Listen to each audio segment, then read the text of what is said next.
The story begins with an incredibly fierce battle. Luna Fairy is determined to destroy anyone worthy of the title of Sword Emperor. She seeks to destroy his glory that very day. Injured, Namgunbyuk admits that he let his guard down. But having fulfilled his main goal, he is ready to die here and now. The Moon Fairy immediately launches an attack similar to a falling meteorite. Buick looks proudly at the burning layer flying straight at him and accepts his fate. The next moment there is a deafening explosion. A triumphant smile appears on the Moon Fairy's face. However, it disappears instantly.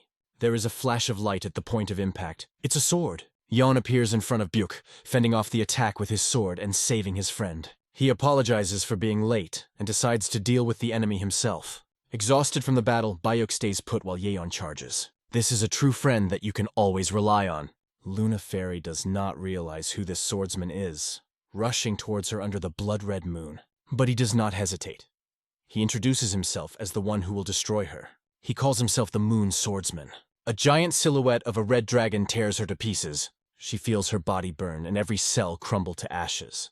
That day the heavens shot out 9 strands of sword energy. 6 years have passed. Before us is the Varian estate. A little boy falls to the ground from a blow from his stepmother. She calls him a weakling and demands that he stand up immediately. He trembles as he listens to her every harsh word. She reminds that important guests will arrive today. This time she scolds him for careless work in the yard, breaking the broom he used to sweep. "Are you ignoring me because I'm not your own mother?" she asks angrily.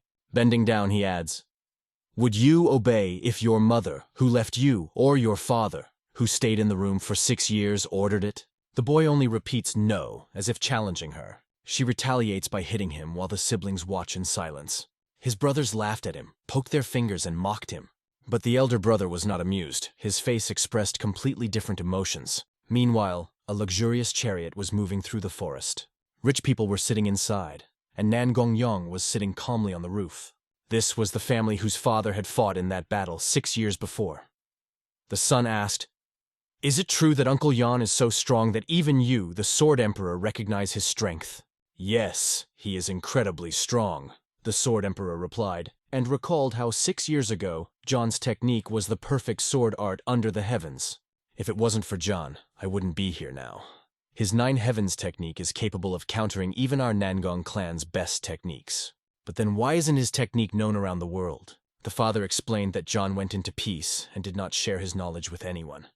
He decided it was better to tell it now to avoid any inconvenience during the meeting. Jonah had 2 wives, and he especially loved the second. Unfortunately, his second wife died during childbirth 6 years ago, and he lost the meaning of life. After that, he locked himself in the room where his second wife lived. The Sword Emperor set off to get him out of there. Therefore, when they are at the estate, it is better not to mention his second wife. At that moment, the stepmother continued to beat the child in the yard. She was distracted by a boy who informed her that Lord had left the room. What she heard surprised her. How did the Lord leave the room? He appeared right after the news that the horsemen of the Nangong clan had entered the village. Now he wants to meet them. Her hand was covered in blood, and a towel was handed to her to wipe it off. She thought John had only come out because of the news of his named brother, even though he hadn't when she had asked him to. She sternly told the little boy that he could not meet his father in such a dirty way. The boy stood up with tears in his eyes and promised that he would try to remain unnoticed. "Don't disgrace the family with your appearance. It's better not to show yourself to others," she added coldly. "You know what awaits you if you relax too much without my supervision," she threatened. She left the little one and, turning to the other children, called them her wonderful sons and daughter. The boy left, and the older son silently watched after him. It was Mubek, the eldest son, whom she called her treasure. She entrusted him with an important task: to meet Uncle Nangongyong's daughter and be friendly with her. Mubek promised his mother that he would behave politely and remember this. Soon they were already standing in front of the gate, welcoming the guests. The Sword Emperor introduced his wife Chong Hain and son Nangong Chun. "Chun, you've grown a lot," Jan said when he saw the boy. He himself looked haggard and not at all like Chun had imagined. The mother was about to introduce her second child, daughter Nangong Yong, but noticed that she was not around. Her daughter had a habit of just disappearing from time to time. The stepmother noted with a smile that their fourth son also liked to disappear without a trace. She even asked John if he was already planning to introduce his family. Then John decided to officially introduce his wife and children. The stepmother, whose name was Baek Miju, invited them to the house. Stressing that the guests were tired after a long journey, everyone began to enter the luxurious gate. As she passed, she glanced at Mubek. hinting at him with just one look. She leaned over and quietly asked him to look around the estate and make the best impression on Nangong-yong. "Show your best self," she added with a smile. Mubek immediately agreed with his mother. At this time, the little boy was sitting under the fence, raising his trembling hands. His body shuddered in pain from the beating. He did not understand when the guests would leave, because his arm hurt unbearably, and he sincerely hoped that they would leave soon. His stomach grumbled loudly, reminding him that he hadn't eaten in a while. The eyes were sticking together, and the hands were excruciatingly painful. His body began to lean to the side. He told himself that he could not fall, because his stepmother would punish him if she found out. But his strength left him, and he fell to the ground. He lay there for some time, unable to get up. At that moment, a girl in a luxurious dress came across him. Sensing someone's presence, the little one slowly opened his eyes. Seeing a stranger, he was very frightened. He began to beg for forgiveness, repeating it over and over. "Sorry, I dozed off. Didn't notice," he whispered, throwing his hands up. He even called himself an idiot. The boy was afraid that he had done another stupid thing and angered his stepmother. But when he opened his eyes wider and recovered, he realized that it wasn't Beck. In front of him stood an incredibly beautiful girl with luxurious earrings. He finally realized that it was not his stepmother. The girl looked at him as he stood on his knees in front of her, not understanding what was happening.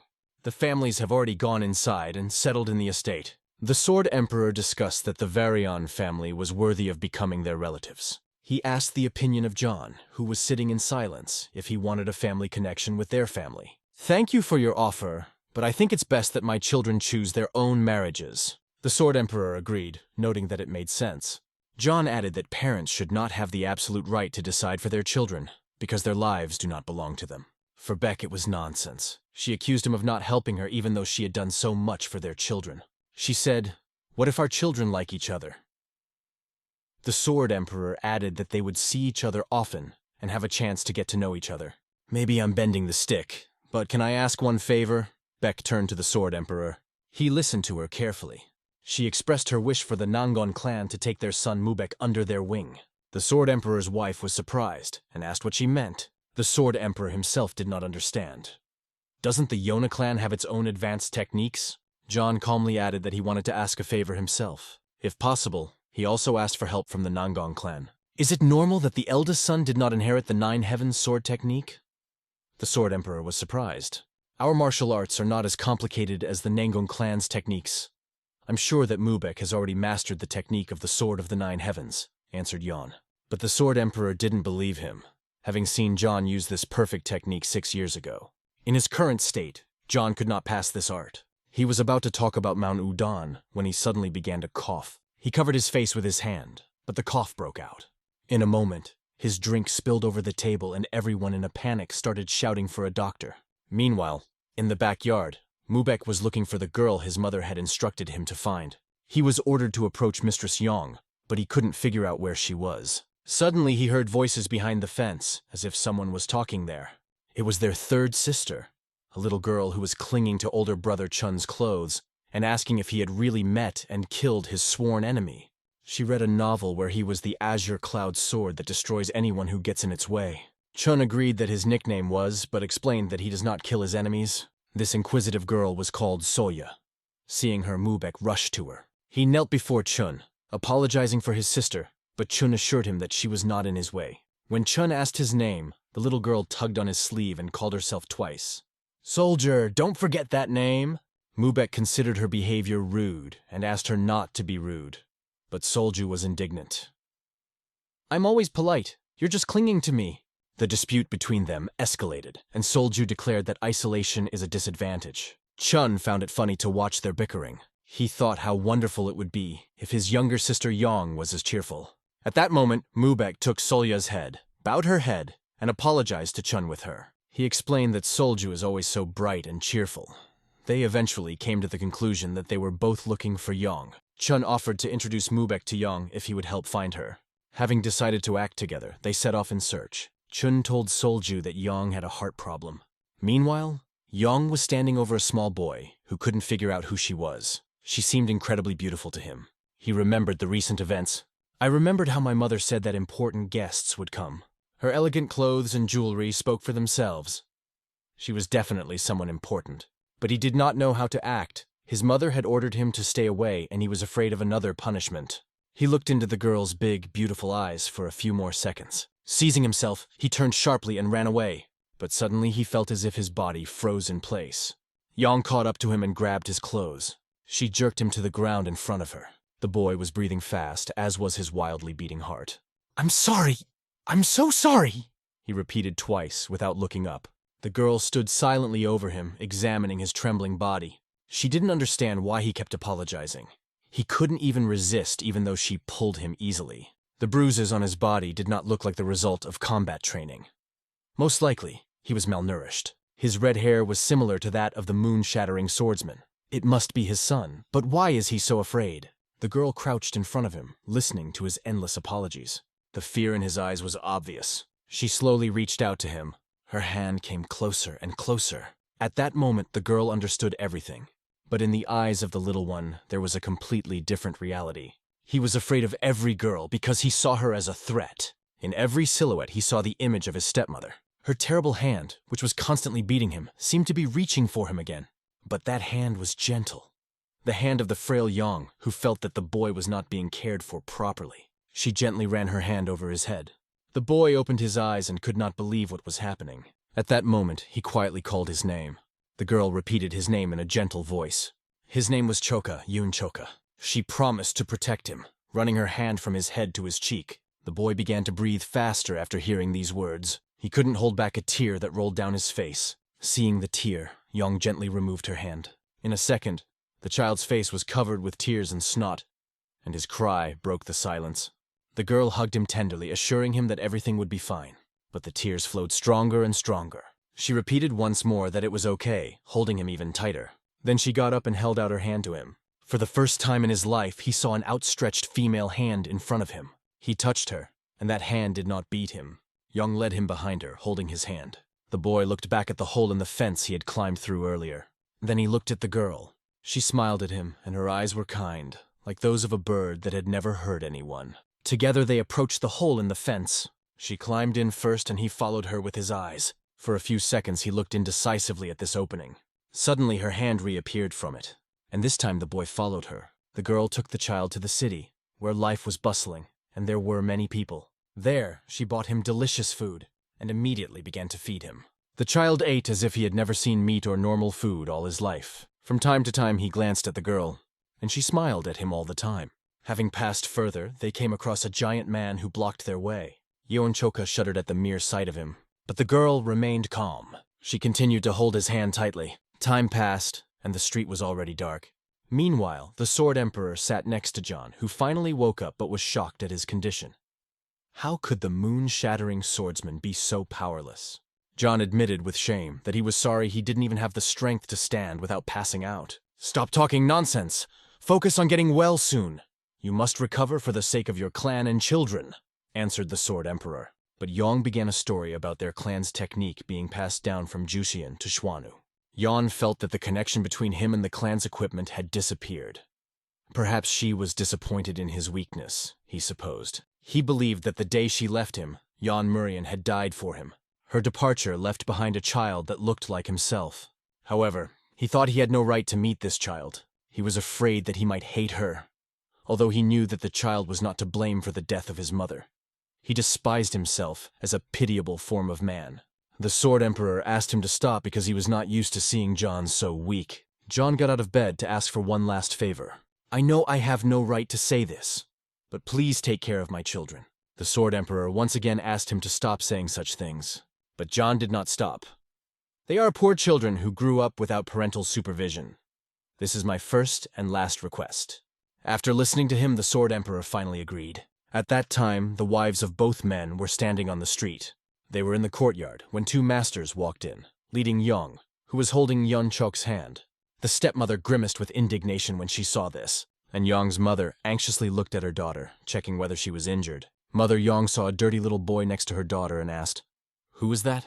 Beck immediately ran to the boy, putting on a show of concern. "Oh my God, why are you in this state? How are you feeling?" "You know how it breaks my heart to see you like this," she continued, feigning sympathy. She thanked Yang for finding him, as if she felt guilty about him being gone all day. But Yang saw right through her. Her face showed disbelief at Bayek's false words. At that moment, Chun appeared in the yard.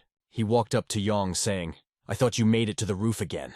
Then his gaze fell down. He saw Yong holding the little boy's hand.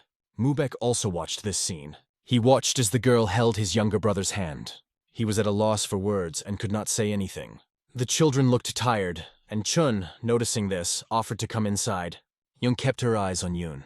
He stayed with his stepmother, because she said that they would follow. The boy was seized with fear and trembled. The stepmother said coldly, "I told you to stay away. Do you want everyone to know that your birth mother is actually your stepmother?" The boy just repeated, "I'm so sorry." But the stepmother was already looking at Yong. She whispered through her teeth, "What's up with that little bitch?" In the 7th month of the same year, the great swordsman Yong Chan died in his sleep. As soon as he died, Baek Miju summoned the clan alliance for further action, and warriors from other clans responded to her call. The warriors of the Baek clan became known as the White Tiger Squad of Warrior Manor. When Yan Mubarak went to study with the Nangon clan, the following happened. Baek Miju officially became the Lord of Warrior Manor. She entered Yon Murian's annex. In this room, Baek scattered things around the room trying to find something. She made the people behind her crawl on their knees and search with her. They searched every nook and cranny of the estate, but all was in vain. Master Yan left no martial arts manual, but she refused to believe it. Baek was sure the woman was referring to some kind of advanced technology. She ordered all things related to Yon Chan to be moved to the warehouse so that nothing would remind her of his existence. "Yes, mistress," answered the man, crawling on his knees in front of her like an obedient dog. At that moment, a senior member of the squad came out to the White Tiger soldiers and ordered them all to gather immediately in front of the annex building. But Baek had one more order. "When you're done with these things, lock up that bastard," she added coldly. By freak, she meant Yan Choka. The boy was locked in a huge wooden box that looked like an old hangar or storage room. This became his new room. The man who locked him explained that it was nothing personal. He was only doing it for his own survival. The little one begged for help, but he just silently closed the gate and said, "Your father's belongings will remain with you. Consider it a way to honor his death." The boy saw the light slowly fade as the gate closed, separating him from the free world. He was left all alone in the dark. The room was cold and eerie. The whole barn was filled with unnecessary junk. Everything was scattered and lying in front of him. Some books, torn pieces of cloth. The child sat in fear, which squeezed his heart with an iron ring. Tears did not stop flowing from his eyes. No one knew how long he would stay here. This question bothered him the most. The night came, during which he, exhausted, simply fell asleep. A ray of sunlight began to break through the cracks in the wooden walls. Several planks rose to slide his breakfast. If you could call it breakfast, it was a piece of stale bread and a bowl of water. It was a holiday for him, because hunger was stronger than anything else. He ate this bread as if it were the most delicious cake in the world, but the hardness of the bread was felt with every bite. While examining a piece of bread, he noticed something flash in the corner of the shed. What could it be among this pile of junk? As it was light outside, the fear receded, and he decided to run up and have a look. But as he got closer, he saw how the glow became even brighter. He began to push away the junk that had blocked the passage. A huge, incredibly beautiful mirror with a frame decorated with blue marble patterns appeared in front of him. The mirror was covered with a thick layer of dust, and he could not see anything in it. He raised his sleeve and ran it over the surface a few times, trying to wipe away the dust. After cleaning the mirror a little, he froze, looking at his reflection. A small, husky voice left his lips. You're abandoned too, right?" He moved, and the boy in the mirror did the same. But it got creepy. When he started to get scared, the reflection looked at him with a smile. It was autumn outside. The air became cold. In front of the shed stood a guard with a spear in his hands. Some time passed, and the ground was covered with snow. The guards came to the shed and did not know if he was still alive. But the food that was brought to him always disappeared. So they decided that he was probably still alive. The guards themselves joked that they themselves could freeze to death in such conditions. One of the guards only complained about how the portions of food for the boy were decreasing. They believed that they would soon have to remove his body, but the little one was still alive. He sat in front of the mirror and watched his reflection dance. "You're distracting me. Can't you just stand still? I'm not afraid of you anymore. Do you understand?" In fact, he did not have the strength to be afraid. He was almost dying from the cold. Hearing these words, his reflection froze in place. It seemed that the reflection was clear, that it would not be like that. It went to the corner and took a stick there. What is he doing? Why did he start dancing again? Choka did not understand, but he decided that it was none of his business. At first he was surprised, But the reflection could not leave the mirror, so he was no longer afraid. He was sure that the reflection behaved this way because he was not paying attention to it. But suddenly the movements with the stick in the hands became incredibly graceful and beautiful. Choka looked more closely and felt that these movements were familiar to him. Is this the technique of the 9 heavens? He remembered how he always watched his brothers practice. Yes, this is definitely a 9-heaven martial art. But how does the reflection know their clan's techniques? He remembered the master's words. If you use martial arts correctly, you can circulate the internal energy and generate yang energy. This is exactly what the master explained during Mubek's training. The first step in the art of the 9 heavens is to create and maintain this energy. Choka clenched his stick in his hands and began to observe. He remembered how his brothers could create warm air, even in winter. It was a chance to warm up in this cold. He raised his stick, ready to try. He clearly repeated the movements he saw in the mirror. "Don't worry, I'm not repeating after you because I want to," he whispered. He understood. If he did nothing, he would freeze. Repeating these movements was the only way out. If it really is the 9 heavens technique, maybe he can survive the cold. But the first attempt to jump ended in failure. He tripped and fell to the floor. The reflection seemed to just mock him, showing a complicated movement. Meanwhile, the same cold, piercing weather raged outside. But the little boy did not give up and continued to repeat the reflection in the mirror. His movements became smoother and more precise.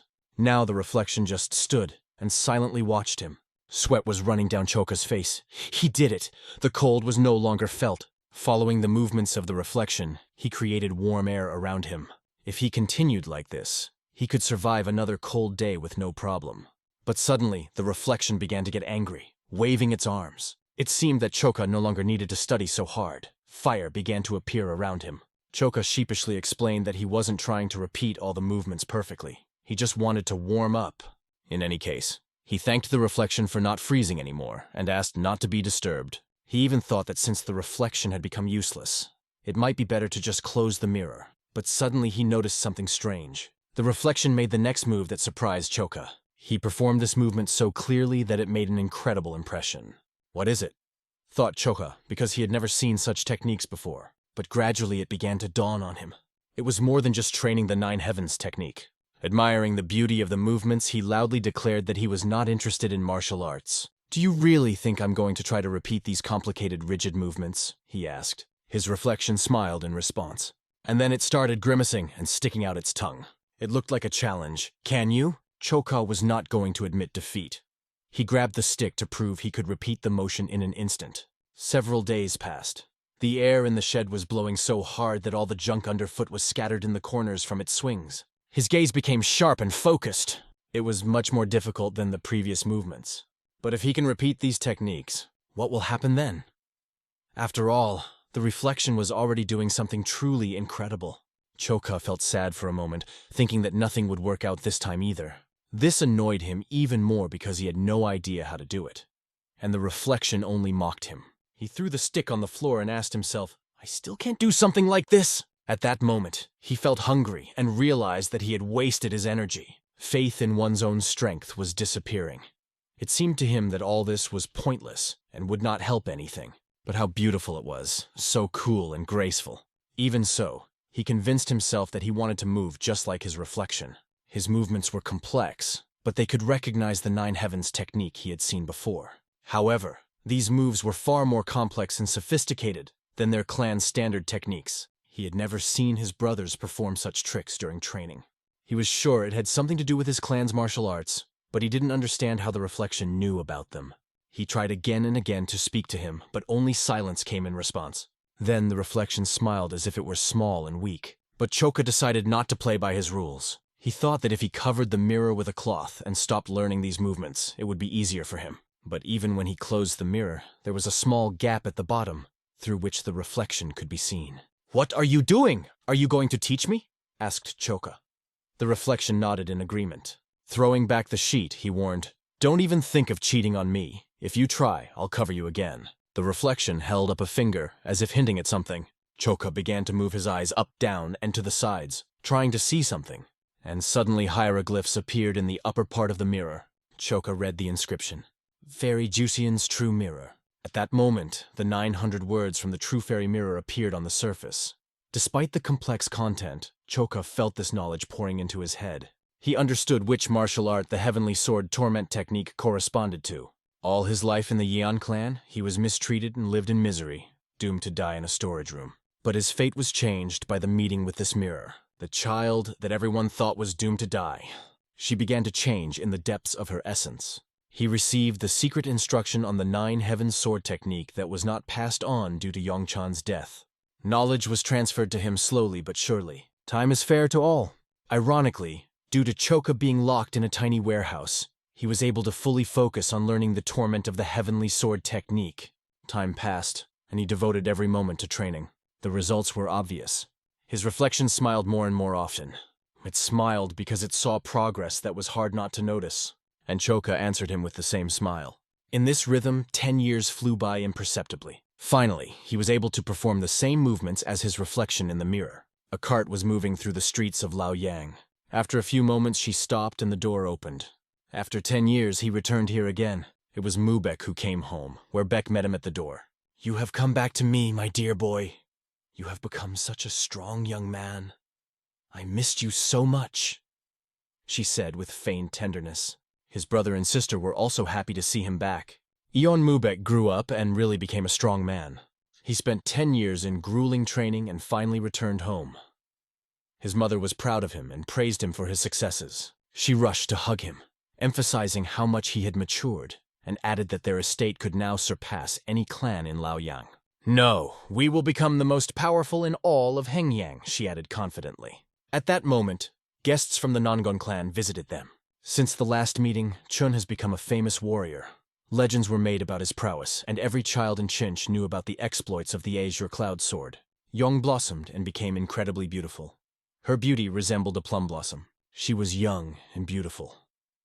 As the guests were tired from the road, Beck invited them inside. At the same time, she asked, "How is your father?" "He's fine," Chun answered, while Yong looked around carefully. Bayek noticed that Yong was interested in something and said, "Don't hesitate to ask if you need anything." But Yong paid no attention to her and unceremoniously walked through the gate. "It's okay," Beck explained. "It looks like she's still sick. I was so worried about her." Chun reassured her by saying that Yong's condition was improving. However, Beck insisted that it was time to go inside, and they all headed for the house. Crossing the threshold, Beck turned to one of the guards.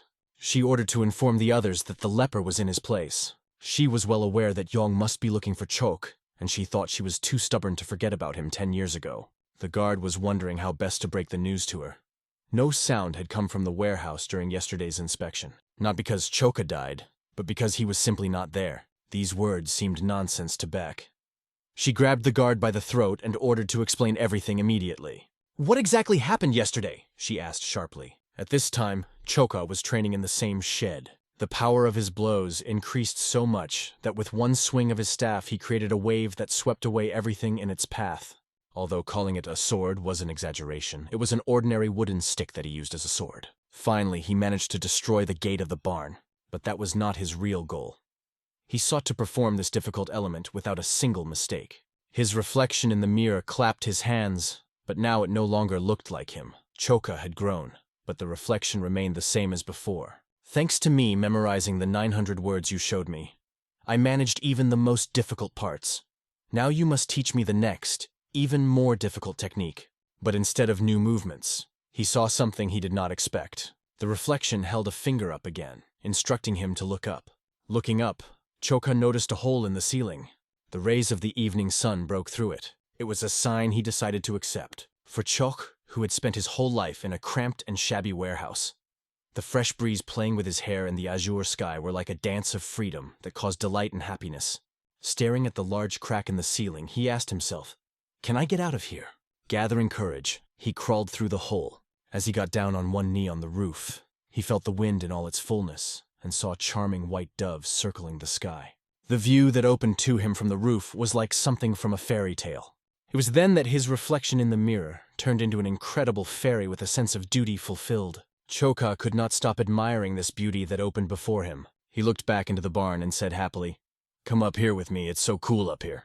But now there was an ordinary mirror with the reflection of an old wooden wall. Some time passed and an angry Beck burst into the shed. She looked around the room, but there was no one inside, just a mountain of junk. She noticed a hole in the ceiling and decided that the boards had simply rotted. But how did he get there? It was a mystery. Her servants, begging for forgiveness, offered to immediately organize a search party. But Beck waved it off, believing that his escape would not change anything. Why look for an ungrateful boy who ran away from a clan that gave him food and a roof over his head despite his worthlessness? She, like everyone else, saw in him only a helpless 6-year-old boy in the body of a grown man. She was sure that he was incapable of anything, had no idea about the cruel world, and was doomed to always starve and die a painful death in complete solitude. After some time, Mubek learned about Choka's escape, but he found it hard to believe that the Choka he remembered could do such a thing.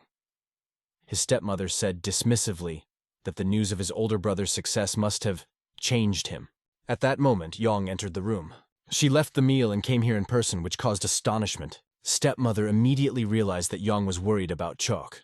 She tried to calm her down, saying that children at that age often run away from home. She was informed that Choka had gone missing 3 days ago, but the bed was empty and unmade. The room was empty and damp, which indicated that no one had lived here for a long time. Yong was smart enough to put all the pieces of this puzzle together. She ran out of the room and into the street, not listening when they tried to stop her. Baek taunted seeing Yong, whom she called a little scumbag, behaving so defiantly.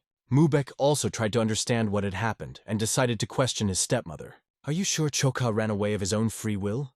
Isn't there a good reason for this? He had never seen his older sister like this. She was nicknamed Blooming Truth, beautiful as a flower, but capable of seeing through people and harshly punishing lies. She always protected what was important to her and knew how to recognize a threat without fail. Legends claimed that no liar could deceive her. Beck was furious, feeling that her son had accused her of lying. This is not true. If that were the case, your older sister would have punished me by now. But can you tell me what really happened to Choka? Beck tried to calm Mubek down, saying that his worries were pointless. However, she admitted that Choka really did not live in that room and had indeed left the house. She confessed one more thing. Beck said she wanted Choka to be able to deal with her father's absence on her own by being left alone with his parting gifts. Hearing this, Mubek understood everything. He immediately rushed to the barn, but when he got there, he saw that Yong was already inside. She left immediately after their conversation. Now she stood silently in the middle of the gloomy room. Yong noticed that the place was heavily guarded, and the guards did their best to prevent her from getting any closer. It seemed that they were hiding something. Seeing this gloomy warehouse permeated with the smell of dirt and mold, she understood why the guards behaved this way. Realizing that it was here that Choka was imprisoned, Yong promised to report this to her father. Since Mubek was her father's foster, she decided not to let the rumors spread, but made it clear that the relationship between their families would never be the same again. Mubek did not stop her and let her go. He stood there, filled with anger, realizing that the reputation of their estate now hung in the balance. He didn't know how to fix the situation, but he understood that he had to regain the trust of the master, the elder brother and sister whom he respected immensely. Evening came and Choka walked the streets wondering how things had changed. This place was not at all as he remembered it. He couldn't find a way out to the mountains because he couldn't just wander around the estate. Walking forward, he accidentally bumped into a man, pushing him with his shoulder. Choka turned to ask if everything was okay. "Damn it, watch where you're going!" growled the mustached man. At that moment, Choka clearly remembered his face. It was one of the warriors of the Varyan estate. "I'll be more careful, I apologize," Choka said quickly, and moved on. But the warrior stopped him. "Wait, I think I've seen you somewhere before." "Hey kid, I need to check on something, come with me," the man ordered. Choka felt a panic attack come over him. He was exposed. What to do now? Going back to the barn was not an option. It was necessary to come up with something urgently. He relaxed too much, took the central road, which was a mistake. Not thinking of anything better, he jerked forward sharply. He ran as fast as he could, trying to find the gate and break free. But in a moment, luck smiled at him. The gate was right in front of him. He decided to run away as far as possible, and hide so that no one would find him. The mustachioed warrior rushed after him. He ran after Choka, pushing everyone in his path. "He's fast," Choka noted. But he remembered that if he was caught, he would be back in his stepmother's power. "It won't happen," Choka told himself firmly. He ran even faster, breaking through the guards. The gates of the fortress were already closing. He needed to speed up even more. He believed that he would be able to slip through at the last moment. The mustachioed man almost grabbed him. It seemed like just reach out and it would all be over. The last step, the last breath. "Stop, you son of a dog! A few more steps and you will be crushed by the gate!" shouted the mustached man after him.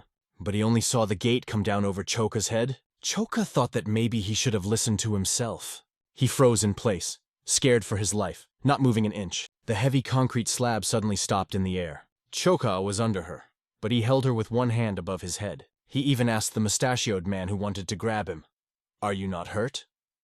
He, stammering, replied that he did not. "Thank God, I just didn't want to get caught again," Choka explained. Mustache muttered that he didn't even have such an intention. "So you didn't try to catch me? I must have misunderstood you," Choka said with relief. With these words, he let go of the gate, which slammed shut behind the mustached man and rushed to run on. Mustachioed, looking after him, tried to understand who this guy was, and whether he had imagined all this.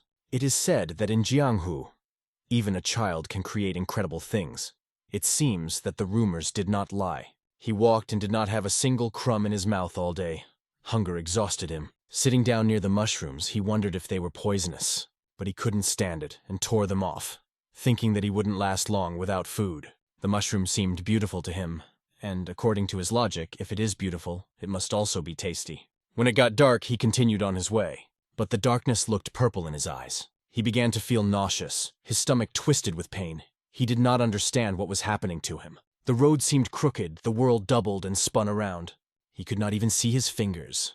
Everything was drowned in darkness. It was necessary to find a place for the night, but my eyes were closed from fatigue. Suddenly it seemed to him that he flew into the air and stopped feeling his body. However, the thoughts in his head were fighting, whispering, "You can't fall asleep, it won't end well." Some time passed and he began to open his eyes. Someone was talking over him. They were men who were walking along the road and came across his motionless body. They could not tell whether he was alive or dead. He was extremely weak, but his breathing gradually became deeper and stronger. One of them could not believe that there were people in the world who lived in even greater need than themselves. They came to a common decision, to choose a boy. Through his barely open eye, Choka could hear their conversation as they continued down the road. They debated whether they could feed one more mouth. Suddenly, a fairy appeared before his eyes in delirium. At least that's what he thought. But when he questioned the fairy, sharply replied, "What other fairy? To hell with you." Hearing this, he opened his eyes sharply. He was immediately asked, "Are you feeling normal?" One of the men asked how he managed to fall into the ravine, and warned that if he had not been picked up, he would have become dinner for some animal. Choka thanked them, but immediately asked the most important thing, "What is this place?" "This is the fortress of 5 mountain peaks," they answered him.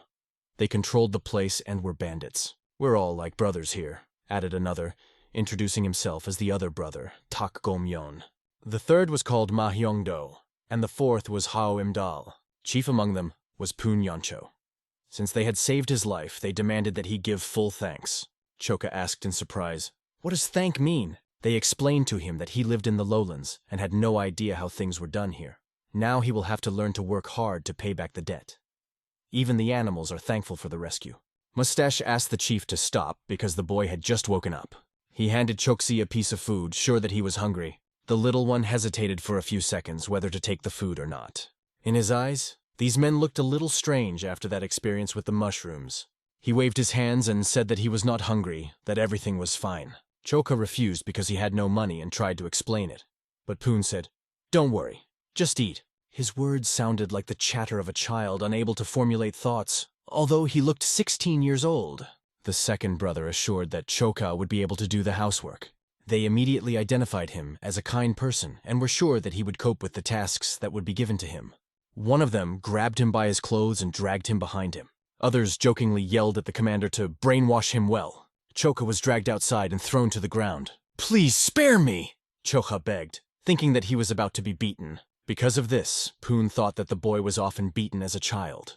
Choka heard the question, "How are you going to survive in this fortress?" Poon explained to him that it gave him a chance not to become prey for the beasts. With them, he would always be full. "How can someone like me become a mountain bandit? I can't do anything. I have no chance to be like you," replied the little one. He considered himself too weak and doubted whether he would have enough strength for even the simplest work. This angered the commander. He bluntly said that there are 2 types of people in the world, those who take away and those who are taken away from. "Who do you want to be?" Choka could not understand what this meant. I asked, "Do you want to spend your whole life starving? Do you want to be looked down upon, called worthless, and wiped off your feet?" The little one opened his eyes wide and began to breathe more often. Stuttering, he answered that he did not want it. Seeing the giant in front of him, he did not want to be looked down upon any longer. And then he firmly said that he would not tolerate it anymore. If everyone seeks to take from him, then he will also become the one who takes away. Poon laughed and said that this is the only way to survive in this cruel world. He ordered Choxi to turn around and pointed to several peaks. From left peak to far fifth was their territory. The sight was amazing. We are the kings of the mountain peaks. A person is not able to climb higher than steep rocks, so no one dares to look down on us. Poon sat down next to him, patted his head and said, "You will become one of us. You will become a king. Isn't that cool?" The little one couldn't say anything other than, "Cool." This word pleased the commander, and from that day he appointed Choka as the seventh brother, the new ruler of the mountain peaks. Choka called his name, and the commander liked it, but since he was now one of them, he needed to go through the initiation and accept the main truth of their brotherhood. Straining to the limit, he shouted loudly, "We bitch are the strongest!" The commander ordered him to repeat it after him. At that moment, Choka's body shuddered. Memories of his stepmother, stepbrothers, and sisters who humiliated him day after day flashed before his eyes. He remembered the tattered shed, the fear and anger he had held back all his life. These feelings reached a climax, breaking his wounded heart into pieces. Emotions burst out like an electric charge that went through every cell in his body. The 9 heavens technique dormant in his soul responded to this call. Hope for a new life appeared in Choka's heart. In his roar, he threw out everything that had accumulated over the years. His cry echoed throughout the county, reaching each of the 5 peaks and dispersing the clouds above the fortress. It was a feeling of a new beginning for Choka. Poon praised him for this shout. His voice was strong despite his thin body. But now the commander ordered him to obey his 6th brother, study and do his chores diligently if he wanted to achieve something greater. Thus began Yon Choka's life as a mountain bandit. First, he learned the basics of survival. Compared to his peers, he was very naive, because he spent most of his life in captivity, unable to communicate with people. However, he quickly adapted to his new life and attached himself wholeheartedly to the mountain bandits, who cared for him like a brother. Life was calm, but it was an incredibly unpredictable thing. They were all ordinary people. Their martial arts could not work miracles. After each campaign, members of their family returned with injuries and mutilations. However, it was always possible to obtain at least some funds, and with them and drink. After each successful campaign, they organized a celebration. They knew how to see joy in small things and enjoy life, smiling every day. At that time, Choka, born into the great warrior clan of Lao Yan, who had the advantage of birth, suffered only humiliation and beatings, all because he was the son of his second deceased wife. And here, among these bandits, he was truly loved. The irony of fate. Only when he was among lower people did he feel happy for the first time. But on that cursed day, he had to kneel. He spoke. "Commander Poon, this is bad." A person before whom everyone bowed came to them. It was a pirate-looking man who had come to look at the rumored fortress. However, he saw only a dirty shack filled with poor people, and looking them down, he contemptuously called them miserable. Alliance of the Green Forest. That's what bandits called themselves, trying to add nobility to their actions.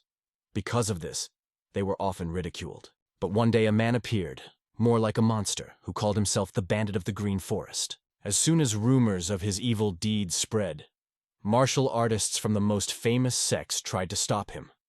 But no one succeeded. His infamy and incredible power grew every day. For this, he was nicknamed the Heaven-Crushing Demon Lord. He became one of the 10 strongest martial arts masters in the world.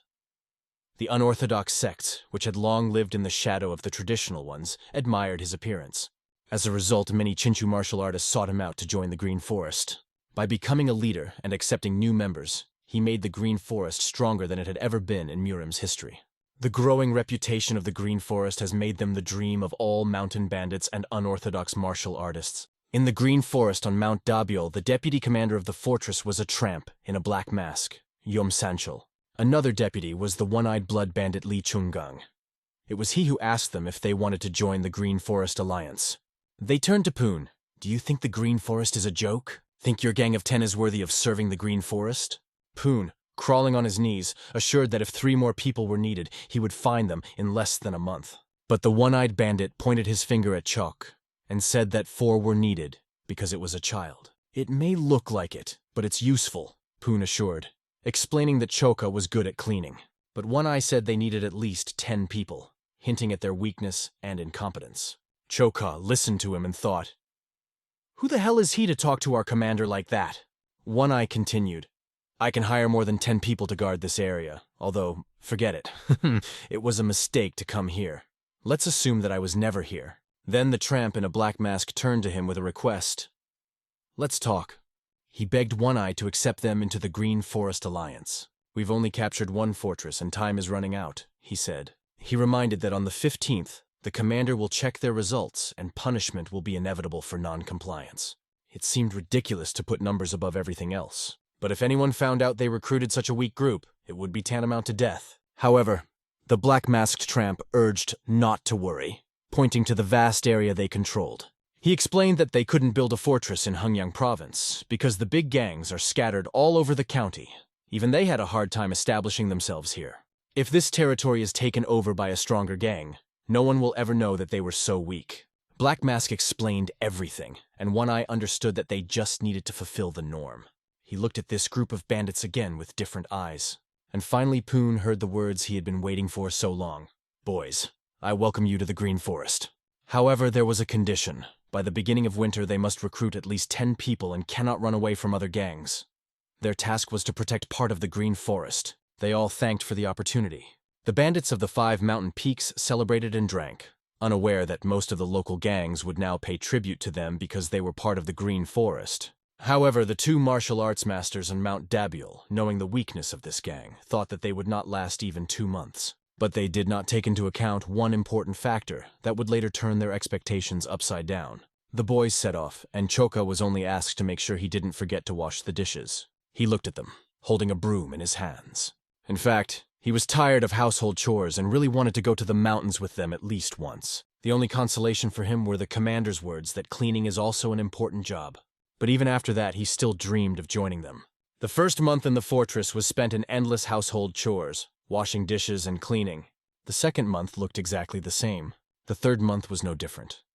Choka was so used to this routine that he did everything quickly and almost automatically. Sometimes he sat down to rest until everyone returned. And every time he asked himself the same question. What should I do next? But suddenly Choka had a great idea. He went to the forest, taking a stick with him. He clearly remembered the moves he had learned in the old squad and began to repeat them. So he was preparing for the day when he would be able to go on a campaign with them. If he wants to repay the kindness, he must continue his training. And one day, he will definitely thank them in full. Choka believed that he could help his brothers. At this time, Commander Poon was busy looking for 3 more new members for the gang. There were 3 candidates standing before him, and he was announcing the rules to them. The first was Lee Chulsang. He ran away because he had maimed the magistrate's son, and now he was being pursued by the authorities. The second is Chun Haidok, Chulsan's friend. He went to the mountains because there were too many mouths to feed in his family. The third was a girl named Han Cheon. She was only 19 years old. Her father sold her to a brothel in Bobon country, but she escaped. After her return, they tried to persuade her again, so she decided that the life of a mountain bandit was better than the life of a prostitute. It seemed that now Choka would no longer be engaged in household chores because newcomers had appeared. And finally, now they will be able to take it with them to the mountains. Mustache knew that Choka practiced sword techniques in the forest using a stick. Choka made no secret of the fact that he just wanted to join them. The commander explained that until they moved up in status, their rank would depend on when they enlisted. Since Chulsan was 3 months older than Haidok, he got number 8, Haidok got 9, and Cheon got 10. One of them had a question, and can I be promoted if I have a talent?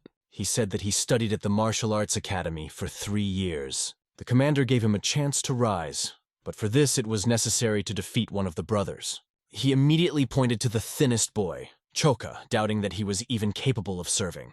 The commander asked Choku whether he would fight to defend his place, or rather submit. Choka was not going to retreat because it would take away his chance to go with the others to the mountains. He firmly replied that he would fight and stand to the end. The commander was interested to see this, and he allowed the duel to take place. They faced each other.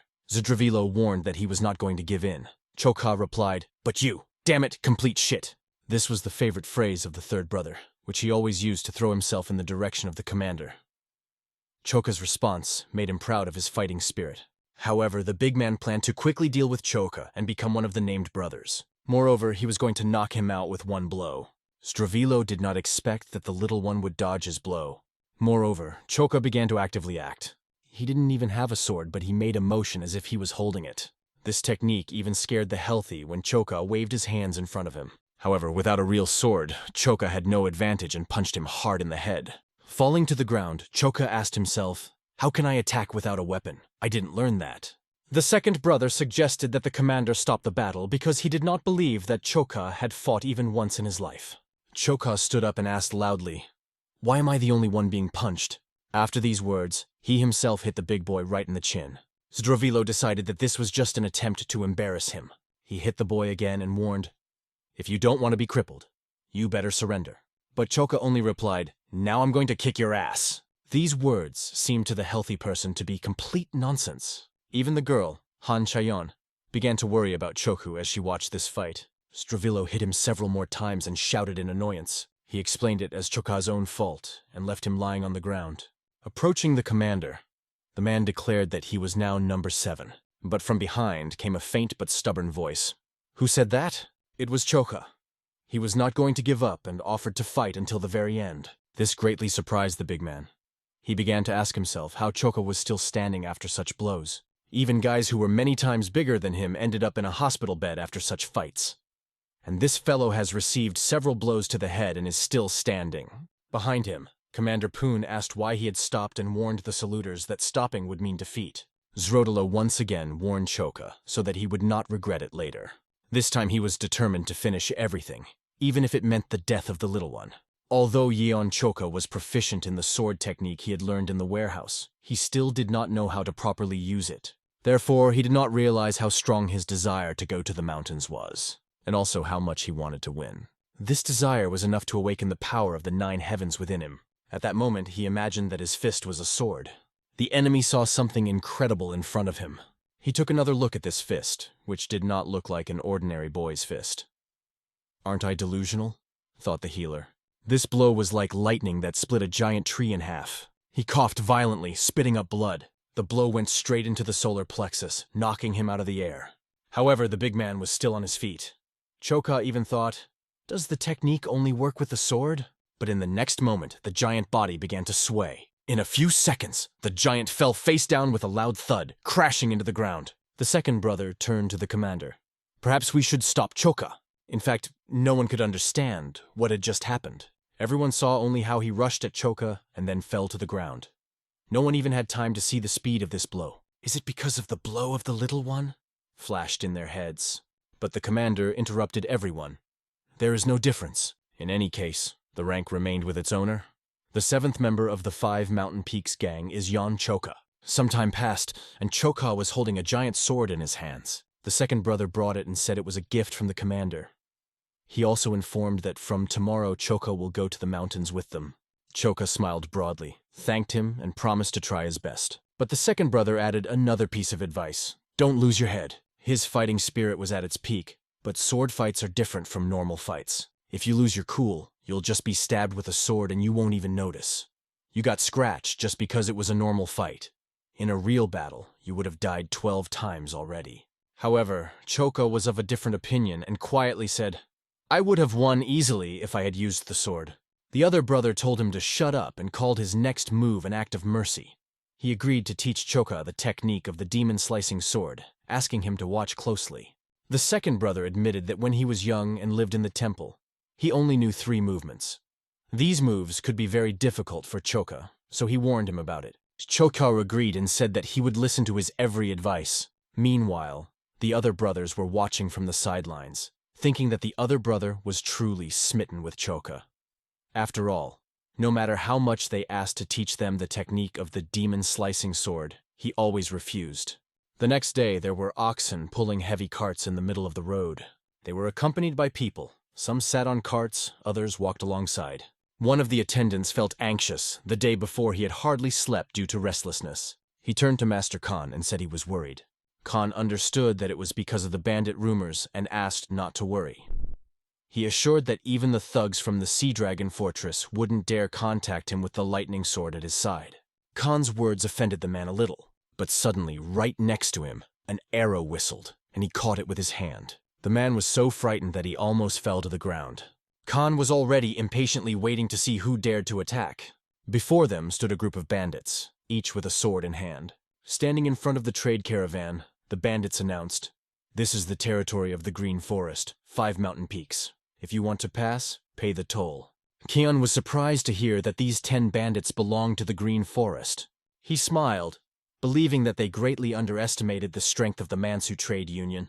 "Little band of thugs," Khan sneered, finding their demands ridiculous. The commander assumed that this scum wanted to test their arrows. But the second brother recalled that Khan had just caught one of the arrows. The commander gave the order, "Shoot again and show them what happens to those who look down on the 5 mountain peaks." It was worth saying, "Fire," as the arrows flew towards the enemy. However, Khan continued to see them as petty bandits. He deflected each arrow with his sword, expertly severing them in the air. Small fragments of arrows flew in all directions. The guards watched in amazement as he deflected all the arrows without receiving a single scratch. The commander of the bandits already thought that this was the end of them. When did the trade union manage to hire such a strong bodyguard? "It seems that this man is a master of martial arts," muttered the commander. Khan became even more angry. He was ready to kill all the bandits with his own hands. Khan ordered his soldiers to destroy the bandits. The guards readied themselves, drawing their swords. But Poon ordered his men not to move, for any attempt to escape meant instant death. He took it upon himself to distract the enemy, and asked the brothers to flee. At that moment, Choka stepped forward and stood in front of Poon. He walked confidently, not even hearing the words of the commander, who thought that the boy had simply lost his mind. Khan took this as a sign of desperation, thinking that the bandits had sent the boy ahead to save himself. "Poor fools, do you think this little guy can beat me?" Khan said disdainfully. However, Choka kept coming closer and warned Khan, calling him Master. "You're in big trouble now. And all because our commander said, 'No one dares to mock us at the 5 mountain peaks.'" Khan glared at him, wondering if children in their day had become reckless, fearless, or just incredibly stupid. He threatened to kill him even if he was a child. Like, if he admits the lie now, he might save his life. But for Chok, these words were pure nonsense. He brushed it off and called Khan too bold for someone who was about to die. Another brother curiously asked the commander why he had taught the boy to speak like that. The commander himself was amazed by the development of events. At that moment, Khan tightened his grip on the hilt of his sword. He warned the little one for the last time that he had asked for it himself. Suddenly, Khan pushed off the ground and lunged at him like an angry predator. In a leap, he threw his sword behind his back, preparing for a crushing blow. He did this in order to deliver a fatal blow from the swing and destroy the boy in one fell swoop. To all the brothers, it looked as if death had already reached out to him. The blade of the sword whizzed a millimeter from the boy's nose, but as soon as the sword came near, it split into 2 halves. Khan was stunned. Only the broken part of the sword remained in his hand. The other bandits looked just as surprised. Their eyes widened in shock, and neither of them could utter a word. At the same moment, the boy changed beyond recognition. A cold confidence appeared in his gaze. Khan finally realized that the boy had dodged at the last second. Not even every supreme master of martial arts can do that. What's more, he didn't even notice how the little one swung his sword. "Why did you become so dug in? You're done, now it's my turn," Choka said calmly.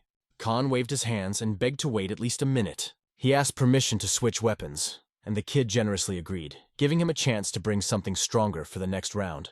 Choka added that the previous sword was so thin that it almost cut off Khan's head. With the new weapon, he promised to aim only at the sword. However, Khan understood that the distance for this was too great. It was beyond the capabilities of an ordinary swordsman. Realizing this, he raised his hands and, falling on his knees, began to beg for mercy. In his eyes, the boy had become a real monster, capable of using blade energy at such a young age. Choka came silently and looked at him without saying a word. And then he laughed and said, "Wonderful. Then we will take a hefty sum as tax." The rest of the gang was silent, unable to find any words. The captain came with a bag of money in his hands and asked how Choka did it. It was the demon-slicing sword technique that the second brother had shown him. Choka calmly answered the captain's question, explaining that it was this technique that helped him stop the shot. However, this caused the captain to have doubts, as the heavenly sword and demon-slicing earth techniques were considered third-rate. Cutting Khan's sword with such a primitive technique seemed absolutely impossible. The captain then asked Choka to demonstrate the technique. The little one willingly agreed.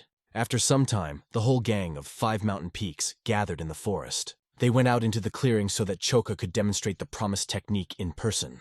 The boy stood in a fighting stance, confidently pointing his sword forward. Everyone, including Han, watched his every move closely. At some point, Khan realized something, as if she had seen a hidden secret. She noticed Choka moving as if in slow motion. At first it moved slowly, and then it suddenly sped up. He repeated the movement several times, spinning in place as if performing a dance. But it wasn't a pretend dance. It was a real dance fight with a sword in hand.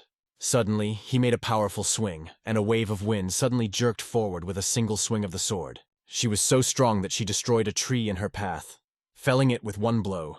The cut was so precise that the tree fell with a crash right at the root. The spectacle was truly spectacular, and everyone present felt it. The little one exhaled, turned to them, and calmly asked, "Is that all you wanted to see?" As before, the boys were silent, unable to choose a single word. Only a moment later, someone breathed out, "Great! It was incredible." Now, every member of the gang dreamed of learning this. Some even regretted calling the little one a weakling because of his appearance. The girl could feel her legs shaking with excitement as she watched him do it. It was incredible for her, although for Choka himself it was just a normal warm-up. The second brother proudly thought that Choka was simply incredible. But the question, who is this guy in fact, popped up in the minds of those present more and more often. The 5 Mountain Peaks gang again met opponents on the road, and Choka, as always, was ready for battle. He dealt with the guards as easily as before. With almost no effort, he hacked their swords to pieces. It was enough to point your sword at their throats, and they instantly surrendered and were ready to give everything they had. Yon Choka participated in patrols from autumn to winter, but no mercenary of the trade union could withstand his blows. His portrait appeared on the walls as a swordsman and bandit of the 5 Mountain Peaks. Rumors about the gang spread like wildfire. The commander was puzzled by what was happening. However, he was well aware that all this was due to Choxy. New people started coming to them wanting to join. If they are accepted, the number of the gang would increase to 25 people. In 3 months, the 5 Mountain Peaks gang grew rapidly. They became famous throughout Hungyang province. Their fighting spirit grew. But with it came those who had their own devious plans. Some thought about getting rid of number 7. They planned to eliminate Commander Poon and Vice Captain Tak after that, because they believed that the remaining 6 would not be able to withstand a single blow. Number 29, Hwang Yo-moon, said that he had heard about a commander who possessed the heavenly and earthly sword technique that had been given to him by a drug dealer. The vice captain possessed the demon-slicing sword technique he had learned in the tower. This information particularly interested number 26, the swordsman from the north, Shim Yangak. However, it was surprising to him how the vice captain could use such primitive, third-rate techniques. Hwang himself didn't even know what the Green Forest was. This terribly annoyed Yangak. How can you not know about the Green Forest if you are a mountain bandit? Yangaka began to explain. The Green Forest is the dream of all mountain bandits. If the beggars have the sect of the poor, then the bandits have the Green Forest. The commander of the Green Forest, known as the Heaven-Crushing Demon Lord, gained fame for his incredible strength and was recognized even by the leaders of Marima's most respected clans. That is why Yangaka left the unorthodox sect. In the Green Forest, you don't have to bow your head to the orthodox jerks, as he called them. Hwang apologized because he didn't know much about Murim. However, he understood that if Yangaka was right, gaining acceptance from the Green Forest would be incredibly difficult. He wondered if the commander and vice captain with their level of combat skill could handle it. Maybe Yon Choka is even stronger than people say. Yangaka thought for a moment. He had yet to see Choka in action due to the bad weather when the patrols did not go out. However, he reassured Hwang and said that it didn't matter how strong he was. At that moment, there was a knock at the door. It was a man who overheard their conversation. He declared that this boy was no problem for the Sword of the North, who was capable of opposing even the 5 great martial arts clans. The man brought news. The Green Forest is expanding to contain the growth of the Orthodox Alliance. Due to the lack of strong bandits in Henian, they were lucky enough to become part of the Green Forest. Yangaka immediately understood the point. They would only nominally operate under the name of the Green Forest, but in reality would remain just a bunch of mountain bandits. The man added that ranks in the Green Forest are given according to the order of entry into the gang. For them, it was just another confirmation of their worthlessness. Yangaka had high hopes for these people. They assured him not to worry, as he would definitely get a high rank after the sweep was over. They were sure that luck was on their side because they managed to become a part of the Green Forest without any effort. Yangaka believed that if strength determines rank in the Green Forest, then he and his brother Baek, known as the Demons of Hengyang Province, were ideally suited for the role of commander. Or so he thought. Meanwhile, in the Five Mountain Peaks gang, Khan was washing dishes. Choka prepared the meal, skillfully cutting the cabbage. The girl brought up the topic of new candidates who joined the gang and want to challenge Choka to a duel. She was particularly annoyed that they were mocking the commander, claiming that he had learned sword techniques on the street. Suddenly, the girl was startled by a loud crack. Choka cut the table in half with a kitchen cleaver as soon as he heard the insults directed at the commander. His eyes blazed with rage as he was ready to draw an explanation from them. He silently went outside, where the snow was softly falling on the ground, and headed for the novice house. His angry look was noticed by the fourth brother, Hyo Imdal. "Choka, where do you sleep at night?" he asked. Choka spoke briefly about the taunts he had heard and declared that if it was true, he would rip out the tongues of the abusers. Imdal nervously admitted that he was worried about Choka, as he could turn all the newcomers into vegetables during the rank battle. But Choka was not going to spare anyone. If they make fun of his brothers, he won't stand for it, and he made it clear. The fourth brother smiled, approached Choka, and put his hand on his back. "Don't forget that after the snowfall we still have to go back to the mountains. We will need both hands and feet." He asked Choku to control himself, or else things might end badly. The next day, at the Five Mountain Peaks fortress, the commander gathered everyone for a rank battle. Yangaka, standing among the participants, mockingly threw, "For nothing you have a rather loud tone. Want to look cool?" These words forced the commander to intervene. He questioned whether the five really wanted to prove their strength. He gave them the right to choose an opponent for the rank fight, but warned that they would have to start at number 7 and gradually move up. The commander emphasized that the match will be fair, the result will be announced immediately, and objections will not be accepted. Yangaka confidently declared that they were all contenders for the top spot. The leader of the gang, Poon, asked them again if they regretted their choice. The answer was only mocking laughter from Yangak, who smiled defiantly. He announced that his five were the demons of Hengyang Province, and had nothing to fear. He said that because of this, they are not afraid even of drug dealers. The rest behind him started mocking. "Oh, how scary. They will destroy us with the heavenly and earthly sword technique." The second brother was already red with rage and was ready to rush into battle, but the commander restrained him. Yangaka continued to sneer, yawning demonstratively as if he was fed up with the conversation. Yangaka brazenly approached the commander, sneezed, and defiantly spat on the ground between his legs. "It's a bit chilly today. I must have caught a cold. Let's finish quickly," he added, with undisguised impudence. All the fighters asked for permission to teach the daredevils immediately, but the commander insisted on observing the established rules. He turned to Choka, who was standing silently behind them. Yangaka and his five stated that soon the whole world would know how much Choka's skills were overrated.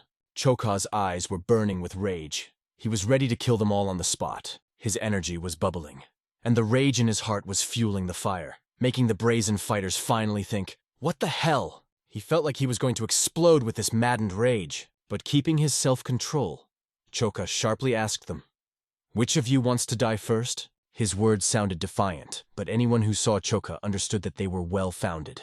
Huang then turned to his older brothers for advice. This did not suit Yangak. "If we go first, we will look like cowards," his mustachioed friend agreed. It was better for those of lower ranks to fight first. All that remained was to decide who would be first. But as soon as it came to the fight with Choka, everyone began to refuse. Someone had a stomach ache. Someone came up with other ridiculous excuses. One of them, unable to stand the tension, pushed the boy forward. He, having lost his balance, involuntarily rushed into the attack. His instincts screamed of danger. Choka was a truly formidable opponent in front of him, and it was quite understandable because in Choka's chest bloodlust raged. But the boy convinced himself. There is no need to be afraid now, otherwise he will receive the lowest rank. "I'm Chun Ilbo," he introduced himself and offered to determine the winner in a fight with bare fists. This was his cunning plan. He knew that Choka was a master swordsman, and without a weapon, the chance of victory increased. He sincerely hoped that he would be able to win in a fist fight, even though it sounded ridiculous. But instead of winning, he received a powerful, quick and accurate blow to the chin that knocked out several of his teeth. Together with his teeth, he himself flew far back like a doll from the blow of Choka. Yangaka and his five no longer looked like such self-confident fighters. Choka only impatiently called for the next one. He craved revenge for the commander's humiliation. The bald man's name was Yom Sawung. He also wanted to fight with his fists, but the same fate awaited him. Huang Yomun decided to pick up the sword, hoping that the weapon would give him an advantage. However, he instantly regretted his choice. Choka called for the next one again, ready to continue.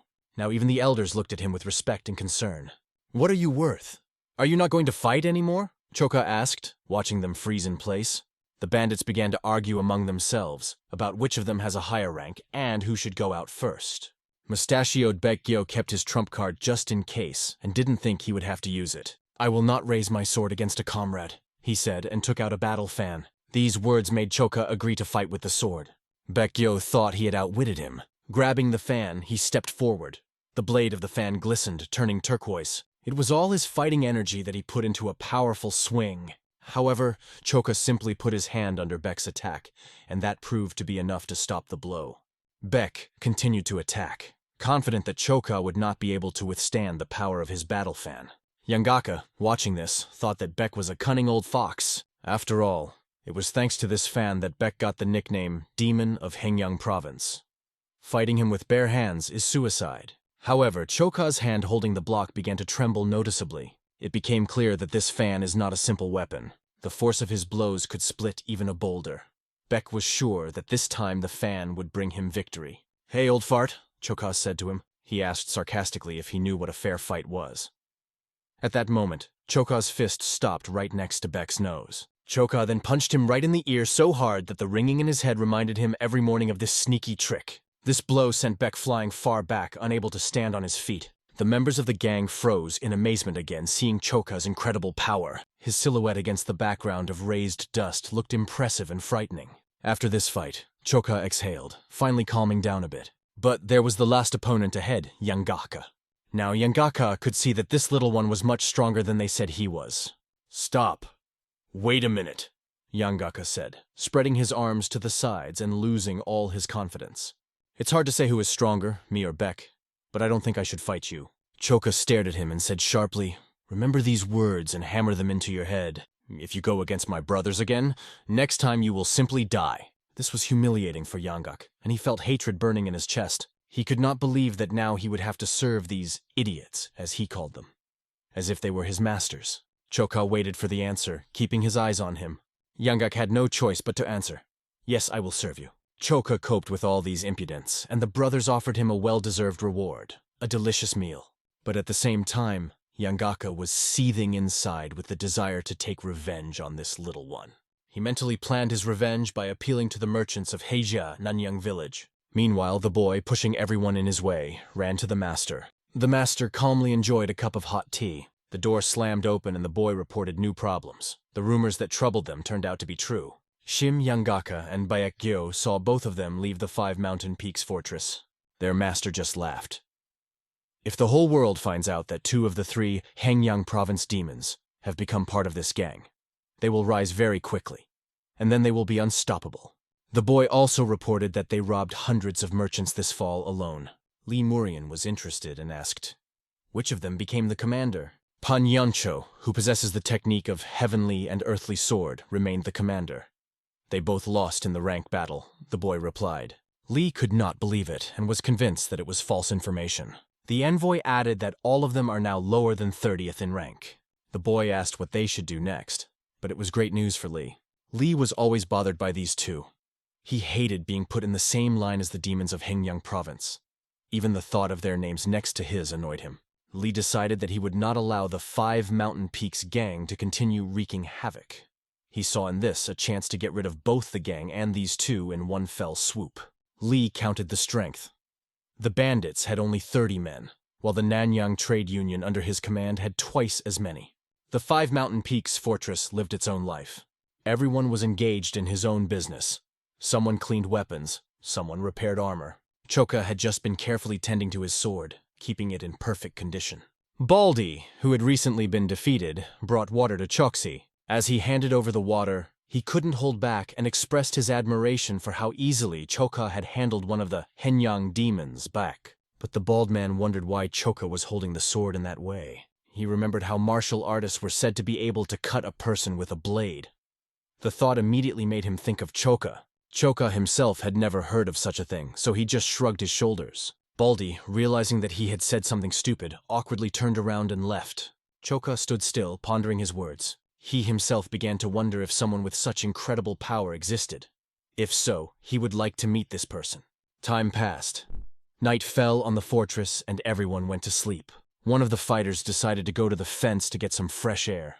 He could hardly stand on his feet from fatigue and almost fell asleep on the move. His eyes were already closing, but suddenly he saw something in front of him. What he saw made him open his eyes wide. Fiery arrows flew into the sky, flying straight into the courtyard of the fortress. It became clear, this is an ambush. He instantly woke up everyone who was sleeping. Choka watched as several of his brothers were engulfed in flames, and the entire courtyard turned into a fiery inferno. The arrows got stuck in the places of fall, causing new fires. Damn it! Choka gripped his sword, ready to destroy whoever was behind this attack. At that moment, Punyancho opened the door and saw the horror unfolding before him. Everyone calm down, he ordered. Prepare for battle. He was warned that the fire could quickly destroy all the walls of the fortress. Poon thought. There was only one entrance and exit in the fortress of the 5 mountain peaks. If they leave the fortress to escape the fire, it will be like rabbits jumping out of their holes, right into the hands of the hunters. It seems that the opponents did not take into account that Poon is so smart. He immediately ordered everyone to stay inside and move a safe distance away from the flames. He also ordered to take logs and build an additional wall for protection. How dare you set fire to our fortress?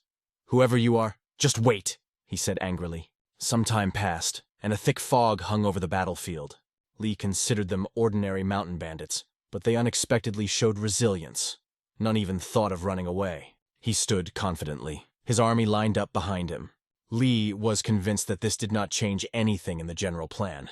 Hooks with ropes flew up and caught on the wooden fence of the fortress. At a signal, the crowd pulled the ropes, and the wall easily collapsed. Their plan was simple: to deal with the bandits, without making much effort.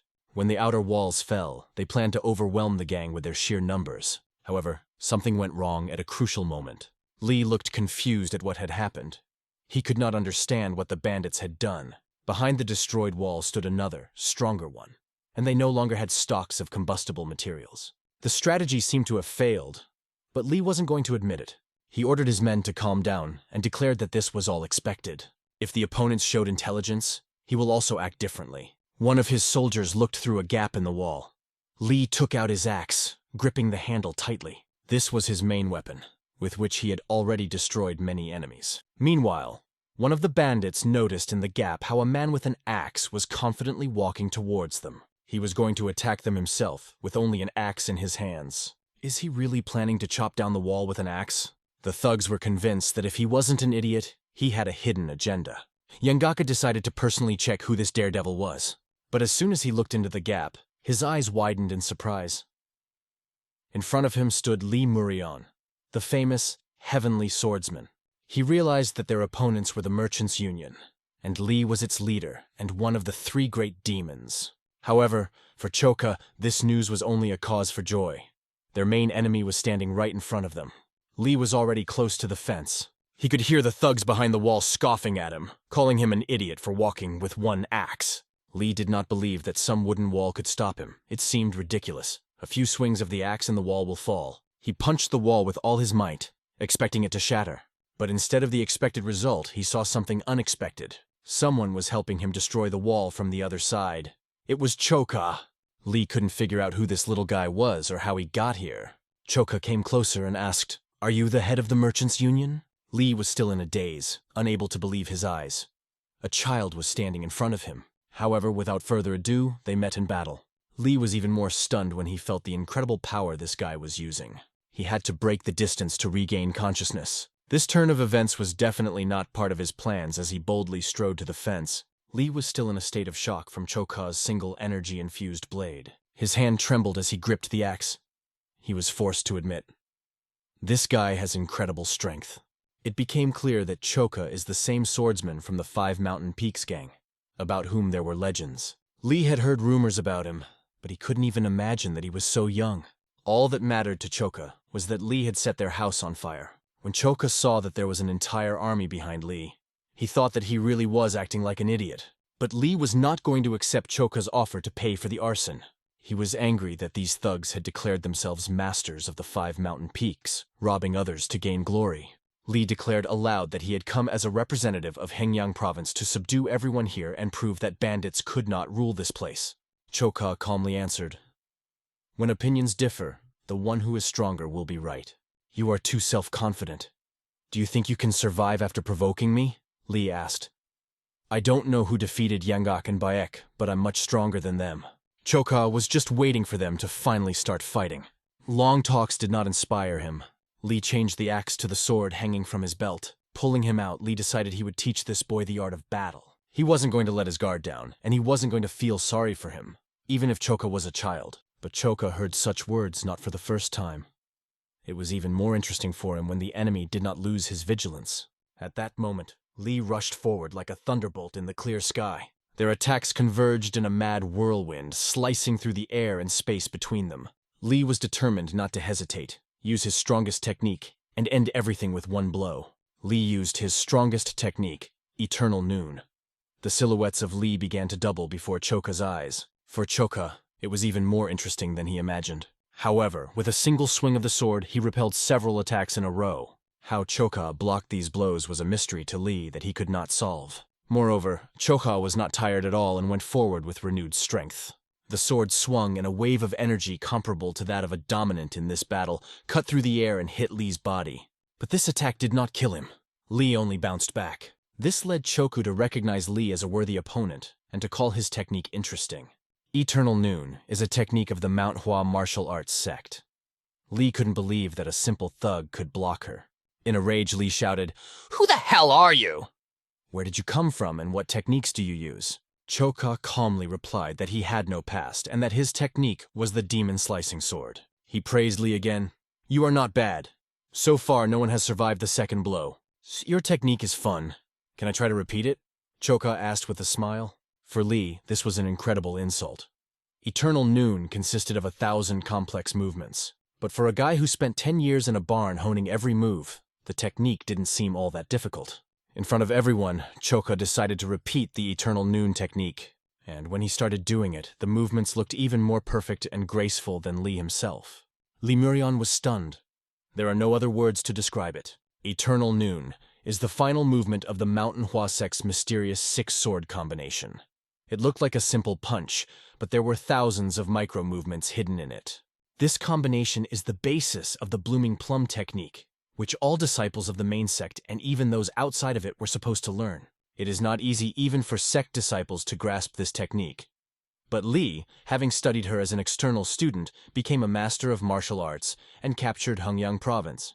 All his efforts, which he was so proud of, were destroyed in an instant. It seemed impossible, because Lee knew that this technique could not be learned just by seeing it once. But despite the shock, he continued to grip the sword, not allowing himself to lower it. He believed that he knew Eternal Noon better than anyone, and could stop Choka. Lee thought that only one of Choka's clones was real, the one in the back. But his assumptions turned out to be wrong. He couldn't understand where this pain was coming from that was shooting through his body. It became clear that each of Choka's clones were real, and each could strike. It wasn't just an imitation level, it was a level that surpassed the original. After spurting blood from his mouth, Lemurion fell to the ground. Choka even looked disappointed. "What the hell? You fell before I even finished the technique." However, judging by his motionless body, Lee was not going to get up. Choka came closer and began to examine him carefully. "What a pity!" "Even so, it's worth taking your head," said Choka. When suddenly Lee rasped, "Wait! I can't move! I will never come even close to the fortress! 5 mountain peaks again! Please save my life!" Lee swore on his right hand that he would never do that again. Choka decided to pardon him and advised him to keep his promise. He approached his comrades, who were already congratulating him and calling him cool. The trade union men picked up their wounded leader and carried him. Lee just turned around, not believing that this young guy had just defeated him. He couldn't fathom how incredibly strong Choka had become. Another man watched everything that was happening from the top of the mountain. There was a mask on his face and he saw everything from the beginning to the end. The commander was interested in one question.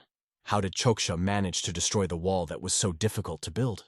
In addition to the small trading alliances of Henan province, The three major trading alliances had already been crushed one by one. Now it was the turn of the Mansu Trade Union and the Nanyang Trade Union, which shared Henan territory, to be overthrown as well. The balance of power in the region has changed beyond recognition. It was hard to believe that the Heavenly Swordsman had been defeated. How is it possible that some petty thug turned out to be so strong?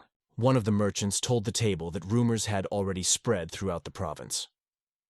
Due to this, the 5 Mountain Peaks fortress can significantly grow in influence. One of them thought the best option was to attack now, before they got stronger. However, there were also fears. There was a suspicion that this young thug might be the disciple of the heaven-crushing demon lord, the head of the Green Forest. How else to explain its power? This assumption sounded reasonable. He appeared just as the demon lord began to expand his influence. Everyone understood one thing. If Choka was really their student, it was best to stay away from them as much as possible. But one of them no longer wanted to listen to this delusion. He hit the table with all his might, shattering it into splinters. "Can we run from some bandits?" he shouted angrily. The leader of the Mansu Trade Union, Hurricane Swordsman San Muchin, declared that if they retreated, they would be laughed at by all of Henan.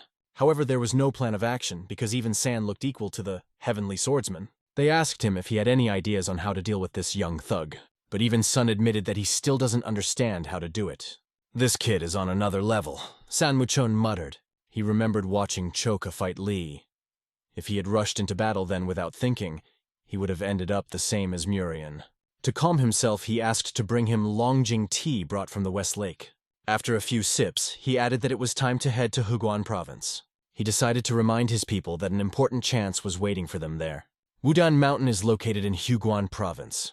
Although San was an external student, he studied the martial arts of the Wudan sect. His mentor was the elder of the sect, the sage Chunji. This master was known as one of the strongest even by the standards of the Wudan sect. In addition, he was famous for his skill in learning.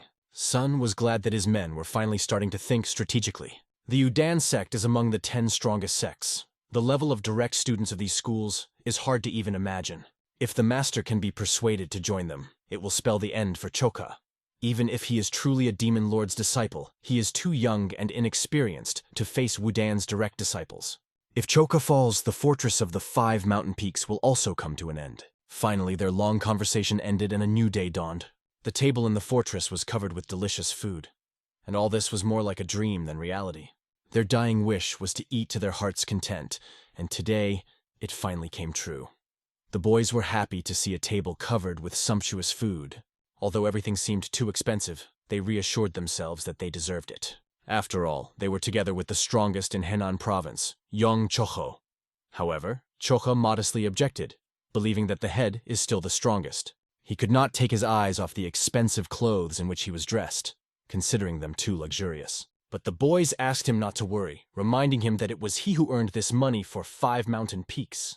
Everyone was grateful to him. The second brother gave them a lot of money and asked them to entertain Choka properly. He said that Choka should eat to his heart's content and wear the best clothes. "Enjoy your rest today before we get back to business," concluded the other brother. Choka noticed the girl sitting across from him at the table. He was not familiar with her and offered to get acquainted. Her name was Ha Sobag, and she only joined the gang a week ago. This cute girl managed to raise the entire fortress to her ears and became famous for her beauty even in the nearby villages. A stout man watched their conversation.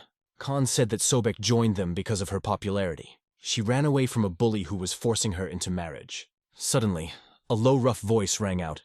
"I told you to call me if there were any problems!" The man approached the girls, but his attention was fixed on Sobek. He turned to her as if trying to reassure and protect her. It became clear this is the same hooligan. It was he who made Sobek run away in fear. A bald man with a scar on his face denied that he was a hooligan. "Hey, bald. I wanted to teach you at first. Maybe you'll go your own way?" Khan offered him calmly. She tried to avoid the mess and asked him not to risk his life. So everyone will be better off. But self-confidence burned in his chest, and he considered these words nonsense. He turned to Sobek, demanding that she confirm how scary and dangerous he was. He warned her not to try to hit him again because even patience has its limits. The bald guy roughly squeezed her shoulder harder. This time, Yon Choka couldn't stand it and ordered it to stop immediately. Since he was in a good mood, he offered the bald man a deal. If he disappeared before he counted to 10, then Choka would pardon him. But, as often happens, the bigger a person is, the more stupidity and pride he has. Choka started the countdown and it was already 9. Baldy, instead of leaving, brazenly offered to run away himself. Khan calmly finished her meal, sure that the bald man would not last long. The bald man asked disdainfully, "Have you never heard of Gwakyong Chul from Hengjiang province?" Khan calmly answered, "No, they did not hear, and you don't know anything about us either." "Who the hell are you to turn your nose up so high?" he exclaimed in exasperation. She slowly turned her gaze to him and said, "We are the fortress of the 5 mountain peaks." Perhaps the bald man understood something, but it was already too late. Choka counted to 1. He begged to wait, but saw Choka stand up. His breathing became slow, and his gaze changed to cold and ruthless. Loud blows began to be heard in the restaurant. Choka mercilessly beat the big man. Blood spewed from the bald man's mouth, and his internal organs seemed ready to burst. During this fight, another figure appeared and stood directly in front of Choka. Baldy flew to the side, losing his teeth with a footprint on his body. The new figure radiated seriousness and strength.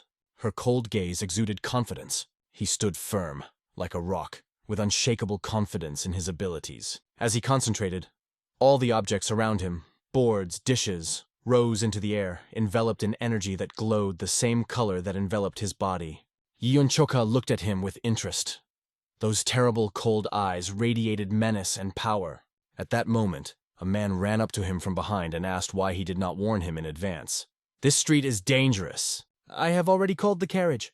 If you wait a little, we will reach the Union comfortably," he assured. It was Wooden Sect Elder Sage Chunji. He was walking forward, and the man who was supposed to meet him did not understand where the elder was going. This made my head spin. What is Chunji doing here? When the elder of the Udan sect intervenes in the matter, and not his disciples, it is already a completely different level. If people find out that the elder got into a fight with some bandit, it will be a real scandal. Rumors had already begun to spread. It was said that Sanmuchun was frightened because Lee had been defeated in one blow. The fact that Sun had managed to bring the elder himself here was an incredible achievement. Did the Mansu Trade Union always have this influence? San stood behind them and heard all this gossip. When Chunji heard this, he couldn't believe that Sun was worried about the rumors. "You still have a lot to learn," said the elder sternly. Sun couldn't say anything but apologize. The sage ordered him after all this to begin solitary training to harden his mind and body. However, even the master himself was a little surprised by what was happening. After this conversation, Chunji came upon a scene where a fight was taking place. Choka was dealing with the bald man, whom he had just sent to Earth. What is that noise? San and his men did not understand anything. They were only worried if everything was okay with the master. But what Sun saw next was something he didn't want to see at all. This bastard! This is definitely a bandit from the 5 Mountain Peaks fortress. "What is he doing here?" he exclaimed. The boy had a strange aura, but his hair of such a rare color gave it away. San understood. This is the same little one who defeated Lee. He began to fuss and shout in Chun's direction. "It's him! It's him!" But Elder Chunji only pulled the hood over his face. He turned and walked away. He came here to rest, but realized that this street was restless. It was then that Yeon Choka turned his attention to him. He felt that this old man possessed powerful energy.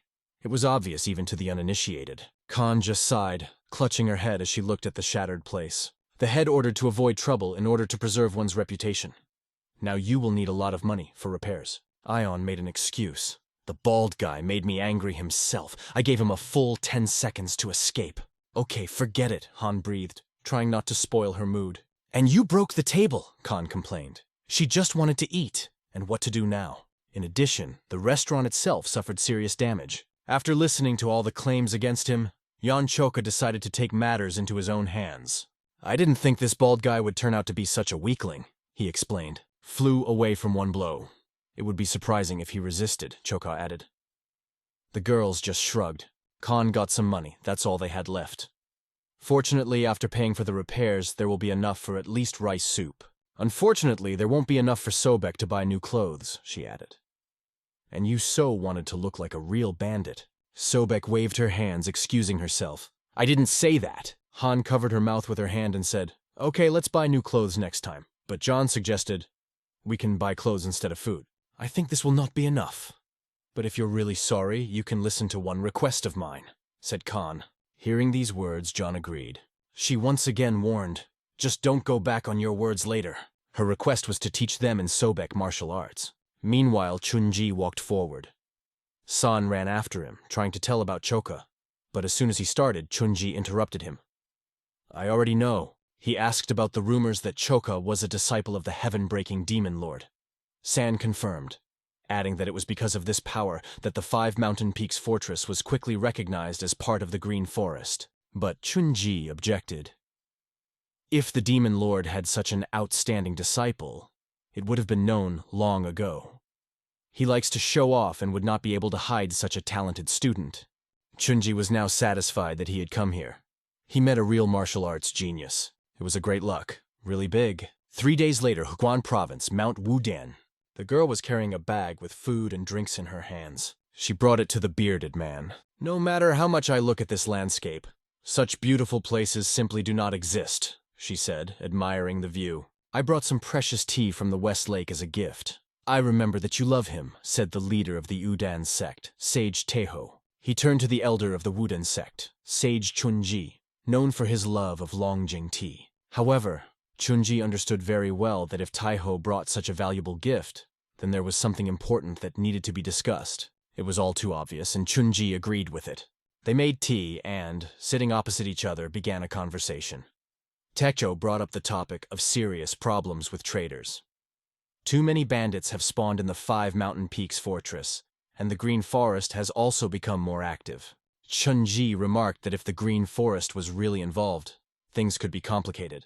But Techo added, it will be difficult only if a suitable explanation is not found. The leader of the trade union in these lands is your student. By the way, he brought this tea, Teho explained. He offered to send a disciple to protect Henan province and his own pet. Chunji understood this as a hint to monitor the activities of the Green Forest. He reminded Teho of the time the demonic cult fairy threatened all of Murim. Luna Fey tried to use her terrible martial arts to capture Murim and the entire Central Plains. Although the Sword Emperor and the moon-slicing swordsman had protected Murim with great difficulty, their strength could no longer be relied upon.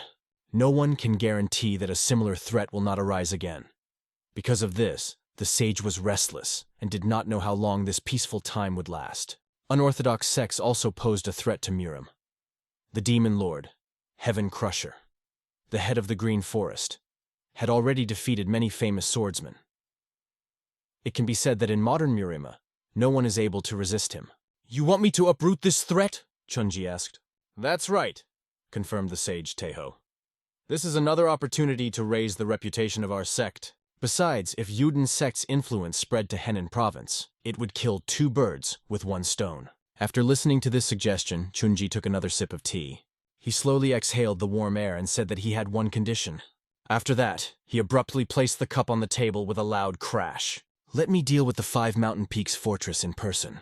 Sage Teho was surprised and did not understand why Chun needed this. During the 10 years that I have ruled this city, I have performed many fortune-telling and rites, Chunji explained.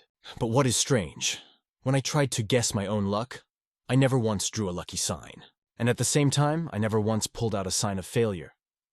I thought I would go through life without luck or failure. But this morning something changed. Chunji believed that the encounter on the street was a great fortune sent to him by a divine teacher. The bandit from the fortress, Five Mountain Peaks, had an exceptional talent with the sword. Although Chun did not believe that he was the Demon Lord's apprentice, he was certain that if he could be apprenticed, he would become the greatest swordsman in the world. No, he would be the embodiment of the Wuden sect's ideal sword. If that happens, Udan's influence will skyrocket. Meanwhile, Poon watched the construction being completed. A new pavilion of harmony was built in the Five Mountain Peaks fortress. The rapid development of the fortress required new buildings, so for this, Poon invited carpenters, counselors, and their families. Everyone loved it here because the atmosphere in the fortress was really wonderful. Children ran forward, happily exploring new places, but the head was engrossed in thoughts, which did not escape the attention of the second brother. The reason for his brooding was that, looking at this picturesque place, he remembered his past again and again. Only he began to tell about him, how they were suddenly killed. It was Hyundo looking for Choku. He had heard that Choka teaches martial arts to girls, and he wanted to ask for training, but he couldn't find him. They just went to the forest, said the second brother, pointing in the direction of the bamboo grove. Hyundo ran there as fast as he could. At this time, Yon Choka was already telling the girls about the breathing technique, explaining that first you need to memorize 300 words. He who aspires to master the energy of the 9 heavens must tame his heart. The energy of the 9 heavens is not material, but it is not empty either, said Choka. But as soon as he started to tell more, Khan interrupted him. The girls immediately began to make excuses that it was too difficult, because they could not believe that they could remember at least 100 words. But John answered, "I think you will manage if you train for 10 years. He asked them to close their eyes and do as he said. Over time, everything will become easier. Since they came to study, they decided to try. They closed their eyes and focused only on their breathing. Suddenly, they began to hear a soft rustling of leaves, a sound they hadn't noticed before. Jan watched them, wondering if they were able to focus. He saw how their energies were harmonizing and realized that they were completely immersed in the process. It was the first time he had seen anyone train like this. He himself suddenly felt something new and understood it clearly and clearly. The training passed so quickly that they did not notice how the color of the sky changed.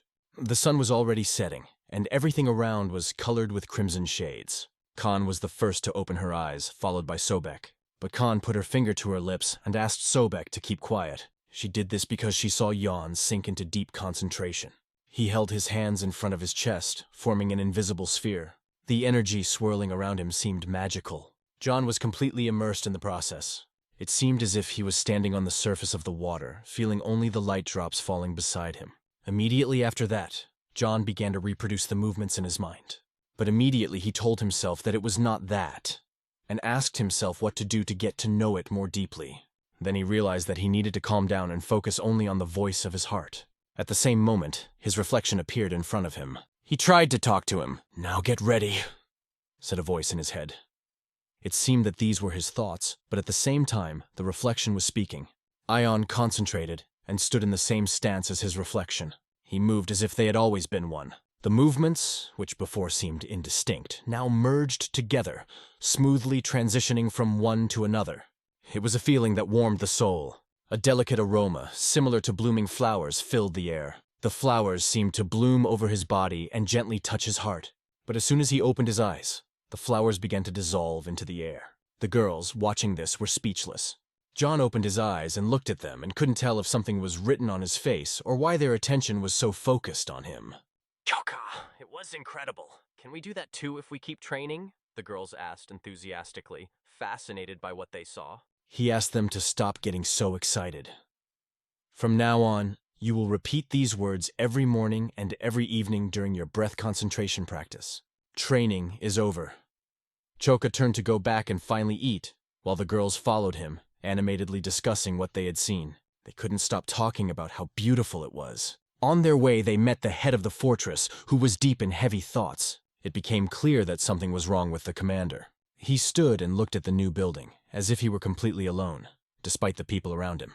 The commander slowly turned to Choka and asked, "What should we do now?" "Sage Chun-ji is heading here to attack the 5 Mountain Peaks fortress," he said anxiously. Only a few faithful brothers remained.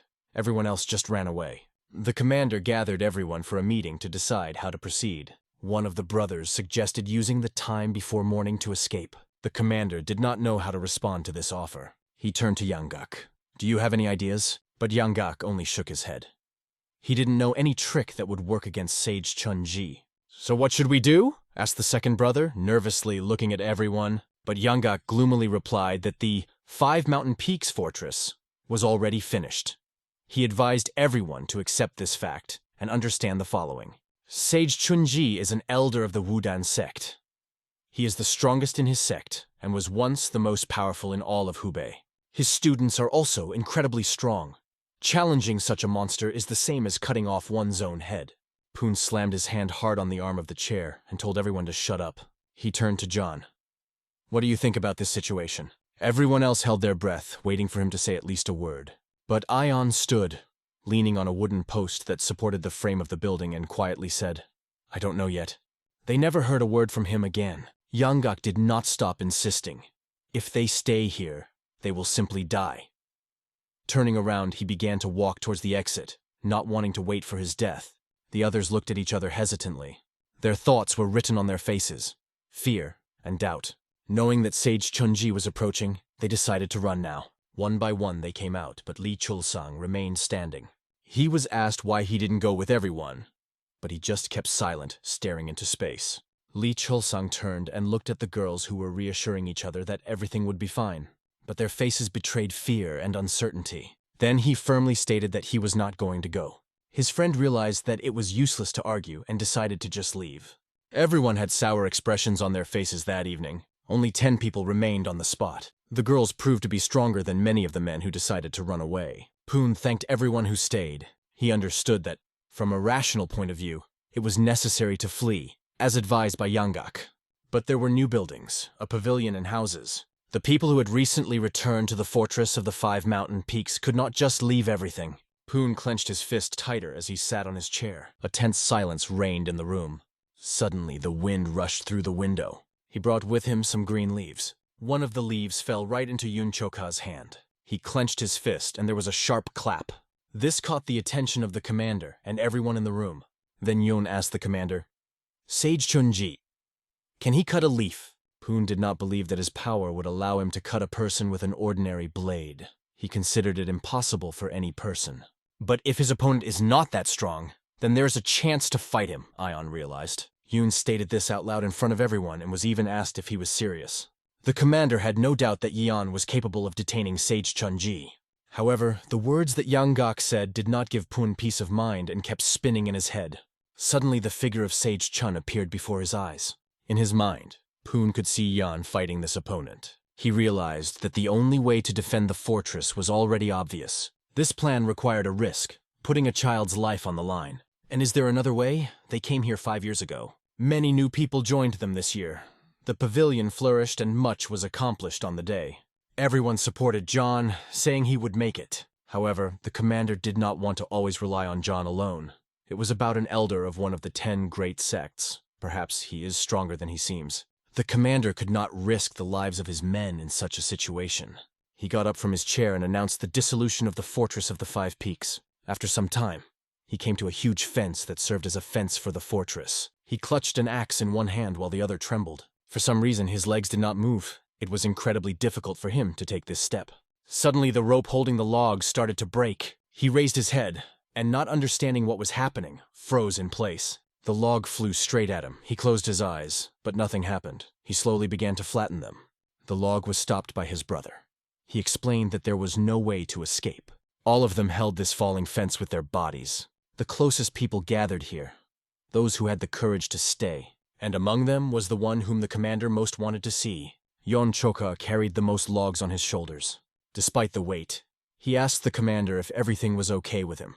At this moment, the commander understood what a real family is. His brothers and sisters reminded him that if the team was doomed to die, they would die together.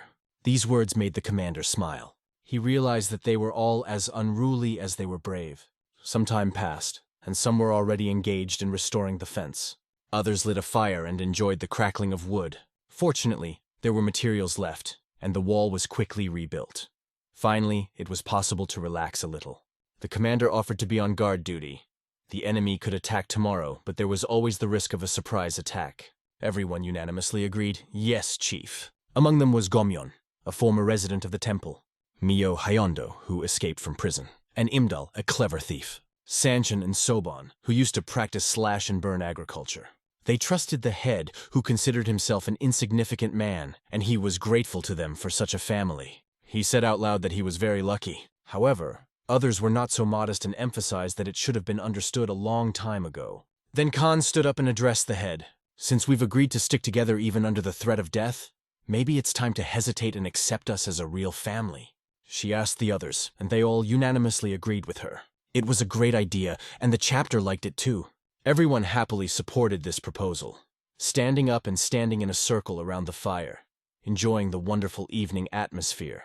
From that moment on, Chosun became number 8, Chaeyon-han became number 9, and Sobon became number 10.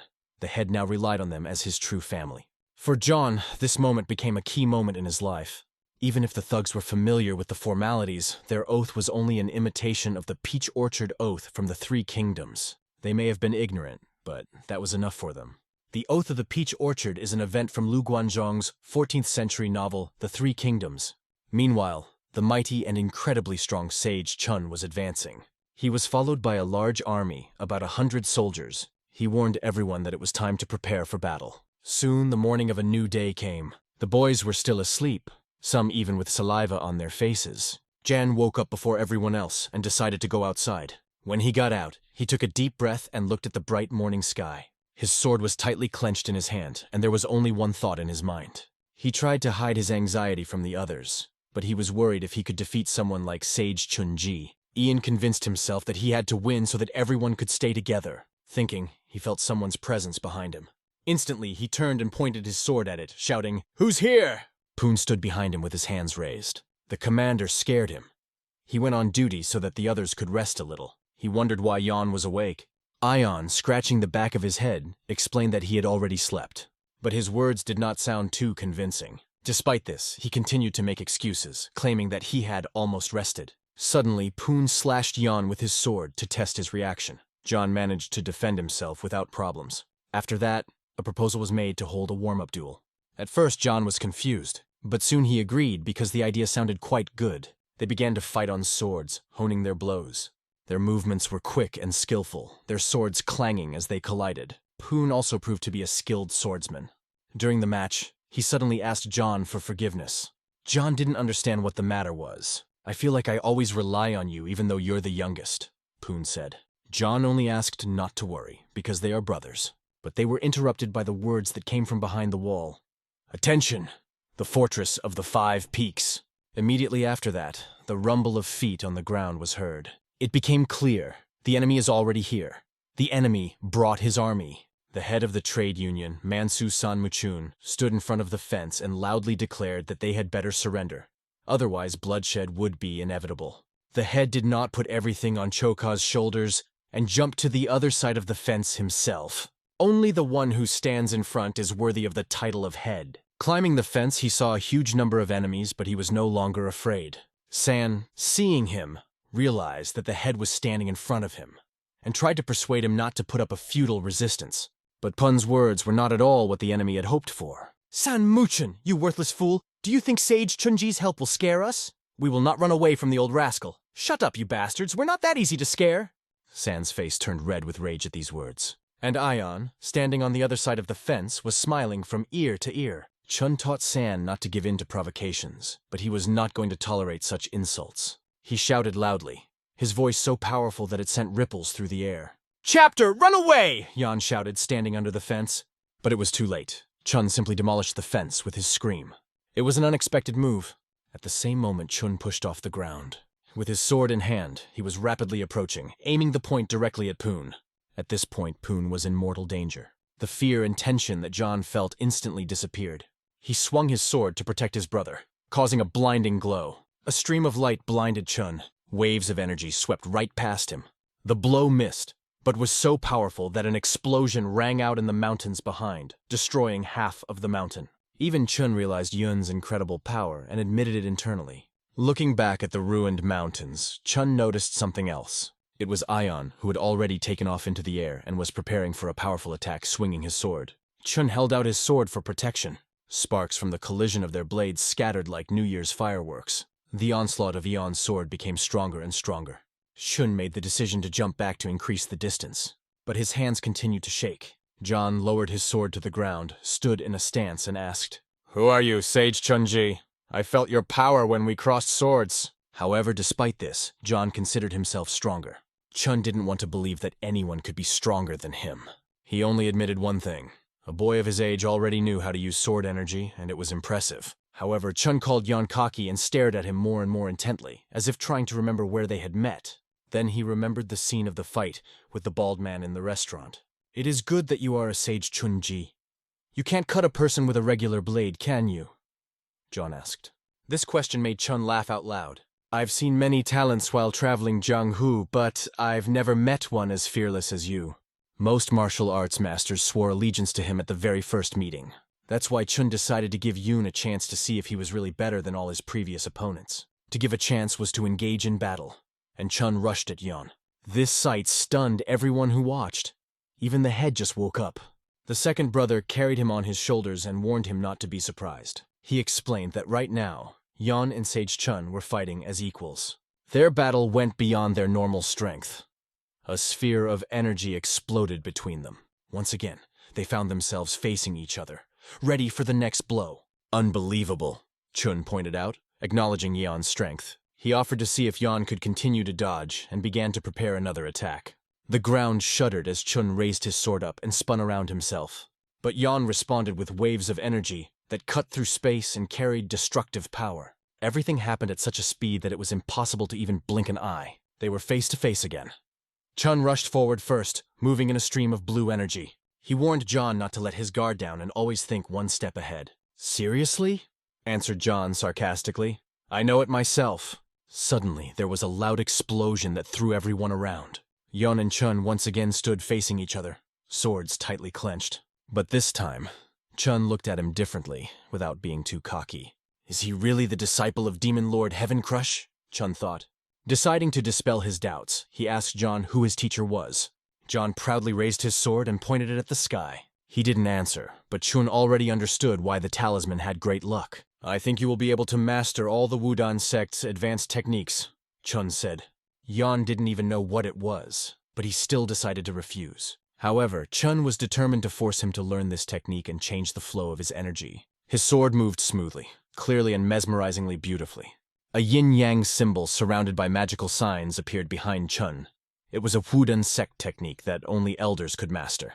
The perfect technique of the Taiji mystic sword. That's what it was called. But John decided that now was the perfect time to attack. Chun spread his arms to the sides, and the energy around him grew more and more. John flew towards him and felt something unfamiliar, something he hadn't felt before. A sudden blow with the sword, and a cut appeared on his hand. He needed to focus.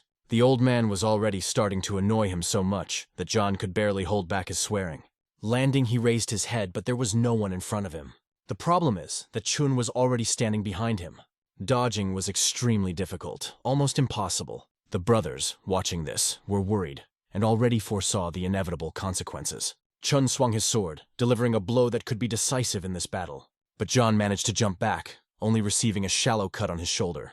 Chun released several waves of energy with a swing of his sword and warned that this was just the beginning. After deflecting the attack, Yan noticed the yin and yang symbols in the air filled with energy. Chun jumped between them, taking advantageous positions for new attacks. The chief watched this, feeling his heart sink in worry for the boy, when he suddenly heard footsteps behind him. The whole team ran up to him, and Khan froze in shock when she saw what was happening. Chun created a hurricane of energy simply by moving across the battlefield. His battle cry accompanied each swing of his sword. The yin-yang symbol shone even brighter, and sound waves began to form around it. A beam of energy descended from the sky, struck the ground, and caused an explosion of incredible power right where John was standing.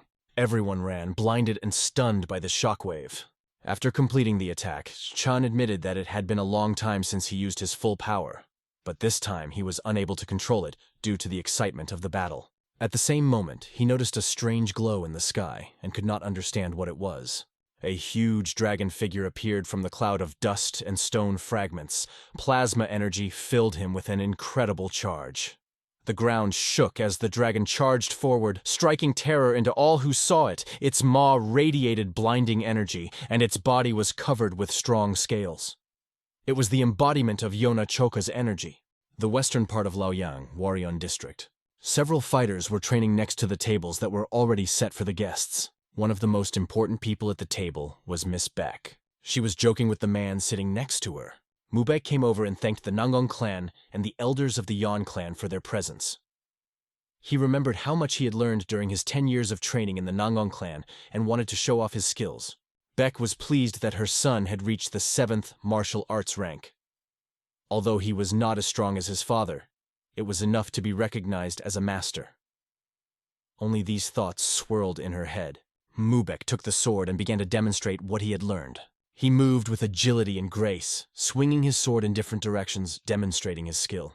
Those watching could not believe their eyes. The wind swirled around him, creating a mesmerizing sight.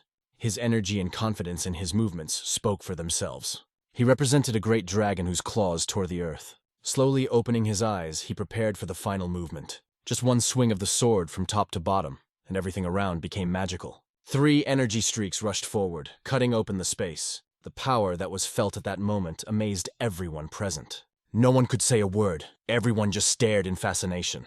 They watched as the 3 claws left deep marks on the solid flagstone of the courtyard. Some even jumped over the table to get a closer look at these tracks.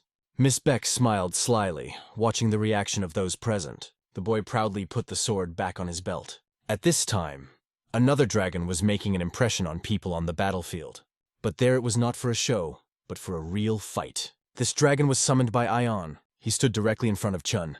The energy around John glowed yellow, and there were loud sounds similar to lightning explosions.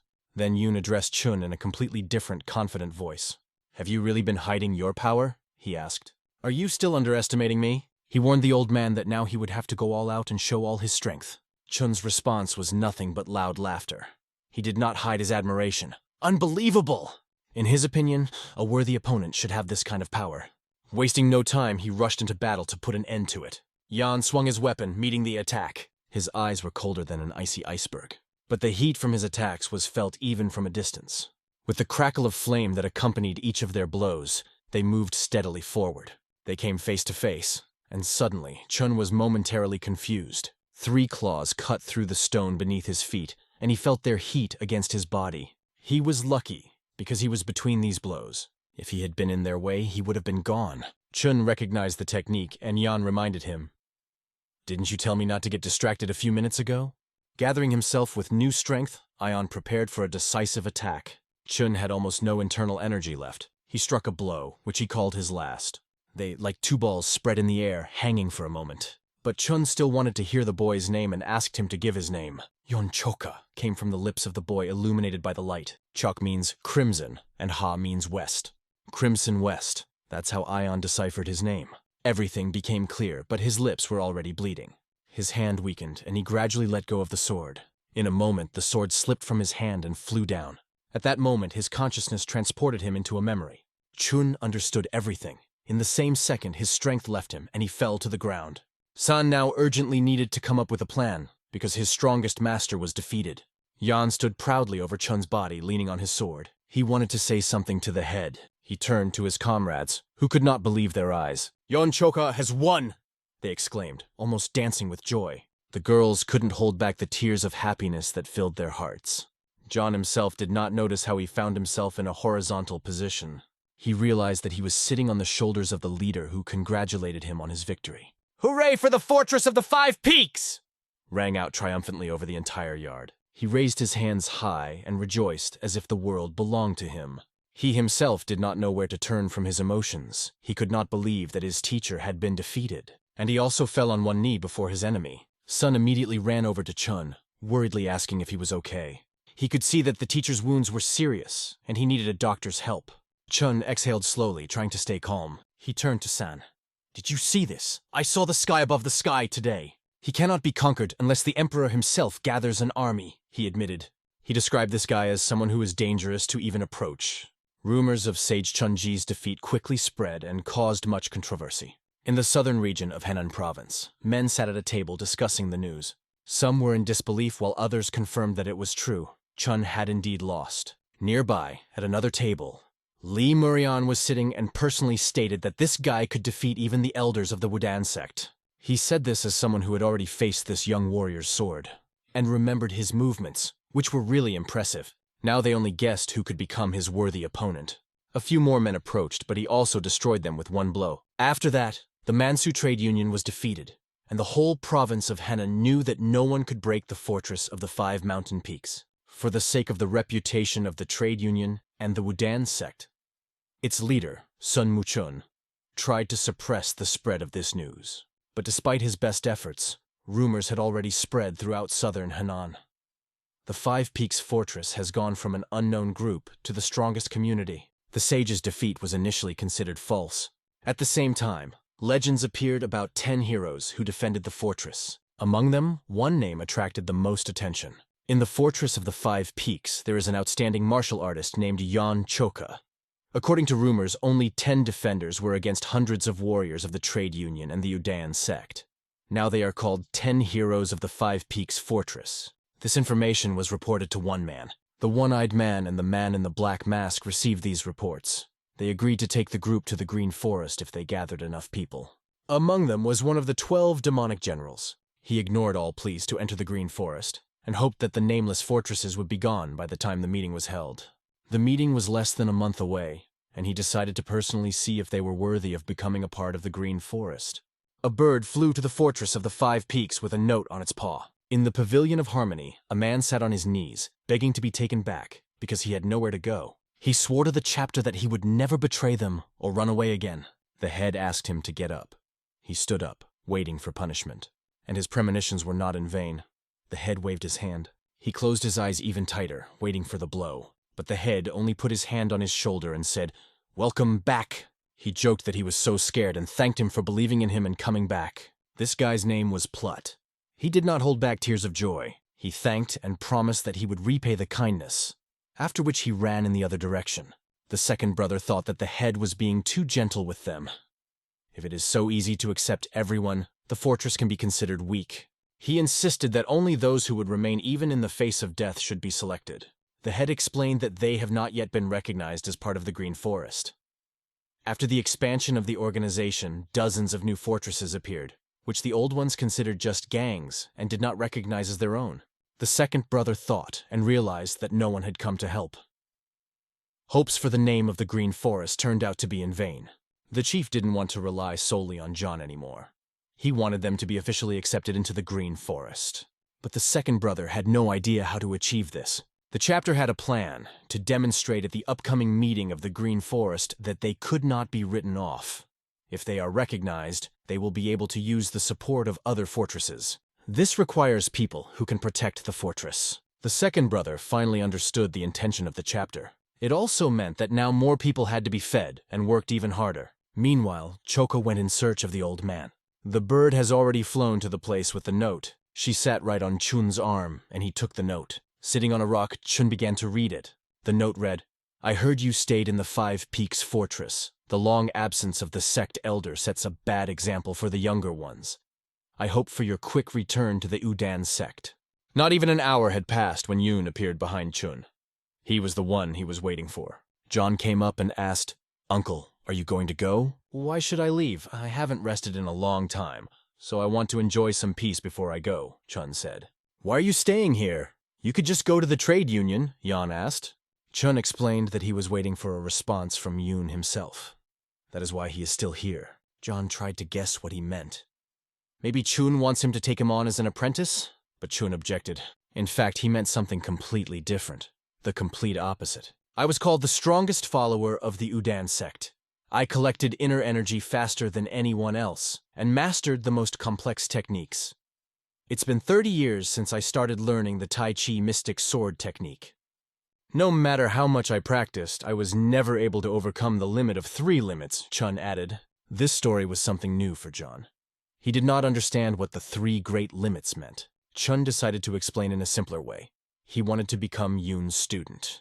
It sounded incredibly strange, just as absurd as possible. Yeon was indignant. He couldn't teach the technique of the demon-slicing sword because Brother Gomyeon had only given it to them. Chun asked her to calm down and explained that learning the technique was not necessary. He will be able to learn just by watching. All the streams of energy merge into one stream, Chun said. It meant that he could learn even this way. Getting up from the stone, Chun suddenly lunged at Yeon with his fists. Chun stopped his fist right in front of Yeon's face. The airflow was so strong that it raised his hair. The force of the blow was such that even the bamboo trees behind Chun were blown to pieces. John wondered how he did it. Chun offered a deal. He would reveal the secret, but on one condition. If John helps him with advice and points out his shortcomings.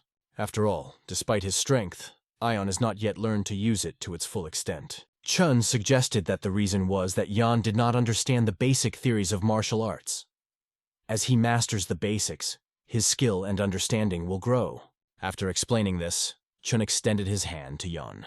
Soon they were already training. The training lasted for hours. They sat under a waterfall practicing with swords. It looked especially impressive against the background of the full moon.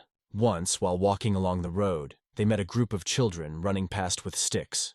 Chun looked intently at one of the boys. The little one also looked at him carefully, not understanding what was happening. Suddenly the child handed Chun a flower, calling it a gift. Chun took the flower and promised to protect it. Yan, noticing Chun's behavior, emphasized that they had grown quite close. He hated children, but Chun couldn't understand how he could not love such young and innocent creatures. It was clear why John didn't like the younger ones. His past had taught him that kids could bully and make fun of you. Chun explained that at Five Peaks Fortress, everyone is kind, regardless of age. He had no idea that the other green forest fortress was the same. He called his entire past a misconception. The sunset colored the sky in a delicate crimson color. At this time, a woman's hand was deftly tying a log. Khan prepared a few bundles of firewood and assessed them, deciding if it would be enough. She threw some logs on her shoulders. It was time to go back. She was stopped by Chun, who took some of the wood and offered to help. She called him uncle. It was unusual for her to see a sect elder on such a job. But Chun also had prejudices against mountain bandits. He didn't find an answer to her question that made him change his mind. But he was sure that the Five Peaks Fortress was a good place. The girl agreed with his words. This fortress is different from others. In other fortresses, bandits were once thieves. And in the Five Peaks, the majority fled from poverty. She said that she also ran away because they wanted to sell her to a brothel. And as long as Choka protects us like a guardian god, Khan said, the fortress of the Five Peaks can remain as peaceful a place as it is now. Chun wondered how Yeon Choka got to the fortress. The girl did not know all the details, but she heard something. She was almost unaware of his past. However, she knew that the head had saved him when he was on the verge of death. Now it's no wonder that Ion defends the fortress so zealously, even risking his life. For Khan, this was only one of the reasons. More importantly, he considered them all his family. That warm conversation under the sunset helped Chun understand Yan better, but it was time to go back. Meanwhile, in another place, the atmosphere was completely different. Someone was suffocating under someone's pressure. The woman spared no one and had just strangled the man standing in front of her.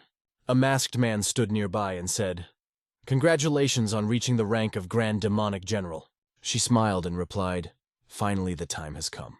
The rage she felt 20 years ago still hasn't faded for a moment. She was impatient then, but now things are different. The Sword Emperor, the moon-slicing swordsman, and all the Janggu sects, they will all fall before me, she declared. But so far she only said it to those who stood in front of her, under the guise of the Moon Fairy. The infamous demon from Henan Province, also called Double Evil, because it is difficult to stay alive after meeting him. Behind his sinister smile hides a deadly sword, hence the nickname Northern Match, Shim Yangak. Suddenly, a serious problem appeared in his life. Ancient Heya. It was here that the following events took place. The boys finally got here, and they were very worried about hunger. In short, they were very hungry. Sitting down at the table, they immediately began to discuss how tired they were of these rumors. Everywhere you go, everyone says how powerful the fortress of the Five Peaks is. It seemed incredible, Shim thought. He thought that if the sage had intervened, the fortress would have been destroyed long ago. He believed that the rumors of the sage's attack were just lies. Sage Chun would surely destroy the fortress of the Five Peaks, along with the insolent Yeon Chokha, and together with his adopted brothers. If that happened, the Five Peaks fortress would be empty. Nothing but the name of the Green Forest would remain. And in the absence of the leader of the fortress, Shim planned to appear there as a hero, to become the new head, as he had intended. But damn it, everything didn't go according to plan. Now he was clutching his head thinking about it.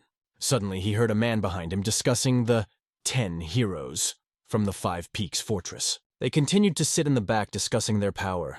This infuriated Shim even more. The food was already served on the table, and at the next table they continued to discuss that they had even returned everyone who had escaped. However, sitting at the table with Shim, the mustached man did not understand what to do next. Because the fortress of the Five Peaks really stood, Shim still believed that those bastards from the Mansu trade union must be bluffing when they talked about Sage Chunji-da. And who would believe that the older sects would take part in arresting bandits? The boys did not know what to do, because Shim had promised them that they would become the top of the fortress of the 5 mountain peaks. Then he became angry with them and, threatening, ordered not to make him guilty of everything. "It's not like that," the other objected, and began to recall the words Beck had said. If they are able to return to the fortress, they will not accept the fugitives back. That's why they trusted Shim and followed him up to this point. He just hit the table hard. If you believe those guys at the next table, that the fortress of the Five Peaks welcomes even those who once left it, then that's wonderful, he said. They would be able to return, and it seemed better to them than trying to return to the All-Wind Keep. Yangak Shim heard the appeal from another, with the question, "Isn't Yeon Choka scarier?" and with the assumption that John would not accept them. Shim continued to invent theories, reasoning that no one in the fortress of the Five Peaks knew anything about the sea except him. He came up with a plan to get back. Meanwhile, in the Five Peaks fortress, claw marks remained on the ground. These tracks looked really scary. Anyone who passed by could not fail to notice these traces. At the same time, unusual guests were noticed. They were the first to escape from the fortress. Young Gak and his boys had of course caused outrage among the people. They had left the fortress, and now they seemed to have no shame in coming back.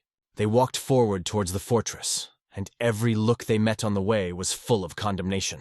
Ian tried to reassure his boys, asking them not to pay attention to it. He assured them that they just needed to meet with the head and tell the truth. They did not abandon the fortress. Although his boys thought more realistically, no one would believe them, and they looked like criminals in the eyes of others. But Ian repeated that there was no need to worry. No one would say anything to your face anyway. Suddenly, he came upon 3 huge bands lying right in front of him. Everyone began to think, and came to the conclusion that probably some idiot tried to level the ground in the fortress. But Young Gak clearly understood that these traces were left by someone who knows martial arts. Only one person in the fortress could create such a thing. Even though Yan looked like a monster, the demon-slicing sword technique could not leave such marks. While they were thinking, someone suddenly came up behind them and loudly called Young Gak's name. He turned indignantly, asking who dared to talk to him in such a tone. "I dare you, bastard," answered the stranger, holding the axe behind his shoulder. Li Chulsang stammered out his name, Young Gak. At this point, they began to argue about which of them had better connections with the chapter. "I may have been gone for a little while, but the whole hierarchy fell apart right away, didn't it?" said one of them.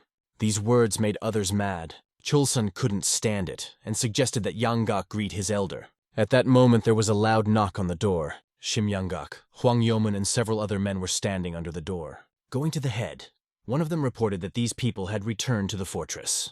The second brother immediately became angry. Yangaku did not lack impudence. He turned to the head and asked if he was at least going to accept them. Whatever the reason, he was the first to leave the fortress, failing to lead the others. The head nodded thoughtfully, agreeing with his words. But still, Young Gak was strong enough to make a name for himself in Henan, and maybe he would be useful. However, the second brother pointed out that the fortress had become much stronger thanks to Choka's training. And now there are probably a few people who can beat Young Gak or Baek. But the head still remained unsure of this. Although 2 of them were completely defeated by Chuk, this old man showed remarkable martial arts skills. At that time, Chulsun was waving at old Shim on the street. He suggested that he taste his fist and realized that he is no longer the same Li Chulsang that he was before. Of course, this was insulting to the old man. He immediately rushed into battle to put him in his place. They approached each other, fists clenched. And a second later, Li's punch missed, and Yang Gak hit him right in the arm. It was unusual for Yang Gak that someone was able to take his attack. But Chulsen didn't stop, continuing to mock him. Then the old man could not stand it and flew back. One of Young Gak's men watched the battle, not understanding how this was possible. Chulsen was still strong before, but he was clearly not up to Young Gak's level. In the entire Henan province, there were few who could compete with him. And now a logical question arises. How was he able to grow so much and in such a short time? Young Gak had already realized that his opponent had made considerable progress after training with Choch, but despite this, he still managed to dodge and grab him by the head. He tried to prove that it was too early for him to fight against him. The old man hit his head straight into the ground. It was painful enough, and Chulsen felt the ground reverberate with pain on his body. This old man was really annoying him. He continued to hold Chulsen's head and ordered him to stop getting on his nerves. But Chulsan wasn't going to lose to someone who ran away humiliated. He quickly turned around and, with all his might, tried to attack. But this blow passed. Chulsan continued to try to overcome him despite the defeat. Then the old man decided to put an end to it. But suddenly another person appeared and stopped him with just one finger. It was Sage Chun who immobilized this cowardly fool, and only one finger was enough to touch his forehead. Chulsan didn't even realize what was happening, but he couldn't move anymore. Chun didn't know who was standing in front of him, but he understood that he shouldn't use deadly techniques here. Chulsan wondered who it was that stopped his attack with one finger. "Is this another Choka-like master?" Chulsan then asked Chun to not interfere, as he himself wanted to teach this fool a lesson. But understanding the difference in ability is also a skill, and Chun explained to him that this old man was several times stronger than him. Chulsan, wiping the dirt from his face, declared that he had not yet taught him his lesson.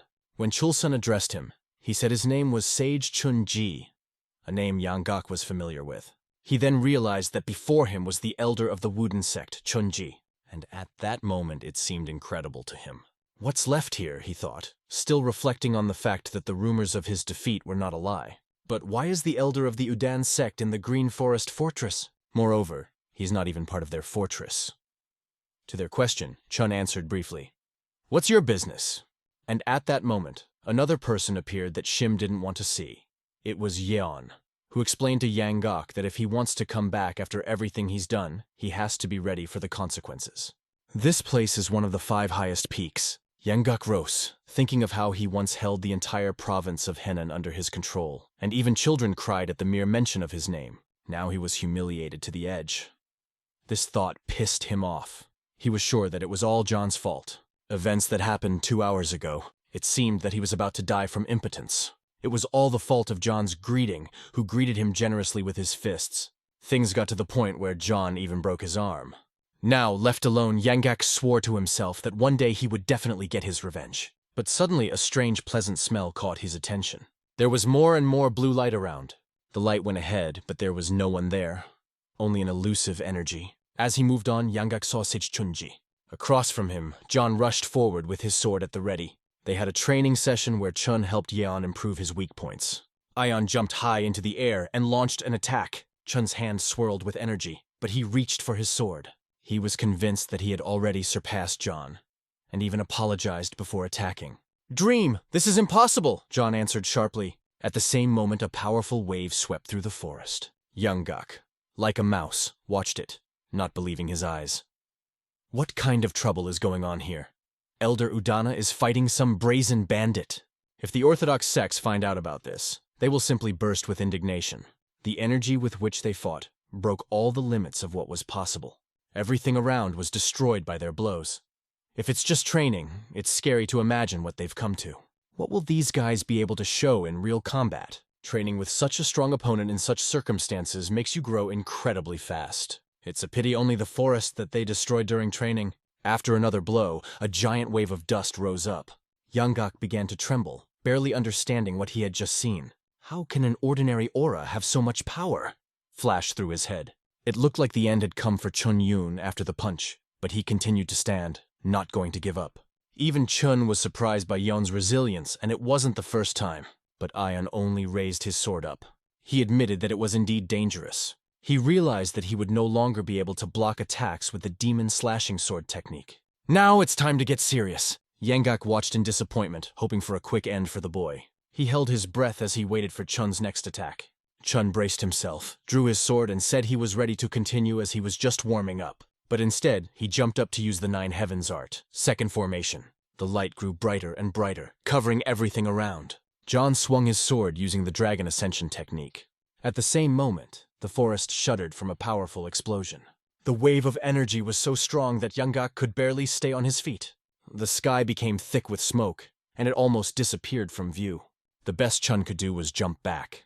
The attack was so powerful that it even cut through the clouds. John himself did not expect such a result. He understood that he only became stronger because of Sage Chun. Let it fall on me, and I would surely turn to dust. You continue to amaze me. Hey, stop pretending to be a weakling. I know you haven't shown everything you're capable of yet. But Chun saw no point in continuing. He didn't want to lose what little confidence he had gained so hard. He held out his hand to Jono and thanked him for having learned so much from him. Yeon is a little upset. Everything just got interesting, and Chun stops. How can you be so petty? Chun apologized but could not continue. One wrong blow, and nothing will save him. In addition, he had to maintain his reputation as a Udan elder. The time spent here has become a real blessing for him. Both benefited immensely from 3 months of training together. For Sage Chunji, who aspired to rise to a new level, it was interesting to watch Yan's growth. When the travels are over, he will wait for the day when Yan appears in the world of martial arts. At the beginning of summer, Elder Udana quietly left the fortress. Yang Gok watched from behind the tree, realizing that he should probably forget about his revenge. The fortress grew stronger and stronger, and after a few months something unexpected happened. A man walking through the forest came across a giant bear. He guessed that it was the mother of the cubs he had killed on his way. The bear roared louder and louder, blocking his way, but it all ended quickly. He killed her with his metal claws, a deadly weapon on his fingers. The Lord of the Green Forest, the Demon Lord, shattering the heavens, is Sok Mu. He gained fame as one of the strongest men in Marima, but he was once an ordinary worker at the Shaolin Temple. Wanting to master martial arts, he went there. However, he absolutely did not want to shave his head. His innate physical abilities and skills quickly attracted the attention of those around him. However, his life principles were far from Buddhist ideals. One day, in an abandoned temple warehouse, he found a Buddha statue forgotten by everyone. At that moment, his fate changed forever.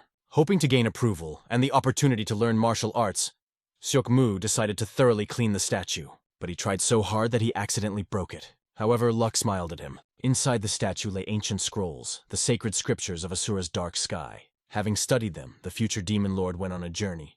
Soon he headed the bandit union and shook the whole world of martial arts. Seokmu selected 12 of the most talented disciples and imparted knowledge from the Asura dark sky sacred scriptures to them. The power they obtained amazed even the elders of the 7 great sects and the 2 schools. Thus appeared the 12 demonic generals of the Green Forest, known as Grim Reapers. In those days, the fortress of the 5 mountain peaks. A cat was lying on the path, enjoying a rest, but he had to get up because of a sudden scream. This cry was heard very close by. "Is the head of the 5 Peaks fortress located here?"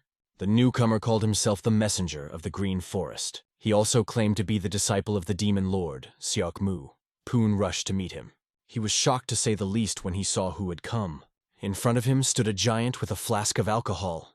It was one of the 12 demonic generals, the Wind Lord. He demanded to be greeted with due respect, even though he was already well drunk. Without hesitation, he walked over and sat down on the chair, just like at home. Then he continued to drink, as if he always had enough. Alcohol dripped down his beard and mustache, and he wiped his mouth with his hand. He had long metal claws on his fingers. The one who watched him understood. He did not come as a guest. To tell him the whereabouts of the boy he had come for was to invite great trouble. Everyone just hoped that everything would end quietly.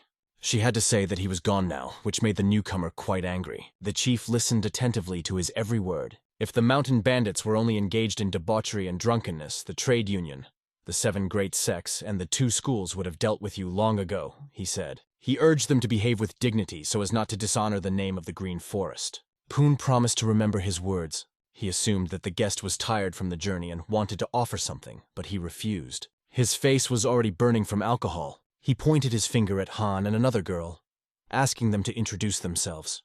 The head called them the 9th and 10th sisters and offered the guest a snack. But the man was more interested in these 2 beauties. Saliva was running down his face. Something had to be done, and the head kept repeating that the guest must be tired and hungry. However, after what he saw, he was not in the mood for food at all. Then Khan herself turned to him. "What brought you to this humble place? Do you have an important business?" Hearing her voice, the man only started drooling even more. "Yes, I have something important for you," he said, still drooling. He rose to finally announce the purpose of his visit. He wanted to make sure that they were indeed worthy to bear the banner of the Green Forest. If not, he was going to kill everyone. But now I saw that their fame in Henan province was deserved. Then he officially recognized the 5 Peaks Fortress and invited them to the Green Forest tournament that would be held this October in Gangnam. The branches of the Green Forest spread across many regions, but were unable to demonstrate their true strength. The tournament was supposed to unite them so that even the 7 great sects and the 2 schools would bow before their might. It was a recognition of their strength. Now they officially became part of the Green Forest, which made the chapter incredibly happy. Having finished with official business, the man offered to drink together with his brothers and sisters from the fortress. As soon as he said this, the chief promised to give him the best reception of the evening. They were invited inside the living room of the Hetsia settlement nearby, and it was luxurious. The head quietly asked where John was now. "Still asleep," explained the other brother. The plan was simple: to get out of here as soon as possible. Get out of here before Jan wakes up. After all, he was still lying in bed and peacefully drooling in his sleep. Some time passed, and the alcohol was already pouring into the glasses. The table was overflowing with delicious food. The mere sight of the dishes instantly whetted the appetite. The head and the second brother, mesmerized by the food, asked Yingya how he was doing, but Yingya acted as if he was worried about something. There was only one thought in his head, about those 2 beauties he imagined when he was drinking. He could see how they affectionately called him Cat Lord. The fantasy was not a joke, but the girls in front of him were completely wrong. Because of this, he suddenly hit the table and declared that everything was terrible. "It won't work like that," he grumbled, enraged by the situation. He demanded to immediately bring 2 beauties from the fortress. The second brother realized that their plan had failed. He heard them whispering and urged them to comply more quickly. The chief tried to explain in a softer way that those girls would not come even if they were called. They are still children. But the newcomer angrily threw the dishes and pounded on the table, insisting that they should come when he called them personally. If they are not going to go, I will come to them myself. If I don't see them today, there will be no Five Peaks Fortress tonight, he threatened. It seemed that the guest had some problems, either with girls or with beauties in general. At that moment, the girls woke up from the voice that woke them up. Loud shouts rang out from under the door. "Get out quickly!" The girls went outside to see what was happening. There, everyone tried to restrain the man so that he would not break through to them. As soon as he saw them, his face turned red again, and he began to order them to come to him. He demanded that the drink be brought immediately, even though the girls weren't even fully awake yet. "Refuse! Prepare to die!" the general continued to threaten. The head gently placed a hand on his shoulder to stop him. "Please, master, don't do this," the head asked in a calm voice. For the general, the very fact that he was touched was humiliating. He took it as a challenge to his patience. The general slowly reached for the weapon hidden in his inner pocket. He put on his metal claws, which were immediately enveloped in dark purple energy. The chief almost cried as he pleaded and explained that they were doing everything for his comfort. "For my comfort?" asked the general sarcastically. "Definitely not for me." "Absolutely not," both swore to him, standing in front of him. The general continued to get angry, accusing them of not wanting to give him the girls. Saliva was flying from his mouth. The head again tried to explain that everything was not as he thought, but everything was clear to the general. This man is just looking for death. He was already swinging to hit the head. The head just watched helplessly, realizing that he could not do anything. But suddenly the general's hand was stopped by the words that rang out in the silence. "What kind of lesson in the middle of the night? People want to sleep," was heard. The two brothers almost cried when they realized what was happening. Trouble came in the form of Jonah, who woke up and went out, standing in front of everyone. John immediately asked, "How can you behave like this in someone else's fortress?"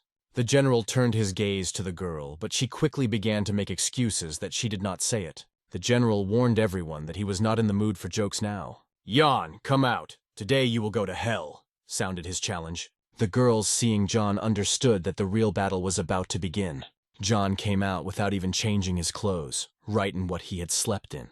The boy's self-confidence made the general think, who is standing in front of him? He decided to ask directly, but John just yawned widely, covering his mouth with his hand. The general perceived him as a local fool who did not understand who he was talking to. He was also surprised by the reaction of the girls.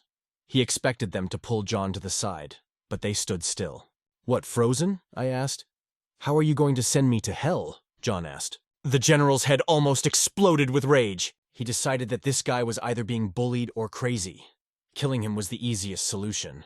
But the general remembered his position in Murima and the bandit union. Deciding that it was best not to associate with this fool, he turned around and said, "Okay, forget it. Just get me a drink." But John wasn't going to let him go so easily. "Are you scared?" he threw after. The general was seething with indignation. In a rage, he swung and sent 2 energy waves at John. The head and the second brother tried to save the situation, but everything went awry. The chief was most afraid of John killing the general. The young boy looks at his enemy with undisguised excitement. The mustachioed man clearly did not expect this. The fight has begun. The boy is surprised that his enemy is so weak. Send him to hell? The male bares his large claws in preparation for an attack. Maybe the mustached man didn't seem strong before. But now he aims to fight seriously. Now he will show why he is called the Crazy Cat Lord. The boy carefully watches the movements of his enemy. The girls were worried about the old man, and worried that everything would be fine with him. Men think maybe they should be stopped. But they can't do that. The mustachioed man continued to strike the boy hard. He could not resist it in any way, so he just endured it. The man reminded that it is as easy as breathing to make a head. A second later, he swung his clawed hand again. He would not let this young man die so easily. He will do everything to ensure that this young man dies long and painfully. But it turns out that this young fellow was not serious about his enemy until he crossed the line. Therefore, our hero is not going to tolerate it anymore. The man was shocked that the boy had ripped off his collar so easily. Now he was going to start the fight in real earnest. The full moon illuminated the street where there were many people. How did this mysterious guy get away with such a powerful attack so easily? It was really easy for him, but the mustachioed man is sure that his technique is exactly up to the task of this young. His technique would surely kill most masters in a second. But not him. Maybe the man was a little drunk, but his technique was still impossible to block so easily. Is it because of him that the 10 heroes of the 5 peaks became famous? It turns out they don't specifically stop him. They don't stop him because they simply won't be able to because of his power. This only interested the man. Finally, he found a worthy opponent to enjoy a duel with. At these words, the young man laughs loudly. The old man laughs at this man's name. It sounds like it was invented by some perverted dog. Is he really called a lecherous lord? The man clearly does not like that he is so brazenly laughing at his name. He is going to defend his honor and pay for such insolence. After a second, the enemy rushes at the young guy without thinking and swings. But our hero did not even move. His face showed indifference. The abomination uses the Mad Cat Lord's special dead claw technique. The main character is still just staring at his opponent. A second later, he folds 2 fingers. After that, he brings them closer to the self-confident mustachioed man and touches his claws with his fingertips. From this, everything around begins to explode. Dust is rising. Those who were watching this quickly covered themselves with their hands so that the attack wouldn't touch them. The abomination fell into a stupor. How is it possible to stop this attack with just 2 fingers? The situation is hopeless. The teacher told him not to use this technique. But he has no choice, and the man decides to use the Asura's dark sky punch technique. Throughout his life, the man experienced a lot of pain. This was in order to learn this technique from the heaven-destroying demon lord. When he learned it, he never lost to anyone. She is so powerful that she can subdue the elders of any sect. The man could not even think that one day he would use it on such a young opponent. But since there is no choice, the man decides to act. He gathers all his strength and energy for this blow. But something seems to have gone wrong. The boy calmly touched his hand. The young man introduced himself with a smug smile. His name is Yeon-joha. The man fell into a stupor from such indifference of his enemy. Is he some kind of psycho? A second later, our hero finds himself even closer to the man. After that, he swings and clenches his fist. Yoha is going to teach him a lesson and take revenge for his friends, because they are not his toys. If the youth hits the Green Forest Messenger now, they won't be able to join them, and that will be bad. Then his friend shouts loudly and asks him to stop. But is it too late for that? A second later, there is a loud explosion. A large golden dragon appears before the messenger. He opens his mouth wide, causing him to freeze in fear. Will he lose? In a second, everything changes before your eyes. He sees an unknown person on a boat. Is this Death with a scythe? Maybe he's already dead? But after a second, the Lord opens his eyes and sees a fist in front of him. Yoha stopped his fist a few centimeters in front of his face. But a strong wind arose from such a force of the attack. The mustachioed man's whole life flashed before his face. In front of him was a young man who still managed to defeat him. The abomination falls to his knees before him and realizes that he is facing a real monster. If it weren't for the boss, the young man would definitely send this bastard to hell itself. Therefore, he can consider himself lucky. The man's hands are still shaking from fear. The mad cat lord in Gale has yet to give his all, but he lost all will to fight. The pressure he felt from young Joe was something he had only felt from a demon lord before. The man apologizes for his act, justifying everything by saying that he drank too much. The man really admits his mistake. The young man admonishes Ingale to behave properly next time. Our hero wants the man to say goodbye to everyone and leave. He doesn't seem to know much about the hierarchy of the Green Forest. Joha wasn't going to take it anymore.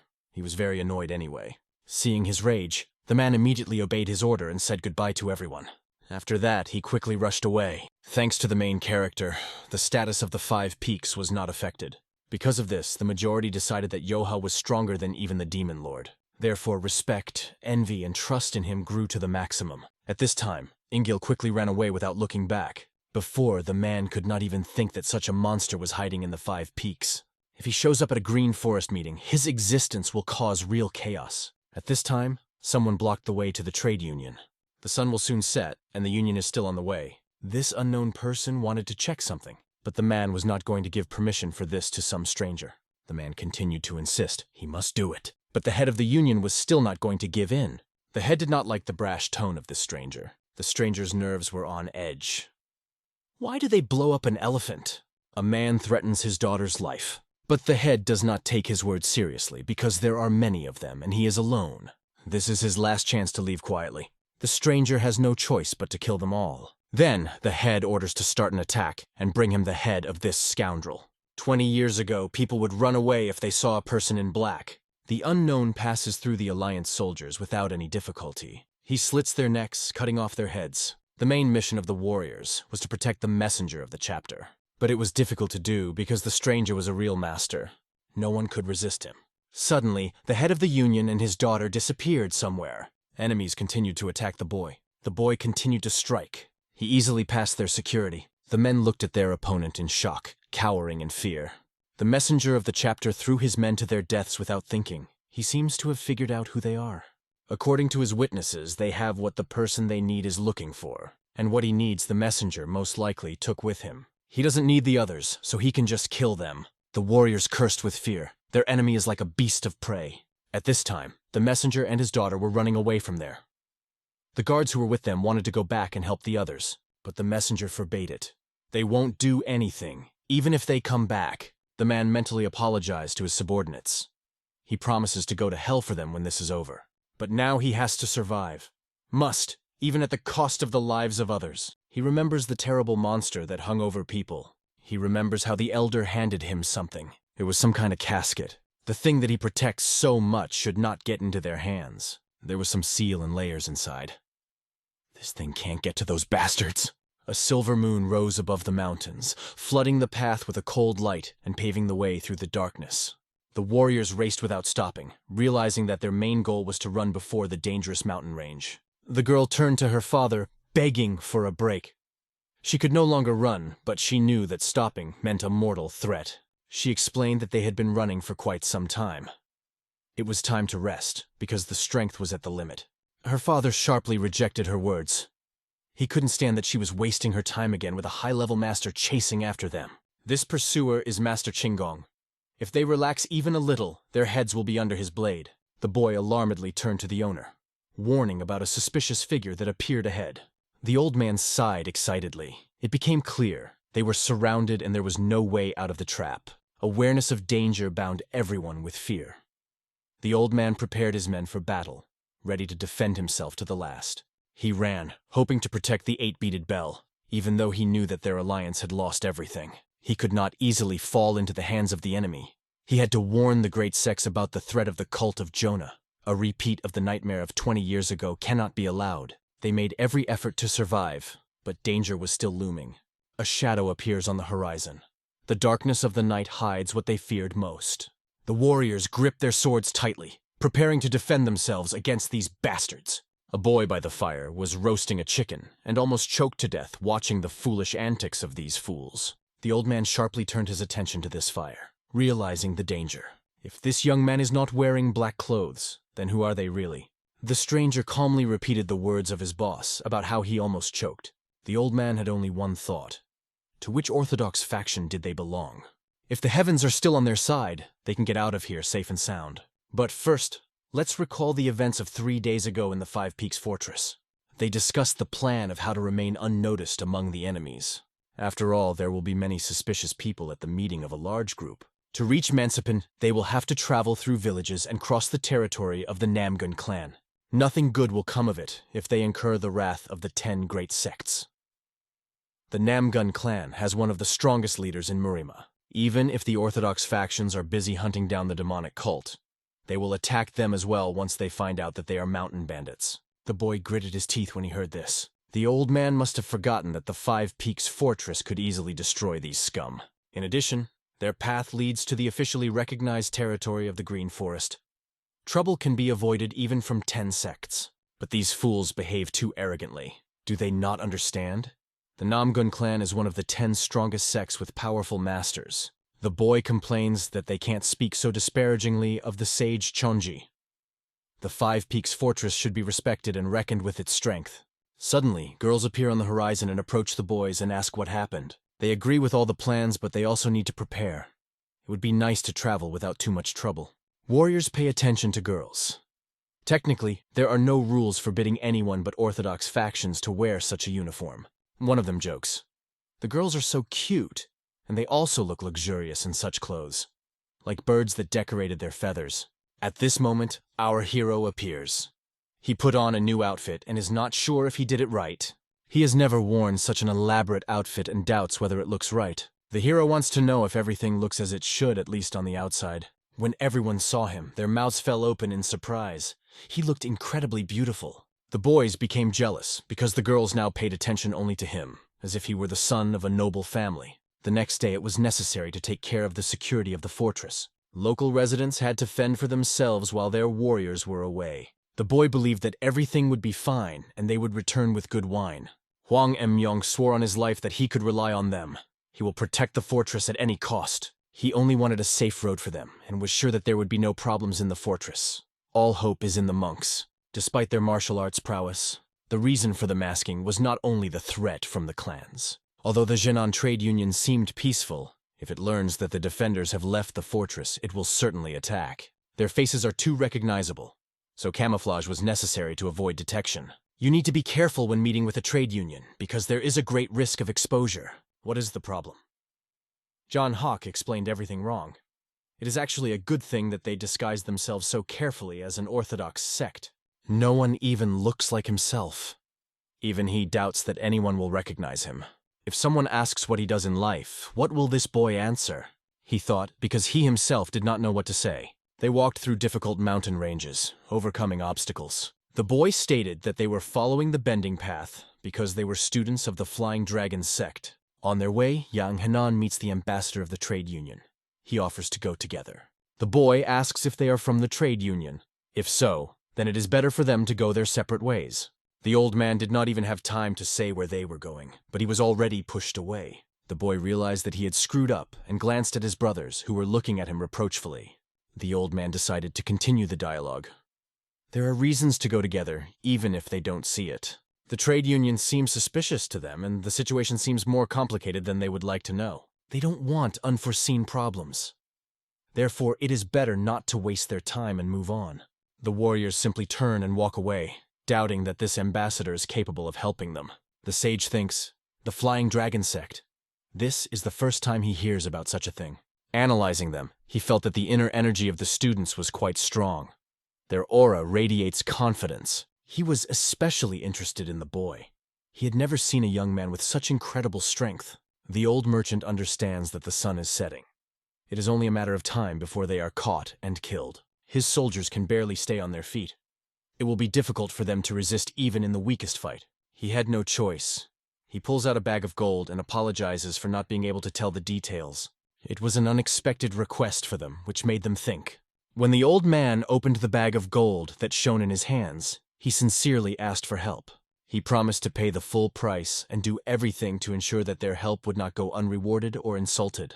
The money was huge, but even that did not convince them to accept the merchant's offer.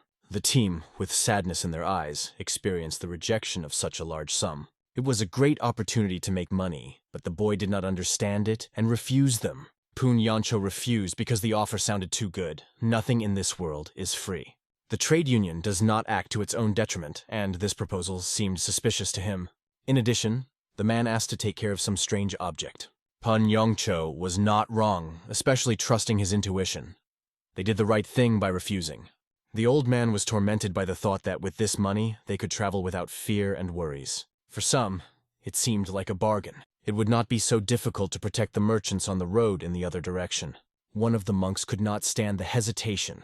The decision had already been made. Even a good offer doesn't mean they need it. They did not want to get involved in other people's problems. In addition, the trade union escort could increase the risk of conflicts. They looked like Chen Fu's heroes, but now they needed to focus on the Green Forest. These words were wise and caused concern among some members of the team. Continuing their way, they realized that the merchants had been attacked. If they passed here, the enemies are close. Thinking about the possible connection between the traders and the attackers made the situation seem even more dangerous. We had to leave immediately. Gathering around the fire and checking their belongings, they prepared for a new transition. The girls bustled about making sure all their things were packed. One of them noticed things near the tree. She decided to look around to make sure she hadn't forgotten anything. The men watched with a smile as she dragged a bunch of different things behind her. When the girl bent down, they felt embarrassed and looked away. One of them, Chaelson, decided to help by taking over her belongings. He already imagined himself as a noble, caring gentleman, but his eyes widened when he suddenly saw the ninja was rapidly approaching them with his sword at the ready. This warrior met their gaze. He finally found his purpose. The girl had no idea what was about to happen. The killer had nothing against them, but asked to die here so as not to cause trouble. Chaelson realizes the danger and immediately rushes to help the girl. He pushes her aside, protecting her with his own body. The assassin's sword cuts into him. The blade cuts sharply through his body. Drops of Cheol-san's blood fall on the girl's face. Everyone froze, their mouths wide open in horror. What they didn't expect was to see their comrade Cheol-san hit with a sword. He realizes that things have gone too far and falls to the ground, bleeding. The killer sees no point in resistance. Everyone here is doomed. But he did not foresee what would happen next. Our hero's leg crashes into his face with incredible force. A powerful blow accurately hits the opponent's head. The blow sent the killer flying to the side with incredible speed. The hostess looks at Cheol-san, trying to find a way to help him. Instead of helping, she scolds him, calling him a fool for rushing to block the blow. She would still come back. Cheol-san apologizes, explaining that he wanted the best. The owner approaches him and thinks about what to do next. But when he looked closely, the terrible truth hit him. The wound was deep and very dangerous. They urgently need to find the nearest village to take Cheol-san there for treatment. The monk suggests that we quickly pack up and leave before more trouble starts. But on Yoha's face, it was already clear that the trouble was not long in coming. There were many masked enemies, and they were already waiting for them. They sat in the trees and stared with cold, merciless eyes. The owner glanced at them, trying to count, and realized that these people were extremely aggressive. Because of this cursed trade union, they now have a lot of problems. First, you need to get to the village. Yangak and Homer must help Joey. But the young master asked everyone to leave. He assured that he could handle himself in this situation. They ran, hoping to reach the village in an hour. But will they find a doctor at such a time? She looked back at Yoa, worried if he was going to be okay. All they had left was to believe in him. They know that he is incredibly strong. Although it is embarrassing to always rely on him, there is simply no other choice. No one knows how many more enemies there are in black. If these killers catch up with them, trouble is inevitable. The sudden attack knocked Cheol-san down with one blow. This opponent is clearly not one of the simple ones. Perhaps all other enemies are experienced and dangerous warriors. For Yoha, this task is not easy. It will not be easy for him to deal with them. He asks everyone to leave so as not to put them in danger. At that moment, a blow from one of the ninja hits the ground. Our hero turns around and asks who they are. The answer is silence. No answer to his question. He grabs the opponent's mask and yanks it sharply. Swinging his fist, he asks again, "Who are you?" His powerful blow hits the enemy in the face. From this blow, the enemy crumbles to pieces, as if to ashes. The ninjas look at this with shock, and our hero bursts into the very center of their squad. He cuts one down with a powerful kick. The second, stunned, stands with his mouth open in surprise. But it is he who gets the next hard blow. A relentless kick hits him squarely in the head. An army of black-clad warriors from behind look on in shock, thinking that this guy is out of his mind. One of them stops the whole army, because he realized that this young man is extremely dangerous. A strange upstart stands in their way, and now they need to think of a plan of attack. Our hero picks up the sword lying on the ground and coldly questions these damned bastards. "Who the hell are you?" he angrily exclaims. "Why are they silent?" If they continue to ignore him, he will have to keep killing them until he gets an answer. The warriors took his harsh words as impudence, considering him nothing more than an insolent brat. They decide to destroy him to shut up this brat once and for all. At this time, the team tried to reach the nearest village as soon as possible. The only question left was, were they really moving in the right direction? It was getting harder and harder for their friend, and he had to endure as long as he could. Pun Yongcho understood that they were not in time and the consequences could be catastrophic. But he did not give up. Everything will be fine. The bleeding will be stopped in time. Suddenly the old man smelled blood in front of him. He ran forward and stopped abruptly. He also stopped the entire team with a signal. He asked everyone to shut up and not make any sound. Yangak tried to come up with a plan. Time was short, but he could sense a large group of people nearby. Most likely, these were the merchants they met earlier. Sneaking closer and looking down, he saw that the merchants had been brought to their knees.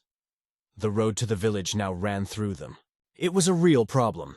The trade union warriors lay bleeding, calling the ninja bastards. The ninja leader didn't seem to care how many lives their plan would cost. Is anything worth such great losses? One of the killers asked. What's another thing? There are people who walked 1,000 miles for her. What they are looking for is more valuable than the lives of all these people. It is better to give the thing voluntarily. The blade of one of the ninja was already pressed against the mistress's neck. Maybe the old man will think about his daughter's safety and do the right thing. The owner realizes that these bastards will not spare anyone. He is not stupid enough to fall for their blackmail. They will never get what he is hiding. The killer realizes that this old man is not as simple as he seems, and decides to try a different approach. The killer insisted. He would continue killing until he got the item he wanted. The leader of the merchants understood that these scoundrels were truly cruel, and he was filled with fear. The soldiers held the merchant's daughter tightly so that she would not run away. The old man didn't even have to think about any tricks. His daughter was already held hostage. Every step had to be measured. Suddenly, a silhouette appears behind the killer and coldly asks what he is doing. The killer turns around in fear, not understanding why he himself came. The silhouette looks at him and tells him to do the job properly. "Are you crazy? You haven't tasted blood in 20 years?" he says, the rage in his voice soaring. Why hasn't this item been brought yet? His anger is about to explode. The warriors surrounded their leader, preparing for any order. The strong impact of his foot on the ground shows incredible strength. The warriors bow their heads before the great demon general. It was the legendary demon of illusions, Unyagwi. The old man from the mountain watched everything that happened below. He began to worry because he did not understand who these people were. He didn't expect to meet someone so powerful. These warriors with strange weapons radiated an incredible aura. And this man who had just appeared was extremely strong and terrifying. The monk asked Yangak how much longer to wait, but he asked to remain silent in horror. Are these people so strong that even Yangak is afraid of them? If Yangak is right, the situation has become even more dangerous. They could be far more dangerous than anyone they had faced before. Yangak, though from an unorthodox sect, has seen a lot in his life. But for the first time he was so nervous. The energy of these warriors was incredible. There was almost no choice. It is necessary to join forces with the trade union for joint resistance. But one mistake, and they will all die. Until they reached Yoha, death could befall them at any moment. The trade union warriors raised their swords, ready to defend their master. They tried to do everything possible to save the young hostess. With weapons at the ready, they charged into battle with the demon. Yangak watched from a distance, trying to understand the situation. The demon looked at these desperados as if they were fools with a smile. He took something that looked like dynamite out of his pocket and lit the wick. Then, with contempt, he threw the explosives in the direction of the soldiers. Suddenly, an incredible wave of power burst ahead. Explosive shrapnel appeared in the air and fell right at their feet. Dark, ominous energy began to radiate from them. They felt themselves falling into an illusion, not understanding what was happening. It was a terrifying force they had never encountered before. It was as if they were being pulled into a dark abyss that opened under their feet. As if through a portal to hell, they disappeared before our eyes. The demon looked at it coldly, not even blinking as he destroyed them. The merchant leader was shocked. Yangak and the monk, seeing this, could not believe what they saw. They had never seen anything like it, and could not even imagine such a terrible power. He was not just a warrior, he was a real monster. He pulled out another mysterious object, pointed it at the merchant leader, and coldly asked where the casket was. But the scariest thing is, what kind of creature is this? Meanwhile, our heroes dealt with the killers after a grueling battle. Enemies threw weapons in his direction, trying to somehow stop him, but he skillfully evaded any attacks. Maneuvering his sword as if dancing, he destroyed one by one. No one answered his question. Everyone just meanly tried to stab him in the back. But his reaction was lightning fast. His skills seemed incredible, as if he was anticipating every move. For the warriors, this was an enemy they had not encountered before in these lands. His cold sword was causing their bodies to shift into another form of existence. One of the criminal leaders became angry, not understanding why his men were not attacking. Yoha remarked, "If the leader is so unhappy, why doesn't he attack himself?" Suddenly the leader got close, closing the distance to a minimum. The bright blade of his sword radiated an incredible aura. The warriors did not even have time to blink at this terrifying sight. He activated the 9 Heavens technique, the first formation that made everyone shudder in terror. In the dark night, a powerful burst of energy erupted, filling the entire forest. The Flying Dragon technique echoed throughout the forest, bringing destruction with it. As he ran the technique through these bastards, one by one they fell to the ground. He expertly twirled his sword as he made the final decision. To prove his skill, he elegantly caught the sword in his hand. Hitting the ground with his sword, he stopped, allowing himself a short rest. It was a sign that he had exhausted his strength. But all targets were destroyed. He never found out who these bastards were, but there was no time to think. The enemies managed to hit him in the shoulder. They turned out to be quite strong. If there were more of them, the boss would be left with the rest, and his comrades could be in mortal danger. Yoha had to hurry. He stands up sharply, ready for a new fight. He doesn't care who these attackers are.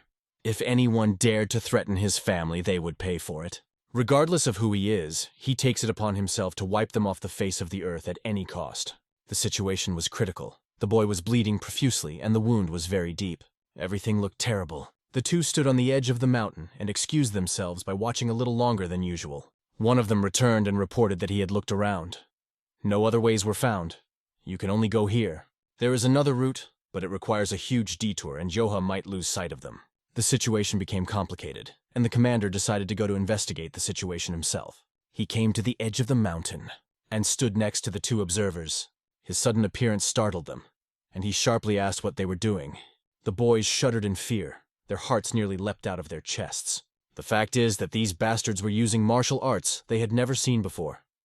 Their power was terrifying. The boy glanced at them, assessing their strength. He saw how the demon once again demanded to give him the item he needed. The leader of the merchants angrily asked to kill him, because he was not going to give himself up for anything in the world. The demon wondered why this man was so stubborn. After all, this item is not worth sacrificing the entire trade union. Does he know how to use the 8-bead bell? The cult had to deal with everything. But how did anyone manage to survive and learn this fact? The demon looked at his daughter and wondered how much longer this old man would hold out. He made it clear that he was ready to order his men to play with his daughter. This enraged the father, who cried out that he had better be killed at once. The demonic bastard wants to see 20 of his warriors play with the merchant's daughter, and how her father will look on. He orders his soldiers to begin the abuse. They grab the girl who's crying incessantly. She begs to stop. She is not guilty of anything and does not deserve this fate. The father cannot stand it and suddenly stops everything that is happening. The demon mockingly asks, "What happened? Have you changed your mind?" The merchant agrees to give the bell, if only they will stop this horror. It seemed like a wise decision for the demon. He asks where this item is hidden. The merchant replies that it is hidden nearby, buried in the ground. One of the soldiers pulls out a box from under the ground. It was hard for the merchant leader to admit it, but he had no choice. It looked like it was going to end. The demons would get this cursed item. These demons are already terrible, but with this thing they will become even more powerful. The nightmare of 20 years ago may repeat itself. The merchant realizes that there is no other way out, and asks him to take this thing and disappear. The demonic leader looks at the box that contains the treasure. He feels the energy of the sacred object emanating from the casket. The merchant's plan was not bad. If he killed it immediately, it would be difficult to find this item. But the demonic leader is not so simple. Now the traitor will pay a high price for the trouble caused to him. He turns to his army, the cores of black shadows. Let them run away, but before that they play with the girl. She must pay for her father's sins. The girl is aware of her difficult fate, but does not fully believe that such a thing can happen. The merchant exploded with hatred. This son of a bitch tricked him even when he made concessions. He cried out in despair, calling the demon a beast in human form, and asked if he was not afraid of heavenly punishment. The demonic leader only smiled, declaring that he was a punishment from heaven. Either way, his daughter will die, so let him at least make everyone happy before he dies. The girl screamed for help, bursting with despair. But if she hadn't called for help, no one would have come to save her. And suddenly a cry rang out from the mountain. "You are all bastards and beasts!" The demon turned his head in the direction of the scream. A boy appeared on the horizon, who declared that they have neither conscience nor honor. The leader of the traitors looked at him and shouted, "Get your paws off my daughter!" The boy drew his sword from its sheath. Throwing it on his shoulder, he rushed forward, not tolerating the abuse of other people's families. The girl and the old man did not even have time to wake up, as he was already rushing into battle. It was Pun Yongcho, one of the 10 heroes of the 5 Peaks, the strongest warrior of the Flying Dragon sect, who was going to destroy all enemies. It became difficult for the observers from the mountain to decide what to do next. The demonic leader noticed the new guest and declared that there was a rat race here. He didn't care who it was. He ordered his soldiers to kill him. The warriors suddenly charged like predators. They tried to stop Pun Yongcho by blocking his path, but Pun Yongcho was confident in his strength. It is not so easy for them to deal with him. Clenching his sword, Pun Yongcho charged it with energy and began to use his techniques against these bastards. The demonic warriors tried to prevent him from breaking through their formation, but Pun Yongcho was confident in his strength. "I will never lose to trash like you," he exclaimed. Warriors received devastating blows without even having time to defend themselves. Those who saw his power understood without a doubt. He is incredibly strong. Why then are these warriors still hanging out with him? Where's the demon general? It was necessary to deal with him quickly, because he was here alone. Suddenly an arrow flew from the mountain and almost hit one of them in the leg. She was a girl who couldn't stand by and watch her friend figure things out on her own. If their boss got into this kind of mess, none of them would be left out. They don't care who is in front of them. Everyone comes forward to fight for him. Only one girl stays by Cheolsun's side to take care of him. Others have to enter into a serious battle. A monk joins in this deadly sword dance. Pun Youngcho felt guilty for getting everyone involved in this fight, but there was no other way out. He could not just stand and watch this horror. All of them will support Pun Youngcho, covering his weak points. Now they faced an army of demonic bastards. Retreat nowhere. This battle will not be for life, but for death. The number of opponents was huge, and there were doubts about victory. The monk thought it was better not to think about it at all. Whatever decision the boss makes, they must support it. They rushed after him into battle, not looking at anything. The battle was gaining momentum, and their support was becoming even stronger. The sounds of clashing swords pierced the air on the battlefield. They were quite skillful in holding and striking. These demonic cult bastards will pay for everything. One of the warriors wanted to kill those who interfered with their plans as soon as possible. Using dark energy, he tried to aim at the monk.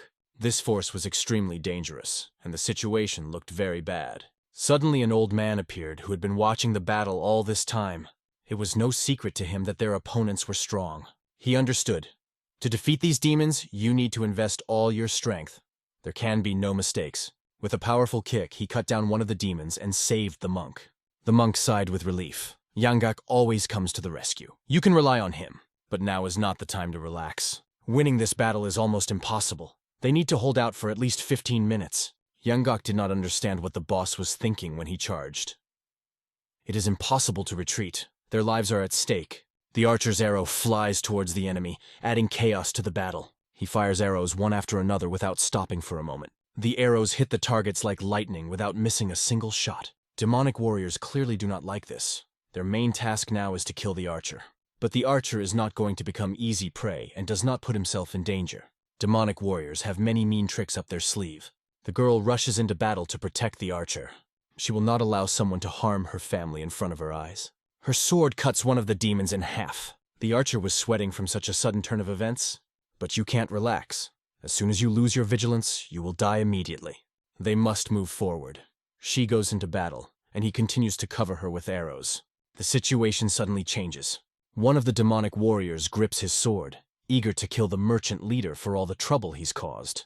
If he escapes, it will lead to serious consequences. But Pun Youngcho comes to the leader's defense. He heard the words about the envoy of the trade union and acts like lightning. The merchant leader opens his mouth wide in surprise. Pun Youngcho's sword instantly hits the demon in front of him.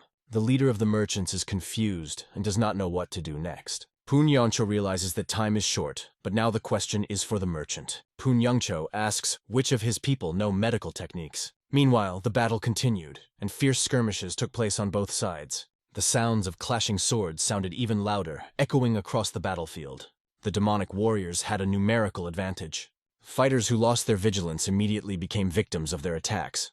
One of the soldiers was hit and fell to the ground without getting up.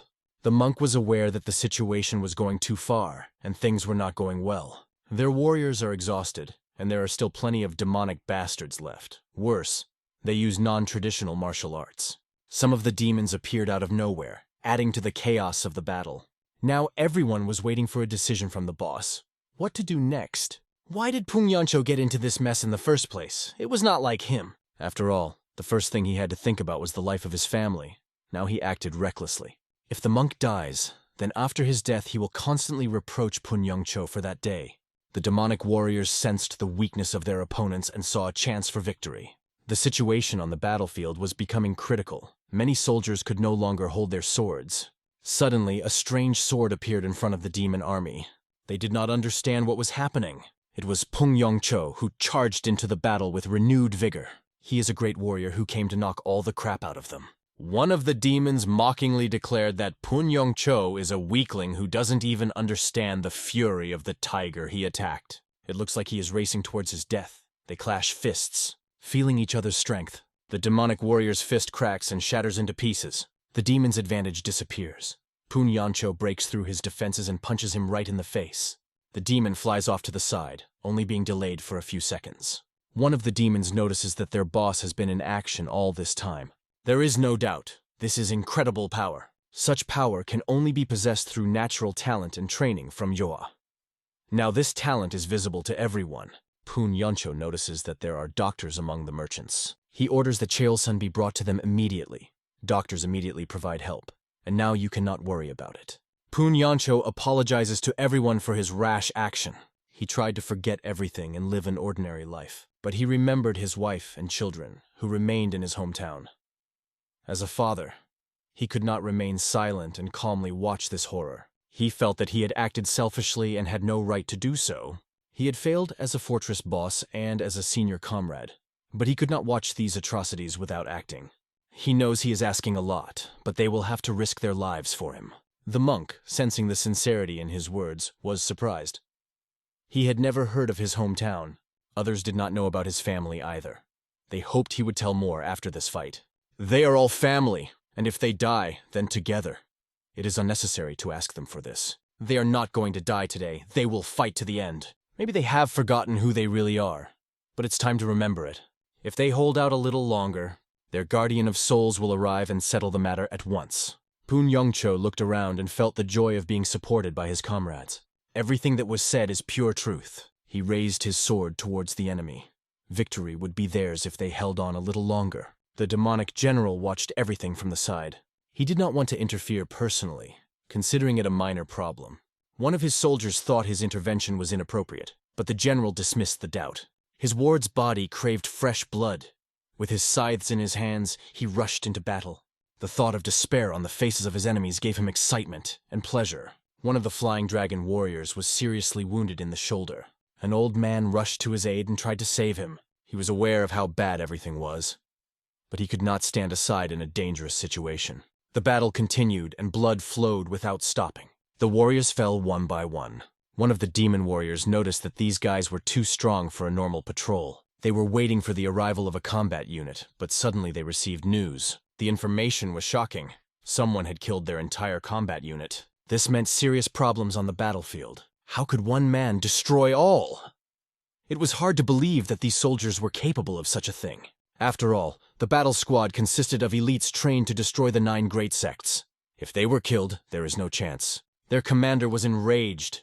He considered his warriors pathetic and a disgrace to the Dark Shadow Corps. One of the soldiers looked in horror at the captain, who hated his own squad. The commander swung his melee weapon and without hesitation killed his subordinates, who, in his opinion, deserved to die. Now he charged into the fray, ready to begin the bloody game.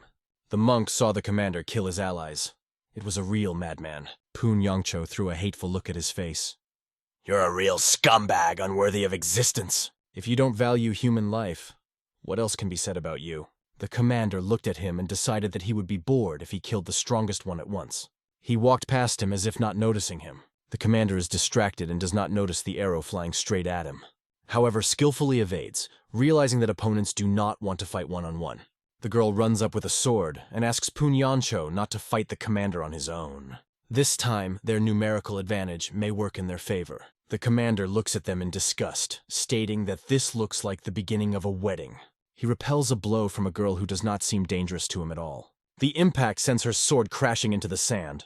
The commander mockingly looks into her eyes, calling her useless and weak. It's a shame to kill you right away, he whispers ominously. He punches her, knocking her back. The archer sees how the blow hurts her and is filled with rage. The demonic commander turns his attention to the archer, who has caused him a lot of trouble. He throws his spinning sickle like a boomerang, flying past the archer. The sickle crashes into a tree and gets stuck in it. Poon Yongcho realizes that this bastard is a real master. He swings a powerful blow, putting all his strength into it, but misses. For the commander, these are only small movements that he easily evades. He plans to behead their leader to intimidate the others. The monk manages to parry the attack, causing the sickles to fly away. A little more, and Homer would not have made it. He wouldn't let that bastard talk so confidently. The brigade prepares to attack, but doubts how long they can be so daring. Suddenly, a demonic captain flies over the head of one of the soldiers. With a kick, he breaks his jaw, causing him to fall unconscious. His eyes are burning with hatred. He continues to sow evil around him. The warriors cannot keep up with his blows and receive mortal wounds. Their bodies are dissected, and for the commander it is just another prey. He was sure that all these orthodox warriors were just pathetic idiots. They try to look like heroes, but in reality they are weak. Poon Yongcho sees his friends, Myonghendo and Imdal, seriously injured. The demonic commander pulls his scythes from the tree and prepares to deliver the final blow. Are the strongest left for last? He asks sarcastically. At this moment, the old man suddenly bursts into battle. If you think you see through us, look again. The strongest of all is me, Northern Sword Himmel Yengak. Pushing off the ground, he attacks the demonic commander with all his might, but the commander easily evades, as if playing with him. Yangak seethes with hatred. How much longer can this bastard dodge? The demonic commander admits that this old man is not so simple anymore. He is really strong. It seems that his assumptions were correct. The commander attacks with his sickle, and the old man narrowly blocks the blow. From a powerful blow, Yangak flies to the side and crashes into a tree. If it weren't for the tree, he would have been pushed much further. This blow even touched the pride of the demonic commander. He planned to cut Yangak in half, but Yangak was still on his feet. Looking around, the commander notices that their fighting spirit has begun to disappear. They are almost exhausted. The commander looks them in the eyes and asks, "Do you regret your actions?" Hearing this, Yangak laughs loudly, as if challenging him to an even bigger fight. It was unbelievable for a demonic commander to laugh in such a situation. He must have gone mad. But Yangak stood up, wiping the smile from his face. The commander did not understand what exactly was changing. Suddenly, he felt an incredible power that began to build up. Fear arose in his heart. What is this? The energy was so powerful that it seemed like it would tear apart everything around it. One thing could be said. The advantage is now on Yangak's side, and this demonic commander will soon be a corpse. The demonic commander did not understand what the hell was going on, and why Yangak suddenly began to act so confidently. The team saw that Yoha had returned. Finally, he is here. Now they understood. Victory is near, and their enemies will soon be corpses. The monk breathed a sigh of relief, glad to see Yoha back. This meant that he had coped with his task. Even in such a hopeless situation, a ray of hope appeared. The demonic commander saw how everyone relaxed and realized that this boy was really strong if they believed in him like that. He looked like a fighter who possessed a high level of martial arts. If Yoha can kill the commander of one of the 12 Dark Souls assassin warriors, it will tarnish the name of the Yeoman cult. Yoha instantly bursts into battle, not letting the enemy say a word. He lands behind the commander like a shadow. Yoha asks if it is him. "Did you hurt my family?" repeats Yoha with cold fury. The commander of the Dark Souls sees a cheeky brat in front of him. How dare he behave so brazenly in front of him? Swinging a demonic weapon, the commander prepares to teach him.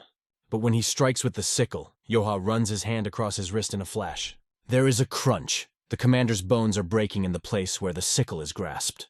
The surprise attack was so fast that the commander loses his vigilance. He flies away from the fatal blow and cannot fathom what power is driving this guy.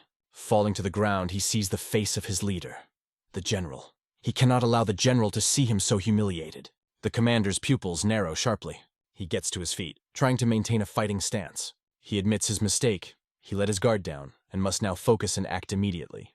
The general watches him, realizing that he may have underestimated him. The commander pushes off the ground and runs forward, charging his strike with demonic power. He puts all his rage and strength into the sword. Yoha calmly looks at this enemy. Whoever harmed his family will pay for it in full. No one has the right to touch his loved ones. They rush towards each other like madmen. The commander realizes that he is one of the 12 demon warriors and his power is incredible. Even the elders of the 9 great sects feared him. How can this guy be on his level? He doesn't understand. Hitting him, the commander loses one of his blades and tries to grab Yoha with his hand. Yoha coldly says, "People on the verge of death always talk too much." At this moment, his sword is lightning fast towards the commander. The general sees that his commander is clearly not on this guy's level. The general rushes into battle, protecting his subordinate. An incredible explosion occurs from the collision. The warriors who are nearby cover themselves from the blinding flash. The air is filled with the vibrations of the power of 2 powerful opponents. Yangak, as he suspected, understands. This guy with a strange technique is really incredibly strong. With the appearance of Yoka, everyone froze. And when he entered the battle, the tension reached a peak. The general was horrified to realize that his force had been turned aside. He didn't have time to come to his senses when Yoa's punch came flying towards him, cutting through the air. How is it possible that this young man is capable of such resistance? The general looks at his opponent and is forced to recognize his strength. With incredible agility, he dodges Yoha's powerful blow. He begins to use his illusionary techniques. The general realizes that Yoha is a worthy opponent and uses his demonic shadow soul destruction technique. Just the name of this technique raises the tension. The demon checkers fall to the ground and begin to emit energy. Yoha realizes that they haven't even touched him, but dark energy starts to come out of them, covering the space. Yangak, who has seen this technique before, understands the danger. He shouts at Johi to run as it is deadly to stand there. But for the demonic general, it is useless. The trap has worked. Zoha was already in the center of an illusory magical field. He tensely feels how the dark energy begins to squeeze him from all sides. Black energy surrounds him from all sides, like a hunt for prey. The commander stands behind and laughs evilly at Yoka. This is the result of his audacity. He is sure that no one survives this technique. Looking at Yoka, the commander understands that this is his end. At the place where the checkers fell, a huge spherical vortex was formed, an incredible destructive technique. Having found himself in this sphere, our hero felt that he could not breathe normally. His body became heavy, as if he had fallen into a swamp, and he did not understand what was happening. All his attempts at swinging his sword failed. He couldn't release his power, as if something invisible was squeezing him from all sides. The great demon general Unjegwi, during his Tsenku travels, faced many challenges, but none could stand against his techniques.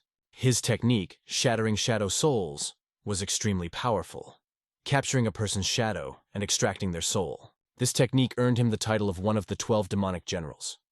People said he had no equal. His power only grew over the years. Standing at the top, he believed that no one could withstand his technique, which never failed him. Joha was taken by surprise. Being in the center of this technique, he felt himself falling into impenetrable darkness. His eyesight was failing. His eyes could not see anything. For the first time in a long time, he thought he might die. Helplessness bound him. He could not understand what was happening, and no matter how hard he tried, there was no way out of this darkness. The forces slowly left him, gradually fading away. His master always said, "Encountering non-traditional techniques is the reason why brute force alone is not enough. You need to know the basics of fighting against sorcerers." The master had taught him that, while he could hold his own against many powerful techniques, he had to be especially careful with sorcerers due to his lack of experience. The master warned, if you fall under their technique, it will be very difficult to get out. "What to do then?" asked Yoha. The master replied, "Usually they need training before using the technique. If it was not possible to interfere with the preparation and you are already under the influence, all that remains is to break the basis of their technique." No matter how hard it was for him, he understood that one of these sorcerous techniques that the master had spoken about was being used on him. He remembered how 4 smoke bombs were planted in the ground around him. Now he realized that these strange stick-like objects were connected to the technique that bound him. He was sure that this guy's power was hidden behind the strange smoke they were emitting. But in this state, he couldn't destroy them directly, because he couldn't feel anything. So he decided that if he destroyed the ground beneath them, maybe he'll get a chance. Not even understanding where the ground was, he attacked from all sides using a groundbreaking technique. The sphere that surrounded Yoha was growing incredibly fast. His companions thought that this was the end for him. No matter how they shouted, Yoha did not hear them. It was a damn strange technique. The general never thought he would use this technique against some low-level guy, but he realized that this is a really interesting guy. The commander decided to apologize to the general, feeling ashamed that he had to enter such a big battle. He couldn't use his right hand, and didn't think the situation would go this far. The commander asked, looking at the girl, to finish it. He wanted to make them pray for death. The general, looking at him, wanted to say something, but he was stopped. Suddenly, an earthquake started, caused by unusual machines. He looked at his smoke bombs, and he saw that an earthquake was destroying the earth. He couldn't believe his eyes. This technique was disappearing before his eyes. Everything around began to shake on an incredible scale. Rays of light began to destroy the sphere. The sphere began to dissipate due to the rays of light penetrating inside. An incredible blast wave covered all eyes, darkening everything around. There was a large-scale explosion, equal to the power of a bomb. Everyone could not look away from this incredible sight, but some had no doubt that Joha was a real monster. His sword cut through that sphere as if it were made of paper. He got out of it, debunking all doubts. When he was released, he felt like he was reborn. He looked at his opponent, and his technique was completely powerless. The general looked on and couldn't understand how Yohei was able to destroy the Shadow Soul technique. No one in the world could escape her influence. But this young man demonstrated something impossible. Not only did he survive it, he destroyed her. This will definitely enrage the great demon general. And even the commander can witness the manifestation of his incredible power. The commander hopes that now the power of the general will overshadow everyone and become so strong that it will burn everything around. But the general opened his mouth in shock. It was clear that they were probably all just trapped, and he had no more tricks up his sleeve. You witnessed something that you couldn't even believe. Something incredible and terrible is happening right in front of your eyes. They froze in horror looking at this monster. How can such a creature even exist? The young owner turned to a magician or sorcerer, not knowing what to call him. But even thanks to his grace, he experienced the worst, most disgusting feeling of his life. Now it's the general's turn. He will answer for the fact that he dared to anger our hero. The demonic general looks frightened at the young man and grumbles with surprise that in front of him is only a 20-year-old slut. However, this jerk single-handedly broke the demonic art of destroying shadow souls. The young master turns to the general with a cold look. At this moment, the general's unsure voice trembles. Black Shadow Corps. How much longer will they just watch from the sidelines? Let them go ahead and stop this scoundrel. The commander looks at the general with horror, realizing that he has lost his mind. Attacking this madman is certain death. If even the general could not, then what can they? But there is no choice. This is his duty. The commander turns to the corps and gives the order. Kill this bastard immediately. They rush into battle without thinking, trying to somehow influence the situation. Jaho notices their equipment and realizes that they plan to outnumber him again. But for him, all these warriors are just helpless toys. He strikes the general and his soldiers with a single stroke of his sword, causing them to tremble in fear, almost panicking. The soldiers suffered a crushing defeat. The general does not understand until the last that he has faced a real monster and that the chances of victory are 0. He knew that Qian Hu was a top-level martial artist, but he had never shown his strength before. The general has only one way out. He clutches the bell in his pocket, realizing that this is his last chance to carry out the order. The general realizes that if the traitors survive, the world will learn of the existence of their cult, which will lead to disaster. He needs to destroy the envoy of the trade union, who knows exactly about their secret. He reaches for his hidden trick, the last trump card he has left. He is ready to use the bell, but the commander realizes that the situation is getting out of control. The general shouts to the commander to take the bell. It's the last thing he can do to help, and he drops some weird thing. This item flies right into the head of the merchant leader. He understands that he cannot evade or save himself. He takes the blow with his whole body. His daughter, seeing this, rushes to her father. The messenger realizes that everything has led to this very moment. Jaho observes the situation and looks down on the mage who caused so much trouble. He meets his gaze and coldly declares, "Forget about escaping from here alive." At that moment, Jaho throws everyone in his path and flies at the general with lightning speed. The commander orders the Black Shadow Corps to fight to the death. The deserters will not survive.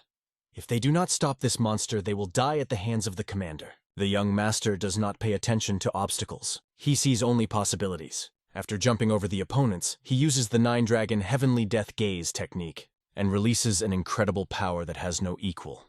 An incredible thing happened that day. The legendary technique of the 9 heavens, which everyone thought was lost, was revived. Those who saw her froze with their mouths wide open in surprise. Thanks to the trials, our hero reached this level.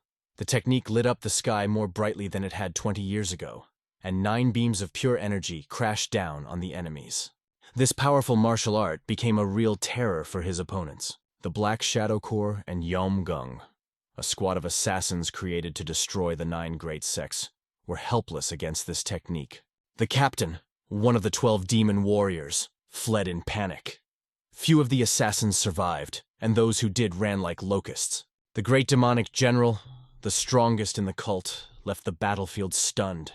His confidence in his own power was destroyed. He was humiliated by a young man who was not even among the top 10 martial artists.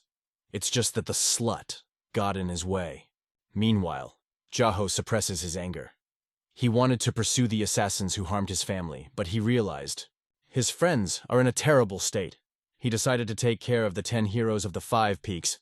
It was more important. Poon Yancho was glad that Jaho had dealt with the scoundrel, but noted that everyone had suffered because of his stubbornness. Words about heroism did not comfort Jaho. He regretted being late. The memories of his childhood, where he was not loved, were still too fresh, where the abuse was so brutal that it was difficult to open the eyes. He's been through hell, and now he won't let it happen again. The 10 heroes of the 5 peaks became dearer to him than anything in the world. They were the only ones on his side, and he realized that for the first time, he had failed to protect them completely. Jaho swore to protect his loved ones, no matter what it cost him. The messenger was seriously wounded. His daughter could do nothing to help. Before his death, he wanted to thank the heroes who saved him. The daughter insisted on helping, but the messenger left the trade union warrior and was ready to die if necessary. He wanted to call everyone to him. He could not find the words to thank. If it weren't for them, the trade union, his daughter, they would all be dead. Even 1,000 gold would not be enough to thank them. But he promised that the trade union would reward them as soon as it could. They have been a huge help. He asked for one more favor, to protect his men until they reached their destination city. After a severe wound from the demon, the messenger died. A dozen heroes decided to fulfill his last request. One reason was that the trader's path coincided with their goals. In addition, everyone was injured and needed treatment. But there was another reason that no one talked about. It was she who became decisive. They soon moved on. Pun Yongcho warned that their path leads to the Fortress of Death. But there was no other way out. A large gathering was waiting in the mountains. The only way to shorten the path is to go through these dangerous areas. Yangguk had a bad feeling. She stood among the snowy mountains, hidden from human eyes. The demonic general arrived at the main council. He put his hand to the Stone of Knowledge. A gate in the rock opened before him and he stepped inside. The demonic leaders noticed that the general was late. He became a great general only recently, and such an attitude is disrespectful. The general apologized, explaining that the situation turned out to be more difficult than he expected. He was ordered not to be late again. AGMs are rare, and he needs to maintain his reputation to avoid similar problems in the future. He was to bring a bell with 8 beads. Although he made an effort, he could not deliver it in one piece. Now they have 7 bells with 8 beads. The demon queen was pleased. The fighting power of the cult had increased significantly. Considering his success, they decided to appoint him as the next great general of demons. One of the leaders was against it. Do they need a 7th demon lord? He believed that 6 was enough. Considering the Heavenly King's Soul Prize Festival, it would be foolish not to take the chance and use the bell. They collected 7, and it would be nice to find at least 3 more. But another voice objected. Finding 3 more bells is not easy. The demoness smiled, declaring that they were joking and told her not to worry. The decision to appoint the 7th great general was approved by the supreme head of the cult. However, while he is absent, there is no need to rush to the Soul Recruitment Festival. Soon the 7 demon lords must use the bells to increase their army. The fun begins when they invade Xianhu. With the power of the 7 demon lords, they would easily take over this era and conquer Qianhu just as the head had planned. But the general interrupted them, noting that it would not be so easy. Their biggest opponent turned out to be some snot. Even the captain of a corps of 12 demonic soldiers was destroyed by one of his blows. This guy is not just a magician. The general was sure that defeating him would be simple. But the young man turned out to be terribly strong and destroyed his technique. The demoness thought it was a joke. If it is not about one of the 10 strongest masters, then defeating the great demon is impossible. The general explained that his task was to retrieve the sacred artifact and retreat. But even with a pure heart, he doubts that he could defeat that boy. He had never seen such a technique. The boy turned 9 times in the sky, and his blade released energy that shot down like lightning. It was incredible, and they should believe it. The demoness could not believe his words. The energy of the 9 blades has been considered impossible for many years. If this is true, they need to figure it out. In the mountains of Polgon, one of the soldiers shouted, "These scumbags are too confident!" They climbed the mountains like rats. They must have nerves of steel. This was heard from the side of the fortress. The Holy Blood Axe warned that anyone who approached these mountains would belong to the territory of the Green Forest. If they want to pass alive, they must pay 200 gold for each person. Pun Yongcho realized that it was too expensive, since there were about 20 of them.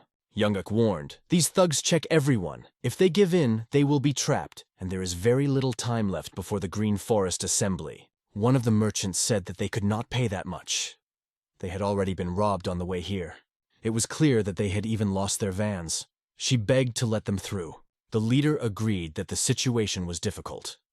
He himself was in a hurry to attend a large meeting, and the extra coins would not hinder them. The girl assured that they have nothing more. Then the leader declared that they would be destroyed. He himself wants to make sure that they are really poor. At that moment, the vice chairman appeared and said that they had enough to search their pockets. It seemed better to pay. But Yangguk reminded them that these were only bandits of the Green Forest, and the trouble was just beginning. Pun Yongcho didn't know what to do. If they come closer, their faces will be remembered at the meeting. If they don't pay and join the battle, it will cause even more problems. The hostess whispered that the boy with the axe had a face like rat-bitten mold. Their only hope was a miracle, that they would be let through. Pun Yongcho did not want to give the money, but if they anger Jaho, the consequences will be catastrophic. One of the thugs shouted that their leaders had completely lost their minds. The vice chairman noticed their taunts and threatened, "Do you want to die?" The situation escalated. They got the money, but the bandits realized that they had been cheated. The girl could not stand it, and declared that this money does not belong to the trade union, so she cannot give it back. This angered the bandit leader. He grabbed his sword, thinking it was a cheeky joke. The vice chairman said that they themselves are to blame for their troubles. Now they will not be able to leave alive even if they give everything. One of the girls laughed, making the thug even more angry. "What's so funny?" The vice chairman shouted furiously that they were idiots who did not understand the seriousness of the situation. How did they even get here alive? Now, having met him, they naively hoped to avoid execution. Unable to stand it, someone threw a bag of gold right at the head of the vice chairman, knocking him down and knocking him unconscious. Youngak looked into the bag and saw that the gold was gone. The leader of the bandits was embarrassed, seeing how his partner was cut down. He was nervous, not understanding what had happened, because he did not even feel the approach of the attack. Then it dawned on him. There is a martial arts master among them. Pun Yongcho realized that the situation was now at an impasse and they were trapped. Jaho threw up the thread, and looking at the bandit with mold on his beard, coldly said, "You are too rude." What he said or didn't say didn't matter anymore. Jaho was sure that no one would dare touch his family. At that moment, the gold coin hit the bandit leader right in the forehead. Behind her, several more coins flew in different directions like bullets, crashing into his army. Pun Yongcho advised everyone to cover their faces, hoping they would be forgotten. But it was too late. Jaho openly attacked, and they will definitely not forget this. Meanwhile, there was one day left before the gathering of the Green Forest. In the fortress, bandits robbed travelers to impress the gathering. Everything was going well until Yon Jaho stood in their way. All the leaders of the Crimson Death were knocked out before the gathering. It was a complete rout, and they will still regret having behaved so insolently. A dispute breaks out in the demon's lair. One of the demons cannot understand how some young jerk managed to resist the great general, and her doubts cause a storm of emotions. The general explains that he left the battlefield because his main goal was to take possession of the sacred artifact, and that took precedence over everything else. He emphasizes that he has never seen such a fighting force before, which is able to surprise and frighten so much. This young man, the general recalls, spinned in the air several times and fell on me like lightning. However, the general doubts that the elders will believe his words because it sounds almost like fiction. He wonders if an energy like 9 blades is possible at all, and if it doesn't border on legends. Meanwhile, the moon fairy Zeria sits, clenching her fist in concentration, thinking deeply about what she heard. She recalls that the technique in question was considered lost, because the master who owned it died many years ago. Despite this, even for experienced warriors, the use of such a technique is extremely rare, an art that cannot be learned in one lifetime. The general stubbornly assures that it was a young man who looks 15 years old, maybe even younger. He has red hair and behaves like a true master of orthodox schools. It turns out that that master could have had a son, and the probability of this is quite high. 26 years ago, the head of their cult built the Ponton Kanami Temple. Then a boy from the Namgong clan appeared along with a mysterious warrior who impressed everyone with the martial arts the general had mentioned. That temple was destroyed, and the young warrior from that time was nicknamed the Swordsman Who Destroys the Moon. The thought still haunts her and annoys her every time she thinks about it. Back then, she was one of the 12 demonic soldiers, but now she has the power of a great demonic general. Meanwhile, the team discusses that when the cult decides to operate in Qianhu, it will be payback time for taking these young men. Joka's maneuver caused different reactions. Some were enthusiastic, others considered it a foolish act. Somewhere near the village, a new threat was brewing. The events that took place shocked ordinary residents and sowed panic. From all the fortresses in the Green Forest, gangs of various types began to flock to the village. Fortunately, the mutual distrust between the factions kept them from rioting. The old man and his powerful companion walked through the village, carefully looking around. They analyzed everyone who came across their path. The fortress seemed to grow even larger by looking at these rascals. Did these idiots really gain recognition from the Green Forest? There were different jokes. Maybe they were chosen for their pretty faces. As they passed through the village, they noticed that the bandits had disguised themselves as a trade union. If a fight breaks out, victory will be easy. The soldiers from the side looked incredulously at the hero's team, thinking that they were invited only for a showdown, and they would fall from the first blow. But such thoughts could be fatal for partners. This recklessness will lead to an early death. If he wants to survive and live a long life, he must avoid fighting the redheads at all costs. And one should not look down on the lower sex, because having crossed their path, he risks a life even worse than in hell. Darkness came, enveloping everything around in a thick haze of night. The Montepin area has turned into a chaotic camp with tents, where bandits have settled. Those gathered around the Green Forest Fortress did not appear to be particularly powerful or dangerous. However, it was necessary to stop and get my things for the night. Some even wanted to express their respect to the leadership of the fortress, because they were able to go this far. One of the monks sighed in displeasure. He did not understand why he was in a hurry, because meeting them was inevitable. Tired, he just wanted to rest. Yoha moved away from the group and lay down on the grass nearby, staring thoughtfully at the night sky and the silver disk of the moon. Soon, he was found by a lady who reproachfully asked what he was doing here, because she had been looking for him everywhere. She couldn't understand how he could lie there and do nothing while everyone else was sorting through their things. Yoha explained that he had come here to think things over. There are too many thoughts running through his head. He noted that the girl had always been close to her friend Chen, but now they were walking separately. Maybe they had a fight? The girl was embarrassed and quickly denied this assumption. She explained that Chen has been busy lately and spends a lot of time with Choho-san. This makes her feel redundant when she is around them. However, she was glad that there was no quarrel between them. It was obvious that she wanted to keep Josie company. They decided to take a walk in the forest. The girl was surprised how Yoho could remain so calm in any situation. She talked about his power because she had never heard of him living anywhere before coming to the Five Peaks Fortress. She really wanted to know his story. Yoha tried to remember his parents, but he does not even remember their faces. His mother died immediately after his birth, and he saw his father only once. He was 6 years old then, and it would be amazing if he could remember him. But he remembers well the person he hates the most in his life. This is the person who once tried to kill him. The girl shuddered at his words. She didn't know if this was a real story of his childhood or just fiction. His face showed no traces of the horrors he had experienced. Maybe he's even from the royal family. "Is this person still alive?" she asked. Yoha answered confidently that he did. She offered to find her and take revenge. After all, now this woman would not be able to resist even against a young shepherd. But everything is not so simple. It's not just a woman. It's his aunt. This information stunned her to the core. Yoha continued to tell his story, but the girl remained silent, unable to utter a word. She knew that he had his own difficult fate, but even among the sad stories of the fortress, this one was particularly cruel. The boy looked younger than her, but his life was much more complicated. All this seemed like a mockery of fate. She understood how powerful his power was, and how difficult it was for him to acquire it. Yoha did not deserve such a brutal past. She tried her best to cheer him up, or at least help him in some way. Young Yoha, who was the envy of everyone, was actually not as simple as he seemed. After telling his story, he asked if she was bored. But when he saw her reaction, he noticed something else. She suddenly began to cry uncontrollably. She apologized, because she did not know that he had experienced so much pain.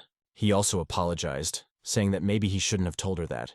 She shouldn't be burdened by it. And yet, under that moonlit night, something between them changed forever. There is a conversation going on in the warrior camp. One of them reminds that according to the rules of the Green Forest, fortresses should not interfere in the affairs of other fortifications. The leader of one of the groups, with his forehead cut open after hitting a coin, said that some guys from the trade union decided to attack them. It was revealed that those masquerading as merchants were actually members of the Green Forest, hidden among the warriors of the Five Peaks Fortress. The Great Assembly of the forest has almost begun. The leader believes that violators cannot be left unpunished, so he asked for an audience. He understands that the Fortress of the Five Peaks is still young and inexperienced. The leader notices that this idiot is trying to get his point across, but the head of the Green Forest doesn't take him seriously. He had just seen the incompetence of the Crimson Death Fortress, and now he is trying to criticize the power of the Five Peaks just because he feels resentment for his own defeat. After these words, the commander thought, not finding a worthy answer. The advisors standing nearby understood that everything pointed to the Fortress of the Five Peaks. The commander was sure that this was the work of the same scumbag. It was one of the 12 demonic generals, the Mad Cat Lord, the same bastard who doesn't care about any respect. He is not interested in the hierarchy of the Green Forest. He does not recognize either seniors or juniors. This is exactly the bastard that he remembered the most, Yan Yoha. Just thinking about him made me want to destroy him. The leader of the Green Forest glanced at one of his advisors, whose hands were still shaking. He ordered the head of the Crimson Death Fortress to leave, and he meekly accepted. Shaking with fear before the leader of the Green Forest, the man confirmed everything that was said. He realized his mistake and immediately left the hall. The leader then turned to the demonic cat lord who came with a sword and belonged to the Five Peaks Fortress. He remembered that this impudent young man was quite young. The demon lord confirmed that he was not yet 20. This cheeky kid. The leader of the Green Forest heard this and was indignant. So the disciple of the heaven-shattering demon lord was defeated by some boy while he was drunk? His companions began to mock him, implying that he had not drunk that much. Furious, the leader of the Green Forest slammed the table as he made his final decision. This gesture attracted the attention of everyone present. If this boy shows up at the gathering of the Green Forest, then this will be a great opportunity for the demonic Lord Ingheim to join him in battle and demonstrate his strength. If he claims that he lost only because of drunkenness, then let him prove himself in action. If he was defeated by this child again, it would be a great shame for the Green Forest disciple. If defeated, he would leave his post as Demon General and return to his studies for another 10 years. Ilheim understood. 10 years is an eternity, a real hell. This humiliation and horror, which he did not want to experience again. The leader of the Green Forest noticed the fear in his eyes, the fear of losing to this slut again. If he disobeys his teacher, the consequences will be dire. Ilheim, clenching his fists, declared that he would not lose this time. He bowed to his teacher, affirming that he would fulfill his every wish. But in his thoughts, he realized that everything was bad. If he had to fight that guy again, defeat was inevitable. We urgently need to come up with a cunning plan. Some time passed, and in the palace, Punyancho greets the pride of the Green Forest, the Mad Cat Lord, who has appeared before them. They ask him what brought him here. He had heard that the warriors of the Five Peaks were supposed to be here, but he couldn't find them anywhere. If they called me, I would come without hesitation, he replied. Punyancho invited him to the table. Come in, brother. We haven't seen each other for a long time. The young warrior felt the familiar aura of the Cat Lord he had met once upon a time. The Cat Lord looked at this bastard with contempt. If not for that mistake, he would never have sat at the same table with him. Sebek greeted him with a warm smile. She was happy to see him with her friend. He'd grown older since they last met. The Cat Lord was embarrassed by the compliment. Was she implying that he had gotten fat? But the girls quickly explained, you became the brother of 10 heroes, and therefore our brother too. Everyone knew what happened that night. The Cat Lord thought that it was good that he was already being called a brother. Actually, the reason for his late arrival was different. He wanted to make sure that there would be no mistake in the schedule of the Green Forest gathering. His suspicions were that there might be some confusion. The boys did not understand what he was getting at. Everyone looked at him intently and intently. The Cat Lord continued. The list of participants of the gathering includes representatives of the Fortress of the Five Peaks. In his thoughts, he realized that his words sounded like complete nonsense.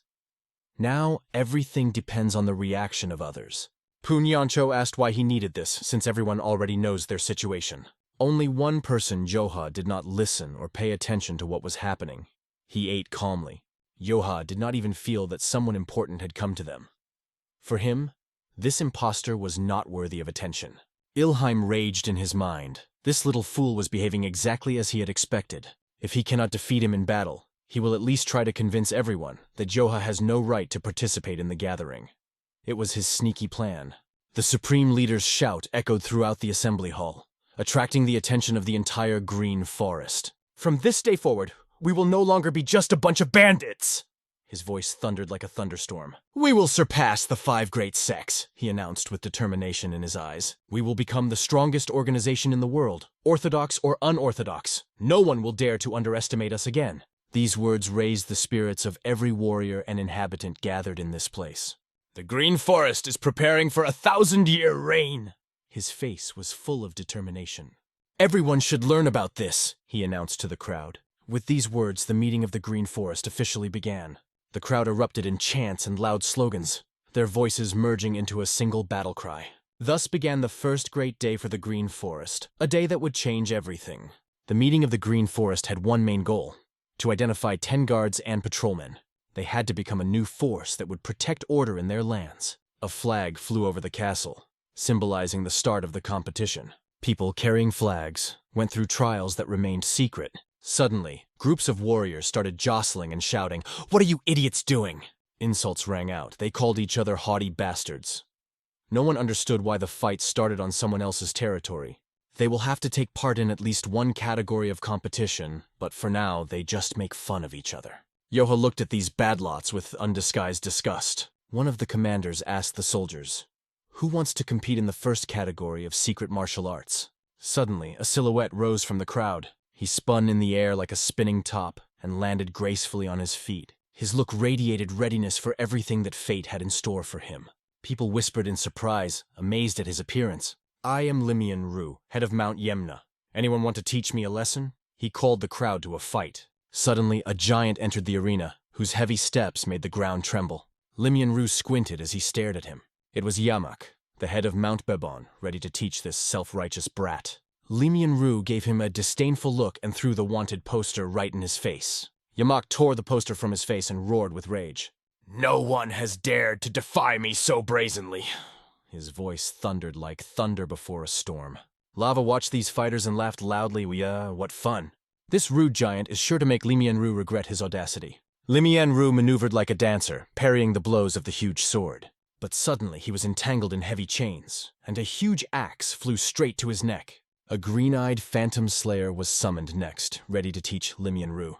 And after him, another warrior, the deadly Muyan, entered the battle. The skirmish had now turned into a fistfight, with each one swinging away as best he could, throwing punches with incredible speed.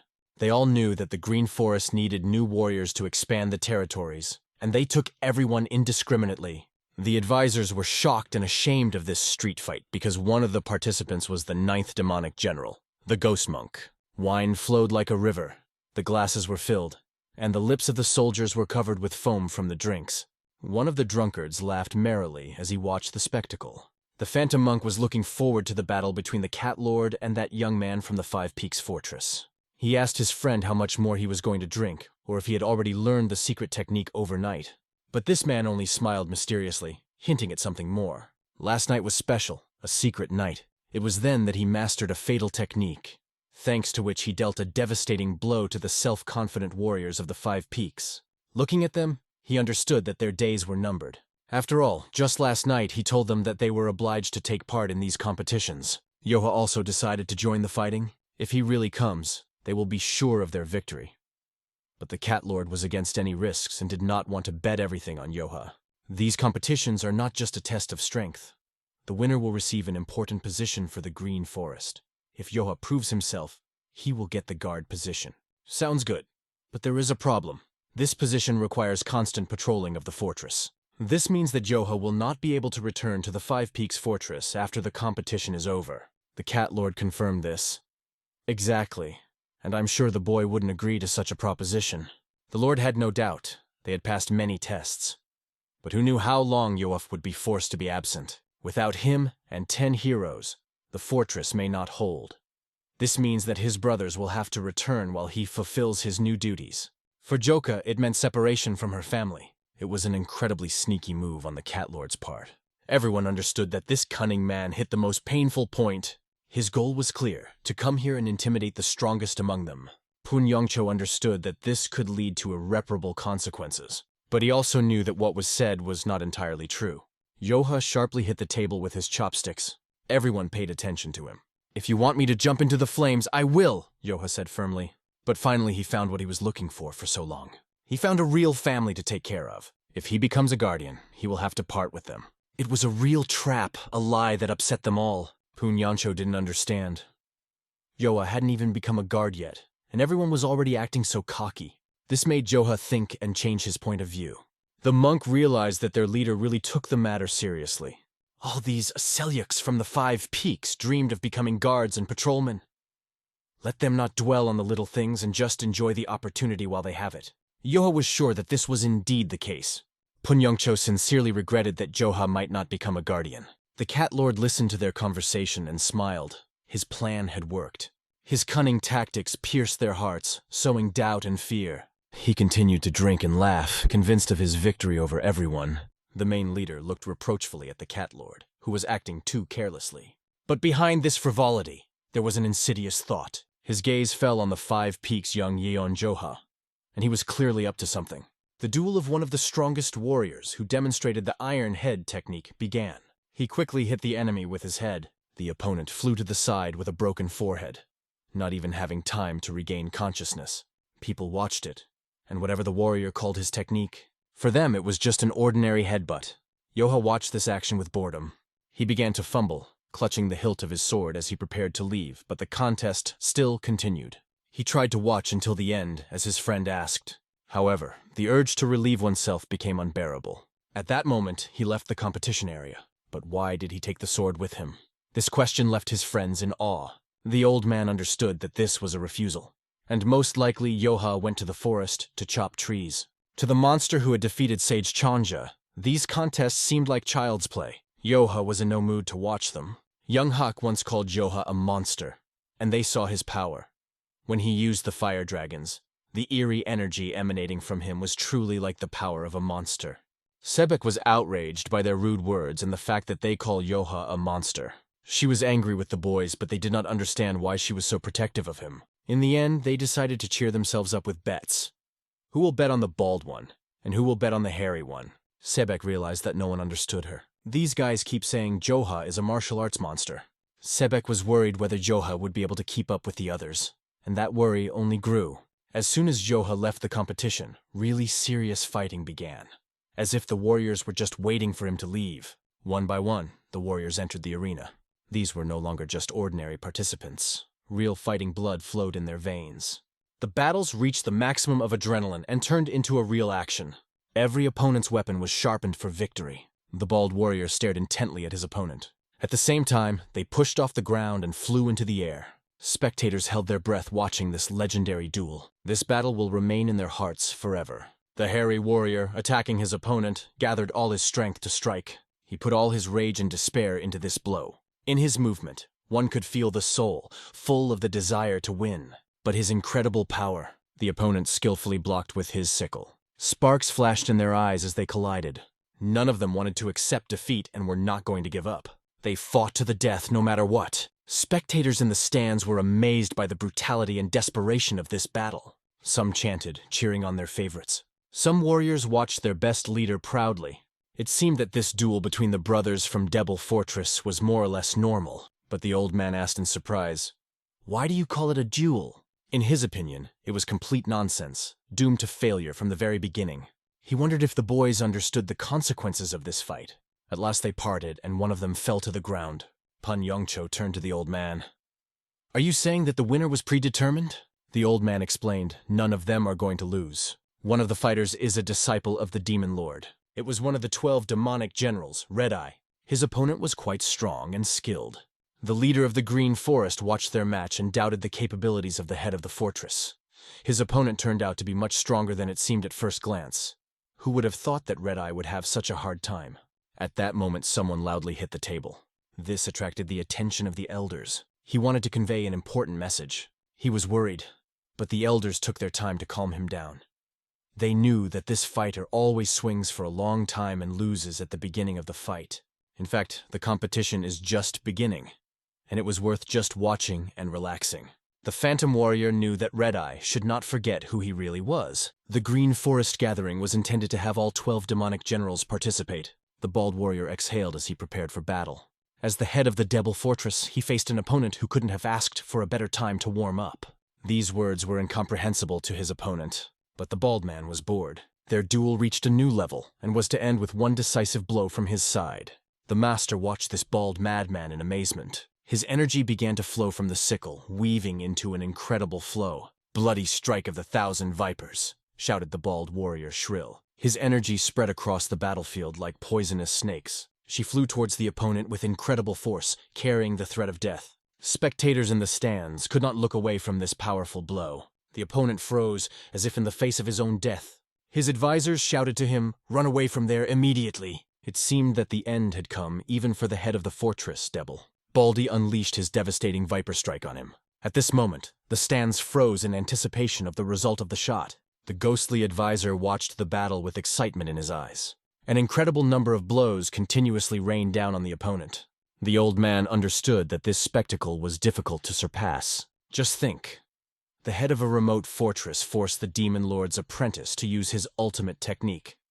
He can become a famous warrior, although he is still far from Yoha's level. The madman's claws pushed off the ground. Like a cat, he glided through a cloud of dangerous maneuvers, swinging his sickle at his opponent. The bald warrior radiated demonic power as he charged forward at breakneck speed.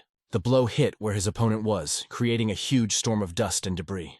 Even Yoha, who was watching from afar, felt the force of this explosion. Joka turned his gaze in the direction of the explosion with interest. He's only come here for training, but it's already starting to rain here, though the sky remains clear. What is it? However, this did not bother the young master. It is much more interesting for him to feel the power of this forest, touching the trees with his palm. He decided to use the tree as protection, as if it were an umbrella. Throwing his sword aloft, Yoha deftly catches it with both hands. He swings his whole body, preparing to strike. He understands that he will strike now, but he knows that he must control himself. A minimum of speed and energy is required. This will allow you to perform the technique with skill. But suddenly the words rang out from behind the tree. Did you decide to cut the tree in half? Yoha stopped abruptly. He didn't expect anyone to be behind the tree. He tries to soften the blow because the boy was right in front of the sword. Fortunately, he managed to speak. Otherwise, he would have lost his head. Now Yoha hesitates whether to thank the boy for the fact that everything happened. Or perhaps it would be good to reprimand him for the fact that he almost brought death upon himself. In his thoughts, Yoha is surprised. He did not feel any presence. He suspects that this is one of the mountain bandits. But why is he here and not in the arena? The boy turned and asked, "What are you, young head of the fortress?" Therefore the boy was clearly bored to stay at the meeting. Yoha couldn't figure out what was wrong with this weirdo. The boy indifferently declared that he was disgusted by the green forest and the mountain bandits. He came here just to take a nap, but he almost died. Yoha was surprised when he called him the young head of the fortress. He returned and explained that he had nothing to do with any fortress. The stranger looked at him with interest. He hoped that Yoha was a strong and tough fighter because he had never met a stronger one. The boy said that his boss could not be described by ordinary martial arts, but his patience wore thin and he sharply told Josie to stop stalking him and act like a man. The stranger explained that there were too many old people among the elders of the green forest, and he wanted to befriend someone young like himself.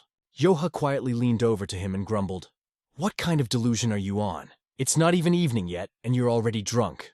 The guy snapped, "Brother, you're completely stupid." He wanted to explain that his friendship meant something else, but instead, it was difficult to understand anything from his words. Suddenly, he took a leaf and threw it in Joha's direction. The leaf flew like an arrow, aimed squarely at his head. Joka dodged, but understood that things were bad. It was clearly not a brother. He grabbed his sword, realizing that this bastard was aggressive. Yoha finally understood what kind of friendship this brat was referring to. Despite everything, Yoha did not mind. He was ready for any development of events. This young master looked quite elegant and even girlishly beautiful. But so far in this manga, he positions himself as a guy. I'm sorry, I don't understand if it's a boy or a girl. Perhaps we will find out already in the next chapter. The young man looked at Joka with excitement, his eyes shining with the anticipation of battle. "If only so, then I don't mind," he said defiantly. Then he added that he was a little disappointed. But even so, Yoka's power seemed quite exotic and unusual to him. It's great to meet someone who can repel an attack with a normal leaf. The young man said that Yoha was delusional. He was sleeping under the tree, not Yoha. Waving his hand at such conversations, he added, "With such abilities, you should appeal to the elders of the 5 great orthodox sects." He leapt forward sharply, aiming his attack at Yoha. With a swing, he raised a whirlwind of leaves that swirled around. "The elders will definitely not be disappointed with you," he said with a smile. The young man readied himself for his black heavenly flower strike and launched it at Yoha. He was glad to meet someone capable of accepting this challenge. Yoha jumped forward, ready to block the attack. His sword cut through the opponent's technique, shattering its strength into smithereens. The boy watched in horror, not understanding how Yoha had destroyed his flower flow. Like a shuriken, Yoha destroyed the enemy's equipment, making him doubt his own strength. Now Yoka's blow flew straight at the young man. With a cold gaze and a shining sword in his hand, Yoha confidently charged forward. The young man looked a little disappointed that Yoha had failed to meet his expectations. He couldn't believe that Joha was fast enough to destroy the flower, hiding the weapon in just a second. Apart from his father and the 12 demonic generals, no one had yet succeeded in breaking through this technique. Meanwhile, on the battlefield of the Green Forest Gathering, the bald warrior ended his battle by defeating his opponent. He proved that he was at least equal to the level of a disciple of the 5 major Orthodox sects. He towered over them all, his red eyes shining with triumph. He apologized for taking up so much of his master's time. The leader looked at him with pride in his eyes. Some elders were also pleased with the battle they saw. But when they squinted their eyes, they saw a strange picture. The boy was surrounded by dark energy and could not move. One of the advisors on the podium shouted to Red Eye to focus. The duel was not over yet. His opponent was on his feet, barely holding on but not falling. Incredible energy burst out of him, moving like a spider. The boy's eyes glowed with rage, and his smile said that he wasn't upset that he didn't end the fight in one blow. This boy survived the attack. He demonstrated that he is the real boss of this fight. Using the ultimate technique, Spider Goo Venom, he rushed madly at his opponent, giving him no chance to distract himself. The bald man pushed off the ground, rising into the air. But even if his blow was sustained, it didn't change anything for him. The fight continued, and the bald man tried to block another sneaky blow from his opponent. The boy, like a spider, felt the thrill of every encounter. His demonic energy surged forward, heading straight for the bald man. Suddenly, the bald man realized that he might lose this fight. The boy towered over him, laughing haughtily in his face. He thanked him for the wonderful fight, scoffing at his title of demonic general. Baldy could not understand how this fight turned into his defeat. An incredibly large poisonous spider, generated by the enemy's technique, dealt him a devastating blow. The general flew to the side, struck by the fatal attack. He left the arena in disgrace, disgraced in front of everyone. Everyone knew that his time in this fight was over. He fell to the ground like a broken warrior. Meanwhile, the winner hit his sword, showing who was the real boss of this fight. The crowd froze, closing their mouths in astonishment at what they saw. The people could not hide their surprise, but the young commander stood there, feeling his first place. The leader of the Green Forest could not understand what this powerful energy release was. The elders near him could not believe their eyes. How could this happen? The disciple of the Demon Lord, destroyer of the heavens, was defeated by the head of an unknown fortress, but he was still alive and moving. The old man noted that Joha did not seek to kill his enemy. The opponent remained alive. However, if this guy was using a cultivation technique, it was something the old man hadn't seen in a very long time. He was left with a lot of questions, not understanding what the hell was going on here. It was obvious that something big was planned at this gathering of the Green Forest. Something was about to happen. Looking around, he noticed various flags flying over the arena. A powerful demonic energy emanated from one of the representatives behind them. He stood there with a smug smile, rejoicing that his candidate had won. This mustachioed man was delighted with the fight and could not hide his pleasure. The events that took place on the battlefield brought him real satisfaction and strengthened his confidence in his abilities. The leader of the Green Forest began to move his hands, releasing purple energy. He cupped his palms together in a meditative gesture. An energy ball gradually formed in his hands. All this was done in order to heal his student. Counselors and students stood aside, watching this process carefully, unable to utter a word. The bald warrior felt incredible guilt before his leader. He was healed, he got better, but his shame did not leave him. One of the advisors approached the master. He asked why the leader had personally transferred the energy to the bald man, since the task could have been delegated to them. The leader, disappointed, replied, "Don't you see? Our young apprentice didn't have the strength for a duel, so he lost. There was no other choice for the great teacher, who still had a full supply of energy." Everyone bowed their heads as a sign of respect, but the main reason was that leader wanted to make sure by touching Red Eye's damaged energy. Perhaps he wanted to know more about the personality of the head of the fortress, Deeble. But what was wrong with this personality? Bald continued to speak, feeling ashamed. "I understand it's a shame for me, but the art that warrior used, it was either a blood swordsman or a Mujin technique. Mujin is an incredible technique, which strikes fear into the hearts of even the strongest opponents." When Yoha jumped over him, the bald man saw all the sharpness and mysticism of this technique. The mere memory of her made him tremble. One of the advisors admitted that the Devil Fortress has been working with them for many years. They perfectly understood the significance of this gathering for the Green Forest. But their leader personally came out and humiliated Red Eye in front of everyone present. This should not be taken lightly. Was he really crazy to defy the authority of the top of the Green Forest? If that is the case, Then perhaps the 5 great orthodox sects are behind them, and they have decided to use dirty methods to keep the Green Forest under control. However, no possibility can be ruled out. Maybe it's just a coincidence and they didn't use combat to achieve their goals. The head of the Green Forest decided not to think further. He created a purple ball of energy in his hands, in the center of which a spider symbol appeared, attracting the attention of all the warriors. They couldn't tell what it was.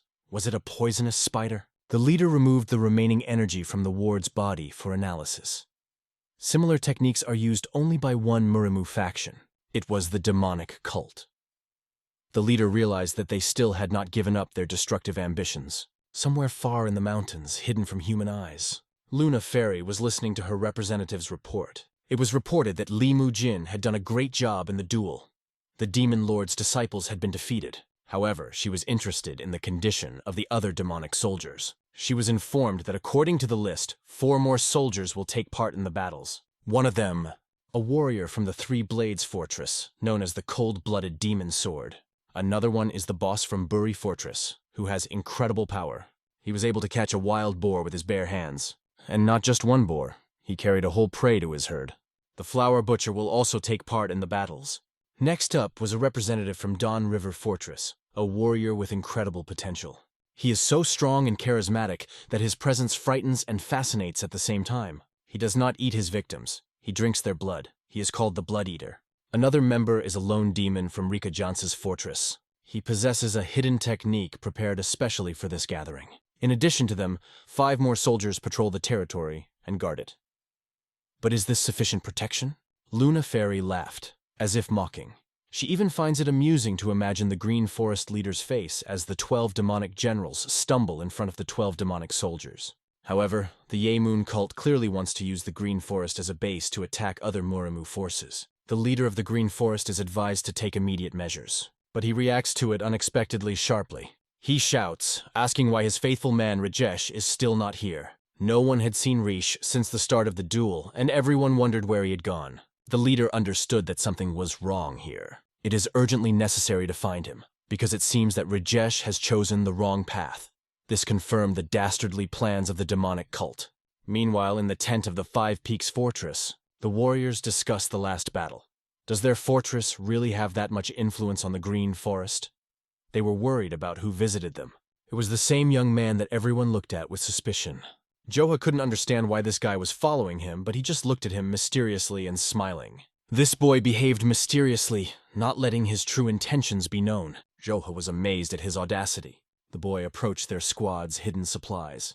After looking at them, he suspected that someone might get poisoned and die. Joha did not understand where this thought came from, but the boy seemed to be hinting at something. After a good fight, guys only need 2 things. The first is to keep fighting to the death. These words caused alarm in the squad.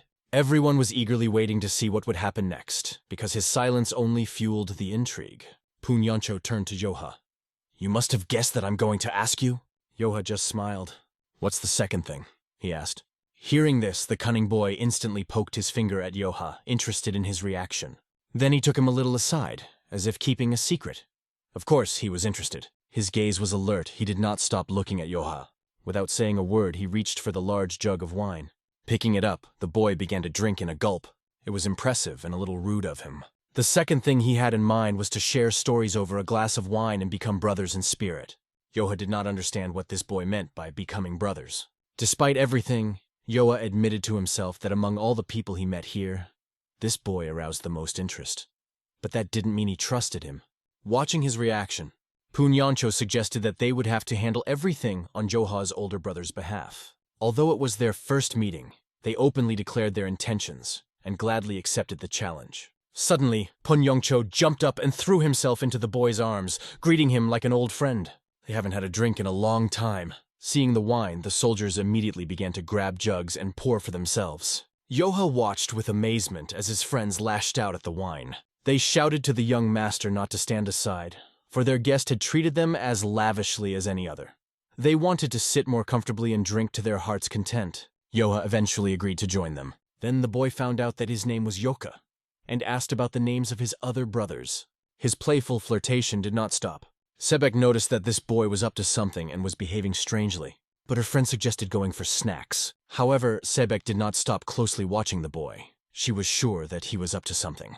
Meanwhile, the wine poured in a river from all sides. The soldiers got drunk to the point of madness, clinked glasses and cheered loudly. They praised the wine, saying it was simply incredible. Its aroma captivated and lifted their spirits. But the old man suddenly felt something strange in the aftertaste. This expensive and fragrant wine was too suspicious. But the warriors began to break away in full, because the wine turned out to be incredibly tasty and refined. There was plenty of it, and this boy took care of everything. He urged the soldiers to drink all night without a break. However, the old man could not get rid of his suspicions. The boy looked younger than 20, but he could afford to bring so much expensive wine. Pouring wine into his glass, the old man pondered. What was he up to? However, as he drank, he could not deny that the wine was indeed excellent. Since there were no duels tomorrow, they decided to drink to the bottom. Meanwhile, deep in the mountains, the warriors were running away in panic from something unknown. They ran up the slopes, but an obstacle suddenly appeared in their path. The leader of the Green Forest watched these losers with disdain. Riesh's whereabouts were still unknown, and he was getting nervous. The counselors apologized for not being able to find him. They searched every tent, but there were no results. And suddenly, a person appeared on the horizon and reported the find. It was the Cat Lord Ingheim. He had done a thorough search and found just the right person. Ingheim explained that Riesch needed wine. The father, hearing about a special wine that his son was interested in, wanted to know where he was taken. The common soldier who transported the wine confirmed that it was delivered to the Fortress of 5 Peaks. The leader of the Green Forest was alarmed after hearing the words. He understood that the Fortress of the 5 Peaks was the abode of the same Yoha, about whom there were many rumors. Why was the wine delivered there? This made him even more interested. The Lord was tired of hearing only the name of this fortress since the arrival of these scoundrels. One of the ghost advisors realized that their teacher was getting angry. He speculated that if the spies of the demonic cult infiltrated the Green Forest, does it not seem to the Lord that the Fortress of the 5 Peaks is the most suspicious? Their behavior, strength, and even their charms were all too unusual. These words made the Lord even more angry. The 5 Peaks Fortress has been haunting him ever since their arrival. After listening to the advice of his disciples, the Lord of the Green Forest realized that his only daughter was now under the control of demonic cultists. Sensing a surge of his energy, the students became very worried. They begged him not to worry, explaining that all the chapters were present at the meeting and no one would dare to act rashly. Then what do you propose to do? Volodar asked coldly. Since there is a lack of information, they decide to rely on Riesch and continue the observation. If word got out that one of the 12 demonic generals had infighting at a large gathering, it would damage their reputation. Their main goal is to increase the reputation of the Green Forest. If they make a mistake, everything will go to waste. The owner admitted that such a possibility exists. One of the owners, deep in his thoughts, could not understand what was happening. What are these guys up to? He remembered the moment when he was among them. As Joha calmly watched everything that was happening, he remembered their faces and mannerisms. In his mind, these guys simply couldn't be demonic spies. He did not believe in it, and categorically disagreed with the suspicions. The energy these young men radiated was more like that of an orthodox sect rather than a demonic cult. Due to the Ghost Monarch's hasty accusations, wrong conclusions were drawn. However, Volodar understood that he could not simply state his position. Any misunderstanding could cause problems. Suddenly he decided to turn to Ingheim. He wanted to hear his opinion because he had met these guys before. It was a turning point for Ingheim. "Teacher, we agree with the words of the elders. I think there is a point in what they said," said Ingheim. In his thoughts, he hoped to deal with these stabs without too much effort. The Lord of the Green Forest wondered why Ingheim had come to such a conclusion. But Ingheim remembered an important detail. Red Eyes mentioned the head of the fortress, Debel. Then he felt a mystical energy rising like yeast in wine. He well remembered the energy emanating from young Yoon Joha that day. If the Mad Cat Lord was right, then they needed to deal with these people immediately. The Lord bowed his head considering the situation. Others supported this position. If there is even the slightest suspicion that these people are spies, it is necessary to save Riesch as soon as possible. Everyone began to fuss, the situation escalated, and it seemed that there was no way out. But the Lord could not come to terms with these assumptions, because no one could guarantee that it was true. Small suspicions crept into him. The Phantom Monarch's words ignited something that should not have been touched. It was anger. Not the anger of the Demon Lord, the destroyer of the heavens, but the anger of a father worried about his child. The Demon Lord was known throughout the world for his unwavering fortitude and excellence. But when it came to his only daughter, he was turning into an infinitely loving father. For him, the safety of Sokrai's daughter was above all else. It was more valuable than all his achievements and victories. At that moment, the place where the wine was being drunk was chaos. And if it is necessary to cut all Muram with his own hands to protect his daughter, he is ready to plunge the Green Forest into a whirlpool of problems. Riche was a sufficient reason for such a decision. She was already drunk and lying down without strength. Sebek did not even suspect that it was her. She thought that the boy simply did not know how to drink. Sebek didn't understand why the sight of him made her so angry, so she tried to lift her up and offered her another drink. Soon, a feeling of a strange atmosphere appeared on the street. The young master came out to see what was going on. From far away, from the mountains, a powerful demonic energy emanated. It was incredibly strong and covered a huge space. Yoha looked ahead and saw a powerful force radiating from a distance. The Lord of the Green Forest gritted his teeth in anger. The Phantom Monarch hesitated. Should we go right now? As soon as there is an order, he is ready to destroy them. But the leader was seething with hatred and wondered if they really wanted him to join them right now. The Phantom Monarch apologized for his short-sightedness. He just wanted to make sure his daughter was safe. If all goes well, then they'll leave her alone. After all, if it turns out that she was not harmed, and he attacks his own, it will be a shame for the Green Forest. He tried to keep his sanity. He asked his disciples, "Why don't you understand? I don't care what fortress they are from, or whether there is a conspiracy. They were all only trying to disrupt the Green Forest Grand Gathering. It is expected that their actions will become more and more provocative. They will begin to openly use demonic techniques and will no longer hold back their powers. If they manage to destroy one of the 12 demonic generals, the reputation of the Green Forest will be pulverized. If they attack their own without reason, terrible rumors will spread. Will other fortresses continue to trust them? Because of their reckless actions, they may lose authority, and the unity of the Green Forest will fall apart. Enemies are already plotting, and they also allow themselves to think foolishly. The demonic advisors were still hesitant about what to do next, but they understood that they needed to go all out to raise the reputation of the Green Forest. Now you can't make any mistakes, you can't lose. It's unacceptable. They must win all their next matches. And it doesn't matter exactly how they do it, because those who win will be on top. And inexplicable silhouettes appear on the horizon. Some elders began to worry about important points. What will happen if the Fortress of the Five Peaks does not participate in the duels? Suddenly the Lord, feeling that he had said something wrong, realized that they probably would not participate in the competition, although he had already tried to adjust them to sports, but he did not want to share these doubts with his colleagues. One of the elders felt that this was only his assumption about the attitude of the boys from the Five Peaks Fortress, because it was just entertainment for them. They don't care who wins or loses in duels. Those who called them, with all their might, sought to fight for the title. At that time, the Fortress of the Five Peaks watched the competition until their hosts arrived.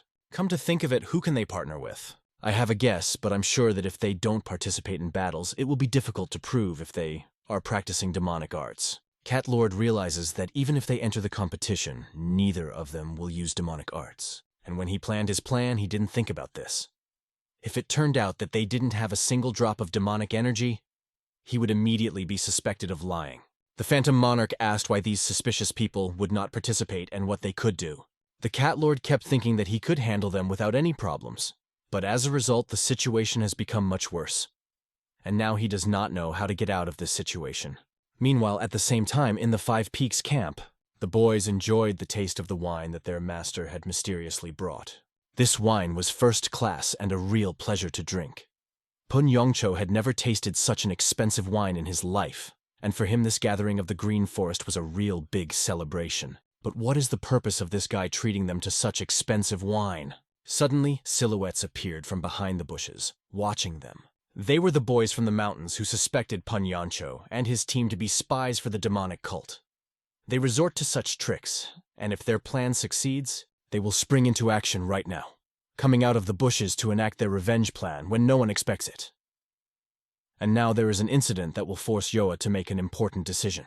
Looking around, Pun Yongcho didn't notice anything suspicious at first, but something invisible hung in the air, and he didn't immediately realize that someone was preparing to attack him. Suddenly, the dirty hands of the attackers threw a handful of fine sand directly into his face, blinding and confusing him. The young owner did not even have time to blink, as he lost the chance to find out who these mysterious scumbags were who suddenly attacked him.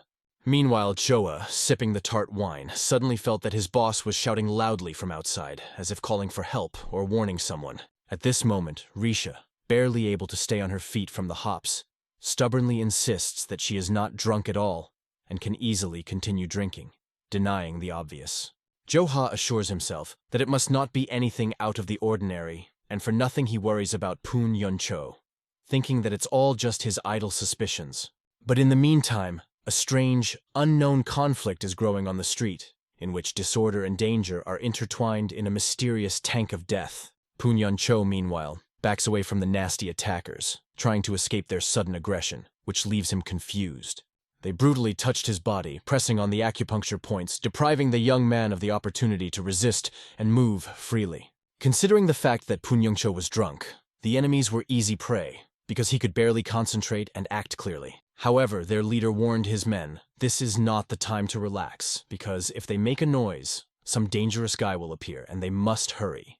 The leader of the 9 Mountains had already raised his heavy axe over Poon Yun-cho, preparing to send the helpless boy to a place where no one would hear his screams. In the next moment, the blunt blow of the axe seems to tear apart the space, creating an inevitable turn of events that will leave its bloody mark. That's when Joha comes outside, looking around intently, trying to figure out where his friend has gone and what the hell is going on. He doesn't understand where Poon Yun-cho has disappeared to, and why there is a tense uneasiness in the air, as if something sinister is lurking around the corner. Time passes. The events are transferred to the harsh mountains, where the cold wind howls over the steep rocks, hiding dark affairs. Near the transparent river, the leader of the 9 Mountains sighs with satisfaction, confident that they have traveled far enough to act without unnecessary witnesses. They bathe Poon Yun-cho in cold water, hoping that he won't die before their long-planned cruel game begins. If he died now, they would be extremely bored, because they need entertainment, and his torment must be long and painful. One of the attackers plunges Poon Yun-cho's head underwater, trying to deprive the prisoner of breath, as if drowning the miserable creature. But as soon as the young man emerges, he greedily swallows air, like a drowning man who hasn't seen the light and hasn't heard the sound of his own breathing for too long. One of the scum mockingly compares Poon Yun-cho to a rat helplessly waiting in the water, not understanding what's going on around him. Surprised and annoyed, Poon Yun-cho cannot figure out who these people are, why they are helping him to sober up, and they are also pressing on strange points. But then the thought dawned on him that this brotherhood was from the Crimson Group, infamous for its harsh methods and lack of honor. Suddenly, one of them, wearing a mask, raises his leg and mocks, "How can you call them brothers when they humiliated his boss?" Furious to the brim, Poon Yun-cho clenches his fists, ready to strike back at these scumbags for daring to meddle so shamelessly in his life. He slashes one of the Crimson soldiers in the back with one lightning movement, putting all his indignation and fury into this blow. The leader of the attackers feels a panic fear arise in him, because the strength of the enemy has turned out to be unpredictable. After all, he threw away their fighter with one blow, demonstrating superhuman strength and the ability to deliver devastating blows. An angry Poon Yun-cho seethes with hatred, because these scum got him into a ridiculous situation and deprived him of peace. If the owner of this fortress planned such a trap, then he must be preparing to receive a good blow on the head from Joha when everything becomes clear. And the leader of the Crimson Death now seems confused, because his victim turned out to be much less drunk and weak than he expected. In the hierarchy of the Green Forest, their fortress had recently entered the system, and they did not know who now stood at the very pinnacle of power. Poon Yun-cho doesn't understand how this worthless bastard dared to treat him like that. But now he doesn't care. He has to act. If he wants to fight, let him fight the one who caused all this, because Poon Yun-cho was brought to him instead of Joha, and now there will be payback. However, the leader reminds that Poon Yun-cho is the head of the fortress, so he is also responsible for what he has done, and cannot avoid punishment. They must have been afraid of Joha, and chose an easier target for their attack, hoping to overcome it without much difficulty. These words sting the leader like a poisoned arrow, and anger rises in his soul, as if he had encountered unjust insolence. In the end, they came here for him because they thought Poon Yun-cho was an easy prey, able to give them victory without tension. After these statements, the leader of the Crimson Forest falls silent, and the confidence that burned in him begins to fade. Just a moment ago, he was tauntingly mocking, calling the Crimson Fortress a pitiful den of losers. Now he sees that real power can appear where it is not expected, breaking old ideas. One of the attackers, having noticed this force, turns to the leader, assuming that he is only pretending and should not be frightened beforehand. In response, Punyancho shouts to the attackers not to delay, but to attack altogether if they think they are brave. Enraged, the leader of the Crimson Forest calls Punyancho a shameless bastard for daring to defy him so brazenly. He brings his axe over his head, determined to beat the crap out of Punyancho and prove who is the real boss here. Punyancho saw that they were bluffing, but without weapons, it was difficult for him to use his secret tricks and techniques. However, he has a hidden trump card, a power that his enemies do not even know about, and he is preparing to use it. The detractors think that Punyancho will lose, but they are wrong. Because his power is not so easily trampled into the mud, it is difficult to explain the true essence of Punyancho in ordinary words. After mentioning Yangjoha, he hints at unique abilities. Among his many abilities, there is one that is beyond human understanding, hidden deep within him. This heaven-given gift transforms Punyancho into a being capable of surpassing the usual laws of strength and resistance. And now, a huge stone, as if it had been torn from the rock, rushes forward, hitting one of the soldiers with a devastating roar. Before the leader's eyes, a stone crushes his henchman, turning his last seconds into a bloody moment of terror. Making eye contact with the leader of the Crimson Forest, the young master calmly reminds him that now only he is left. The commander feels the madness in the eyes of his opponent, and anxiety bursts from his heart because he faced a wild beast in human form. Punyancho repeats his words, as if asking if there is more to prove, or if the enemy will finally understand the obvious. The leader begins to stutter, slurring his words, trying to pass it off as a misunderstanding, but fearing the supernatural power surrounding Punyancho. He wanted to name the real reason for their appearance here.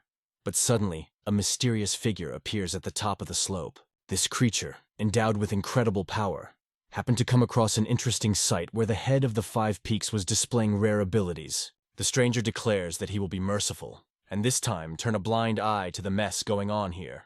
Seeing the silhouette, the attackers would have no idea why such a powerful creature appeared right here, in this wild mountainous area. He is one of the 12 demonic generals of the Lord of the Phantom Heavens, known as the Phantom Monk, whose glory frightens even the bravest. He turns to Punyancho, wondering where he got his superhuman strength and what secrets lie behind this burst of power.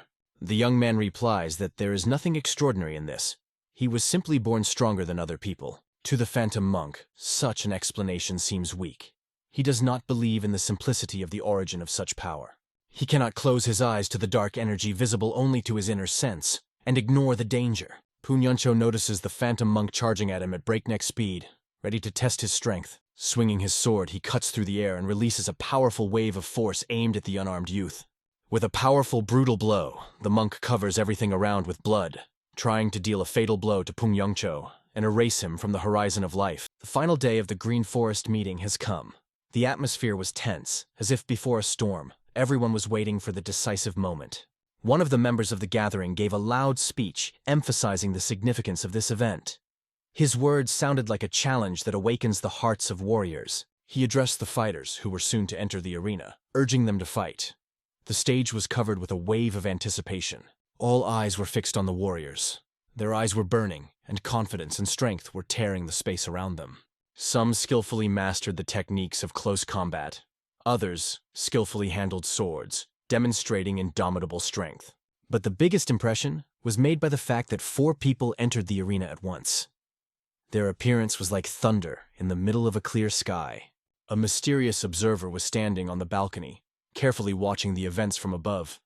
His figure radiated a dangerous calm. The head of the Three Blades Fortress, a cold-blooded sword demon, gripped his weapon tightly as if preparing it for a deadly battle. He began to speak, emphasizing that the number of fighters from the nameless fortresses did not matter. His words seemed like carved blades, each a challenge to his enemies and a call to his own. He focused attention on each of the fighters, emphasizing their strength. But his thoughts were suddenly interrupted by a man named Seok Moon, who sped up the conversation, heating up the atmosphere. Seok Moon pointedly questioned whether the head was really ready to offer something meaningful. The answer was, without hesitation, of course, yes. He turned to the 12 demonic generals frozen in the shadows like statues. His demand was simple and defiant: to allow the fighters to demonstrate the prowess of the Dark Heaven Asura art in a deadly duel. Their gazes filled with disdain. All they saw in front of them were demonic cultists fleeing into the green forest. trying to attract attention. The meeting is full of distrust. They are accused of the fact that these strangers seek to steal not only the time, but also the honor of everyone present. Seok Moon pointedly remarked that they were too loud for those who had just come to drink. His words struck like lightning in a storm. Snow covered the yard abundantly, adding a gloomy atmosphere to the events, like a scene before a drama. People slowly climbed the cliff above the village, leaving footprints on the snow-covered slopes. The second brother is overcome with anxiety. He was worried about the one who always came for breakfast, but now he was gone even after dinner. People were shouting, looking for the boss. A thought flashed through my head. I had to go look for it right away without wasting time. Yeon Jung-ha felt guilty, convincing himself that he was reckless, thinking that nothing bad would happen. Suddenly he turned and saw a figure under the tree. His heart fluttered. The boy shouted, asking who it was, eager to hear at least some feedback. Under the tree sat a bearded man, ragged with disheveled hair. He coughed, muttering something along the lines of, "You bastard, wake up already." The second brother did not hesitate to order to seize him, and the people rushed forward like an avalanche. The bearded man threw the one who was lying under his feet and quickly ran in the other direction, leaving everyone in suspense. Yeon Jung-ha pulled out his sword and swung it, trying to stop the escapee. But the bearded man possessed incredible strength. With one kick, he felled a giant tree, showing how dangerous he was. The opponent suddenly falls to the ground. The tension dissipates, but there is a hint of danger in the air. The thugs freeze, trying to understand who this man is, and come closer to look at him. Approaching, they recognize the head of the Crimson Death Fortress. His appearance causes surprise and alertness. He explains that he ran away thinking a tiger had appeared, but it turned out to be just them. His words confuse everyone. Mustache, clearly annoyed, begins to ask why he is hanging around their camp. He suspects that their enemies have done something.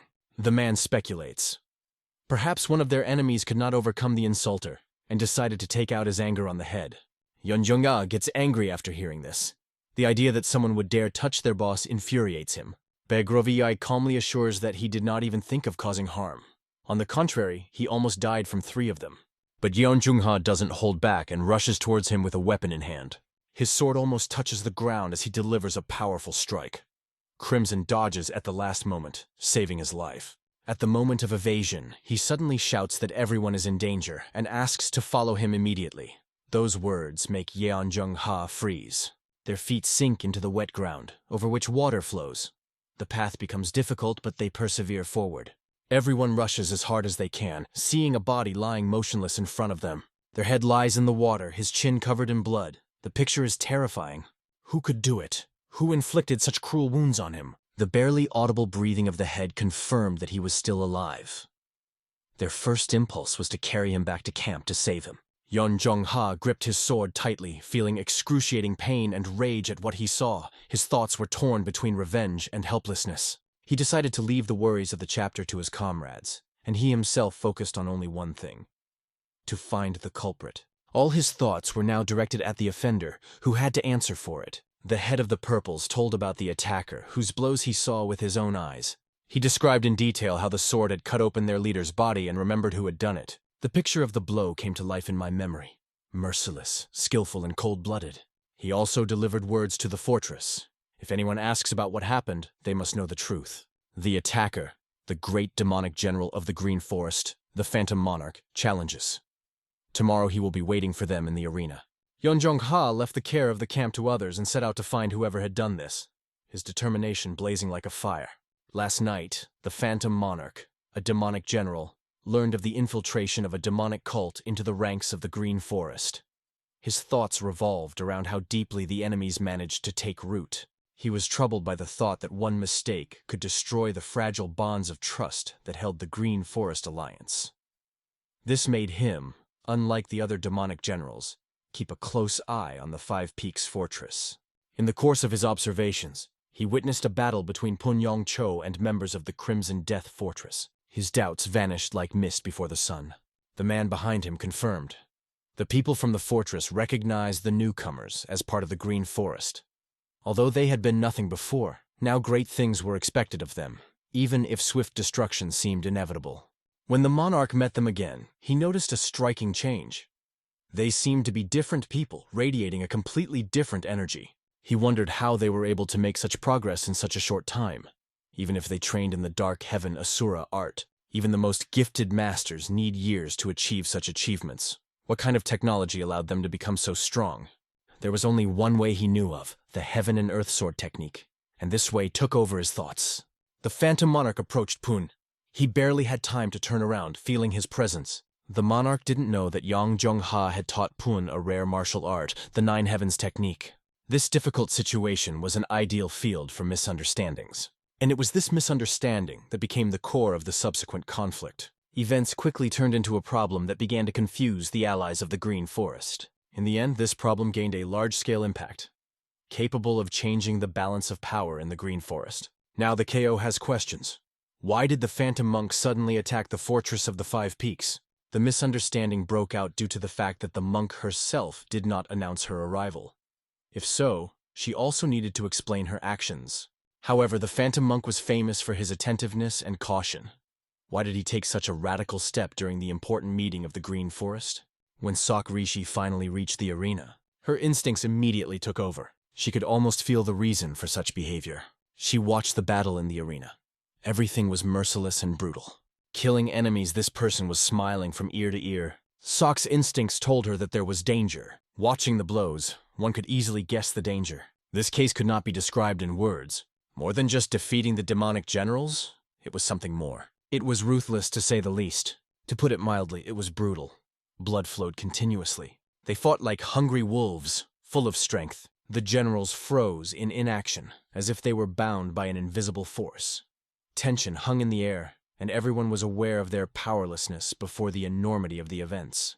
Their eyes reflected shock mixed with a silent cry of fear.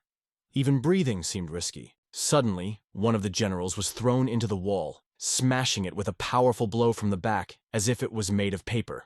The cracks spread like a web, causing chaos. Before them stood a majestic green forest and the demon lord himself, who seemed capable of shattering the heavens with his power. His figure was legendary even by Muram's standards. At that moment, he also shuddered. His gaze filled with tension, and he watched the chaos in silence, as if contemplating an invisible plan. The shouts of the crowd tore apart the space. Spectators roared with delight, hailing the boss as the best of the best. Their energy lived a life of its own. The main hero of the green arena, unshakable and confident, stood, attracting everyone's attention like a magnet. He was the embodiment of a real challenge. Meanwhile, some observers could not understand how these insolent scoundrels could even dare to behave so insolently. Their behavior was stirring. A great crisis, like a storm cloud, hung over the Green Forest. It felt like something terrible was about to happen. In the midst of all these events, the girl watched silently, her eyes shining with an understanding of something greater than others saw. No one understood how this situation could be related to the Five Peaks Fortress, but the unknown had already captivated everyone present. The man spoke solemnly, asking, "Has the Yomon cult always been this strong?" His voice sounded like a challenge. He was suddenly interrupted by Yeon Jung-ha, who suddenly appeared and threw him into space. "Why is everyone here so excited?" Standing behind the girl, he coldly added, "This makes me want to kill everyone here and now."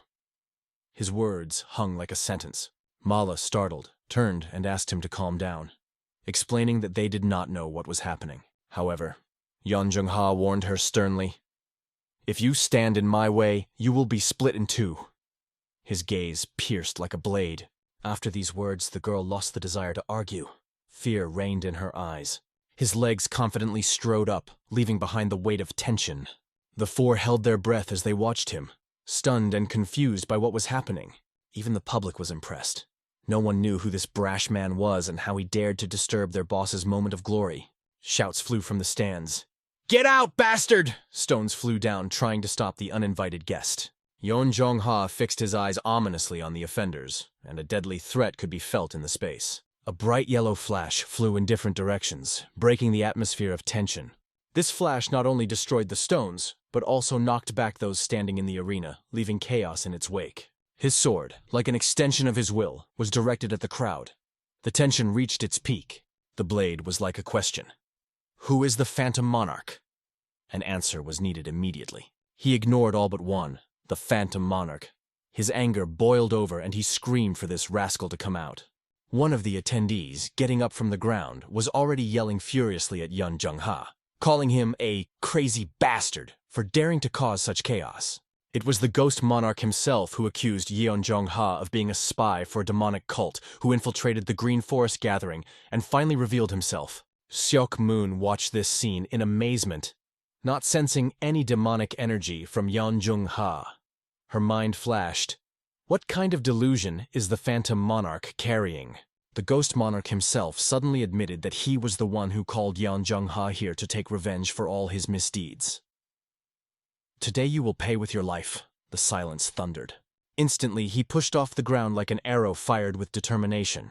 Yeonjong-ha, raising his sword high above his head, dashed forward, aiming straight at the Phantom Monarch. At that moment, their eyes met. The ghost monarch's eyes were filled with anxiety, while Yeonjong-ha's gaze was filled with icy confidence. As Yeonjong-ha's sword came down with force, he was filled with hatred, but luck suddenly smiled on the Phantom Monarch. He managed to jump sharply to the side, avoiding the line of attack. The impact took place a few centimeters from him. He instantly understood how confident and dangerous his opponent was, who gave no chance for error. Seok-moon watched the battle in awe, realizing that a young fighter like Yeonjong-ha exuded incredible strength and confidence. She held her gaze as he caused a storm on the battlefield with each swing of his sword. Yeonjong-ha moved as fast as lightning, dominating the battle, while the ghost monarch only focused on defense. The Phantom Monarch hoped to use one decisive blow, relying only on his Dark Heaven Suras. His hope was that this strike would be able to stop the boy who seemed to be flawless in his attack. The Phantom Monarch continued to underestimate Yeonjong-ha, seeing him as an ordinary brash young man who only waved his sword around wildly. But at that moment, he unleashed his main trump card, the Phantom Soul Cut technique. The strike shot up like purple lightning that tore through the sky, striking in its speed and power. In the stands, his supporters smiled ominously at the sight of the legendary heavenly sword. They admired that this technique was considered to be one of the most powerful among all the ultimate techniques of the members of the Green Forest. Everyone was sure that no one would survive this blow, and they only dreamed that this insolent upstart would finally be destroyed. The blow landed directly on Yeonjong-ha's sword, and he had to hold back the furious onslaught. His hands were shaking from the tension, but he held back the force of the incredible blow with the last of his strength, not letting himself give up. The Phantom Monarch was happy as he watched Yeonjong-ha literally shudder from the effort. Then he raised his hand and sent another powerful stream of energy straight at the opponent. Sparing no strength, a bright flash cut through the space. Another powerful beam flew in the direction of Yeonjong-ha's sword. The thunderous explosion seemed to tear the sky apart. Luna dismissed everyone around her, even those who were standing on the sidelines watching the battle. The girl screamed at the Phantom Monarch, begging him to stop, but her voice was drowned in the chaos. The Phantom Monarch clearly understood that he could not stop, and mentally refused to even consider such an option. Refocusing, he began to advance, devising a new plan to finally destroy his enemy. The Phantom Monarch pondered what to do after the victory, already imagining himself a triumphant. His thoughts were full of self-confidence. Meanwhile, only steam, smoke, and dust rose above the arena, obscuring everything around. As the chaos began to subside, the outlines of the battle became clearer. It is not too late for you to reveal who you really are and what your fortress is. If you do, I will spare you, the Phantom Monarch addressed Yeonjong-ha. But he, without hesitation, gave a completely different answer. Raising the sword in his hands with unwavering confidence, challengingly asked, "Is this all you are capable of?"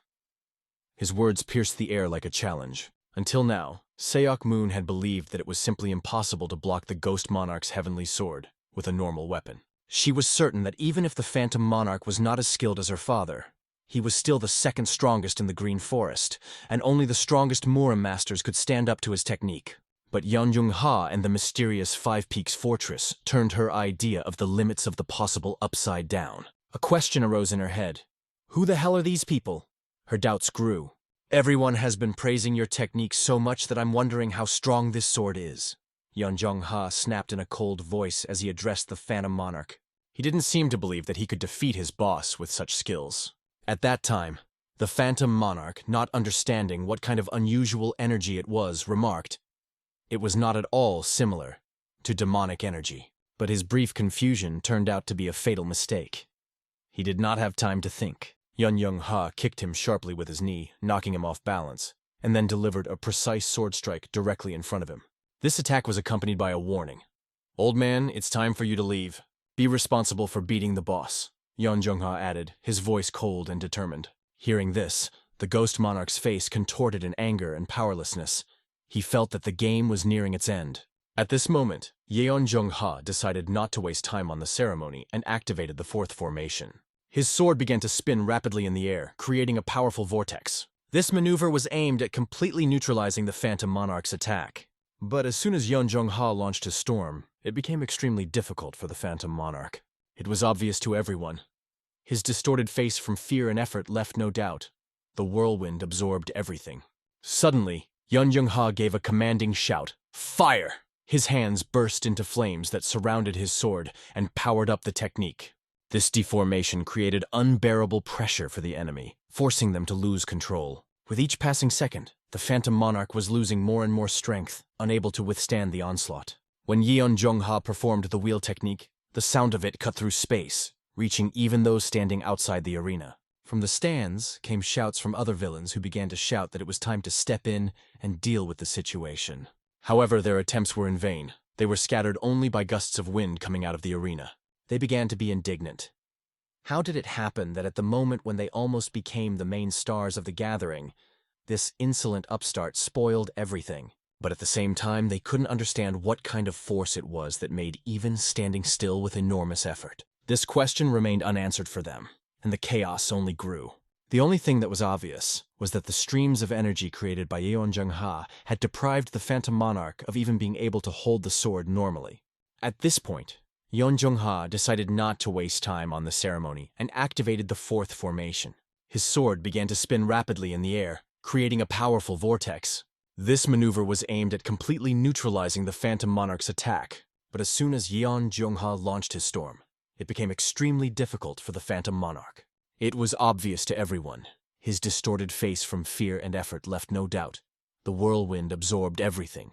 Suddenly, Yeon Jung-ha gave a commanding shout. Fire! His hands burst into flames that surrounded his sword and powered up the technique. This deformation created unbearable pressure for the enemy, forcing them to lose control. With each passing second, the Phantom Monarch was losing more and more strength, unable to withstand the onslaught. When Yeon Jung-ha performed the wheel technique, the sound of it cut through space, reaching even those standing outside the arena. From the stands came shouts from other villains who began to shout that it was time to step in and deal with the situation. However, their attempts were in vain. They were scattered only by gusts of wind coming out of the arena. They began to be indignant. How did it happen that at the moment when they almost became the main stars of the gathering, this insolent upstart spoiled everything? But at the same time, they couldn't understand what kind of force it was that made even standing still with enormous effort. This question remained unanswered for them, and the chaos only grew.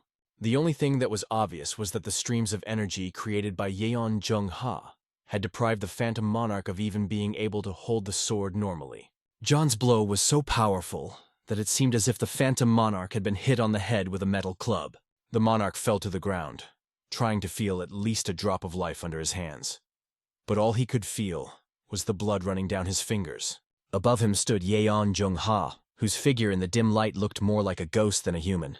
Yeon coldly threw, "Remember your loud declarations? In reality, you didn't turn out to be that strong."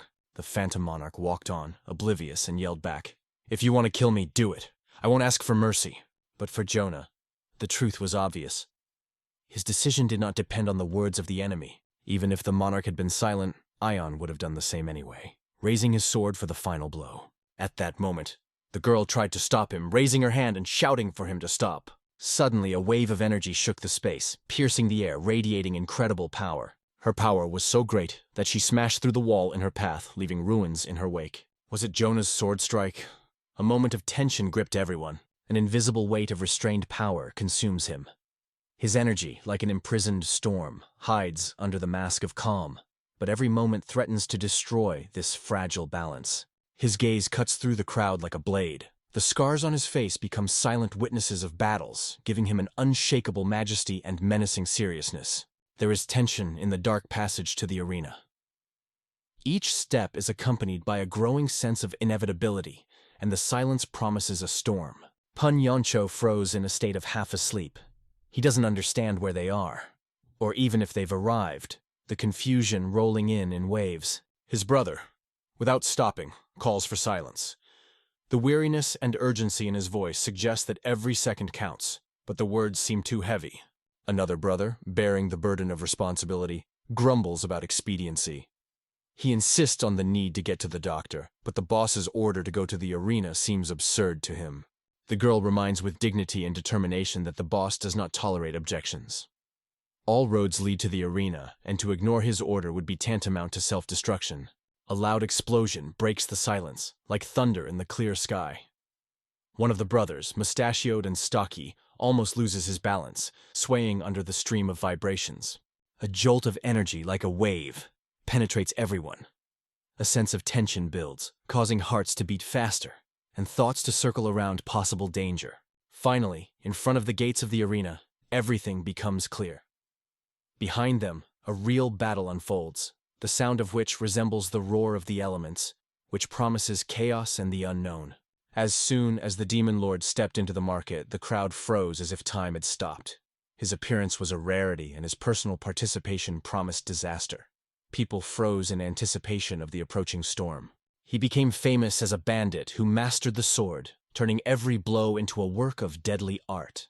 His fame struck fear even among the most experienced. To stop the dangerous enemy, the Demon Lord, known as the one who moves the heavens, personally entered the arena. His determination turned this confrontation into an event of epic proportions.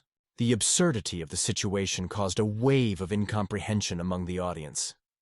It was as if the slight movement of a butterfly's wing suddenly caused a tornado that threatened to engulf the arena and destroy all control. The duel between Yeonjoa and the Demon Lord was to become a legend that would be passed down by word of mouth in the Green Forest, adding new, even more impressive details.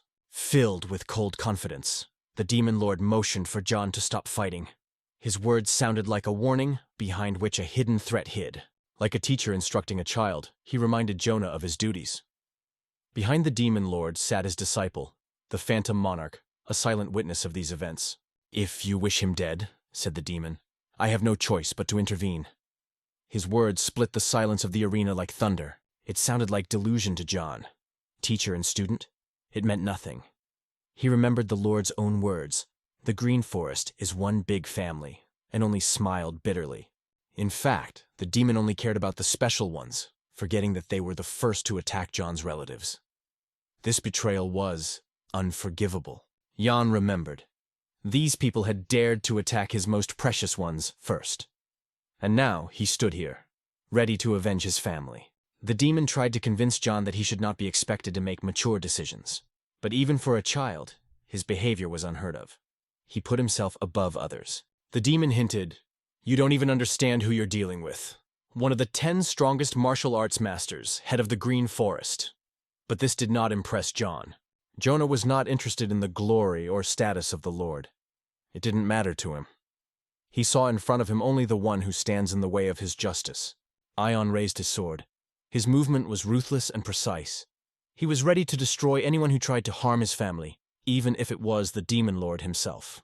The Demon Lord quickly realized that the conflict cannot be resolved with words. It's time to act. He drew his sword, clutching it tightly in his hands, ready for any eventuality. The demon blade was aimed straight at John, who was rushing towards the enemy with incredible speed like an approaching storm. But at the last moment, John suddenly jumped, breaking off the ground like a bird of prey, ready to strike from above. His 9 Heavens sword, second formation, absolute exaltation, dragon technique filled the air with formidable energy. Song Moon met the attack calmly, preparing his deadly technique, the Dark Heaven Asura strike. In the moment of truth, their swords came together in a single movement, as if 2 worlds had collided in an epic battle. A loud clang echoed through the arena. Sparks flew from the clash of swords, illuminating the battlefield with bright flashes. Both warriors were tense, their faces betraying incredible effort. The blow turned out to be heavy, both physically and mentally. The swords did not retreat. They dug into each other more and more, creating more and more tension between the opponents. Their colossal energy exploded, creating a wave that swept through the arena like a storm. For the audience, it was a sight they will never forget. Such a fight was beyond imagination. The force of the collision was so great that even the girl could not stay on her feet. She was almost swept away by the flow of energy. Stronger than Sage Zhongji, these thoughts flashed through Yeon's mind as he felt the extent of his opponent's strength. indescribably powerful. A warrior whose strength seemed insurmountable. This is how Ion assessed his formidable opponent. Song Moon threw his arms out as he loudly called out with a sneer, "Is that all you can do?" His words were filled with contempt and self-confidence. John didn't answer. The atmosphere around him thickened, filling with a deep purple glow that seemed ominous and mysterious. Everything changed in a moment when John pushed off the ground with incredible force, flying high into the air like an arrow cutting through the heavens. The girl, full of excitement, shouted loudly after him, her voice drowned out by the screams of the audience and the roar of energy. But Ion was already several meters high, suspended in the air, as if he himself had become part of the storm that was unfolding around him. However, Jan's strength was not enough to face Song Moon this time. The demon's immense energy forced him to retreat. John collided with the wall of the arena, his back hitting the fence with a loud thud. He fell right under him, trying to gather his strength. Watching the battle with the Phantom Monarch, Song Moon concluded that this energy had nothing to do with the demonic cult. But at the same time, he realized that Ion did not resemble a pupil of orthodox sects. His strength was absolutely extraordinary. Song Moon wondered, could this power be something new? Ion's energy seemed incredible to him, frightening, like something he had never encountered before. The observers were already cheering the chapter's victory, convinced that some young man would never match their master. Their confidence was unwavering. Meanwhile, John was slowly coming to his senses, slowly opening his eyes, his gaze beginning to fill with determination. As soon as his eyes fully opened, he instantly pushed off the ground, as if a new charge of energy had engulfed him. He quickly changed his position, jumping in the other direction, like an arrow looking for a new flight path. This move was not random. John was looking for a safer place, assessing the strength of the enemy and admitting that the chance of losing was very real. Finding solid support under his feet, he gathered all his strength, preparing for the next step. And suddenly, instead of defending, Ion jumped forward straight towards the opponent. At first glance, this seemed like a rash move, but it was a cunning maneuver. The Nine Heavens sword technique awakened a gigantic golden dragon, full of destructive power. The eighth formation is the death of the 9 dragons. His technique caused a terrible power that covered everything around. The observers were filled with different feelings, but they were all united by the fear of the unknown that was coming. Like a storm descending from the sky to the earth, John moved relentlessly forward, sword in hand, ready to deliver the decisive blow. The golden dragon moved across the land, destroying everything in its path. His power was devastating, as if nature itself had united against Song Moon. Song Moon looked up at the grand scene with confusion, as if it were a dream rather than reality. In less than a second, the loudest explosion of the evening tore through the air, causing the earth to shake. However, Moon's agility saved him. He managed to dodge, leaving behind only a cloud of dust and sparks. But at that moment he realized that this battle would be decisive and could end fatally for him. What power lies in the hands of this young man? Song Moon flashed through his mind as he assessed his unwavering gaze. John's gaze exuded unwavering confidence, and his actions were flawless, precise, and decisive. Moon tried to rise into the air, but Jan sent a new shockwave at him that sliced through space with stunning force. Once again, the dragon charged at Moon, its mouth wide open, its razor-sharp teeth threatening to swallow everything in its path. Moon was right under the dragon's mouth, which was so huge that it could fit 10 more of his kind. Song Moon's disciples watched in horror at what was happening. Their faces froze in alarm. They were paralyzed with fear, realizing that their mentor's life was hanging in the balance. Will the commander die like this? This thought entered the hearts of each of them. Even his daughter, who was watching the fight, was terrified, imagining the worst. But Song Moon suddenly had a smile on his face, as if he knew something that others couldn't understand. Song Moon said quietly, but with a hint of mockery, "Aren't you afraid of the head of the Green Forest at all? I like such crazy daredevils." As a sign of respect for his opponent, he decided to fight seriously, showing the full power of his skill. Song Moon activated his most powerful technique, Dark Heaven Asura Supreme Strike. His sword glowed, and purple energy condensed behind it, filling the space around it. His daughter immediately understood what was happening. She knew this technique, which only her father possessed. It was a secret technique of the Green Forest, the Dark Heaven Asura art, which only the strongest mastered. The use of this technique required a colossal reserve of inner strength, available only to units. But Song Moon had enough energy to summon Asura. In the arena, the golden dragon Jonah and the purple Asura faced off in an epic confrontation. Both warriors put their best into the battle. Their swords were instruments of absolute determination. The forces came together in a fierce duel. Asura tried to grab the dragon with his giant hands, but it writhed and broke free, carrying destruction. Spectators pointed their fingers to the sky, shouting, "Look there! This is something impossible!" The picture that unfolded looked like a scene from an ancient myth, a supernatural sight that fascinated and frightened at the same time. Among all those that John had encountered on his way, since the moment he began to study martial arts, this opponent was unmatched. Moon's strength, his technique, and flawless movement made him the strongest warrior John had ever faced. Each of Moon's punches was heavy, almost impossible to parry. Was anyone stronger than him? The question remained unanswered, but John already knew. He had never met such an opponent. Song Moon, acknowledging Yun's strength, said with admiration, "Impressive. It's really incredible." His words sounded sincere despite the tension of the battle. Yon gritted his teeth, feeling alarmed that his opponent didn't have a scratch on him despite all his attacks. If there was anyone else in Song Moon's place, he would hardly have been able to withstand Yeon's powerful blow. That much was obvious. But even acknowledging Yoon's strength, Moon warned him, "Never forget that there will always be someone stronger than you." His words reflected the thoughts of John's stubbornness, his fearlessness and limitless power, which fascinated even such an experienced master as Moon. Moon smiled. This boy reminded him of himself in his youth. The incredible similarity caused sympathy. Moon liked Yeon more and more with each passing moment. They were both fearless warriors, each unique in their own way. But Yeon didn't care about Moon's words, coldly replying that it was just vanity. He was interested in only one thing. He demanded that Moon give him the person who injured his mentor.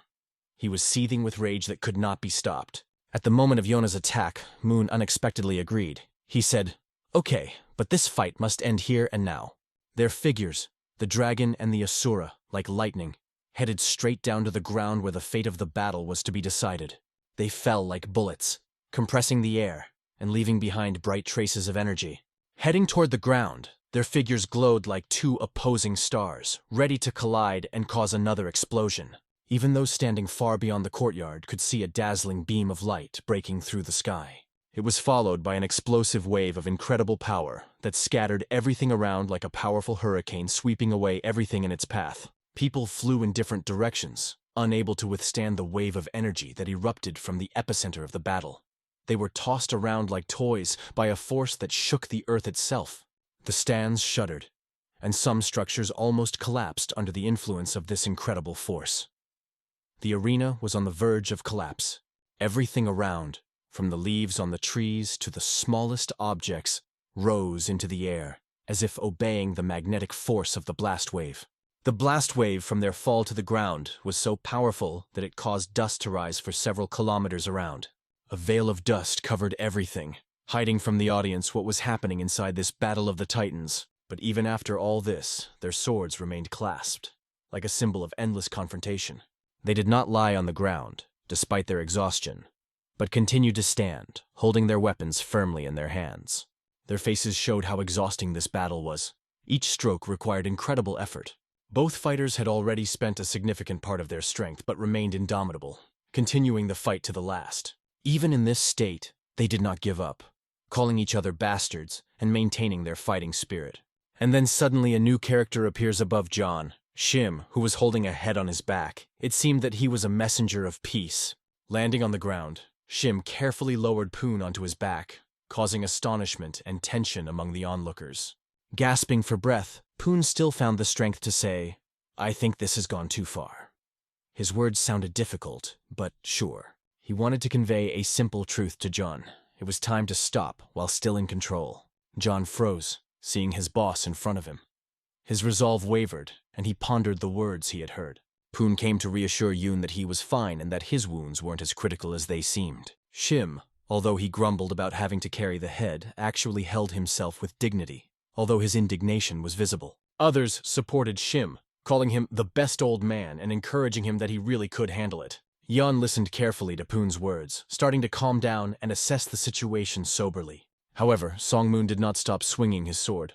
His fighting spirit did not fade, and he was ready to continue. "Why are you frozen?" Moon threw, hinting with all his appearance that Jan should continue the battle. His words and actions called for action, but Jan took it in a completely different way. Jan's gaze changed. He was determined, but not about fighting, but about protecting the chapter. Jan abruptly stepped aside, not responding to Moon's calls, and headed towards Poon. He ran over to the head and Shim, who were kneeling, losing interest in the fight. Now he was only concerned about the health of his mentor. Jan anxiously checked Poon's condition, insisting that the wound looked serious and he couldn't move. But the head only reassured him, saying that everything is fine with him and there is no reason to worry. Even Poon could not understand exactly what the monarch was aiming for when he struck, but he did not touch the vital organs. The mere mention of the monarch ignited Jan's anger. He exclaimed that he had to be killed to avoid further trouble. But the head tried to calm him down, saying that it is not necessary to create new conflicts. Let's examine the situation and hear their version of events, he suggested. The words of the chapter came as a real shock to Jan. He did not expect such a turn at all and did not understand what it was about. Jan tried to explain to the chapter that he almost died because of that jerk who caused this whole situation. To calm him down, the chief gently put his hand on Jonah's head and stroked it, as if trying to calm him down. Smiling lightly, the head called Jan a scoundrel. He thought that the boy had already grown up, but now he saw the same child in him again. The head came here to personally reassure Jan that everything was fine and there was nothing to worry about. This patting on the head looked touching even from the side, causing a slight smile in the observers. At that moment, Song Moon turned to another member of the assembly whose vote decided everything. This was the person who officially announced the end of the Green Forest meeting, calling everyone to calm down. For many present, especially those who sat in the stands, these meetings became incredibly difficult, both physically and morally. The battlefield was completely destroyed. Even if someone wanted to continue the fight, it would be impossible. The wounds remained not only on the bodies, but also in the hearts. Moon's daughter put her hand on her chest, feeling mixed emotions. Relief that it was over and respect for the courage of the participants. She considered them lucky that her father had intervened and settled the situation. However, the thought that Ion had survived her father's technique troubled her. Her cheeks reddened because she had never seen someone so strong and determined before. At that moment, her father turned to her, his gaze kind but penetrating. Realizing that her father noticed her blushing, the girl felt uncomfortable and, to hide her emotions, grabbed her head, trying to avoid his gaze. Without smiling, the girl suddenly turned around and started running in the other direction, trying to hide her emotions. Song Moon, watching his daughter, noticed something unusual in her behavior. Just like the young guy who had just performed a real miracle on the battlefield, he saw something special. He followed up with a sly tone. "It's not what I'm thinking, is it?" But John decided not to answer anything. Instead, he silently took Poon's arm to help him up. Song Moon turned to his men with an order. "Quickly find a doctor and take care of the head of the Five Peaks Fortress." "Yes, master," answered all his subordinates as one, and immediately ran in different directions. Such was their determination that they were even prepared to dig up the doctor's grave and bring him here if necessary. Rumors about the Fire Dragon, as John was now called, would circulate among them for a long time. It was said that the Demon Lord surrendered not because of defeat, but because he did not want to beat the child. However, whether this is true or not remained in question. At this moment, Moon spoke loudly to everyone. His powerful voice caused everyone present to freeze, attracting everyone's attention. He spoke of the chaos that now reigned and called for order. "We will determine the winners of the meeting and reward them later. Enough chatter about today. Disperse and mind your own business." These words instantly stopped all discussions. The crowd quieted down and everyone knew it was time to wrap up. What went through these people's minds after the Demon Lord's words remained a mystery. However, it was pleasant and unexpected to hear such a thing from the Heaven Breaker himself. That night, in the camp of the Five Peaks Fortress, the atmosphere remained tense, but at the same time full of wonder. Someone was very impressed by what happened earlier that evening and discussed what they heard right in the palace. Poon was in a state of surprise and confusion when he learned that someone suspected them of collaborating with the Yomung cult. At this time, the doctor bandaged his wounds, trying to ease the pain as much as possible. In front of Poon stood the Phantom Monarch, who tried to explain his actions, even though he knew it sounded like an excuse. The monarch admitted his mistake, explaining that he did not expect such incompetence from the Crimson Death Fortress, which should have previously informed about the current situation. To many this sounded strange, because it was hard to believe that someone could know about their plans in advance. In order not to complicate the situation, Poon unexpectedly suggested to leave everything as it is and move on. This decision came as a surprise even to the Phantom Monarch, who seemed confused by this reaction. Poon's team was shocked. The boss couldn't just give up like that. It seemed like something unbelievable. But Poon, calmly pointing his finger at the Phantom Monarch, declared that he now owed him his life. The Phantom Monarch, one of the 12 demonic generals, solemnly swore that he would not forget his debt. He expressed immense gratitude to Poon, calling him a man with a noble heart. Hearing the words about the noble heart, Poon only smiled and asked not to exaggerate. He noted that the misunderstanding had been resolved and suggested that everyone have dinner together. However, even at dinner he was confused as to why the Demon Lord had addressed John. Does he really want to finish their unfinished battle? After a while, John walked over to the Demon Lord sitting at the table, and their eyes met. John, addressing Yu, directly asked, "What did you want to tell me?" The Demon Lord replied leisurely, uttering the important words. "Green Forest Chief Patrol." He announced his decision. John will become part of his organization. This proposal sounded like an order, but at the same time as a sign of great trust. John realized that new horizons were opening before him, and now he had to decide if he was ready to accept the challenge. John turned his attention to the thing lying on the table in front of him. His gaze rested on her, but he did not linger for long. He refused the offer, saying that he did not want to take on this position, because it obviously entails a lot of problems. Pushing the sign back, he made it clear that he was not interested. "Who told you such nonsense?" asked the Lord of Demons with surprise, looking directly at John. John admitted honestly. He heard it from one of the Lord's students, a cat lord who must have been drunk. "He must have just gotten drunk and said something stupid," Jan added with a shrug.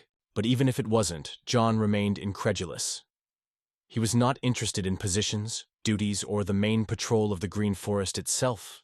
The Demon Lord replied, a little annoyed. "This is not a master patrol or a bandit lie. I am the head of the Green Forest and one of the strongest martial arts masters." "You don't even know your teacher?" asked the Demon Lord. John calmly replied that he did not have a teacher and never had. This answer made the Lord think that in front of him was a brash and self-confident boy who needed to be taught manners. But John even more brazenly noted that at his age, overexertion could lead to problems, and called the Lord Old Man. It turned into a small fight. They grabbed sticks, trying to prove their point. In the midst of the battle, the medallion they were hunting for flew straight to the entrance of the tent, where it was caught by a woman's hand. "What are you doing here?" asked the girl in a gentle voice, looking at them with a slight smile. John slowly turned his gaze to her, clearly intrigued by her sudden appearance. The girl began to explain to them their problem. They eat meat without liquor, which, according to her, was simply unacceptable. The Demon Lord wondered to himself how such a fragile girl could drink every day. Then she turned to John, calling him her brother.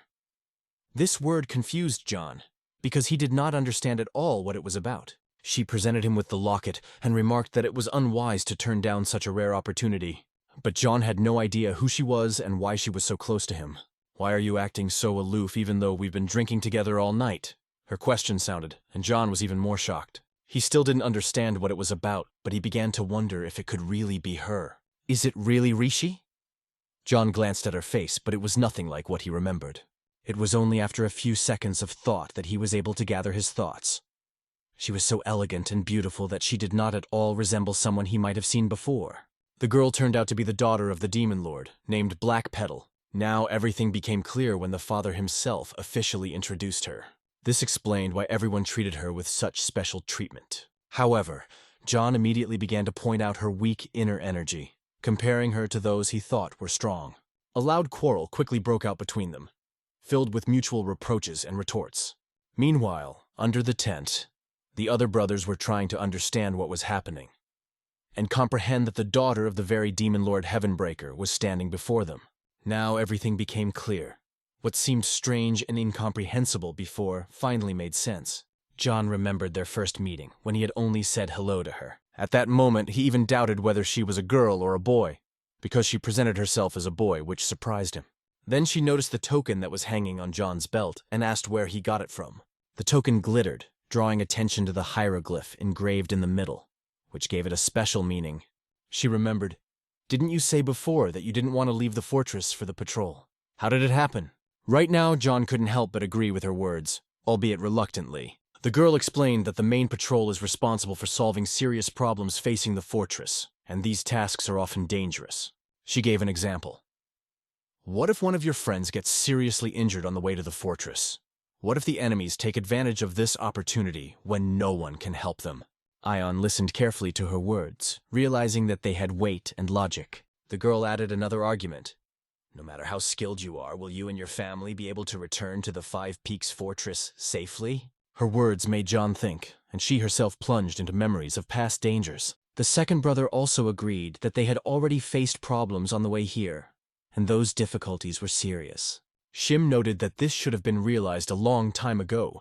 If the enemies start acting smart, it will be extremely difficult to return without incident. Influenced by these arguments, Ion finally decided to accept the offer. He slowly put the token on his belt, demonstrating his decision. John remembered Risha's words when she assured him that no bandit would dare to harm them. On the contrary, they would all seek to serve the head patrol. Suddenly there was loud applause that echoed throughout the camp. It was Poon sitting on the carriage and applauding, looking proud and happy. The second brother and all the others turned their heads to him, not understanding what caused him such emotions. Pun, with tears in his eyes, explained, "A great and powerful member of the Green Forest's main patrol was born in the Five Peaks Fortress. This is a real holiday." These words made everyone think. It was really worth considering everything well. And when everyone thought it over, they agreed. The boss was right. John had just become a member of the main patrol of the Green Forest, and it was indeed a celebration that caused everyone to rejoice. People who heard this news put their bags and luggage on the ground, rejoicing with him. Jan wanted them to move on already, but everyone had so many questions that they were delaying their departure. And then a woman's voice was heard. "Hey, Chief Patrolman Ion!" Everyone suddenly turned around hearing those words, trying to figure out who it was. It was Risha in her green outfit. She would wave from the second floor of the house and loudly shout, "Hey guys, next time we meet, let's drink for 3 days and 3 nights in a row." John winked at her and waved back, thinking, yes, of course. Someday we will definitely meet. And so their adventure ended. They went on with their chariot, heading for new challenges. Rishi, unable to stand boredom, was already dying of boredom, although not much time had passed since John's departure. At the same time, she was filled with a desire to ask something very important from her father, who was standing behind her. She was only interested in one thing: when he would give the main patrol his first task. She guessed that John would become the sword that would cut apart anyone who dared to disrupt the great gathering of the Green Forest. Her father used to think that she only spent her free time having fun and drinking. But now it became clear that she was aware of everything that was going on. Rishi hugged her father, joking with hearts above her head. "Of course, you are my father!" At this time, John was already looking forward to the moment when they would return to the Five Peaks Fortress, preparing for new challenges. They moved on, leaving the camp behind, and the night enveloped them in its peace. A man on a horse galloped ahead, covering the path with incredible speed. His target was the gate that led to Namgung's family, a place that awaited the resolution of old conflicts. In the meantime, the slow breathing of the girl who was standing on the side lay with a slight warmth on her delicate lips. She was incredibly calm, but at the same time, her beauty and mystery created an unparalleled image that impressed everyone who looked at her. The water slowly flowed through the man's mustache, adding a strange comic effect to the picture. His interlocutor, sitting across from him at a long table, calmly advised him not to rush, so as not to accidentally suffocate. The man put his glass down on the table, looking away from the serious conversation that was about to begin. He explained that he was rushing as much as he could due to a situation that could not be delayed, and he sincerely apologized to the head of the Namgong clan. However, the head of the clan reassured him, explaining that everything was fine, and even asked him not to be ashamed. Despite internal hesitation, the man, considering it somewhat shameless, still turned to the head with a request. His purpose was obvious. He was talking about a girl known by the nickname Flower Telepath, a beautiful flower that can see through a man. He wanted to ask for her unique abilities for the good of the flying school. The head of the clan liked to be praised. Although the girl had shown amazingly accurate readings on several occasions, he still thought of her as an ordinary child. The head of the clan put his glass on the table and said, "It is impressive that the head of the flying school personally visited our clan. And of course I will listen to you because we both belong to the orthodox factions." The man smiled widely, thanking the head for his kindness and understanding. His student, the swordsman scholar Ding Cho, had already become a well-known figure in Jianghu, gaining respect for his talent and skill. 3 days ago he set off, saying he was heading to the flying school, the man explained with a serious face. But something terrible happened. The student disappeared without a trace, and no one knew what happened to him. The news came as a surprise even to family head Nam Gun, who noted that it was too early to draw conclusions about the disappearance. However, at the same time, other events began to appear that caused even more concern. As soon as it became known about the disappearance, strange rumors began to spread through the streets. There was talk of a new school, the Flying Palace, which allegedly went to the flying school to help. Head Namgun had never heard of this flying dragon school before, which made him suspicious. The man hit the table with force, shouting, "We didn't ask anyone for help! And why did they appear exactly when our student disappeared? Isn't that suspicious?"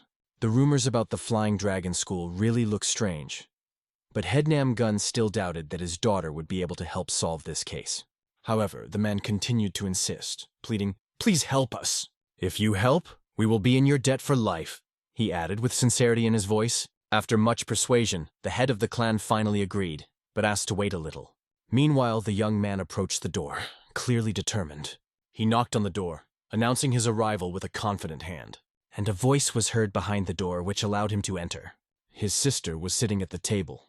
Her gaze lingered for a moment, but she already guessed that it was her brother. She gradually turned to him, listening intently. The brother informed her that her father had called her and suggested that it had to do with a request to help the flying school.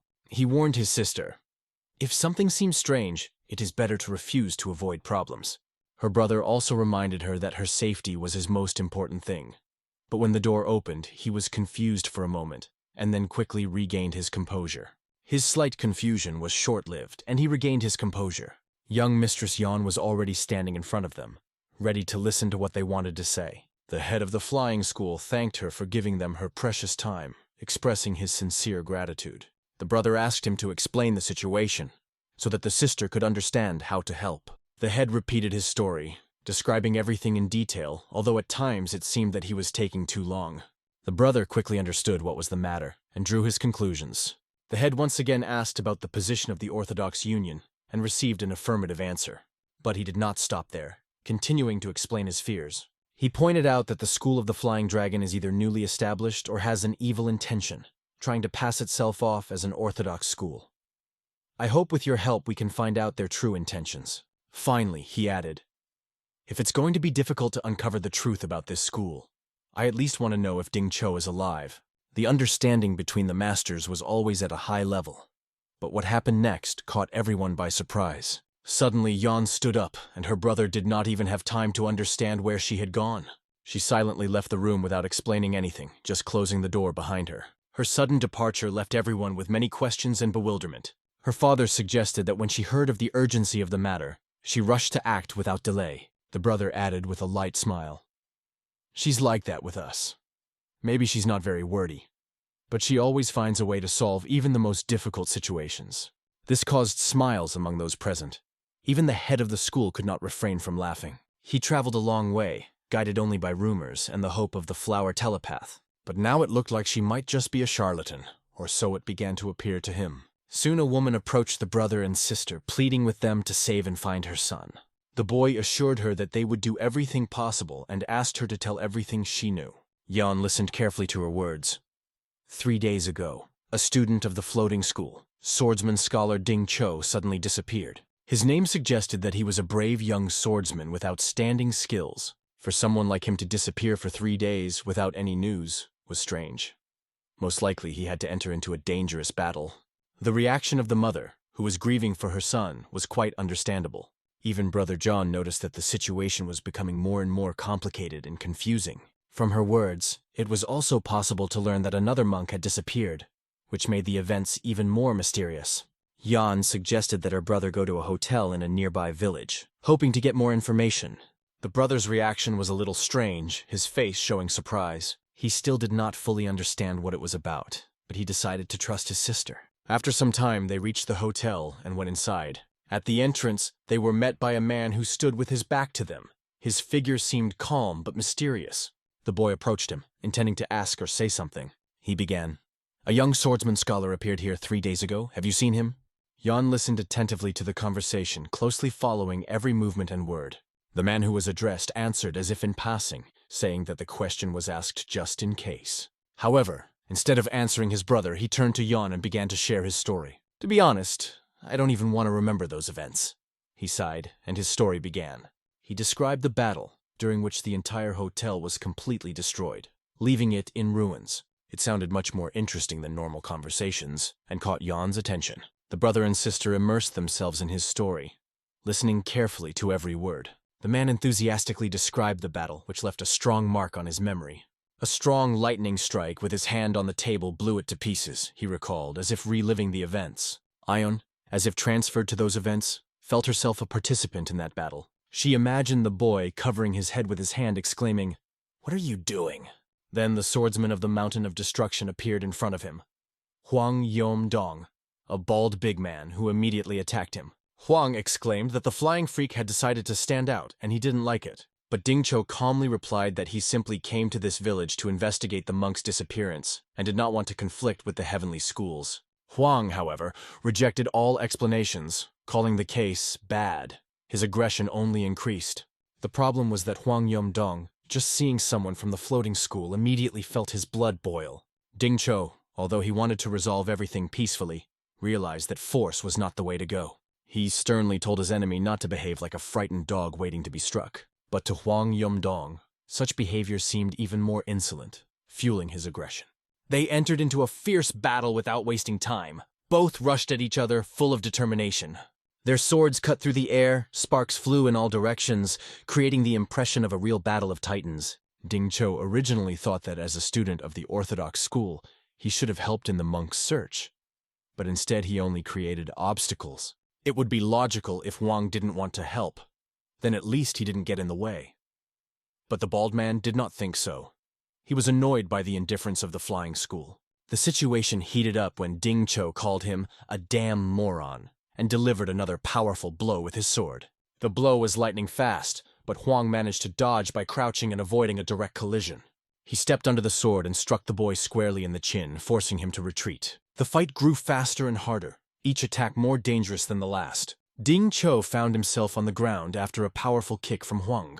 The bald man jumped down, intending to finish him off, placing his knee on his chest, but there was no one under his foot. Raising his head, Hwang asked, "Tell me, what is so important about this missing monk?" Hwang Yum-dong curiously asked why Dingcho would risk his life for some missing monk. Meanwhile, other people were sitting in the cafe, watching their fight. Among them was Shim, who already foresaw the victory of the bald man. Although he had thoughts of interfering, the leader of the bandits allowed him to do whatever he wanted, even with instigation. The leader of the bandits, confident of Hwang's victory, placed a chicken leg in his hand on it. Shim just smiled because he knew that the boss likes to make such bets, but it looked a little strange. Suddenly, a coin flew into the air, which flashed in the light of the lamp, rotating several times.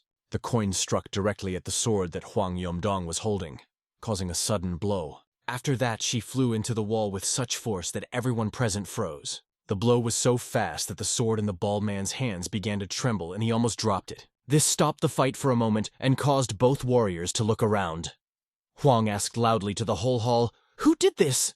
At that moment, Yan walked over to one of the pillars in the room, drawing attention to herself. She reached out and took out the coin, examining it carefully. Then she asked the bar owner, "Who did this?" To which I heard, "It was some black-haired boy." The boy, who looked like a schoolboy, complained that he was not even allowed to eat in peace. However, everyone wondered where he came from and what kind of boy was so clever. The bar owner remembered that he called himself a student of the Flying Dragon School.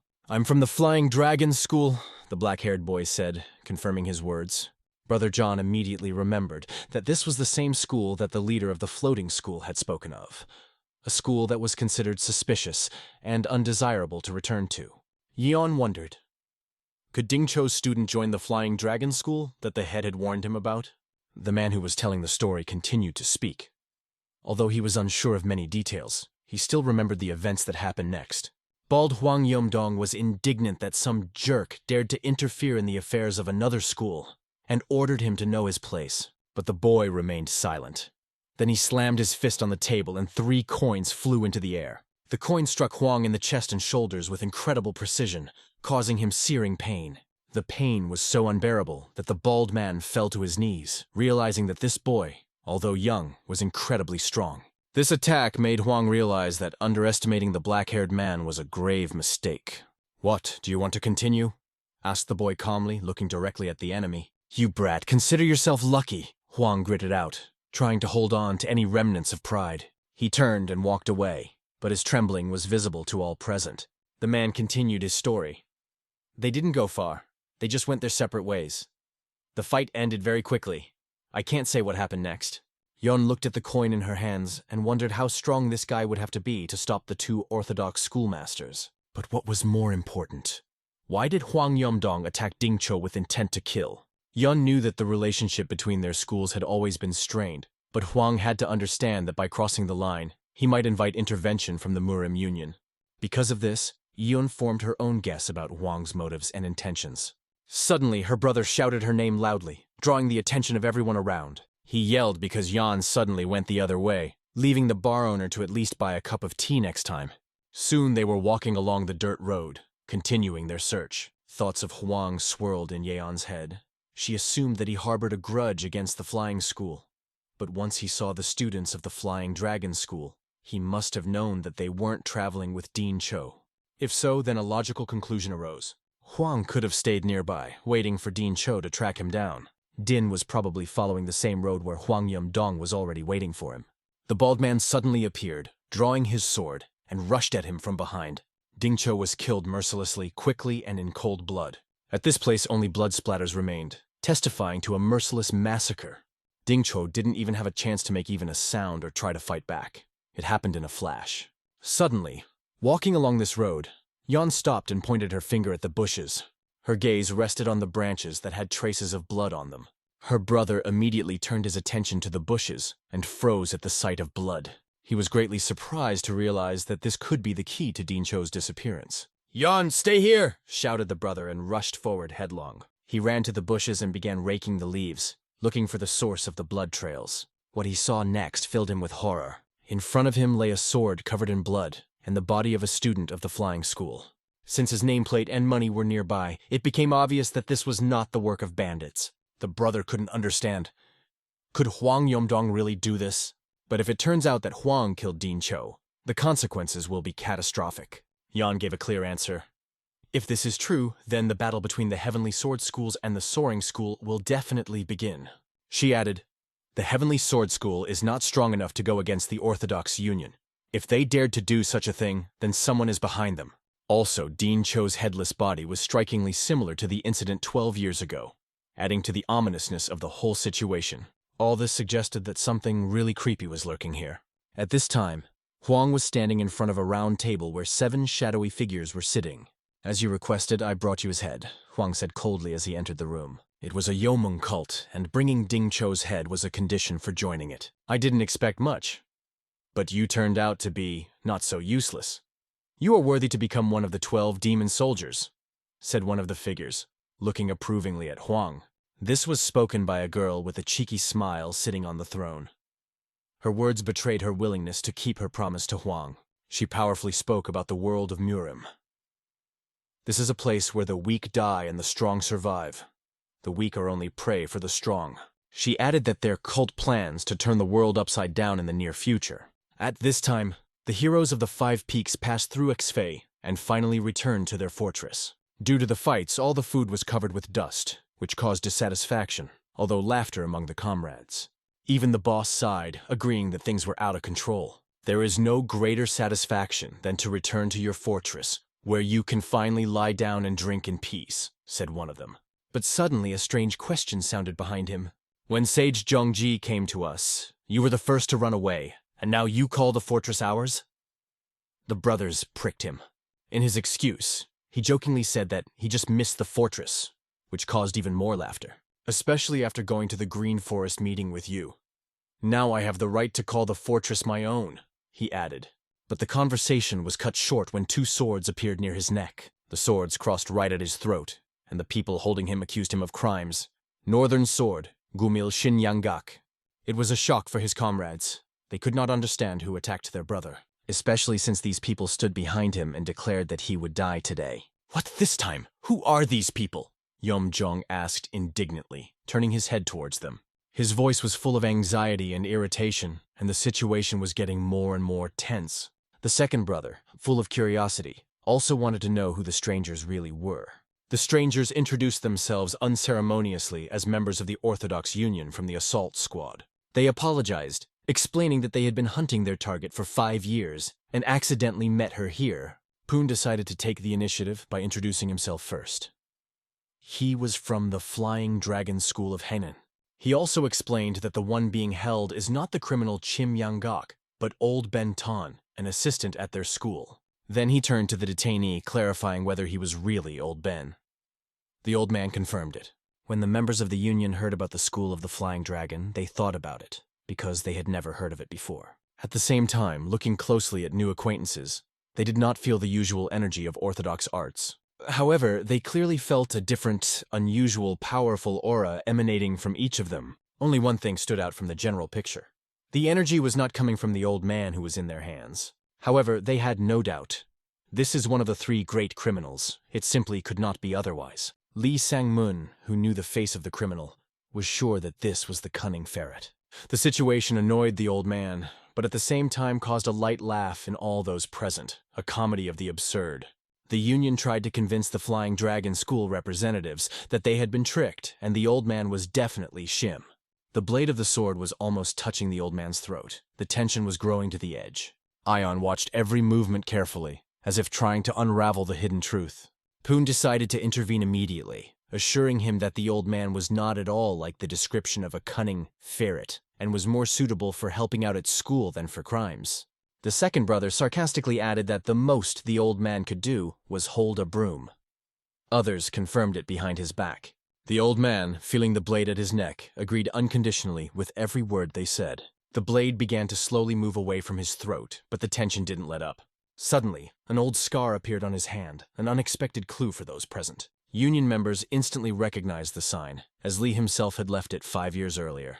Shim realized that the situation was becoming catastrophic, and the expressions on the Union's faces confirmed it. He was sternly warned. If others cover the criminal, they will become his accomplices and suffer punishment from the Orthodox Union. Shim Yang got bitterly realized how unlucky he was to meet all these people here. To avoid conflict, John had to do something, but decided not to jeopardize the safety of the 5 Peaks Fortress for the sake of the old man. It was at this moment that Ion suddenly spoke. He scolded the Union for talking too much and insisted once again that they were only dealing with old Ben Ton. It was a complete surprise for the old man. He clearly did not expect such protection. Lee repeated the warning. If they continue to cover the criminal, they will become accomplices. John, with a contorted face, sharply asked what other the hell accomplices they were referring to. Bratki tried to explain that they are from the Orthodox Union, and he should understand the seriousness of the situation. But Ion, already tired of their chatter, was not even going to listen. He warned that their accusations would put both sides at an impasse. In his hands the sword shimmered as if it were alive, displaying a skill that was hard not to notice. The blade seemed capable of slicing through anything in its path, and even Shim in their hands could barely contain his panic. Orthodox representatives found themselves in a dead end, realizing that something clearly went wrong. In front of them was not just a person, but the embodiment of a devilish aura of power. It was like a punishment from which there was no escape. One of them suddenly opened his fingers and the sword fell from his hands. The blade fell slowly to the ground, leaving a dull thud that echoed in the silence. Only the strongest in the world could demonstrate this, but John possessed this power. Where did this young man have such incredible abilities?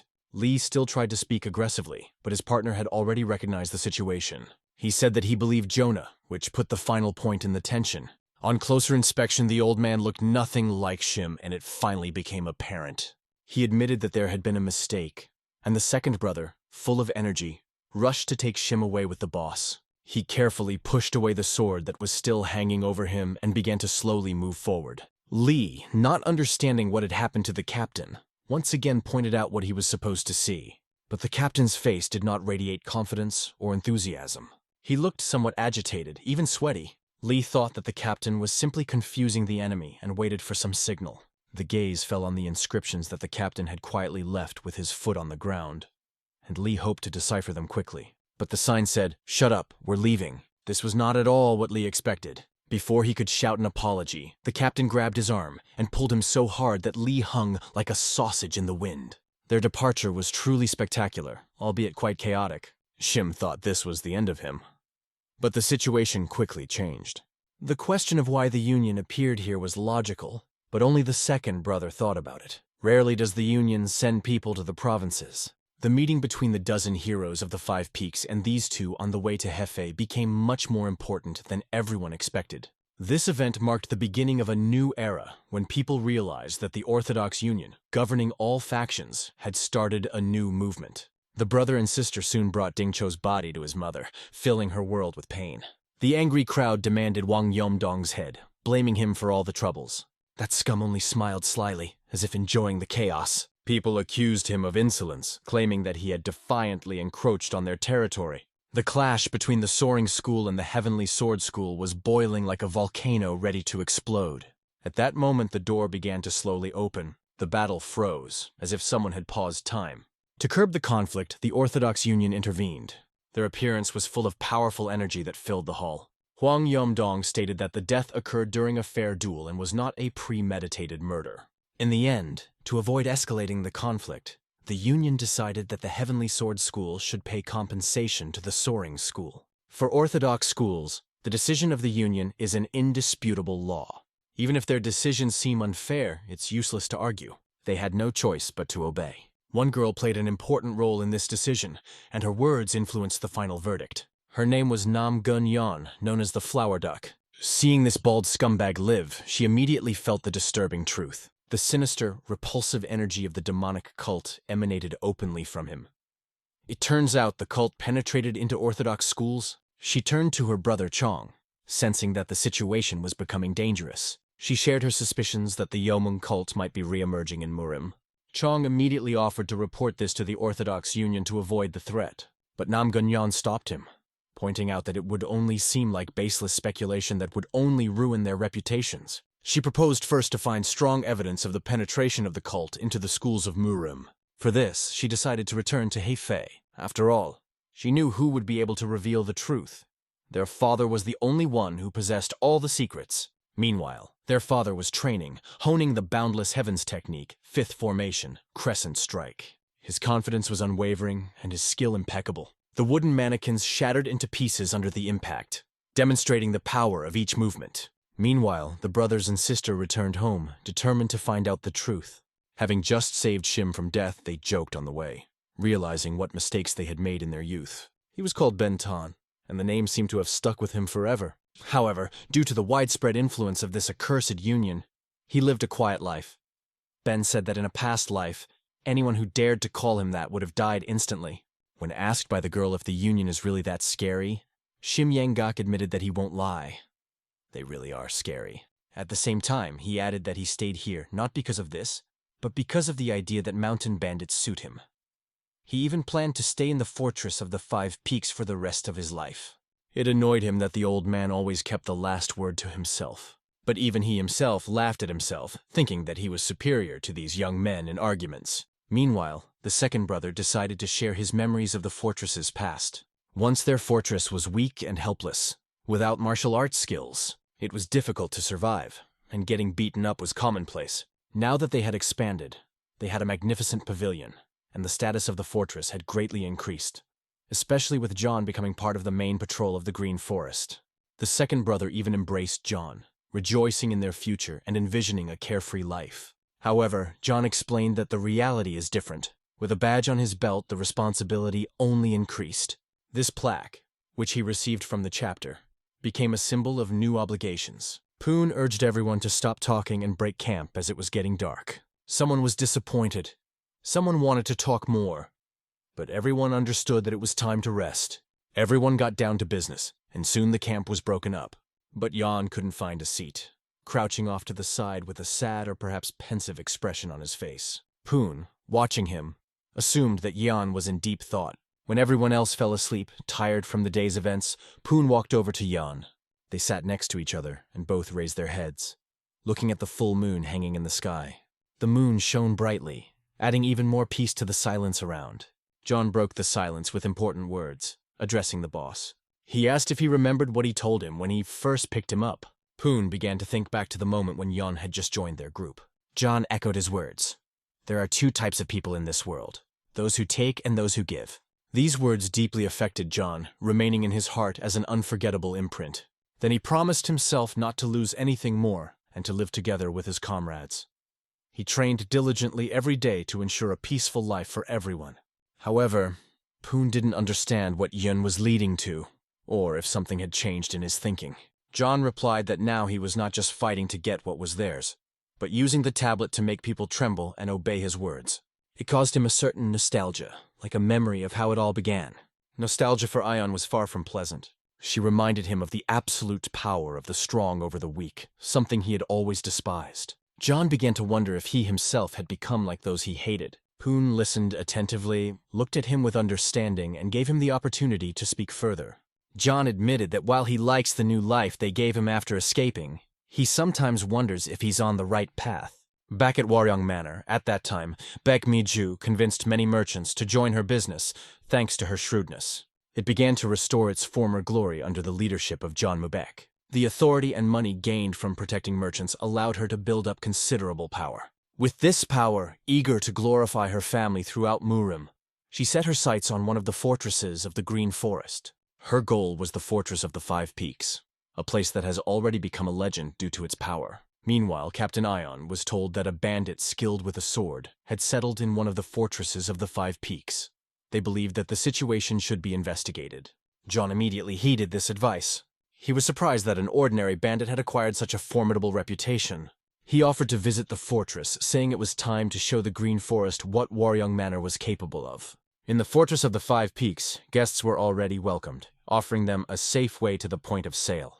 But instead, they asked to pay for the fare first, supposedly to support needy neighbors. One of the merchants, confused and frightened, began to fuss, but avoided answering. One of the thugs raised a hand to his ear sarcastically, mocking his trembling voice. "How do you even trade with such a whisper?" At that moment, the merchant was suddenly grabbed by the shoulder. It was Captain Yon Mudo who decided to step in and speak for the merchant. He addressed the bandits, hinting at their insolence, but they took his words without much fear. The thugs only asked to pay and dump, while they generously let everyone go good. At the same time, in Waryong Estate, the situation was also getting worse. In front of his mother sat her son, indignant that she had sent two newcomers to accompany the trade union without consulting him. But the mother had her excuses. She didn't care when those newcomers joined, because all the members of the estate need to be trained to work out their food and place. She firmly believed that newcomers should immediately learn to cope with tasks and not sit idle. Although her son tried to explain something to her, she just waved it off, not wanting to listen. She relied on Yan Mudo's skills, believing that there would be no problem with him.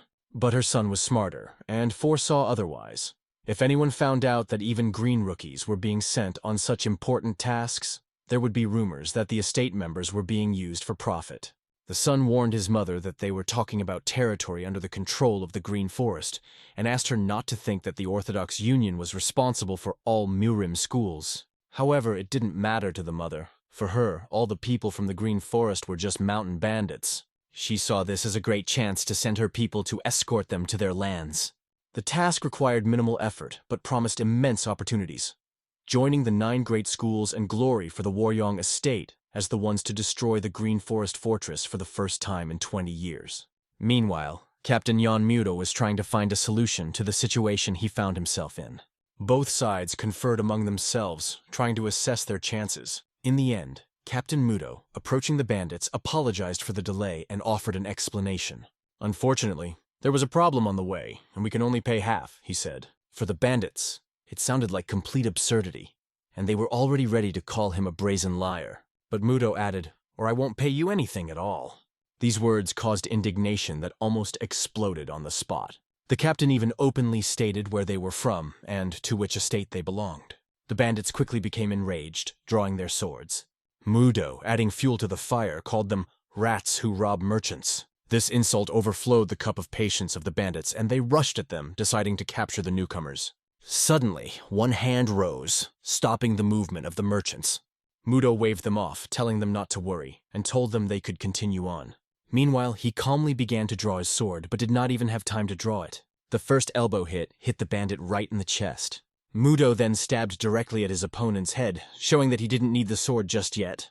9 Heaven technique, first formation, Soaring Dragon. These techniques caused real terror in the bandits, forcing them to freeze in place. But Yahello did not stop. He came even closer. He warned his opponents that it was too late to be surprised, and moved on to the next attacks. The sword, slicing through the air, circled with incredible speed, reaching its goal. After each blow, it returned directly to Mudo's hand, as if obeying the master's will. Finally, he raised the tip of the blade directly to the head of one of the thugs, and with an impudent smile he said, "Now can we just drive through? Mountain rats of the 5 Peaks?" The bandits, stunned and completely defeated, could not utter a single word. Clenching their teeth, they only silently swallowed the insult, not daring to answer. Bandits, although forced to allow not to pay this time, threatened to meet again. The merchant, rejoicing as if it were his birthday, defiantly mocked the bandits, saying that they could avoid shame if they immediately agreed to a peaceful passage. Yahello wondered how such weak individuals became so famous, and did not miss an opportunity to make fun of them. He mocked the bandits, not being ashamed of his superiority.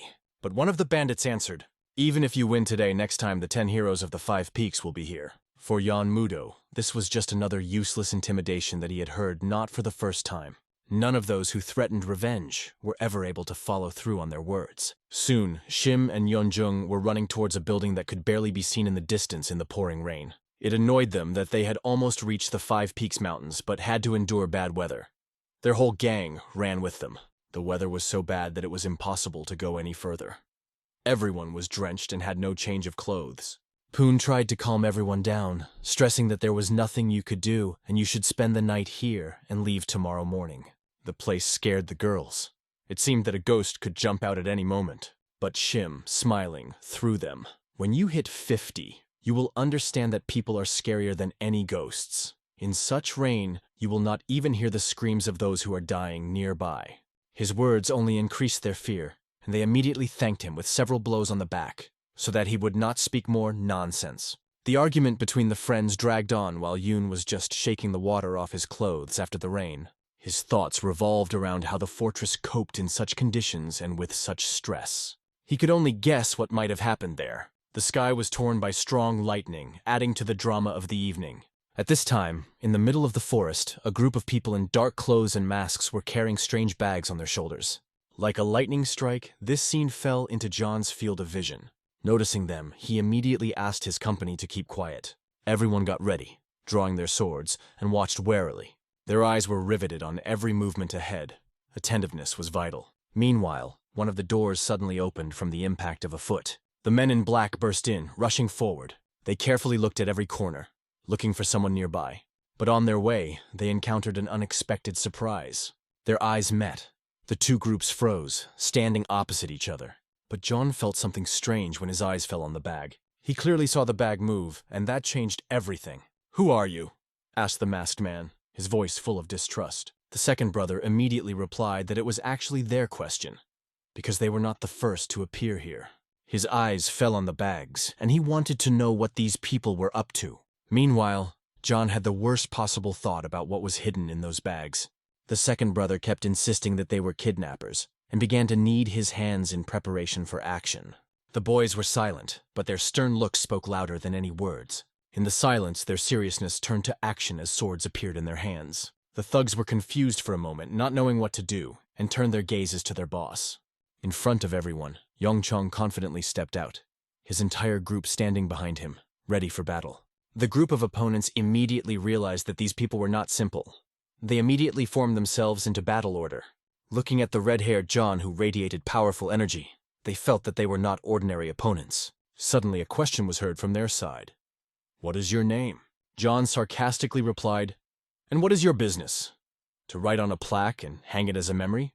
Let's finish quickly, I want a rest." His words sounded defiant, and the opponents, outraged, immediately went on the attack. Yeonjung only watched as the enemies rushed towards him one by one, and kept his unwavering composure before the battle. The bandits looked in awe at John's speed and skill. Eventually, the swords crossed and the combatants came together, facing each other. The battle began to drag on, but the tension only grew. It became more and more difficult for the people in masks. They clearly began to lose strength. More and more swords hung over one of them like a death knell. The fight continued. Each blow was reduced to a struggle at the limit of possibilities. The situation grew into something more. Now it was not just a struggle, but a real horror for people in masks. They just wanted to find shelter from the rain. but suddenly came across the monsters as they had imagined. This picture looked terrible in their eyes. The enemies were too strong. Poon stepped forward, exhaling deeply as he prepared himself for a powerful strike.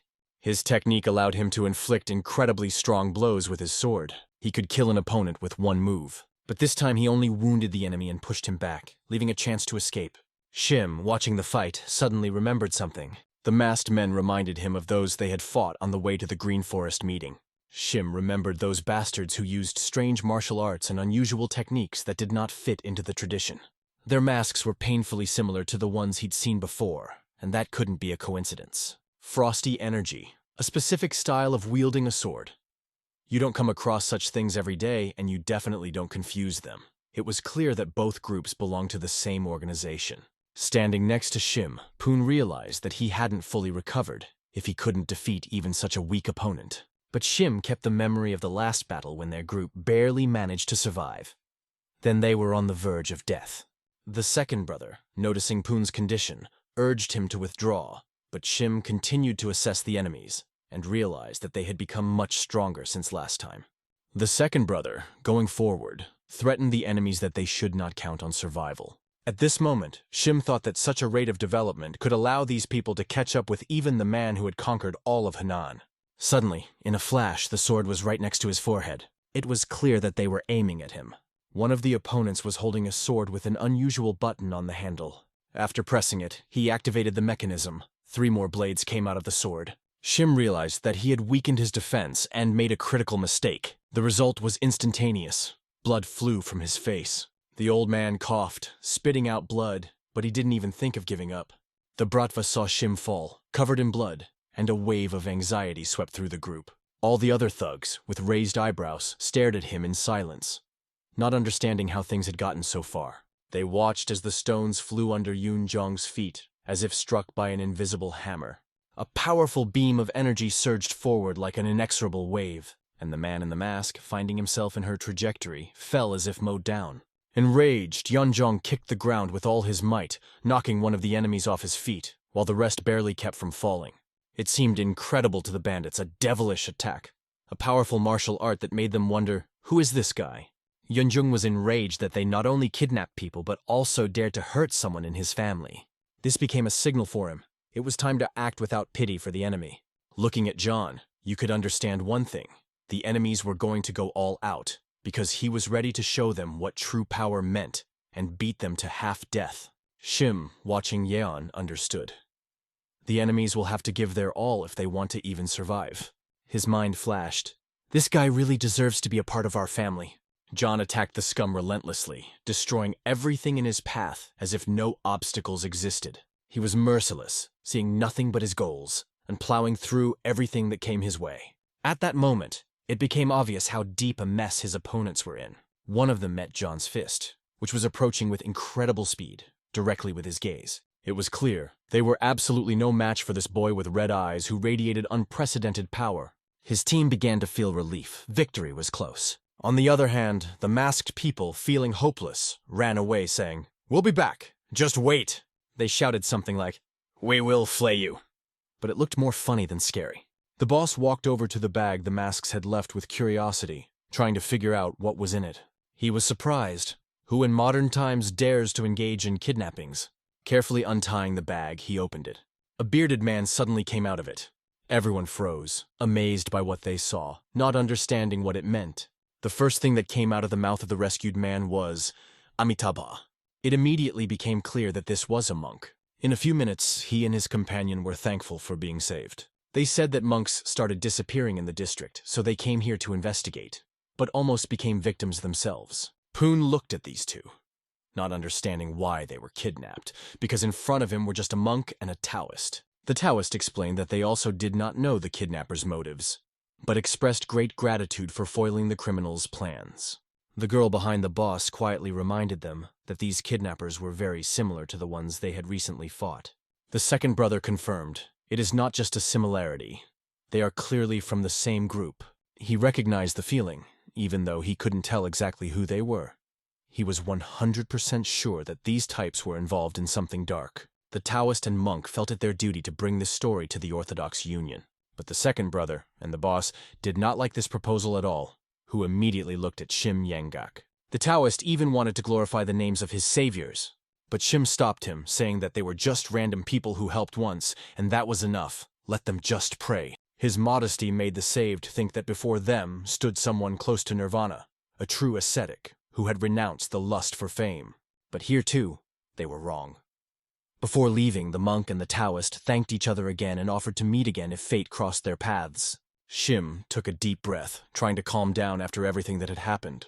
The whole company, united, went on their way, leaving this skirmish behind. However, this incident made them think that there are clearly dark things going on in the world. That was why Poon asked the perceptive Shim Younghak if he had any guesses about it. I have some suspicions, but there is one but, Shim replied. This mysterious but sounded restless, and everyone was anxiously waiting for the continuation.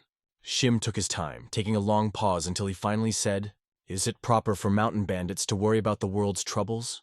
We'd better think about how to get back to the fortress as soon as possible and continue our usual lives." The guys agreed. Really, why should they, ordinary bandits, worry about the fate of others? The second brother imagined how they would return to the fortress and live a more peaceful life than before. Especially since during this trip, they trained a lot with John and strengthened their skills. However, the boss, as befits a leader, warned them, "Don't turn up your noses too much. So far, we've been lucky to defeat our enemies, but who knows what will happen if Jonah isn't around." These words forced everyone to restrain their pride a little and come down to earth.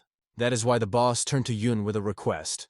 "Can you teach us the next formations of the Nine Heavens technique?" Everyone had seen Yon getting stronger and stronger after training, and each of them now wanted to train even harder, aiming to reach his level. John took a deep breath as he thought about the training request. With a smile on his face, placing his sword on his shoulder, he replied, "Looks like we're definitely not going to sleep tonight."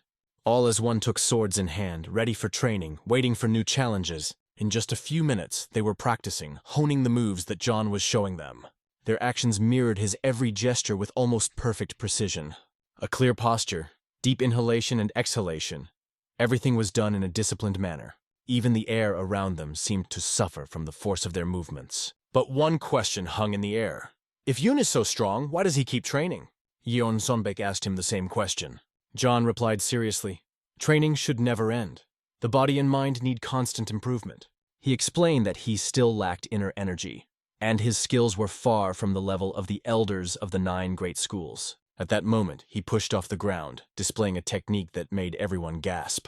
"If we follow Mother's plan and mess with the Green Forest and its fortresses," he continued, "the day will come when we will have to face serious opponents." His words became part of the lesson for the younger brother, explaining the importance of continuous improvement. Some believed that they were just ordinary mountain bandits and there was no cause for concern. But Mubek understood that underestimating the Green Forest is a fatal mistake. It is not for nothing that they are compared with the orthodox schools of Murim.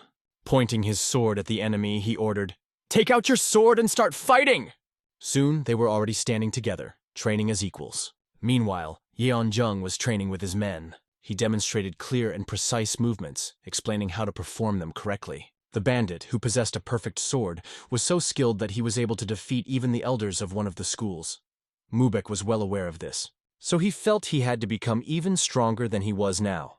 Yeonjung worked with the same passion for improvement, striving to surpass himself. The journey to the gathering of the Green Forest, full of adventure, heroism, and battles, has finally come to an end. The 10 heroes of the 5 peaks returned to the fortress along with Yeonjung.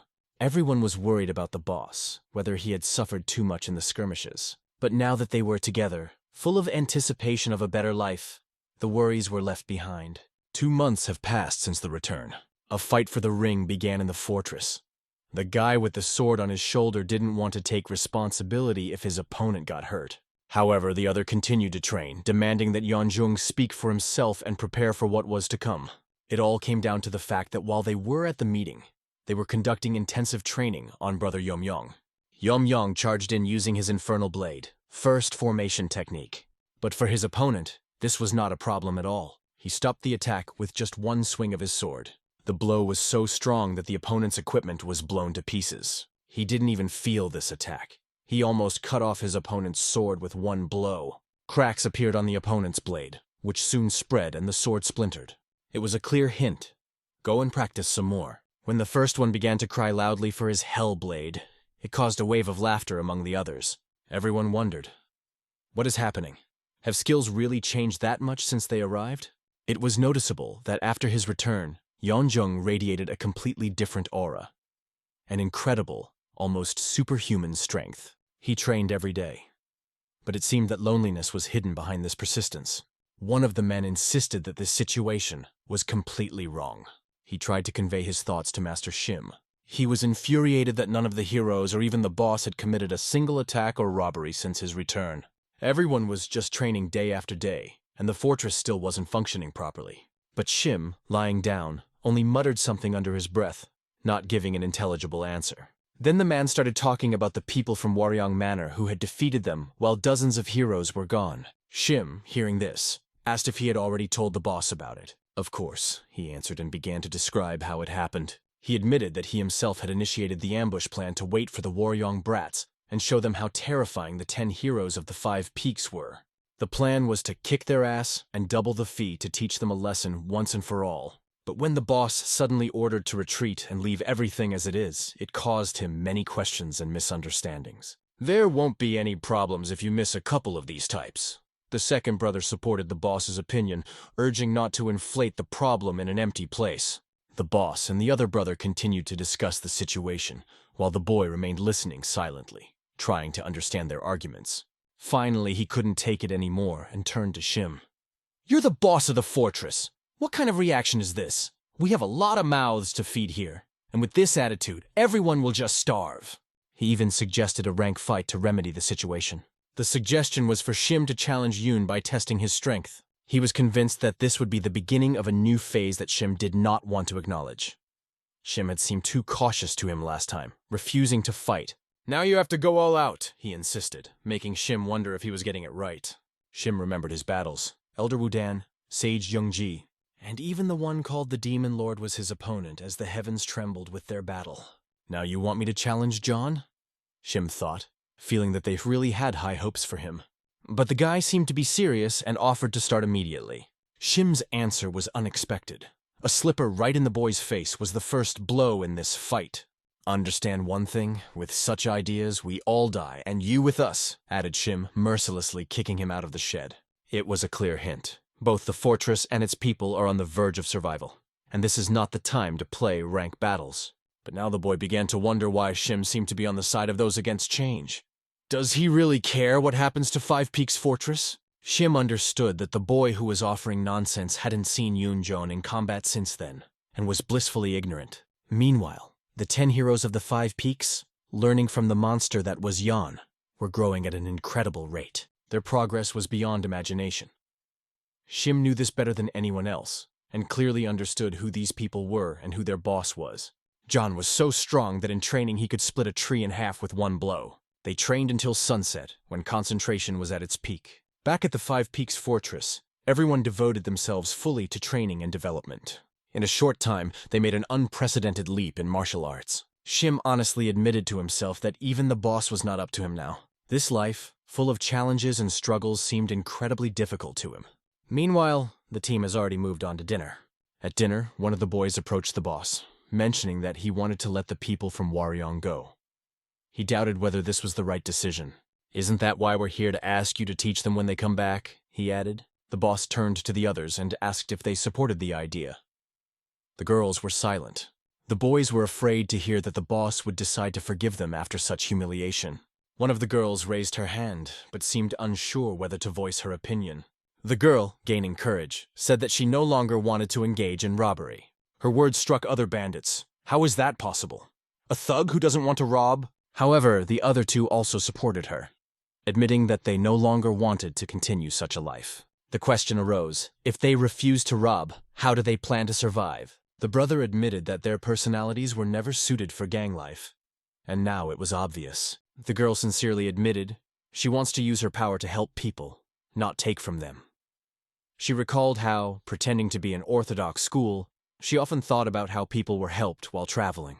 She only joined the gang before because she was too weak to defend herself. But now that she's become stronger, the girl began to doubt whether it would be right to continue the gangster life. The other brother just smiled as he listened to them realize their true nature and decide to change. He understood only one thing. They no longer want to be who they are now. Then Poon turned to the third and fourth brothers.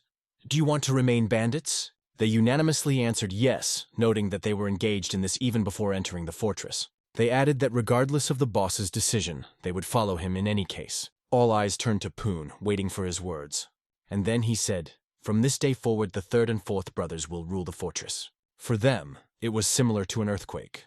The ground seemed to go away from under their feet. But they didn't know the worst yet. What the second brother suspected became a reality when the boss added, from now on, I am no longer the head of the Five Peaks Fortress.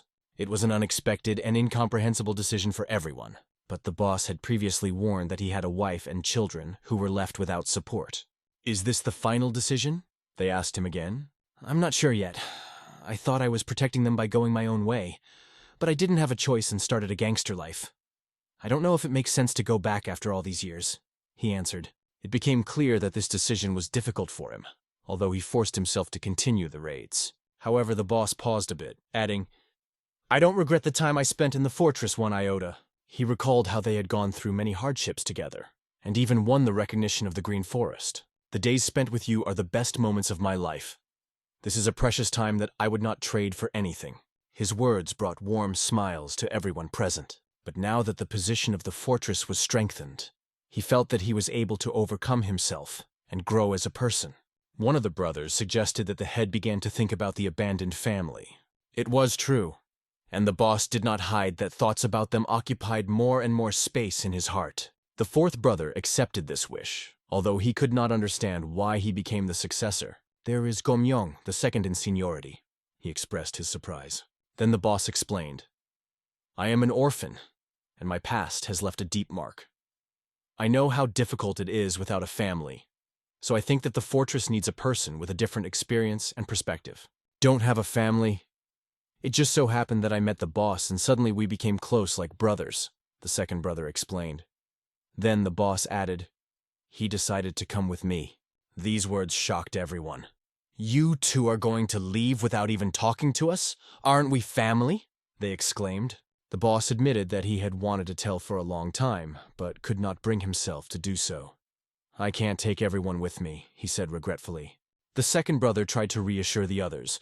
Don't be upset. The boss just brought it up first, but we all seem to have already thought about changing our lives. Isn't that right? He turned to Sobek, who had previously said that she wanted to open her own tea house. Chen admitted that she dreams of her own hotel business. Cheol-san was obviously planning to help her with this, and the boss understood without saying a word. He, scratching his head, agreed with him, adding up, well, it's not that being a bandit is bad, but the third and fourth brothers wanted to hear that he was staying with them. But Cheol-san explained that now his desire to train and achieve greater strength outweighs his desire to engage in robbery. If I train even more, I'm sure I can become the strongest waiter in the history of Murim, he joked. These words caused everyone to laugh, relieving the tension. However, he seriously added as he stuck his sword into the ground, I want to train more than rob. The boss smiled and repeated his actions, adding, that's why I'm leaving the fortress now. I want to hand over my post to fully focus on training. His decision caused mixed emotions, but at the same time inspired everyone to think about their own path. Sobek bowed before the boss, accepting his decision. She also decided to go her own way if the 10 heroes disbanded, because there was no point in staying without Yeonjeon. The head also did not want to say goodbye, but each of them had their own goals in life. He believed that now everyone is motivated to challenge themselves. Smiles began to bloom on the faces of each of them, as a symbol of a new beginning. The second brother couldn't believe that the moment had come when they were seriously talking about such a thing. He remembered how much they had changed since John had joined them. The fourth, laughing, said that he thought they would rob until they died, but the third was ready to support him in any decision. But the boss had another important message. Even if we all go our separate ways, remember, we are family. If one of us is in trouble, we will drop everything and give our lives to help. Everyone as one agreed with the boss, sincerely swearing in this. They made a promise from a pure heart, united in this oath. Their spirits lifted, and they all sang a joyful song together to celebrate the moment. But their singing was suddenly interrupted by a boy who ran to them and shouted about a problem. With a gasp, he ran over and said it was about Mr. Shim. "Stop him!" he exclaimed, panting, causing alarm in everyone. The boy's words seemed meaningless, and no one could understand who exactly he wanted to stop. But after several attempts to explain, it became clear. He is talking about the old man who is now standing next to John. John, sitting on a stone, did not understand why Shim came to him. Had lunch? Suddenly asked the old man, as if this was the most important question. Jan, a little surprised, replied that he had eaten with the boss a few hours ago. And if that was all, he asked the old man to leave. But suddenly Shim shouted his name loudly, making Yoon pay attention. "Teach me martial arts." The old man's request sounded strained, as if it cost him a lot of effort. It was clear from Shim's face that these words did not come easily to him. Icon shrugged and suggested that they not waste each other's lives on what was already lost. But Shim began his story by telling about the years he spent doing disgusting things. Beating people, taking everything he wanted from them, and even killing without mercy. He admitted that he joined the fortress only because of pressure from the Orthodox Union. "Martial arts for me were just a means of suppressing my own weakness, that's all," he said. These words made John think, and something that looked like sympathy appeared on his face. Shim continued. "You Yeon, the day we came to the fortress, you destroyed my excessive mood once and for all. I have watched a lot of what other members of our family use martial arts for. I saw that the power was given to help people and do righteous deeds. It was so right, so beautiful that I couldn't help but think." Shim continued, admitting that he wanted to learn more about the new world of martial arts that had opened up to him. Yeon wondered if all old men were so difficult to express their thoughts, or if it was just Shim. "Why complicate things if you just want to learn something new?"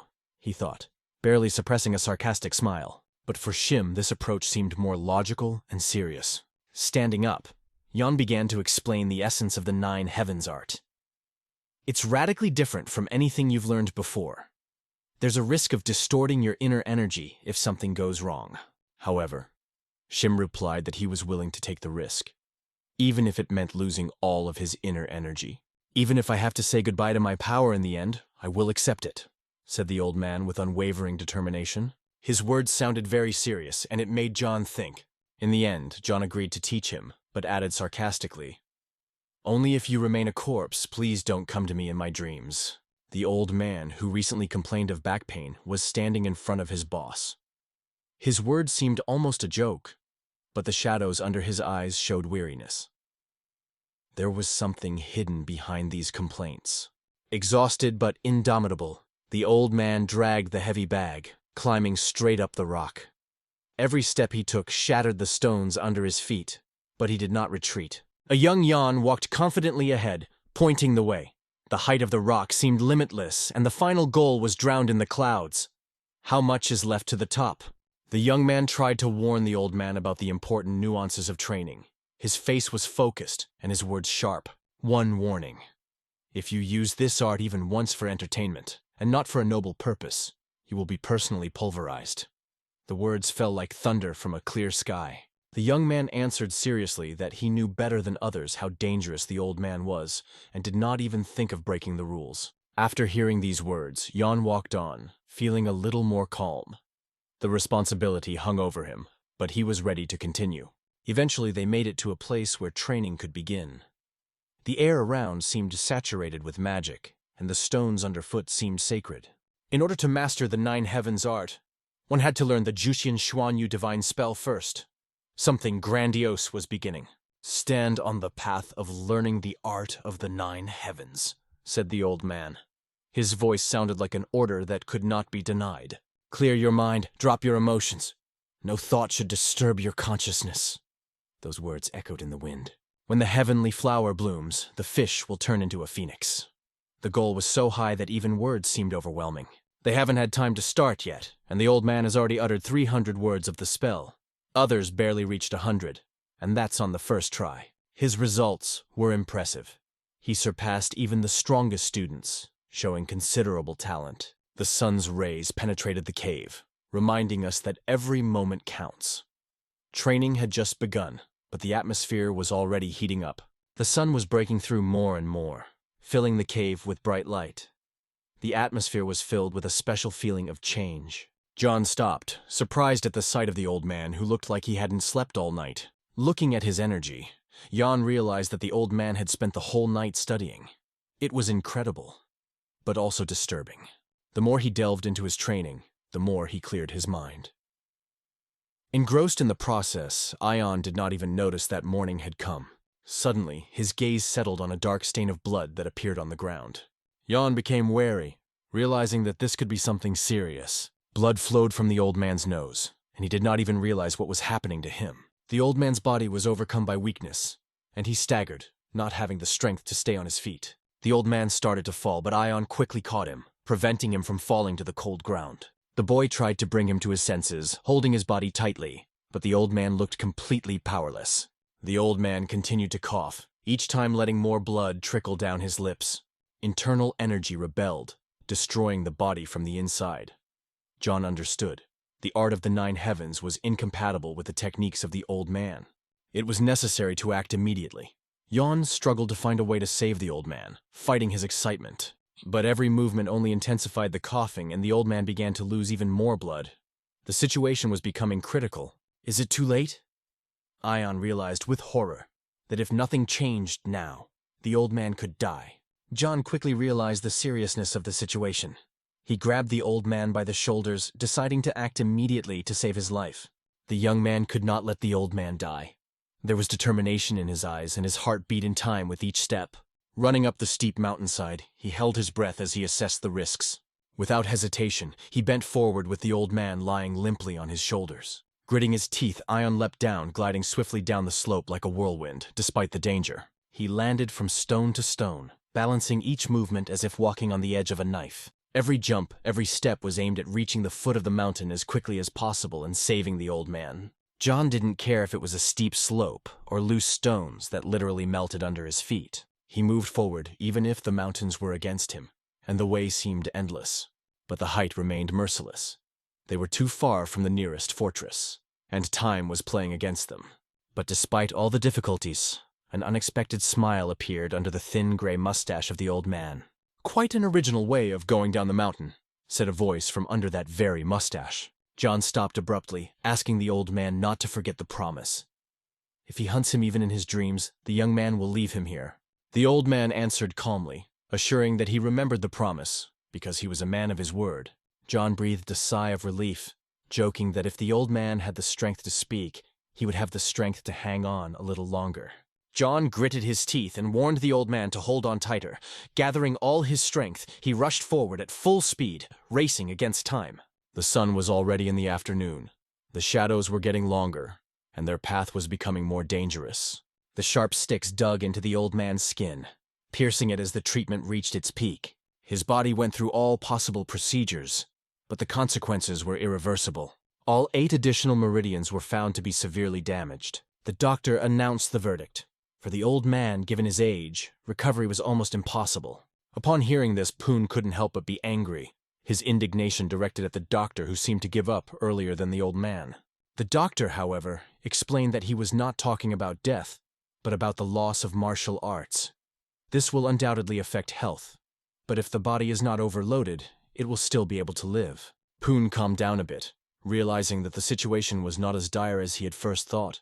Without wasting any time, Ion set out to prepare medicine for the old man's internal wounds, ordering him to move as little as possible until his condition stabilized. Poon still couldn't contain his anger, chastising himself for his decision to train an old man at such an age. His thoughts were burning with indignation and doubt. At that moment, John went outside for a breath of fresh air to distract himself. He remembered the words of the old man who had once spoken with a twinkle in his eye about wanting to know this new world of martial arts. These words made me think. The old man devoted his whole life to training, and now he risks losing it forever. The loss of the arts meant more to him than just defeat. It was tantamount to death. The old man might never again see the beauty of the world as it was revealed through art. For many, martial arts is the meaning of life, and its loss is difficult to accept. Some time has passed. Shim sat on a rock, looking thoughtfully into the distance. Ion approached him. John sat down next to him, and the silence was interrupted by the old man's question. Had he been training here all this time, only because he was afraid that the old man, left unattended, would kill himself? The old man added another question, what Jan thought of his current state, for he looked truly terrible. John answered honestly that he had aged a little, but he simply could not find other words. For Shim, this spring, which usually offered hope, now seemed bitterly cold. The students, while training, were looking forward to returning to classes. Their excitement grew day by day, although it was fueled by questionable methods. Training was, to put it mildly, too realistic. Blow by blow, they honed their skills using people as targets. Each blow had precision and power that left no chance. One was hit with a powerful kick in the forehead, the other with a hand. Their movements were ruthless. Seeing no other way out, the students scattered their opponents in different directions, resolving their conflicts by force. Now that the old man was in such a miserable condition, the disciples looked for a way to avenge the humiliation. At this time, the old man slowly wiped his face, silently accepting what was happening. He was beaten. And although he did not resist, everyone realized that he had indeed lost his martial arts. It was inconceivable to them how the legendary northern sword, Shim Yangak, could have reached such a state. "What's a helpless ant in a fortress to do now?" the students asked with disdain. "Know your place and fail!" they shouted until John suddenly appeared behind them. He came to see who raised so much dust in the morning. With just a few words, he made them feel real fear. The students did not even have time to answer, as they immediately began to run away as if they had seen a ghost. The events unfolded strangely. The fear of John was obvious, but the situation became more and more tense. The old man was in even worse shape than anyone could have predicted. His weakness amazed even the most indifferent. Pain pierced not only the old man's body, but also his soul. Defeat cut his heart harder than the blows of his opponents. John listened carefully to everything the old man had to say, letting him speak. Only now did the old man realize what he hadn't noticed before. When others were punished mercilessly, it seemed like a small thing. But after his own humiliation, he began to understand how painful it was. Jan noted that growing up comes late, but asked the old man to stop feeling sorry for himself. He invited him to go along to show something important. The old man tried to get up, but the pain in his back almost paralyzed him. He could not get up on his own and reached out for help. At that time, everything was going according to its order in Waryong settlement. The guests arrived there. The steward of the Yan family, Yan Jinwoo, and the junior master of the family, Yan Yiseon. They were met by Yeon Mubek, Waryong's young master, and his younger brother Yeon Seonbak. The meeting took place on a high note, where everyone showered each other with compliments, calling each other handsome. That exchange of pleasantries over, they headed inside for some serious talking. Inside, everyone took their seats, ready to discuss important issues. Meanwhile, Yan Jinmu stayed outside with the landlady, finishing the conversation. After the conversation, they mounted their horses, preparing to leave. The father asked his son what he thought of Yeon Mubek, analyzing his impressions of the young master. A perfect and talented young man, that's how Yeon Mubek described Yan Jinwoo. Not only did Yun become a first-class swordsman at a young age, but he also inscribed his name on the list of Luoyang's top families. Even Yan Jinwoo did not hide his admiration. For Yan, Mubek was an ideal candidate for the role of a life partner for his daughter. Everything looked perfect, but Yan's son was still worried about the arrangement. Lady Beck, the current head of Waryong, aggressively expanded her influence, causing gossip and rumors to spread, which were not always pleasant. However, Yan Jinwoo believed that marrying a young master would solve the problem. With the arrival of his wife, his mother would no longer be able to act as the head of the family. It was obvious that the father was satisfied with the future union. At this time, Mrs. Beck looked extremely pleased. She imagined how their beautiful daughter would be able to strengthen the family's position. Due to the blood alliance, their family could rise to the level of 9 great families. The mother and the youngest son rejoiced at the blessed fate of the middle son, considering him extremely lucky. But he himself sat with a displeased grimace. Mrs. Beck noticed this and reminded him of the upcoming wedding, which would be an important step for their family. He did not know how to explain his true thoughts to his mother, but he remained silent, trying not to aggravate the situation. His mother did not even try to listen to his explanations, assuming that he was once again worried about small things. She asked him to stop worrying and focus on the wedding because the time had come. "My opinion has never mattered. We do as you wish, mother," he answered quietly, hiding his bitterness. Her son's words made Mrs. Beck think.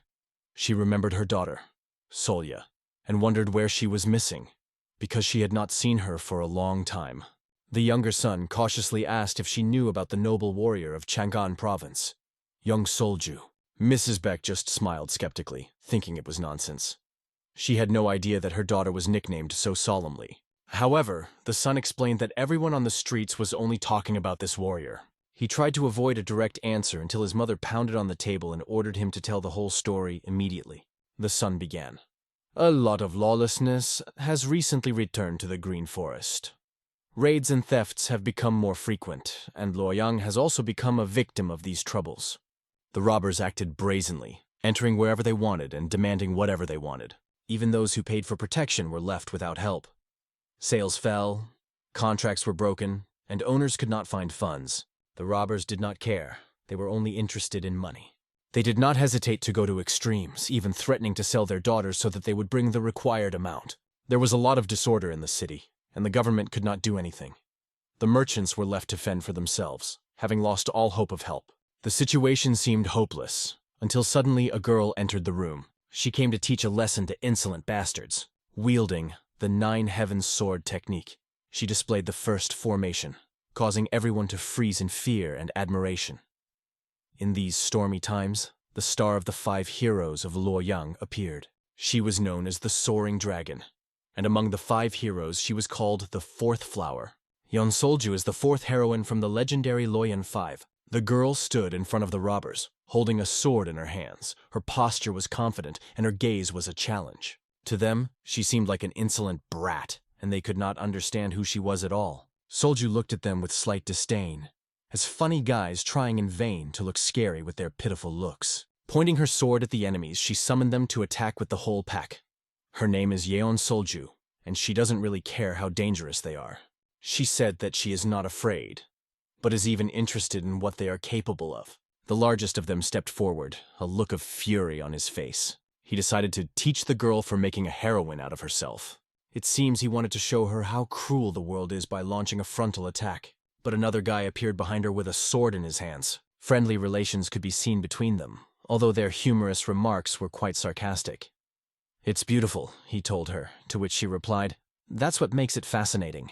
Despite the danger, they found time to talk, even when the big guy was already bearing down on them. But he did not have to fly for long.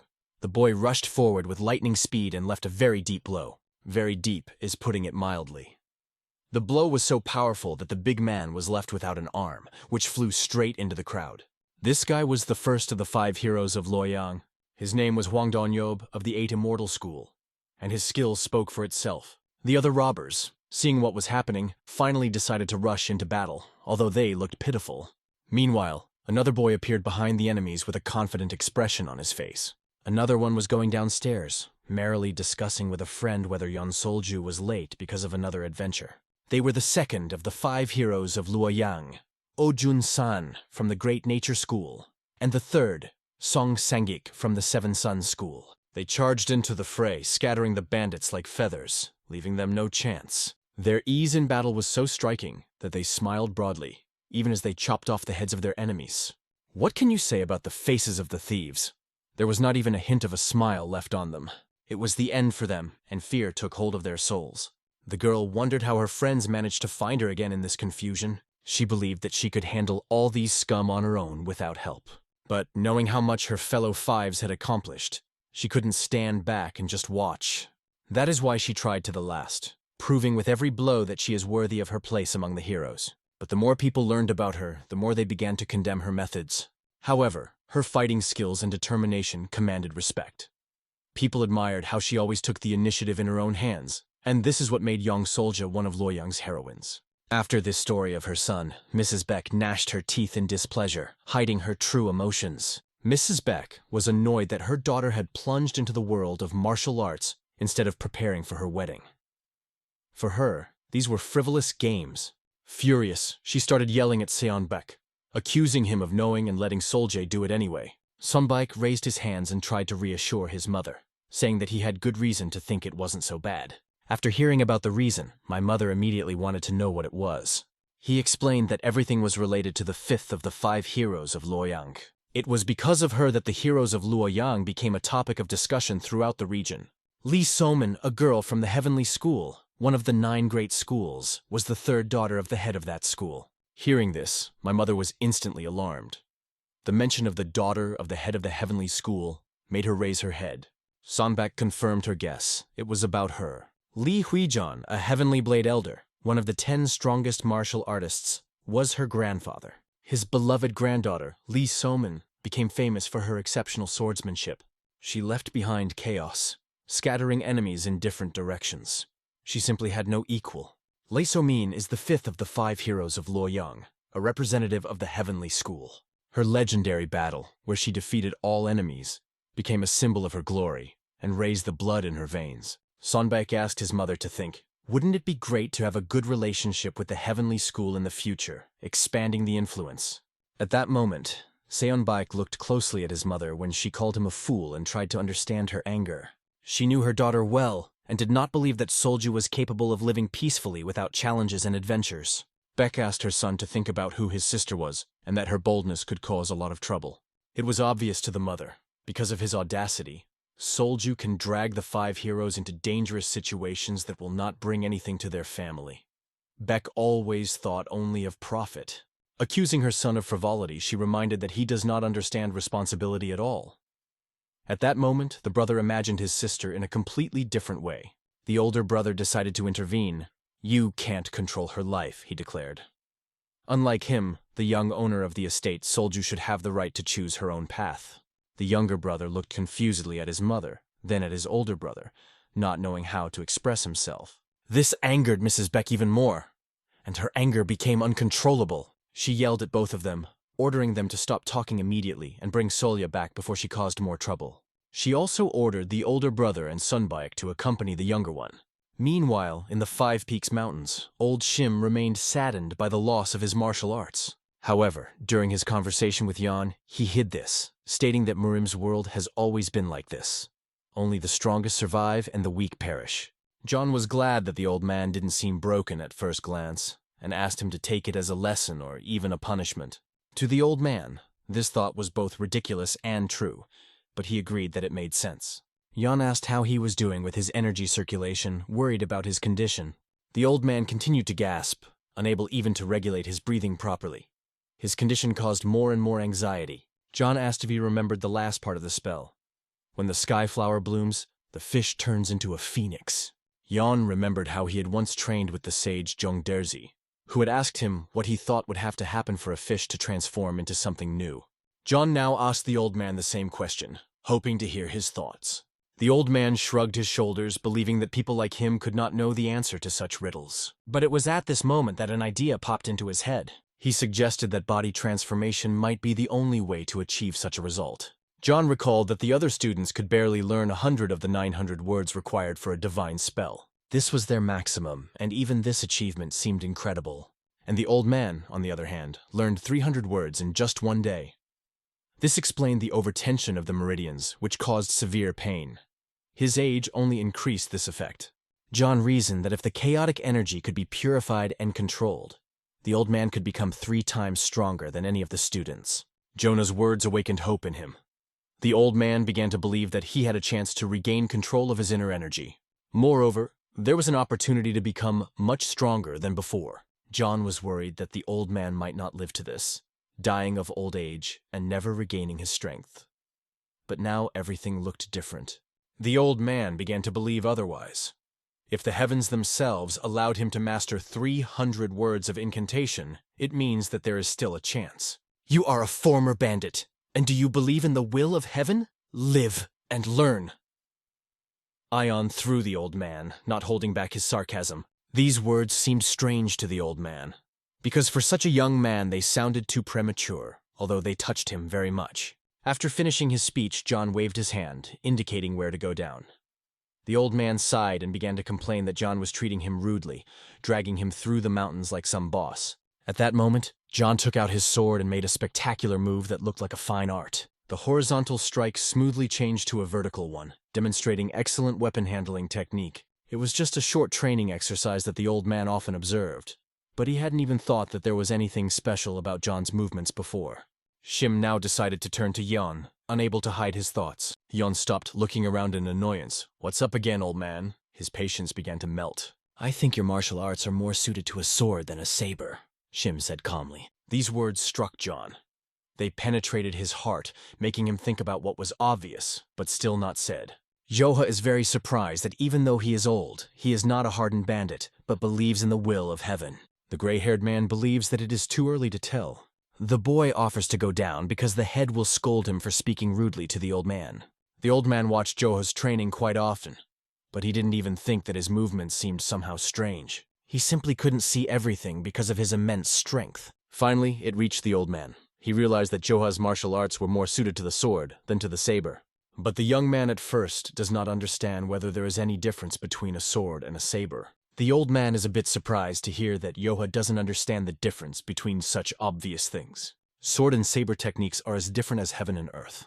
Therefore, when Yoha uses the sword technique with the saber, he cannot fully reveal his power. Yoha got this sword from the boss when he first joined the fortress.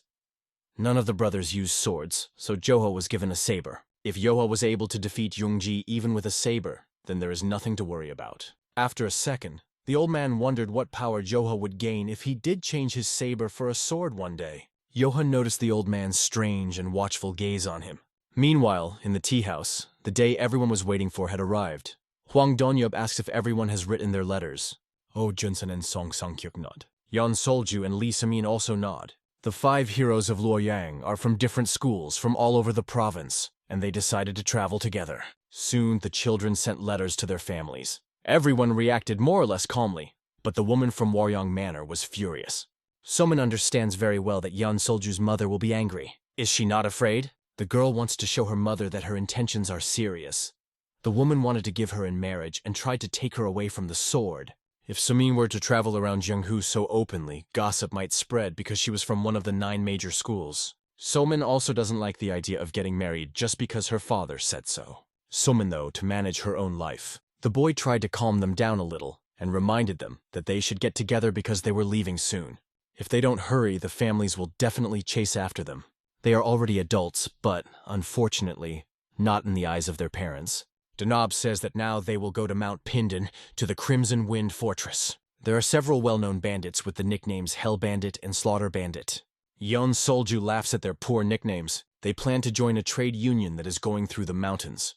If the bandits find out about their appearance, they will immediately hide in their fortress. A second later, the young men grabbed their swords. This was their first step into the free world of Jianghu, and they were ready to take it. This is how the 5 heroes of Luoyang began their ascent to conquer the fortress of the Green Forest. After the many fortresses they had overcome, everyone expected to meet the bandits from the 5 Peaks Fortress. Meanwhile, in Nanjing, word is out that last year a group of traders were wiped out by robbers dressed in black. The man assumes that these are people from the core of Dark Shadows. Has this demonic cult appeared again? But the people who were there say that these strangers were called the Flying Dragon School. Even assuming they are a small school, the man can find no mention of them. If we take as a basis the words of those who survived, then among them there is a young swordsman who stood out in particular. It is hard to believe that the young man is capable of destroying the entire body of Dark Shadows by himself. A person who is capable of such a thing must be at least one of 10 stronger martial arts masters. It turns out, some unknown boy is already at this level. Many years ago, thanks to the powers of the moon-slicing swordsman and the Sword Emperor, the main forces of the cult were destroyed, and the Orthodox Alliance was able to put an end to the Yomung cult. For special tasks, then there were 4 small squads, each of which could destroy a small sect.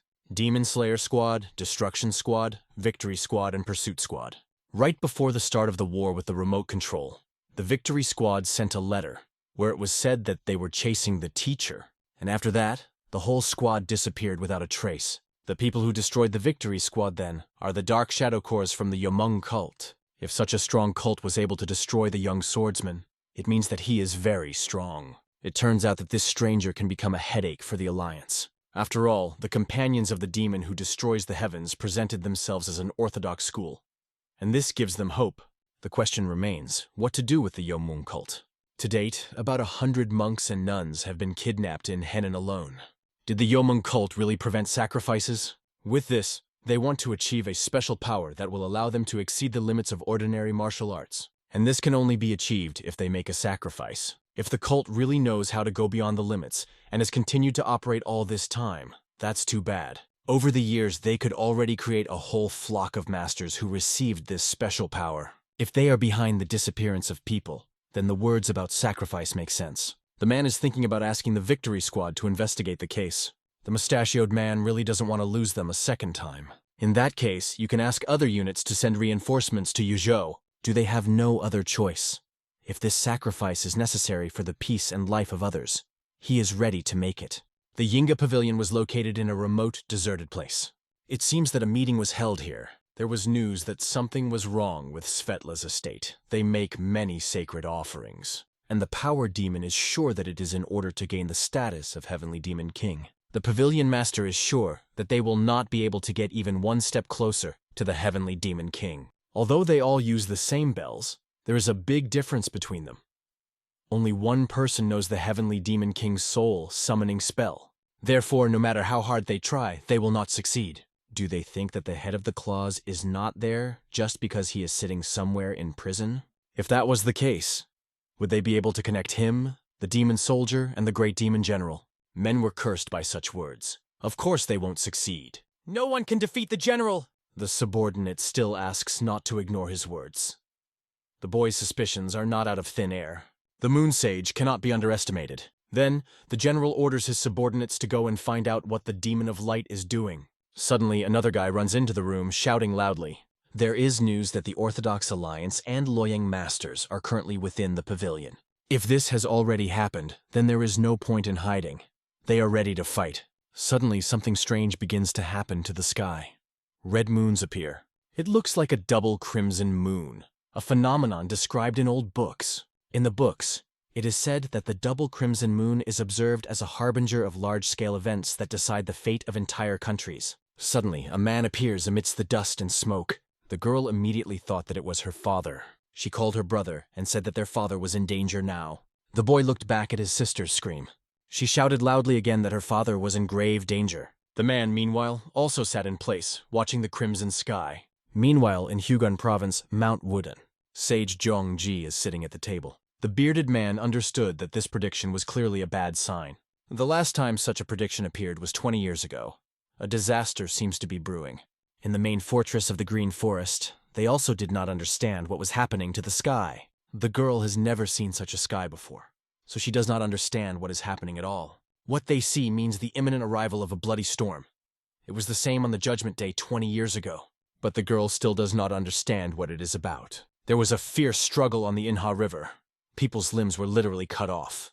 There were many corpses on the ground, people who will never rise again. The mustachioed man killed his enemies without mercy. The real cruel battle between people is not for life, but for death. The captain orders the subordinate to flee. He must survive to tell the Orthodox Alliance about it. The subordinate must escape. He asks the team to hold on until he calls for help.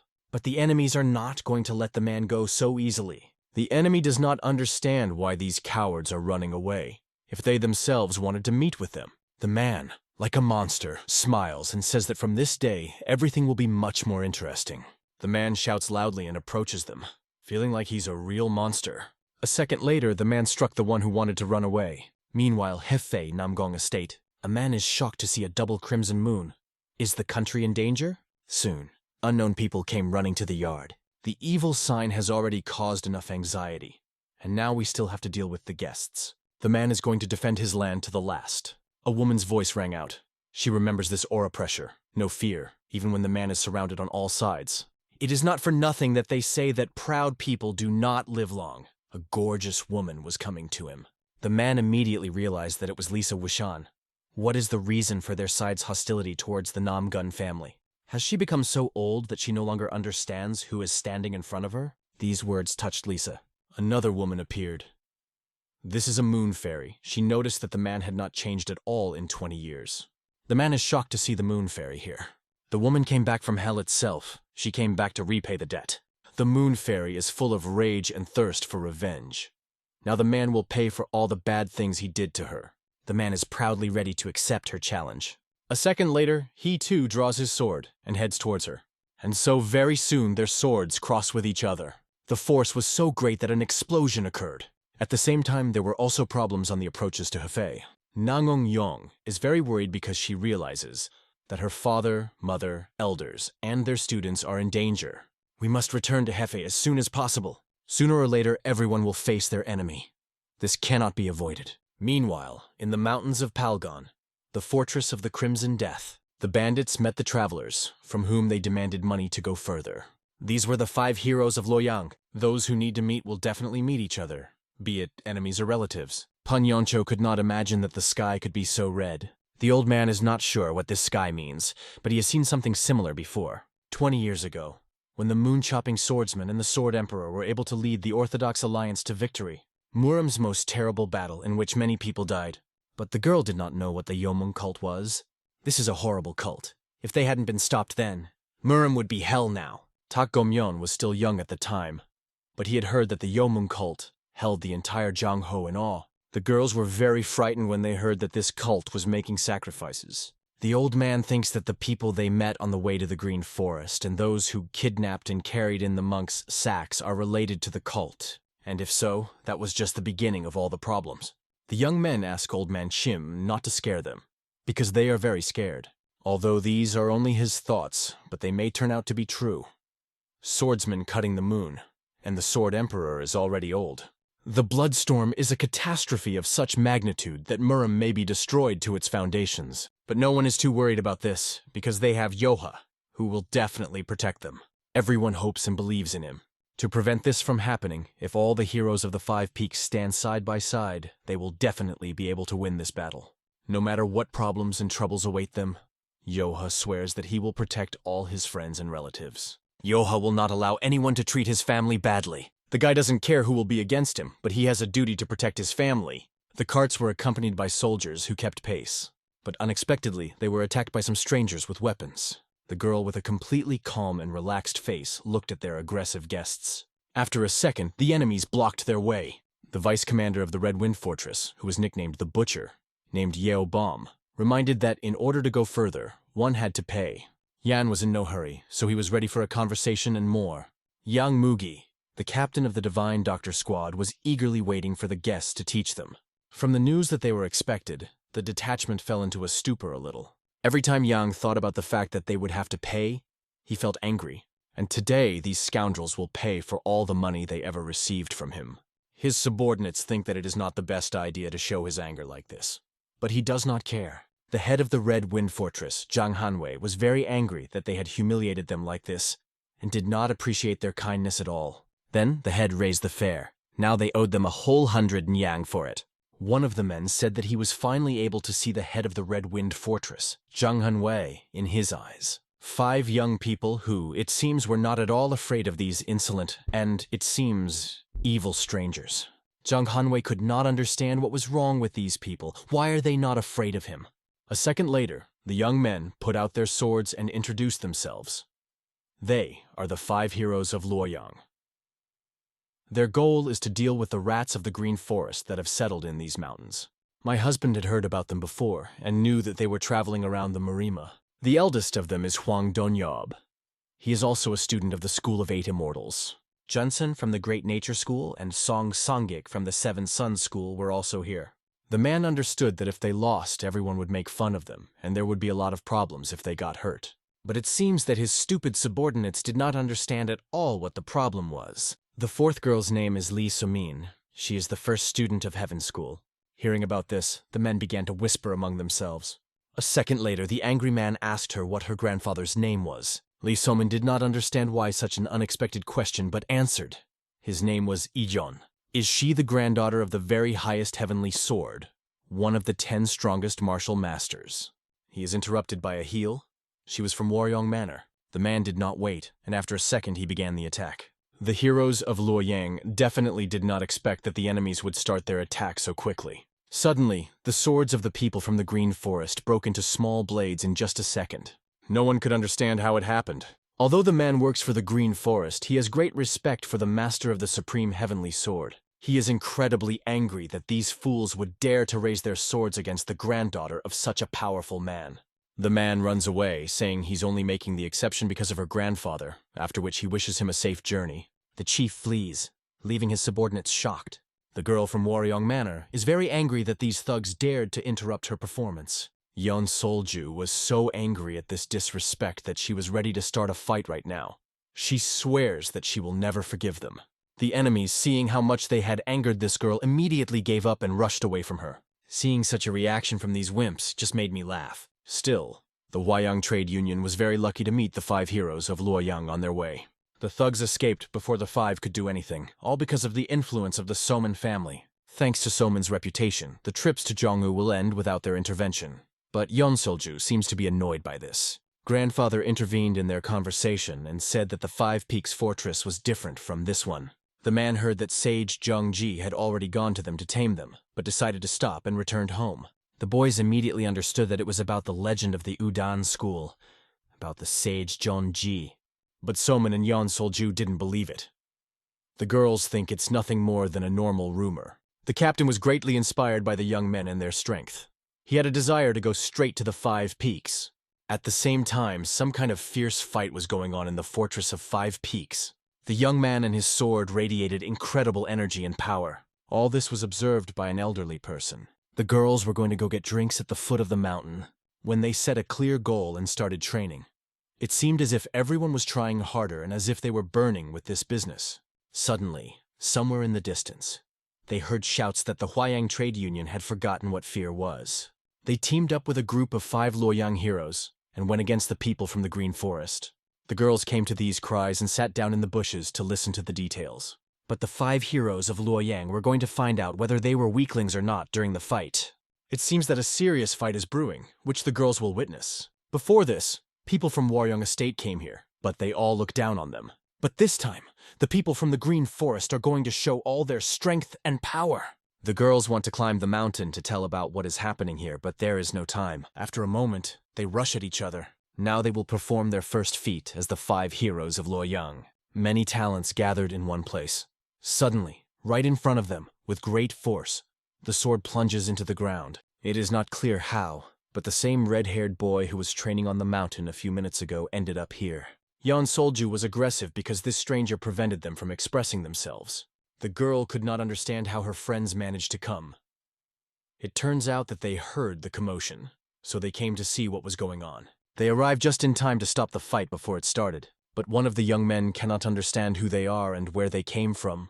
But the captain didn't care, and still behaved defiantly, even though his subordinates thought it was a bad idea. He confidently said that they had come here specifically with the new warriors and their travels in Jianghu. The red-haired boy was interested and surprised when he heard about the Jianghu travels. All of them are disciples of famous masters who destroy thieves, traveling the world with the goal of becoming famous throughout Jianghu.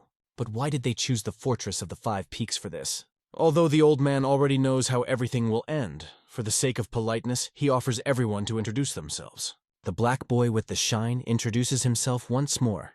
He is the first of the 5 heroes of Luoyang, a student of the School of 8 Immortals. But after a second, the redhead gets tired of listening to this because he does not understand why grown men present themselves as minors. Yeon Solju instantly flares up with anger, feeling that they are not being taken seriously. The girl immediately draws her sword, preparing for a fight. She's going to put this arrogant bastard in his place. Just a second later, Yeon Solju rushes to him to show him how this world really works. But the self-confident boy does not even take this picture seriously. The girl is very angry and ashamed of this. But she is not going to back down. She uses the first form of the 9 Heavens sword technique called Flying Dragon. A second later, Yeon Solju delivers a powerful blow to the enemy that sends even stones flying. But to his great surprise, the boy managed to dodge such a powerful blow with ease. Despite this, the young man was very surprised when he saw that the girl used such a blow. The girl is not going to give up, and immediately after her attack, she turns to the opponent. Everyone present was fascinated by Soya and her strength. But, in fact, this was only the beginning of a brutal struggle. The boy had to find out what kind of girl this was, because he did not understand how she knew this technique. This gives Yeon Solju confidence as she begins to think that the enemy is afraid. She flies right at him and introduces herself. Her name is Yeon Solju, and she is a swordswoman from Waryong Manor. Hearing this, the boy's face takes on an expression of great surprise. The other lady also cursed when she heard about Waryong Manor. Yeon Solju has almost reached her goal. The sword is aimed clearly at the enemy. The guy changes dramatically when he realizes that this drawing is from the Waryong estate. Then, the young man instantly remembers his unhappy childhood. The childhood that this girl, whose name is Yeon Solju, already had. The one who constantly mocked him and caused great pain. The boy forever etched in his memory this cruel, childish, supercilious look. Thus, he remembered this disgusting feeling that he had experienced throughout his childhood. These memories instantly made him feel revenge. Now he is ready to fight with a new goal. Yeon Solju couldn't understand where the enemy got such strength. She could not resist such a blow. She flew several meters to the side and hit the ground. Those present cursed when they saw that this stranger had managed to harm Yeon Solju. The girl tried to get up, but could not because the pain from the blow was too strong. Yeon Solju couldn't understand what she just felt. There was a very powerful energy coming from him, as if he was at a much higher level. Finally, Yeon Solju managed to get to her feet, but she was still shaking badly. "Are you afraid?" The boy recalled how in childhood he was bullied because of his poverty, how they threw stones and laughed. He asked them to stop. The little boy did not understand why he was being treated so cruelly, but none of them stopped. Everyone just kept laughing and insulting the little boy. After these memories, the boy felt an even greater sense of revenge. A second later, he charged. Yeon Solju couldn't keep track of his movements. He seemed to have turned into lightning, into the wind, into something elusive. The boy threw a small pebble into the air and then swung his sword. He remembered with what a satisfied face this little girl threw stones at him. A second later, he did the same. Absolutely exactly repeated her actions in childhood, but 100 times stronger. Blood boiled with rage. The stone hit Yeon Solju clearly, causing her to fly back a few meters and could not even stand on her feet. The audience could not move when they saw that Yeon Solju was clearly losing. After that, Yeonjoa turned his gaze to the audience who were closely watching the fight. However, Yeon Solju is not going to give up at all. She picks herself up and uses the second form of the 9 Heavens sword technique. She uses an absolute dragon kick, but Yeonjoa stops it with one hand, taunting her. A second later, he delivers a powerful blow with the hilt of his sword right into her stomach. From such a force, Yeon Solju barely stays on his feet and coughs loudly. Joka's friends immediately understand that today his fight is particularly brutal, as if he is not the same as usual. Normally, the guy only uses 10% of his strength when they work. But this behavior of his was quite expected, because he had spent a whole 10 years in the storeroom of the Waryong estate. After all, his enemy from the Waryong estate. He warns this abomination that he will fight seriously and will not hold back. A second later, he starts throwing stones at her again with terrible force. The stones were flying at such a speed that it seems that Yeon Solju will not have time to dodge. Fortunately, Sumin comes to her aid and cuts the stones and stops him. In order to defeat this upstart, they need to work together as a team. But Joha does not accept this in any way, because he understands that nothing good will come of it. He wants to deal with this abomination himself and doesn't want anyone to interfere. A second later, he attacks that bastard Soman who dared to interfere in their fight. The girl feels incredibly strong pressure from this attack. It feels as if it could cut off his head. And the worst thing is that she can't even take a step. It was all the guy's plan. He just needs no one to interfere in their duel. It seems that it is necessary to intervene in the battle, but it is against the rules of Zhonghu. If they intervene in the battle, they can spoil the whole meaning of their journey. Suddenly Lee Salman starts to move, saying that he is not going to obey some thug.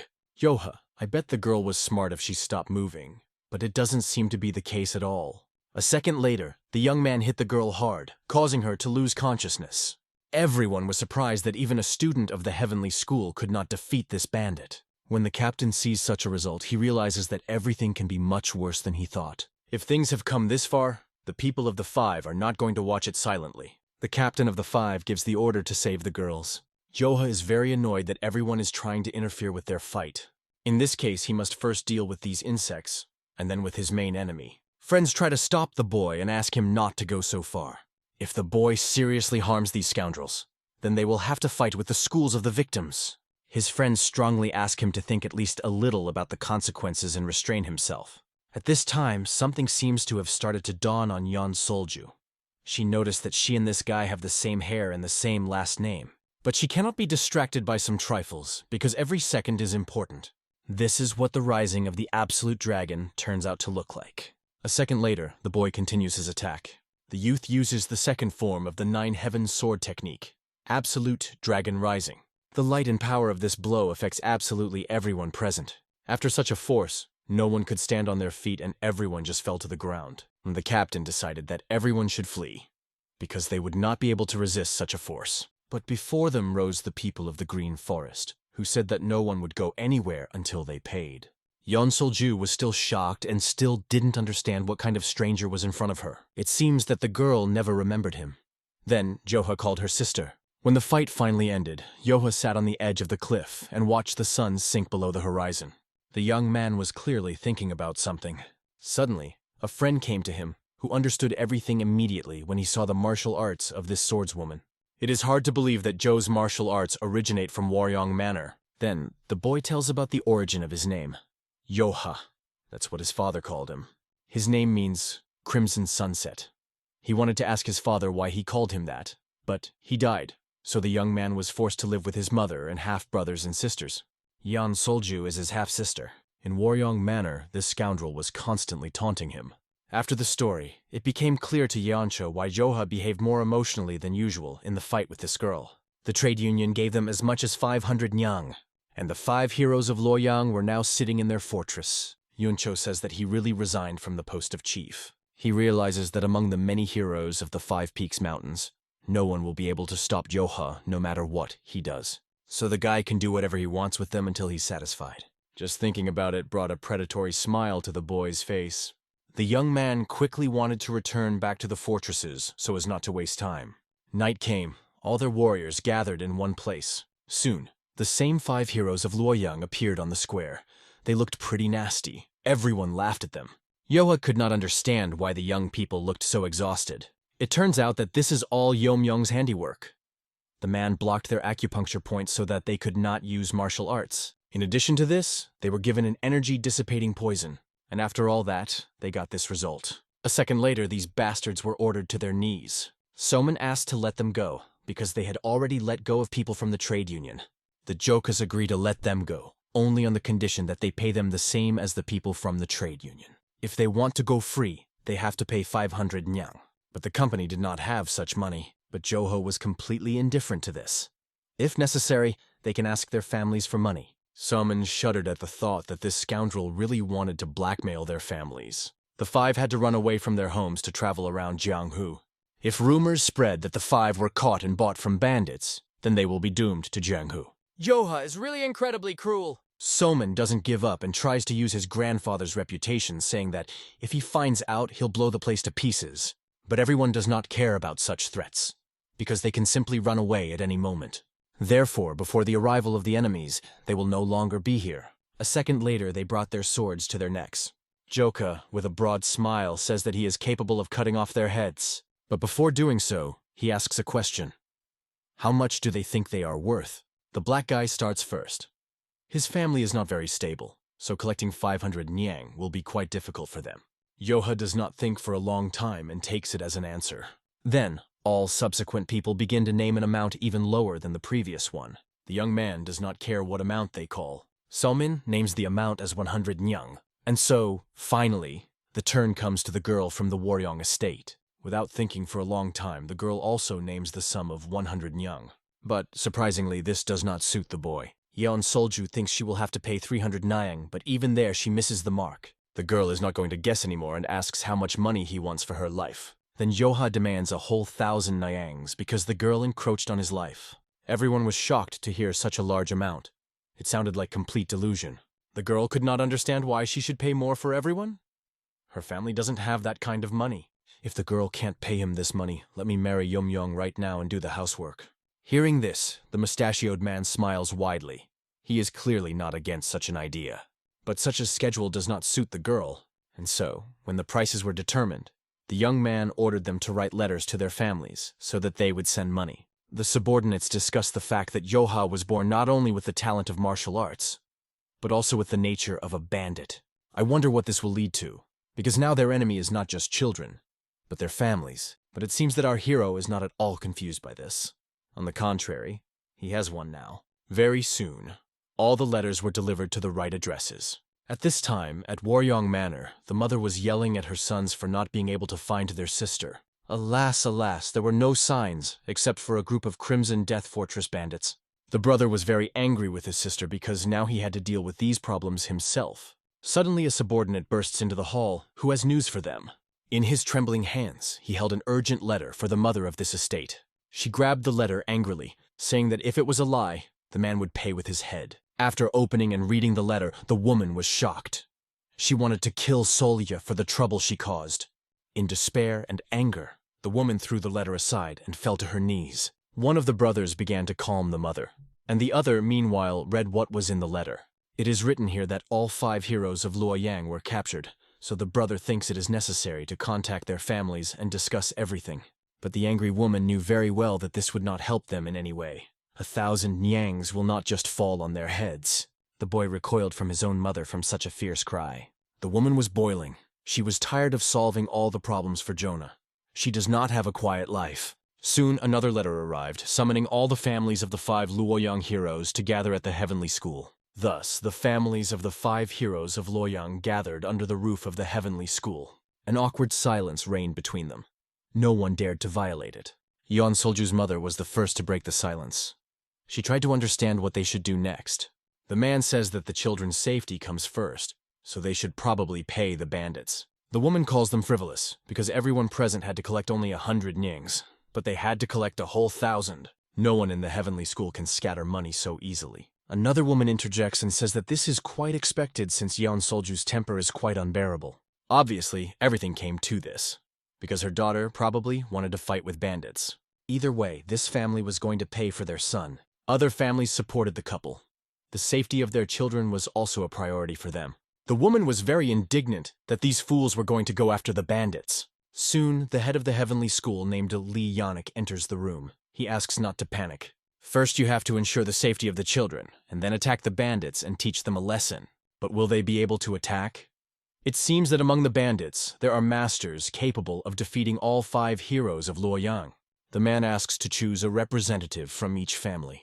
He will be the representative from the Sky School, and they will go to the Fortress of 5 Peaks. Everyone is shocked that the head of the heavenly school personally sent them to attack the bandits. But the woman is only satisfied with this, because if one of the strongest masters joins them, then the bandits will definitely be defeated.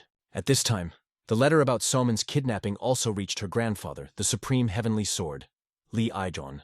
One of the brothers was riding a horse to the heavenly school. People for the raid group had already been recruited, so the boy did not understand why he was called here again. The boy does not understand why he should also attack the bandits if the head of the heavenly school is with them. But the woman obliges her son to go there too. The woman wants her son to show his skills in battle and impress the head of the heavenly school. A woman sees a benefit in this. The problem is that all the elders are now working away from the estate, so he's the only one who can teach the lessons. The woman has absolutely nothing to do with this. The woman is not taken by any arguments. In any case, the head of the heavenly school will want to meet the boy again.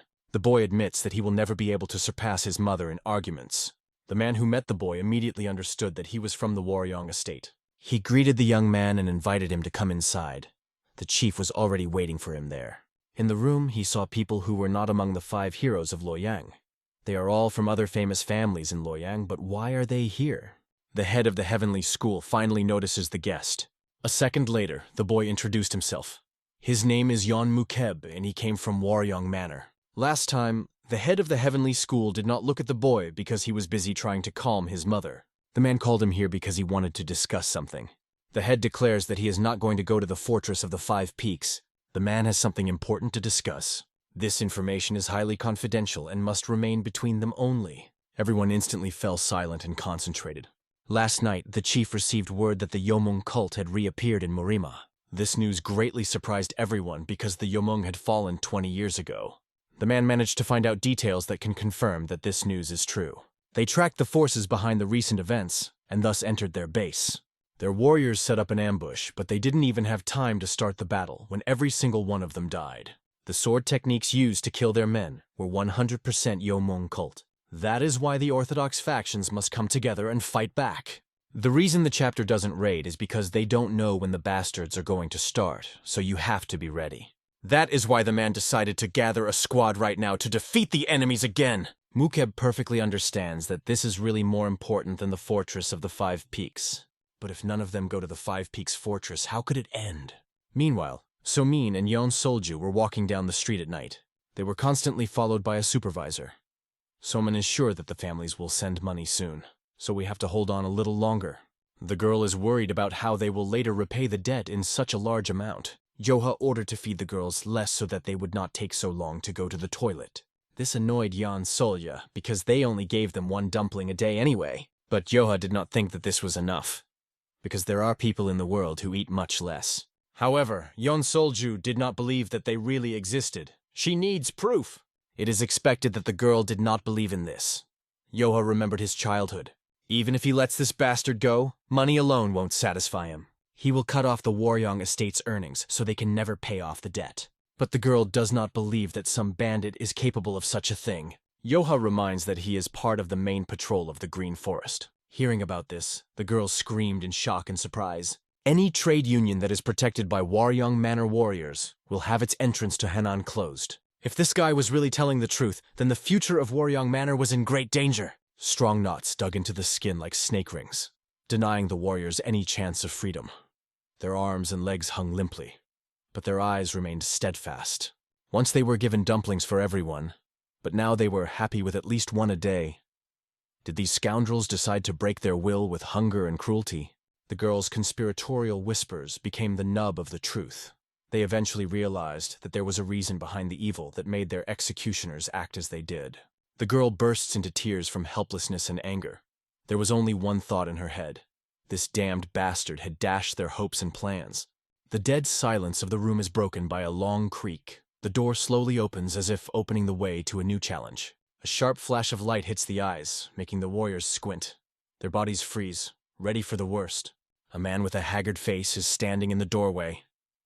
His look shows understanding and compassion. At last their captivity was over. The 5 heroes of Luoyang step over the threshold of the cage, inhaling freedom, their souls spread like wings. Leaving the village, they look back, remembering every detail of this place that has become their hell. There are 5 chests of gold lying on the ground, shining under the sun, reward for suffering and trials. Their new journey is just beginning. People stood amazed, as if enchanted. Everything that was happening before their eyes could not be a coincidence. It looked like part of a grand plan. The ransom was so large that it was personally delivered by high-ranking officials, adding even more solemnity and tension to the event. The 5 clans, the elders of the Heaven Sect, the princess of the 7 sauces, the 8 immortals all gathered to ransom the heroes. The atmosphere resembled the finale of a great epic. Due to the absence of Yon Mubek, the Tavaran clan introduced Yon Sobek. However, the tension in the crowd increased. Everyone was expecting the first one. The brothers, who had not seen each other for years, were finally reunited. Their embrace was filled with the power of time, which could not destroy their bond. Looking at the assembled group, the Sage of Heaven realized that before him was a gang that managed to withstand all the tests. But for him they were nothing special. One of the heroes felt the dust fill his nose and barely restrained himself from sneezing. The moment of tension hung in the air. As soon as he made a sound, everyone immediately turned to him.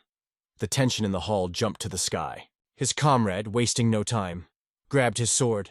It was felt that this could be followed by an explosion of uncontrolled aggression. But the man who caused the fight had no idea why everyone was suddenly so worried. Pun Yangcho and his friends burst out laughing, realizing that the entire reputation of these legendary warriors rests on ordinary rumors. Officials watched this with amazement. Had Aaron really only sent a child here to solve such a difficult situation? One of the men, holding onto his sword, cautiously asked Huang why he had drawn his weapon. The reaction was instantaneous. Swords flashed from their scabbards in the hands of others. Looking at his relatives, the boy realized that time had not changed their habits and characters at all. In the far corner of the room, like a shadow, lay a bound woman. Her appearance caused anxiety and sympathy. Together with their friends, they moved forward, feeling that the long-awaited return home was very close. Their bodies still bore the marks of the cruel bonds that still remained as painful reminders of their captivity. Their appearance was mutilated and emaciated, and their eyes radiated unhealed pain. Solju and the others looked like they were left with only shadows from their power. Their bodies were exhausted, as if the last drops of energy had been squeezed out of them. They were broken, but not broken. The heroes looked as if they had never known the taste of satiety. Starvation and torture left their mark, but their spirit remained indomitable. Pun Yongcho noted that the heroes look extremely exhausted, but they have not lost their spirit. Even in such conditions, they remain indomitable. The elder asked in surprise why they were kept captive without food. Was it a manifestation of ordinary cruelty? It's not about hunger at all, someone remarked. The horror of the situation lies much deeper. Yunjoha brushed it off. Why blow the issue? No one died of starvation. The elders are annoyed, but they started the topic themselves. One of the elders sharply replied. These brats, the heroes of Luoyang, stormed into us with drawn swords and wanted to harm my family. He added, why should we be polite to those who have only brought chaos and menace? But we still felt sorry for them, he exclaimed. We could just blow their heads off, and they still complain.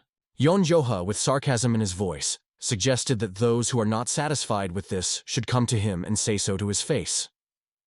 Although, looking at you, soon there won't be half of you left.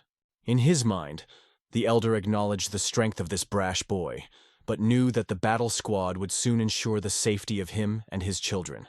In the end, he decided, let their children go. Let it all be over. The chests were opened, and there was so much gold inside that it exceeded all their expectations. Pun Yongcho, noticing how things were going according to plan, joked that he even started to get attached to the situation and wanted to stay here a little longer. However, he felt the weight of the decision. Sighing, the boy drew his huge sword. Smiling, he said, well, we'll have to let these scoundrels go. The elders looked at him dumbfounded, not understanding his actions. But Pun Yongcho swung sharply and got into a fighting stance. His sudden actions shocked everyone present. No one understood why this aggression. He swung his sword through the air in one motion, touching the bodies of the 5 heroes. The heroes were sure that this was their end. But instead of death, he cut the ropes that bound them with the precision of a surgeon. What he did with such a huge sword looked incredible. It was a true triumph of skill. Yan Yoha demonstrates an incredible talent that remains a mystery to everyone present. His actions are stunning. Breathless with excitement, he laughs in their faces, radiating defiant confidence. The warriors look at him in confusion, not understanding what exactly causes this laughter. Suddenly, he swings his huge sword again, coming towards them. Everyone wonders, has he decided to kill them or is he just mocking, testing his capabilities? With one blow, he hits them in the back, sending them flying forward like pawns in a game that only he controls. Their bodies fly into the air like wooden spoons thrown by a strong wind.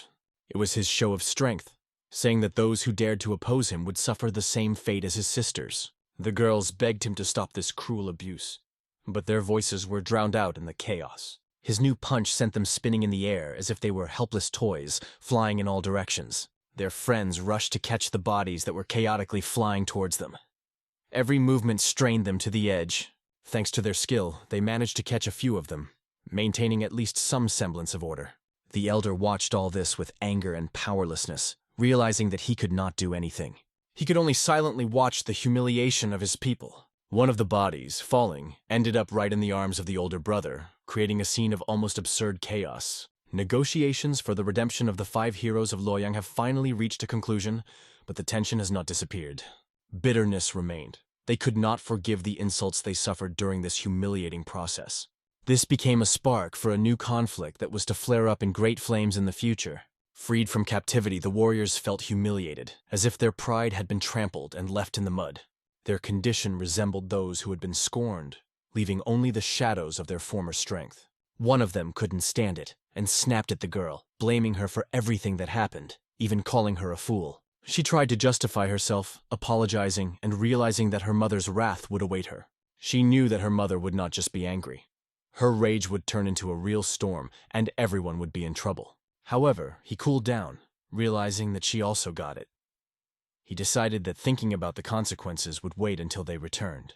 One of them turned to the elder, apologizing for the situation, hoping that her father should have come instead. The old man joked with a smile. "Why should you be sad that I came? Maybe it's even better." It was revealed that the sect leader had sent her father to an urgent battle with Yumi's cult. Due to the acute situation, the father was forced to leave and could not visit the fortress of the 5 Peaks. So the old man came. The old man reassured the girl, assuring her that her father was one of the strongest warriors, and nothing would happen to him. He also hinted that after defeating the cult, it would be the turn of the mountain bandits. The girl believed in her father's strength, knowing that he was stronger than her enemies, in any case. She was already waiting for the day when the bandits who kidnapped them would receive the well-deserved punishment, because her father would soon return. Yan Joha, suffocated by the dust that rose up around him, sneezed loudly, breaking the silence. His family was happy today, having received a huge amount of money, for which they planned to organize a celebration. However, one more thing remained: to solve the issue with the captives, so that peace would finally reign in this area. Despite the tense situation, the mountain landscape was incredibly beautiful and majestic. After a while, they scanned the river, trying to find any traces or clues, but both upstream and downstream turned up nothing, no visible tracks or clues. The leader of the victorious Shaolin squad, Manbeck, ordered the search to continue, confidently declaring that he could sense the presence of the enemy nearby. Master Hanbeck was aware that the previous squad had been defeated right here, which added to the tension of the situation. However, even Hanbeck, despite all his prudence, could not estimate how strong Yumin's cult was. Homyong pointed out that even the moon-slicing swordsman and the sword king of the Namgun clan could not defeat the cult's fairy, and 20 years had passed since then, and the cult had only grown stronger. Perhaps the same fate awaits this detachment as the previous one, and this thought sent cold fear down the backs of the monks. Upon hearing the words of possible defeat, the monks became tense, realizing that every one of them could die at the hands of the human cult. Thinking about their fate and probable death filled their hearts with anxiety, but escape was impossible. "Well, that's fate," one of them repeated, accepting the inevitability of the situation. However, the elders urged not to be afraid. Nerves are the enemy's weapon.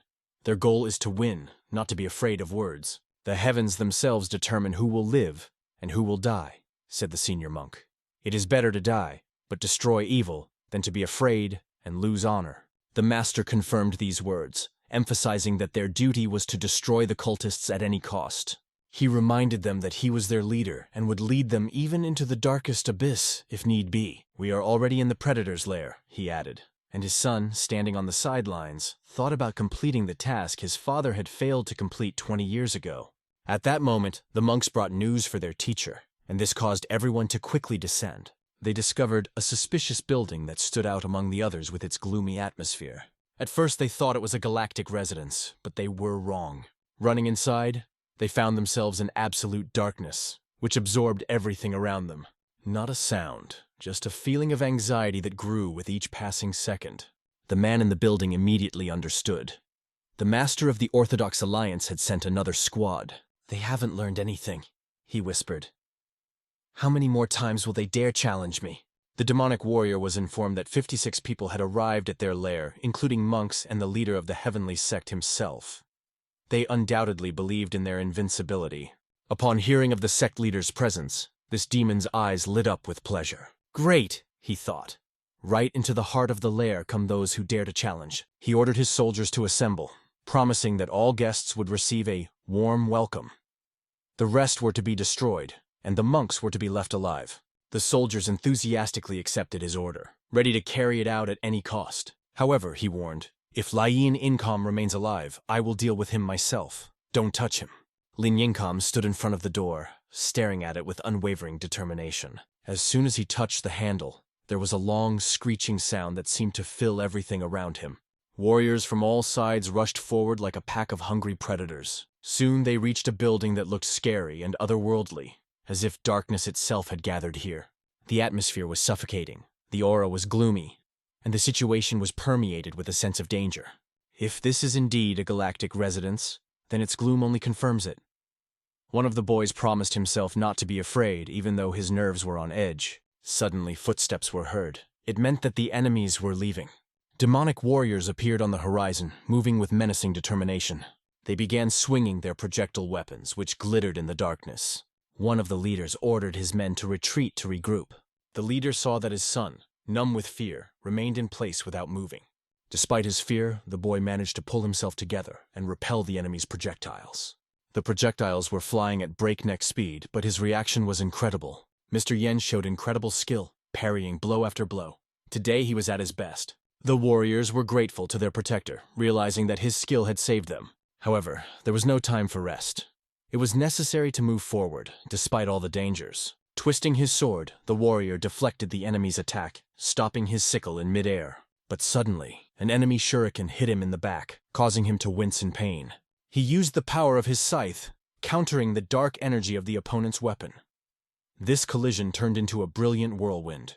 The impact reverberated and the energy swirled in the air, creating an incredible spectacle. The enemies were temporarily neutralized, but the battle was not yet over. He mustered all his strength, generating a heaven's roar, a powerful energy that flowed around his body. His sword cut through the air, sending enemy weapons flying backwards. The enemies retreated, returning to the premises from which they came. But something unexpected met them there. The young master demonstrated his strength, striking even the strongest fighters. The monks, watching this, realized that they now had an advantage. This day will be a historic one, as the successor of the moon-slicing sword has proven his talent and indomitable fighting spirit. His father, watching this, felt proud of his son. But he warned that if their enemies continued to test their strength, they would have to pay dearly. He called loudly, "Stop hiding, you demonic bastards! Show yourself!" In response, loud laughter echoed from the room, mixed with shouts of disdain. Behind them appeared one of the strongest warriors, who sarcastically assessed the leader of the heavenly sect, recognizing him as better than his predecessor. It turned out to be an ambush. A huge number of demonic warriors appeared around, surrounding the heavenly sect squad. Demons burst forth from all sides, storming them with incredible speed and strength. A squad of 56 soldiers was trapped, cornered, with no chance of retreat. The leader of the demonic bastards turned to Lion Ink. "Bow your head if you don't want to die a painful death." Lion Ink smiled as he replied, "Only one of us will have a head on our shoulders. And it definitely won't be you, you bastard." The young master's sword swings were impressive with their power. Each blow left behind traces of victory. Enemies fell one by one as if their numbers did not matter on the battlefield. Although the demonic army was numerous and threatening, their onslaught could not break the air. His strength and skill surpassed this pack, which looked like helpless dogs next to him. Their attempts to overwhelm him with numerical superiority crashed against his sword like waves against a rock. Seeing him disrupt their plans, the demonic warriors decided to kill the inheritor first. However, the Heavenly Alliance warriors were too strong to allow this to happen. Using a single sword strike technique, the inheritor dealt a powerful blow to the enemies. His attack was so devastating that the demons lost their fighting spirit but continued to fight. The demons supported each other, urging them not to back down and fight to the last breath. The Orthodox faction was smaller in number but significantly superior to the enemy in terms of strength and strategy. The dignitaries watched the battle, marveling at the strength and skill of the moon-slicing swordsman's son. Thus, Gomyun noted that the young successor stands out among all, despite his young age, demonstrating skill at the level of veterans. The father watched his son with pride, but reminded himself that one cannot give the enemy time to regroup. The number of enemies only increased, and delay could be fatal. The demon leader hid behind his guards, using them as a shield. The ruler made a wise decision: to strike and break the enemy on a single front. If they act quickly, it will force the demonic leader into battle and find out once and for all. The warriors began to attack, gathering all their strength for a decisive blow. Using the 72 mighty Shaolin arts, they struck a blow that changed the course of the battle. The fists of the heavenly sect warriors mercilessly fell on the demonic opponents, breaking through their defenses. Swords, hands, and staffs fell like unrelenting blows of fate, forcing the enemies to retreat. Every blow sealed the fate of the demonic bastards, robbing them of any chance of victory. At one point, they even seemed to regret daring to attack the heavenly sect. The strength of the heavenly sect, known in all regions, manifested itself to the fullest extent, causing the enemies to panic. They stuck together like real brothers, fighting not only for their own lives, but also for a common goal. As a result, their discipline and unity provided an advantage that tipped the scales in their favor. But the leader was troubled by one thing. The demonic warriors looked too relaxed, as if they were up to something. Their calmness hinted at a trap or covert maneuver they were planning to execute. One of the demons decided that now was the perfect time to counterattack and directed his attack at the monks. The warriors watching the battle decided to intervene, sensing that the situation was escalating. The leader of the demons watched the developments with excitement, full of confidence in his superiority. Waving his hand, the demonic bastard laughed at the haughty Orthodox warriors. "Try metal if you can match the ghost," he said as he released the deadly weapon. The metal flew straight at the monk, who did not expect such a powerful blow. However, relying on his skill, the monk sensed danger and dodged at the last moment. The metal bounced back, but instead of stopping, it began to cut off the heads of the demonic warriors. The deadly weapon turned against its own, causing chaos among the demons. The heavenly sect elder watched in amazement as the metal did its terrible work. But his attention was diverted only for a moment, and he saw the metal flying straight at him. The metal sickle hit the old man directly in the neck, and blood flowed out, flooding the ground around him. He fell, but his body was immediately grabbed by a demonic warrior who laughed at his suffering. "Did you seriously think you could destroy the dark sect with your pathetic martial arts?" asked the enemy mockingly. "Your decision was stupid and short-sighted. You will all go to hell." Watching the old man die, his friend could not stand it and could barely contain his anger. "These bastards have gone wild," he thought, seeing their audacity and lack of fear of Shaolin's wrath. But can we talk about the anger of Shaolin when the dark sect confidently leads to victory? The demonic bastard looked the monk straight in the eyes, sneered. "Take your time. You'll still be killed right after him." His words, full of abuse, only increased the horror of the situation. The hungry metal had already pierced the old man, and the enemy was preparing to strike the last blow. One of the demons raised a weapon, ready to cut off his head. But at this moment, a fourth form warrior from the heavenly sect intervened. preventing the enemy from completing what they had started. His sword, imbued with the power of the elements, struck the demonic enemy with all its fury. A powerful cyclone of wind and fire swirled around the sword, sending a blow towards the demon. The demonic warriors experienced a fierce opposition that exceeded their expectations. "That cheeky little guy is ruining all our plans again," muttered one of the enemies, furious at the intrusion. The warrior managed to free the old man by cutting the scythe that held his body. Freeing it, the warrior turned the enemy's melee weapon into a chain reaction, sending it back to its owner. The metal returned to the demon's hand, but now it was turned against him. The monk's blood on the demon's hands became a symbol of what they would pay for. The warrior swore that he would not allow the enemies to carry out their plan and gain victory. How can you think that the dark sect is weak when you have a first-class master standing against you? He then turned to the leader of the dark sect, challenging and obliging him to battle. The sect leader, noticing the serious preparation of the Orthodox faction, realized that it was time to act. "Disperse. Your time is up," he said, and the battle went to a new level. The leader of the heavenly sect took a step forward, and everyone understood that this would be the climax of the confrontation. The time has come for a grand spectacle, a true spectacle of the destruction of the dark sect. Everything depended on the duel between Lionink's sword warrior and Cheek-Jingong's chaotic sword. This duel will be decisive not only for the fate of this battle, but also for the future of one of the factions. Everyone present held their breath. The tension in the hall reached its limit. In the center of the gathering came the main leaders, who now stood face to face. Their eyes met, filled with hatred and determination. The demonic sword seemed to say, "It's been so long, and now I see you again." He had been waiting for this moment all his life, and now before him stood the sword of war, his old enemy. "Finally, I have a chance to match you with strength," Cheok-Jin-gon thought. The leader of the Orthodox faction, Ilyich, was confused. He did not understand who this demonic bastard was, and he did not remember him. This reaction infuriated Cheok-Jin-gon, who resented the lack of recognition. "How can you not remember me? Look at my face," the demonic sword said with hatred. Ilyich once again looked into his face, but could not remember anything significant. "You probably aren't that important if I forgot you," he suggested coldly, angering his opponent even more. Cheok-Jin-gong seethed with anger. "How dare you talk to me like that? I'll make you remember me!" At that moment, Ilyich smiled to himself. He knew that Chok's character remained the same, and even mocked it a little. Cheok-Jin-gong jabbed his finger at him, shouting that he would make him remember this moment once and for all. The leader of the Orthodox faction realized how far Chok had come, becoming the leader of the dark sect, who recruited him into their ranks. "It will be a difficult battle," he thought, preparing for the decisive match. "But today I will bathe my sword in his blood. We are now equal, and this time I will win." With frantic speed, he directed his strike using his incomparable blade. His attack was lightning fast, causing Cheok-Jin-gong to react instantly. "My opponent is very fast," Cheok-Jin-gong admitted to himself as he prepared to counterattack. With a quick movement, Cheok-Jin-gong brought his sword to his opponent's neck, trying to gain the upper hand. However, the heavenly sect leader blocked the strike in a flash, forcing Chok to take a step back. Now they stood close together, and the leader immediately recognized his opponent. "Chaotic demonic sword," he said. "How dare you, pathetic mountain bandit, stand up to me and wreak such havoc in the world of martial arts?" The leader's powerful blow sent Cheok-Jin-gong flying to the side, as if he had been picked up by a hurricane. His son watched in shock as the chief of the galactic manor fell from a single blow. The heavenly sect leader's strength was so great that it was difficult to even follow his martial arts. "Here she is, the true power of the heavenly schoolmaster," thought the son, watching his father.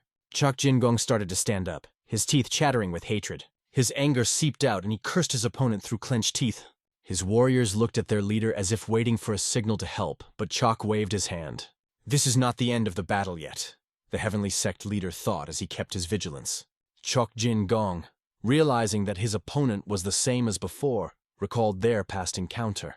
He decided that this time he should show his strength to the fullest extent. Returning his sword to his hand, he used the demonic energy to levitate and prepare another strike. A dark aura emanated from his body that seemed uncontrollable but dangerous. He threw his sword forward, imbuing it with red energy that blinded everyone around. With an ominous cry, he absorbed the energy around him to give his attack incredible power. The sword moved in the direction of the opponent, as if controlled by some demonic force. This technique, called the two-handed spirit sword, was dangerous even for experienced warriors. Chok Jin Gong expertly maneuvered, causing the sword to spin in the air like a deadly storm aimed at his enemy. Chok Jin Gong's demonic sword suddenly changed direction, flying past the leader of the heavenly faction and heading towards his son. The son did not even have time to realize the danger when the sword hit him directly in the chest, causing him to be covered in his own blood. In pain and shock, he felt an overwhelming force engulfing his body, creating an unbearable pressure. From a distance, Chok Jin Gong controlled the sword, causing the young man's blood to flow out with each movement. A moment later, this deadly sword began to spin through the air, slicing through the other heavenly faction warriors like a storm. One by one they fell. It seemed that their resistance was doomed, those who could try to escape. However, Chok Jin Gong continued to destroy everyone with his own hands, as if the enemies were only powerless puppets. The leader of the heavenly faction could not understand how Chok Jin Gong, once weaker than him, had become so powerful. Has he reached a level that surpasses even me? He thought as he watched the carnage unfold. The heavenly warriors fell under the blows of the sword that Chok Jin Gong wielded from a distance, expertly controlling it. Finally, the sword returned to its wielder, leaving the battlefield covered in blood. The remaining heavenly faction warriors wheezed and choked on blood, their resistance fading. The rumors that the dark side had reached perfection seemed more than true. The leader of the heavenly faction realized that the tide of battle had changed, and the situation had become critical. All this time, Chok Jin Gong had been waiting to see fear and desperation on his opponent's face. And now his expectations have come true. He was left with only a handful of quivering hairs, and he ordered his soldiers to attack them. The demonic warriors, burning with incredible auras, marched forward, ready for merciless massacre. Their fighting spirit had changed. They were now full of confidence and determination to destroy their opponents. "This bunch of pathetic bastards deserve no mercy," Chok Jin Gong said as he led his men to attack. However, the monks, despite all the difficulties, decided to fight to the last while they still had strength. Their resistance was desperate, but their every strike was intended to destroy their enemies or die with honor. Li Yuzhong, one of the 10 strongest martial artists and the former leader of the heavenly sect, had spent most of his life in endless training. His training continued without interruption, despite the years that had passed.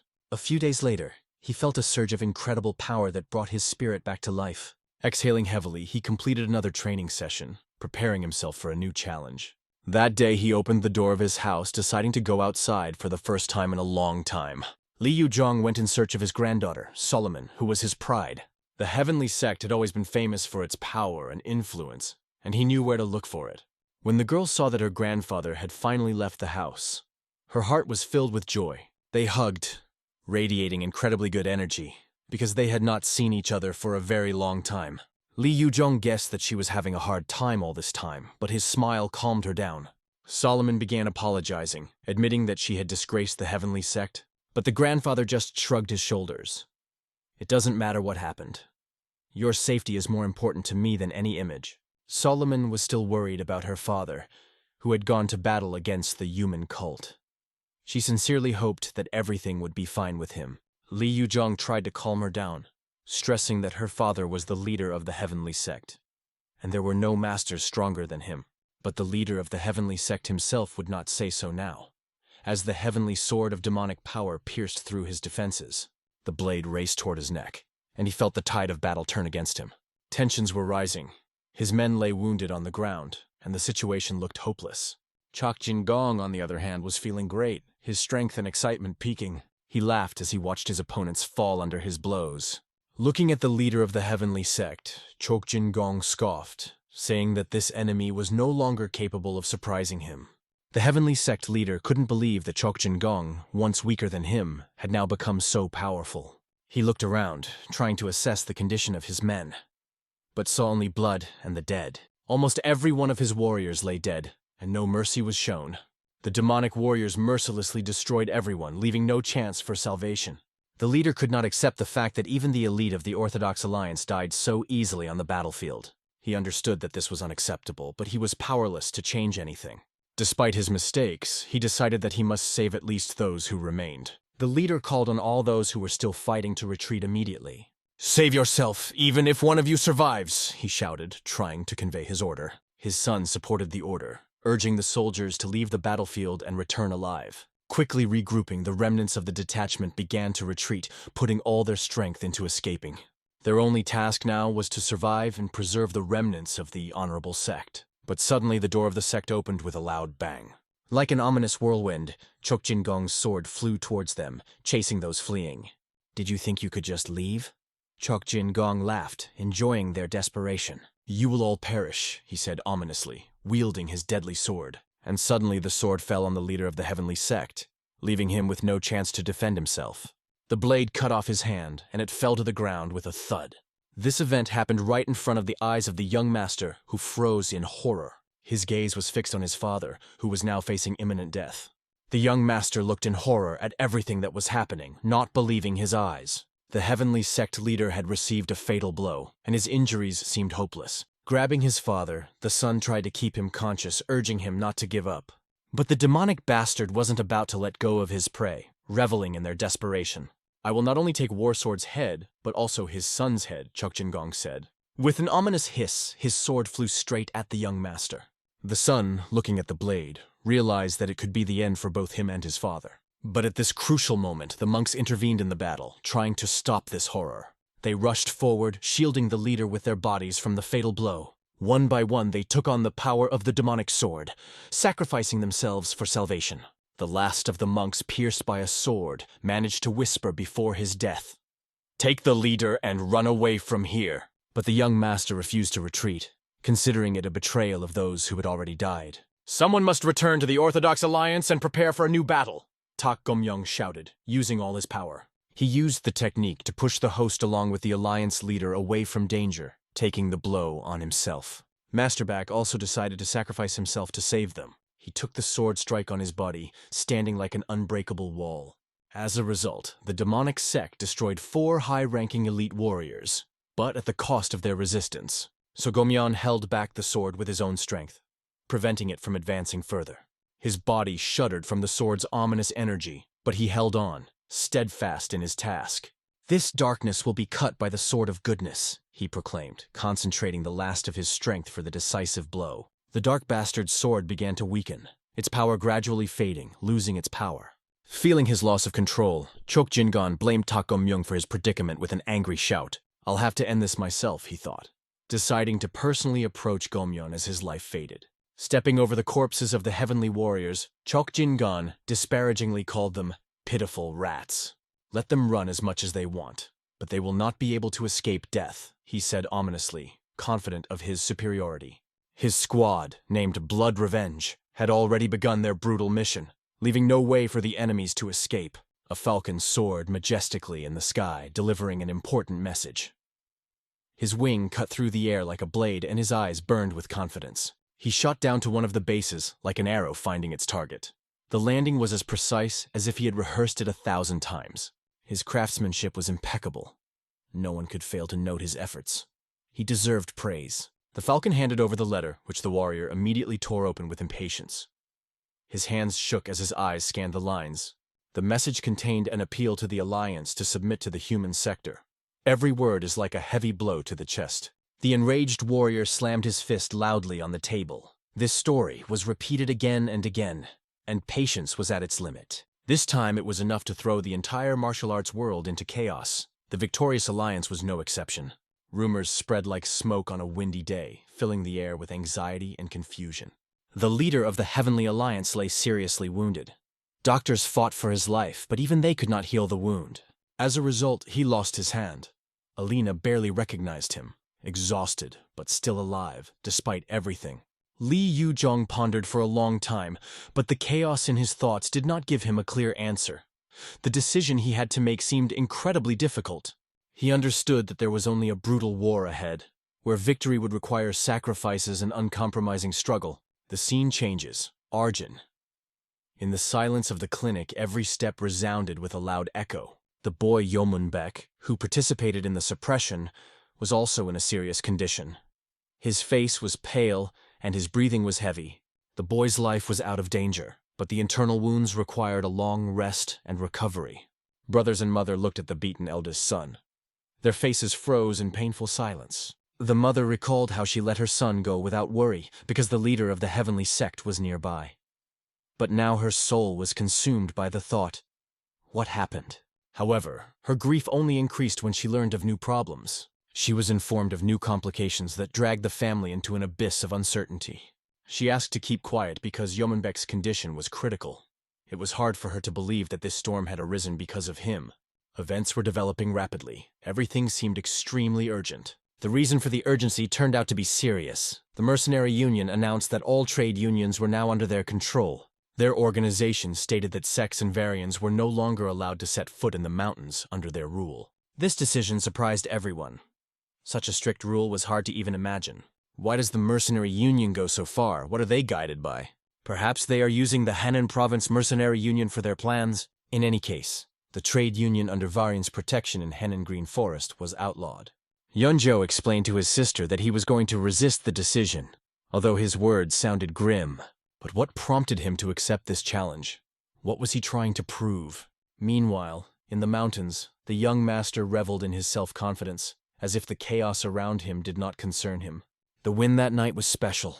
Cool, fresh, and intoxicatingly peaceful. His tenderness enveloped everything around, making this night quieter and more beautiful than usual. But the silence was broken by the old man, who reminded them that they were forbidden to set foot on these mountains because they owed him 1,000 coins.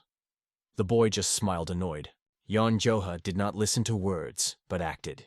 His punch, embodying the power of flesh and blood, threw the enemy to the ground, tearing his confidence to pieces. He believed that if the old man continued to wander at night in such a foggy state, his Kai energy would never return. However, the old man, sitting next to him, was convinced of the opposite. His calmness remained unshakable. Perhaps the boy should confess to the old man, because who knows when he will go to another world. But Yeon-joha only gave a mocking smile, taking it as a joke, noting how slippery the old man was. And yet the old man's words did not give him peace, forcing him to think. He remembered that he should take everything from that woman to ease his soul, but then changed his mind. Because he knew, an indifferent person doesn't share even a dumpling with a child who has been locked in a barn. And that woman was just like that, heartless to the very core of her soul. The old man was shocked. Is the boy ready to cover their earnings so that there is not even a drop of food left on the shelves? But should we agree with this method? The boy was sure that in this world people put profit and wealth above all else. They are ready to sacrifice even their children in order to achieve what they want. The time-consuming method of suppression felt right, but the old man worried if the other alliances would remain on their side. Yeon-joha did not understand the old man because he was the head of the oldest union, and his word is law. And although the truth is on the old man's side, the inconsistency remained.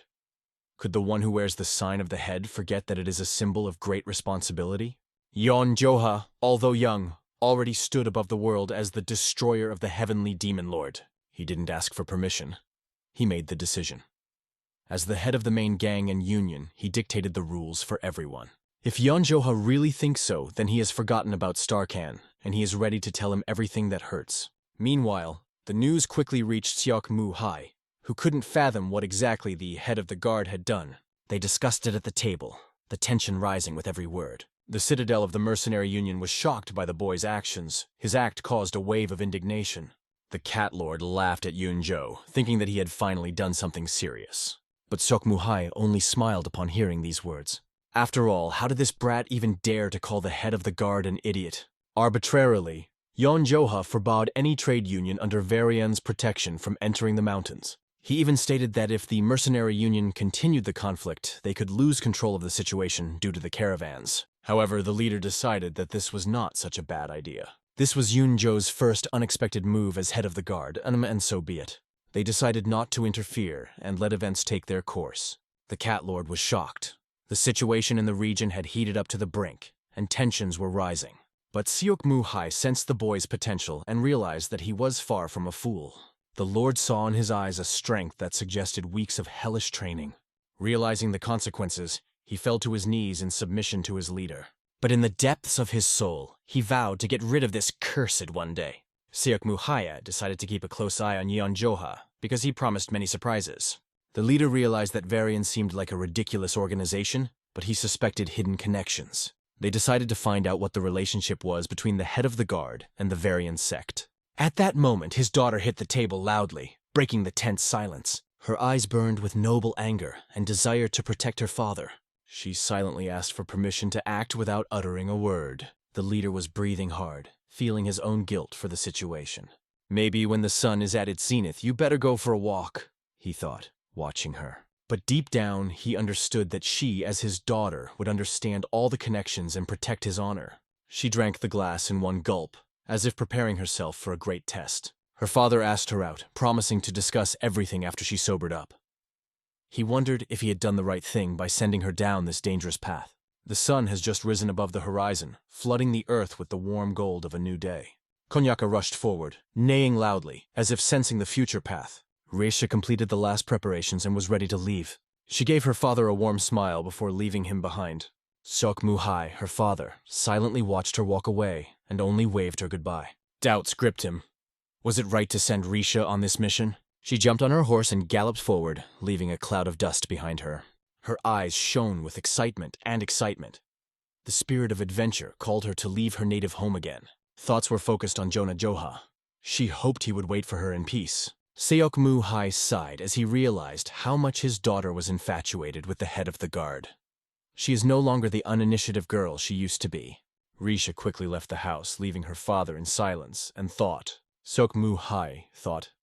Children always find a moment to break out into the world, and this moment often leaves parents with sadness and joy at the same time. Yon Joha surprised everyone with his first order, forbidding ties with merchants. As the new head of the guard, he began to act unexpectedly. Seok Muhai believed that Joha never succumbed to greed for profit or self-interest, and this made his actions even more mysterious. Javarian apparently provoked him.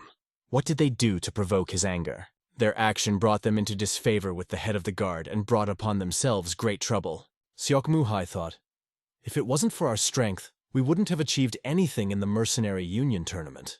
He now sent Reisha to investigate the situation and hoped that justice would prevail and a solution would be found.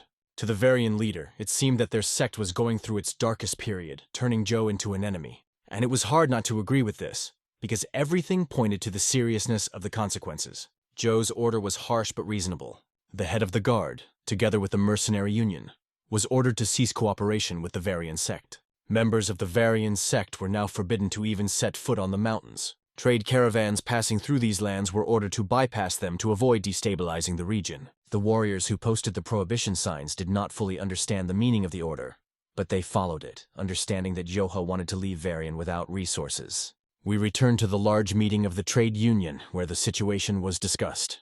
The participants of the meeting, among whom there were also ants, could not understand what was happening and why the events took such a turn. They believed that it would be difficult to continue working with the Varian sect due to their tarnished reputation. The majority advocated the complete cessation of their participation in any joint projects. Trade caravans will no longer be accompanied by an army, and the Varian sect is officially suspended from trade operations. Auntie was aware that even the human traders had decided to distance themselves from the Varian sect, adding even more pressure. The disciple sects were left with only one trade union to protect, but their numbers and capabilities were limited, and the situation remained difficult. It was proposed that all of Varian's disciples would leave the union they had guarded for centuries, leaving the sect in isolation. The Vikovi trade union stated that this was not the case, and urged not to take their words as a refusal to cooperate. The trade union could not afford the losses, and sought to find a compromise if things were handled correctly. At the same time, the union expressed its desire to continue cooperation with the Varian sect, but only under the condition of expanding certain agreements. Sohu, one of the participants in the discussion, was surprised by this proposal, calling it mutually beneficial. The ant, however, understood that the girl was naive. The age-old trade union will suffer no losses and show no mercy. One of the union representatives offered to take the merchandise from the Sanji merchant and hand it over to the union as promised. Only under such conditions will the union and the Varian sect be able to maintain their partnership. Ant agreed to these conditions, but understood that the situation was critical. The union pushes the sect into a trade war with Sanji, which the sect is not yet ready for. They need more time because the main warrior Mubek is still recovering. The trade union agreed to give time, but warned that they would not wait long. If the deals with Sanji solidify, the union may abandon the Varians. With sadness in their eyes, they left the negotiations, hoping that the next meeting would bring positive news. One of the brothers exploded with rage, calling the traders arrogant and insolent, and he tried to calm him down, although she was furious herself, realizing that losing the support of the trade union could be a disaster. She soberly noted that if they lost the support of the union, it would be impossible to find other allies, and it would be the end of the Varian sect. The other brother said that together they would find a way to regain control, but now was not the time. He decided to go to Wuhan and destroy the enemies who had already fallen into his hands before. This happened when the head of the guard was outside the mountains, and the situation was unstable. The girl assumed that maybe Mubek could handle it, but she thought that his skills were not enough. These words led to a heated argument between them. The aunt could not stand it, making the two brothers shut up with a loud bang on the table. Her voice like a blade told them to shut their mouths and stop arguing. She got all their attention, trying to put things in order. But the situation was really bad, and there was simply no other way out than to fight. Her anger boiled over the fact that their union looked helpless in front of these thugs. Rumors spread that the great swordmaster of the heavenly sect, Bek Muji, had personally decided to intervene in these matters. We return to the heavenly sect. The master includes Yonik. He greeted the chief and looked intently into his eyes, as if he wanted to read his mind. The leader stood up when he saw John and noticed that the old master had not been asleep all this time. The old man asked not to get up, assuring that he was only worried about his health. He is glad that his father is still alive, even if everything is difficult. But he noted that the leader's hand should feel better by now. The leader replied that it really got better, but he did not know how to explain all the circumstances. The old man directly asked, "Tell me quickly what happened." The leader lacked the courage to meet his gaze because he felt he had tarnished the honor of the heavenly sect. He was very sorry. His daughter heard this and was embarrassed. She asked why he did not free himself from these thoughts.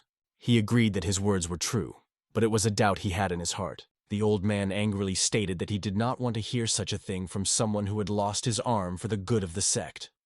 He ordered never to speak like that again, reminding him that he had almost died protecting the sect. Even Somon, with tears in her eyes, asked her father to stop these self-accusations, because it is nonsense. She remembered that the chaos demonic sword master was far beyond her father's level, and that was why he lost to him. However, the leader then felt terrible fear upon seeing him, and remembered the words that this imperial demon had spoken. His strength and fighting stance remained unchanged from their last encounter, but his ki energy was simply terrifying. He had reached a new level. When the old man heard about the power of the Imperium, he was amazed. Is this cursed human cultivating ki through the Imperium and using an unknown energy to plunge the world into chaos? Everything was exactly like that. The old man sensed a similar energy in Fing, so he decided to talk to Soman to learn more. From Soman's words, it became clear that the young robber from Fen has incredible energy for his age. The old man suggested that he also received the Imperium from the Yumen. This new level of achievement was only possible thanks to the Imperium. The old man asked Soman what she thought of their first meeting with that boy. She felt anxious and confused as she answered his question. Her insecurities were obvious, and she felt ashamed because she didn't understand how the boy had defeated her before she even got into a fighting stance. She realized that as a disciple of the heavenly sect, she should have displayed more confidence and experience. But the situation turned so that the old man, using his many years of experience, decided to take up this matter on his own. The leader of the heavenly sect did not understand why the old man decided to do this, but he could not argue with his choice. Nor was he going to ignore the problem, realizing that action was needed. As soon as the first rays of dawn touch the ground, Soman and the old man will go on a hike. First of all, they will deal with the human, and then they will personally destroy Fen, putting an end to this chaos. After some time, Risha reached the Boban region, which the locals called Ancient Haha. She easily jumped off her horse and began to look around, carefully assessing the area. Looking ahead, she confidently moved on, knowing that she would soon reach her goal. Her thoughts were filled with anticipation. Could this be the same thing she had heard so many stories about? As soon as she stopped, the locals immediately paid attention to her, studying the stranger with interest. At the same time, she felt hunger. But the villagers thought that there was another beggar in front of them. But where did the beggar get a horse? No, she went to the Four Seas Tavern. There, Risha made a large and generous order, surprising those present. She decided to try the local cuisine, feeling that it was part of her adventure. But her attention was drawn by the voices at the next table. They seemed interesting to her. Soman was sitting at the table, who seemed to have no appetite. Something was bothering her. She thought, deep in thought, her anxiety becoming more and more apparent. But her grandfather insisted that she eat like the good old days, reminding him of the cities that once angered him and now became a source of memories. The girl wondered what the grandfather was hiding, realizing that he wanted to explain. He was not born a master of the sword. She understood that his path was not easy and wondered how he overcame failures. He said that he had traveled the world and that it added spice to his life. He urged her not to be upset, because now Fen is a city of pleasant memories for him. Her laughter filled the tavern, and she suddenly forgot about her lack of appetite. Risha, watching them, realized that she would not have time to reach Fenya, because she felt a strong aura from the old man, which caused respect. Meanwhile, someone at the next table said that Risha looked like one of the 5 heroines of Woyan. They quickly settled the bill and went home, not even knowing that the girl had a connection with the heavenly sect. Next to Risha was indeed an old man whose glory shone like a legend. It was Ying Zhong, one of the strongest masters in their lands, the Grand Master of the Heavenly Sword. This information stunned even the old man. Was this really the same great sword master? Even so, the old man decided that those thugs were idiots for daring to attack his granddaughter regardless of her connection to the Heaven sect. The soldiers at the next table began to guess that they could be the same bandits and saw only one way out: escape. But it was already too late. The old man, in a bad mood, sensed their presence and intentions. He turned sharply towards them, forcing them to their knees with just one look. Under the weight of his incredible aura, the warriors fell to the ground, unable to withstand its pressure. The old man slowly rose, radiating a force that literally compressed the air around him. Walking towards them, he suppressed any resistance with his energy, increasing their fear. The warriors, in a panic, begged for mercy, justifying their actions. But the old man coldly replied that he had not even asked them to pray for mercy yet, only asking why they were doing it. He surmised that they were probably already expecting severe punishment for their actions against the Heaven Sect child, and was ready to send them to Fen along with the rest of the thugs. The old man raised a hand filled with demonic energy, threatening them with the ultimate slaughter. Risha held her blades in her hands, but her only thought was to finish quickly and leave for Fen. However, it was difficult for her to remain an observer of what was happening, and she threw her spears in helplessness. The old man immediately repelled the threat, protecting his granddaughter. But Risha did not stop. She drew her sword filled with dark energy and rushed at him. The old man did not even flinch from this unexpected attack. His calmness remained unmoved. With a light movement, he yanked the sword from her hands and tossed it aside in a display of absolute superiority. Her strength was clearly not enough to stand up to him, as he too had a sword. With a light movement, he blocked her strike, forcing Risha to step aside. His movements were smooth, but full of hidden menace that made the girl think. The old man did not expect to have to retrieve his sword before the planned adventure in Fen. Watching her, he wondered if she belonged in the Green Forest. Risha excitedly explained that she was a daughter of the Green Forest sect, and although she was afraid of the glorious Great Sword Emperor, she dared to challenge him. Bandit warriors who were nearby rejoiced at her courage, and laughing declared that everyone in the Green Forest is one family. But Risha could not show respect.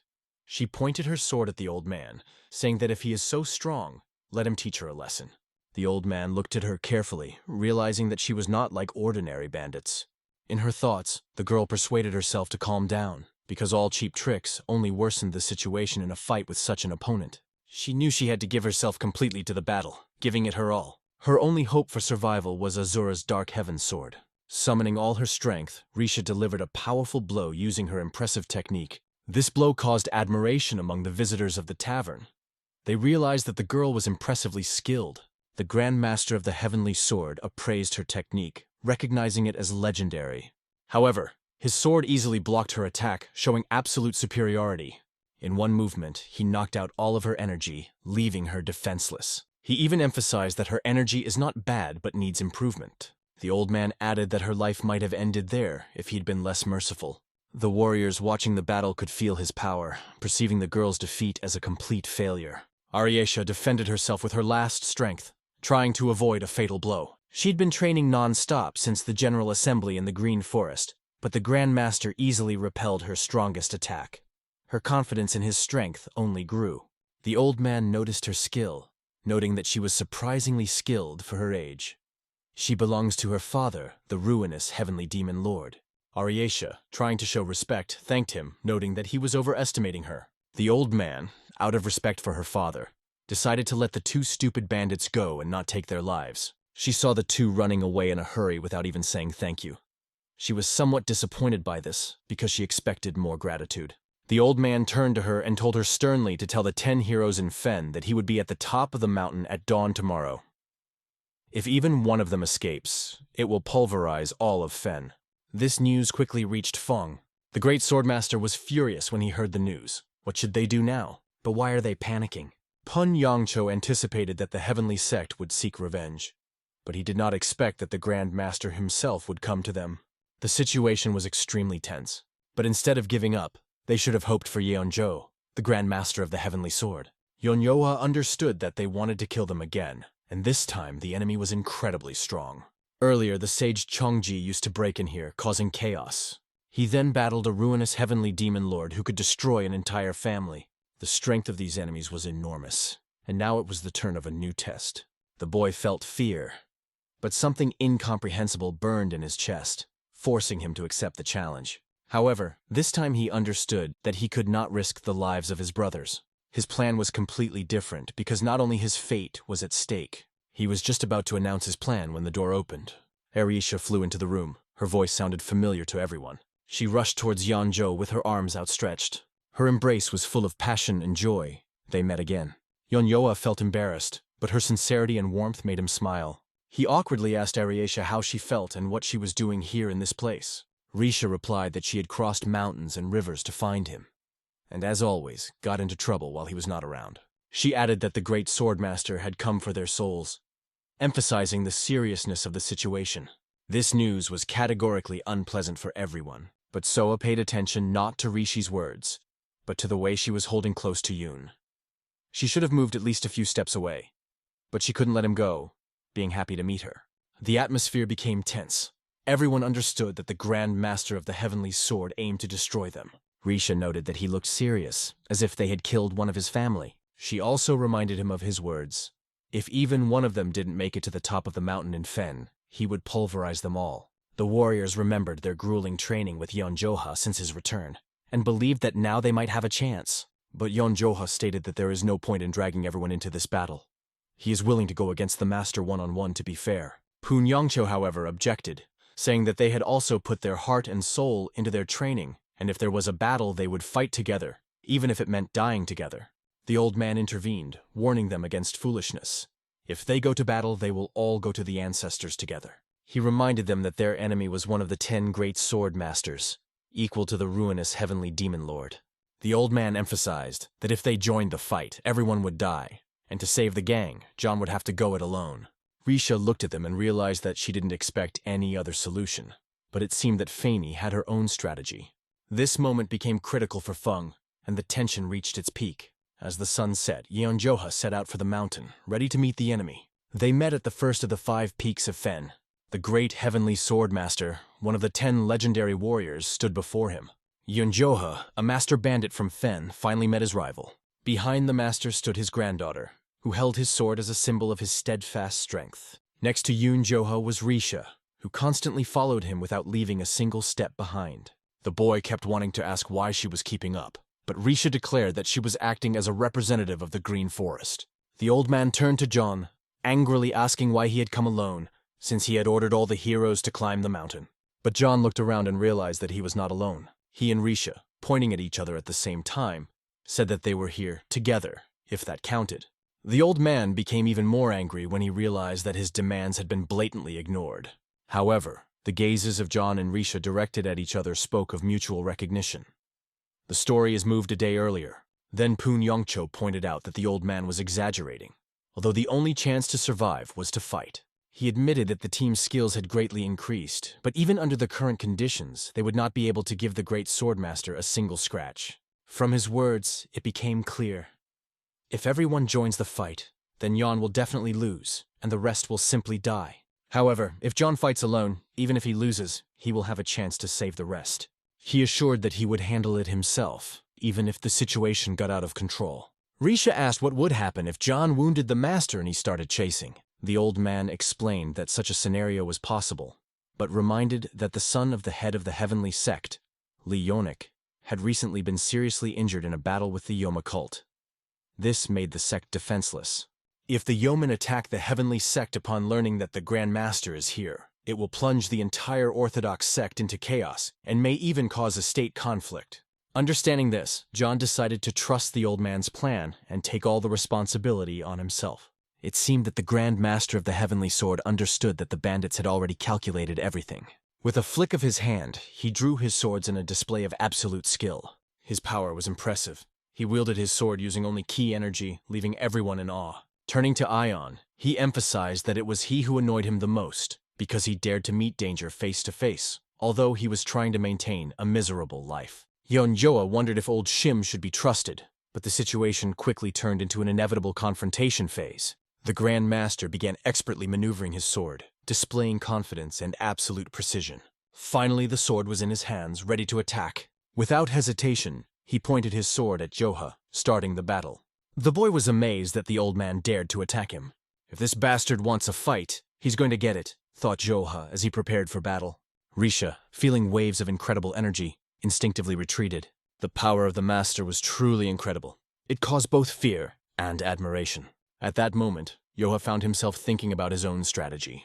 The enemy acted incredibly quickly. It seemed impossible to predict his next move. The Grand Master remembered the rumors about the Master Bandit that were spreading among the warriors. But his swordsmanship far exceeded expectations. He wasn't going to underestimate Joha. The old man wanted to catch Joha off guard and finish him off with the third form of the Heavenly Sword. Joha saw the Master begin to attack and concentrated on his defense. He activated the 5-element technique to stop the attack. He looked around for a moment, assessing the possibilities for a counterattack. The 9 heavens. Black Fourth Formation technique was his answer. A whirlwind of fire filled with incredible power aimed straight at the Master. Against the backdrop of a magical sunset, their battle unfolded like an epic spectacle. The rays of the sun emphasized the incredible brilliance of their confrontation, which remained in the memory of all who saw it. The granddaughter watched with admiration the boy who, without the slightest fear, stood up against her grandfather. Who is he? A martial artist whose energy seems to equal that of a demon lord. At first, the old man thought he was an ordinary bandit, but the boy's aura was incredible and incomprehensible. Feeling this powerful influence on his sword, he couldn't understand how this was possible. Yeonjoa, despite his style, used a one-handed sword, showing extraordinary skill. Risha noticed how this young warrior was not only on par with her grandfather, but also worthily resisting the great heavenly sword. The old man noticed that for such a young guy, the level of skill is simply phenomenal. John had heard such words often, but now they sounded with a different weight. He looked at the old man with confidence, realizing that this confrontation was beyond the scope of a normal battle. The Grandmaster decided to ask the boy a question before going all out. "Why are you using a one-handed sword instead of a two-handed one?" he asked with curiosity and disbelief. Joha paused, somewhat taken aback by the question, and wondered if there was a hidden implication. The Heavenly Master watched Joha carefully, trying to understand why he chose this fighting style. He had heard that the boy had encountered Sage Changji, but he couldn't believe that Joha was not a member of the Wood Sect. Joha was surprised by such assumptions, as he had never had a relationship with this technique or family. The master suggested that maybe Joha came from a famous family, but stayed with the thugs to make a name for himself. The boy thought, returning his thoughts to his past. He remembered how his aunt locked him in the barn, depriving him of a normal life. Her actions left him with deep wounds that affected his choices. He knew that every story is unique, and everyone has their own reasons for doing things. He felt sorry for being rude to the master's granddaughter, but she was also involved in this conflict. Risha realized that Joha was acting out of personal motives. His decision to forbid her sect from stepping into the mountains looked different now. Joha continued by suggesting that the winner of this match would end the conflict and the two sides would no longer be at war. However, the master hit back with a powerful punch, making it clear that he disagreed. The Heavenly Master saw in Jose not only a bandit, but also a young lion, thirsty for power, in whose eyes there was a bright fire that made him not retreat even in the face of a strong opponent. The old man assumed that the boy might belong to the Yumen cult, but he realized that he was wrong. He directed his devastating aura at Joha, reminding him that he was standing before one of the 10 Grand Masters. Of course, Joha knew this, but what did he care? Even with this knowledge, he wasn't going to give up. The boy continued to fight, never taking his eyes off the master. The master's energy pressed down on him. Its power was incredible, but Joha remained on his feet. However, the master threw him aside with a sharp blow. Joha flew like a stone towards the abyss, and for a moment it seemed that this was the end. Joha turned around, checking his surroundings, and realized that he was still alive. He rose to his feet, using his sword as support to steady himself on the shaky ground. He stood at the very edge of the abyss, feeling the wind rush down. His thoughts were filled with the realization of the opponent's power. The incredible energy of the Kai seemed invincible, and he thought that this might be the end of him. The Grand Master, looking at him, declared that he would pardon the other members of the gang if Yoha persevered. Yoha thanked him, but his gaze remained on the old man. The master, however, was up to something that was far from merciful. His granddaughter, noticing this, got scared. Is he really going to kill Yoha? With a shout, the old man attacked with the heavenly art of flawless foresight, laughing that he would not let the boy care about his life. But Yoha responded with the 7th level 9 heavens technique, Earth Rift, Dragon Claws, refusing to believe the old man's words. The master's power filled his sword, and its flow seemed endless. An incredible aura concentrated in a blow aimed directly at Yoha.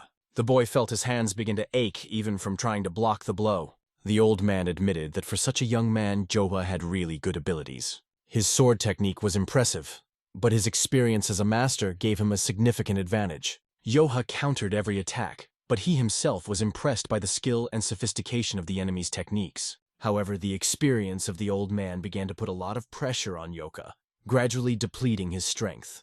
The master continued to pretend that Yoha had a chance, but the real advantage was clearly on his side.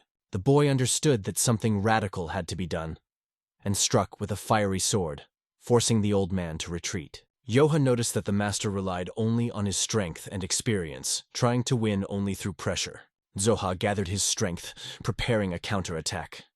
It's his turn to deliver the decisive blow and end the battle quickly. Using all his strength, he activated the 9th level of the 9 heavens technique, Clear Terrible Blade. Sensing the seriousness of the attack, the old man was forced to use his technique, Perfect Blade, Heaven-Splitting Thunder. After their collision, one of the swords began to crack under the weight of the immense energy. Yoha missed, but his incredible aura remained unstoppable, giving the opponent no peace. He looked down to see that his sword had been destroyed, cracks spreading across the entire surface. The old man warned him with a mocking look that if he survived, he must return to him next time with a better sword. Yoha watched as the shards of his sword fell all around him, but his spirit was not broken. However, the old man did not stop, continuing to attack. He knew that Yoha would not survive this fight without a sword.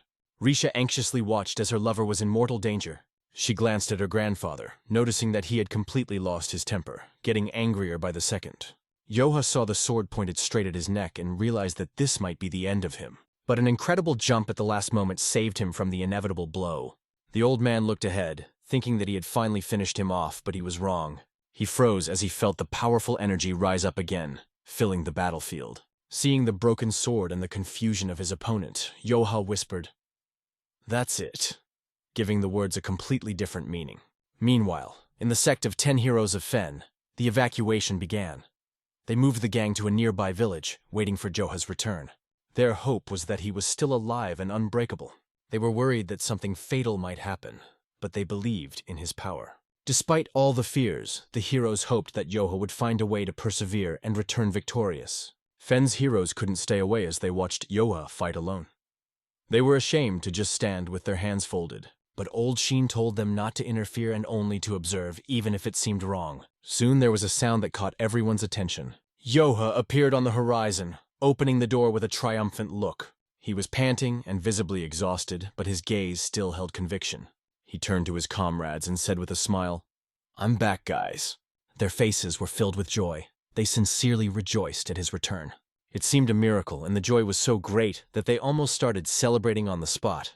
Although Yoha was unable to defeat the Grand Master, to the heroes of Fen, his desperate struggle for their safety was more important than the possible consequences. As the sun began to set, the old man thought.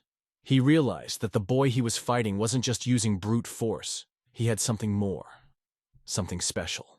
In fact, Yoha turned out to be much more prudent than one might think at first glance. Blocking his shots even at this distance was not easy, and it was impressive. His skills became the basis for a new name that will follow him in the future. The old man didn't know where Yoha studied or what family he was from, but he was sure that when the boy found a better sword and put in more effort, he would easily reach the level of the Grand Masters and maybe even surpass them.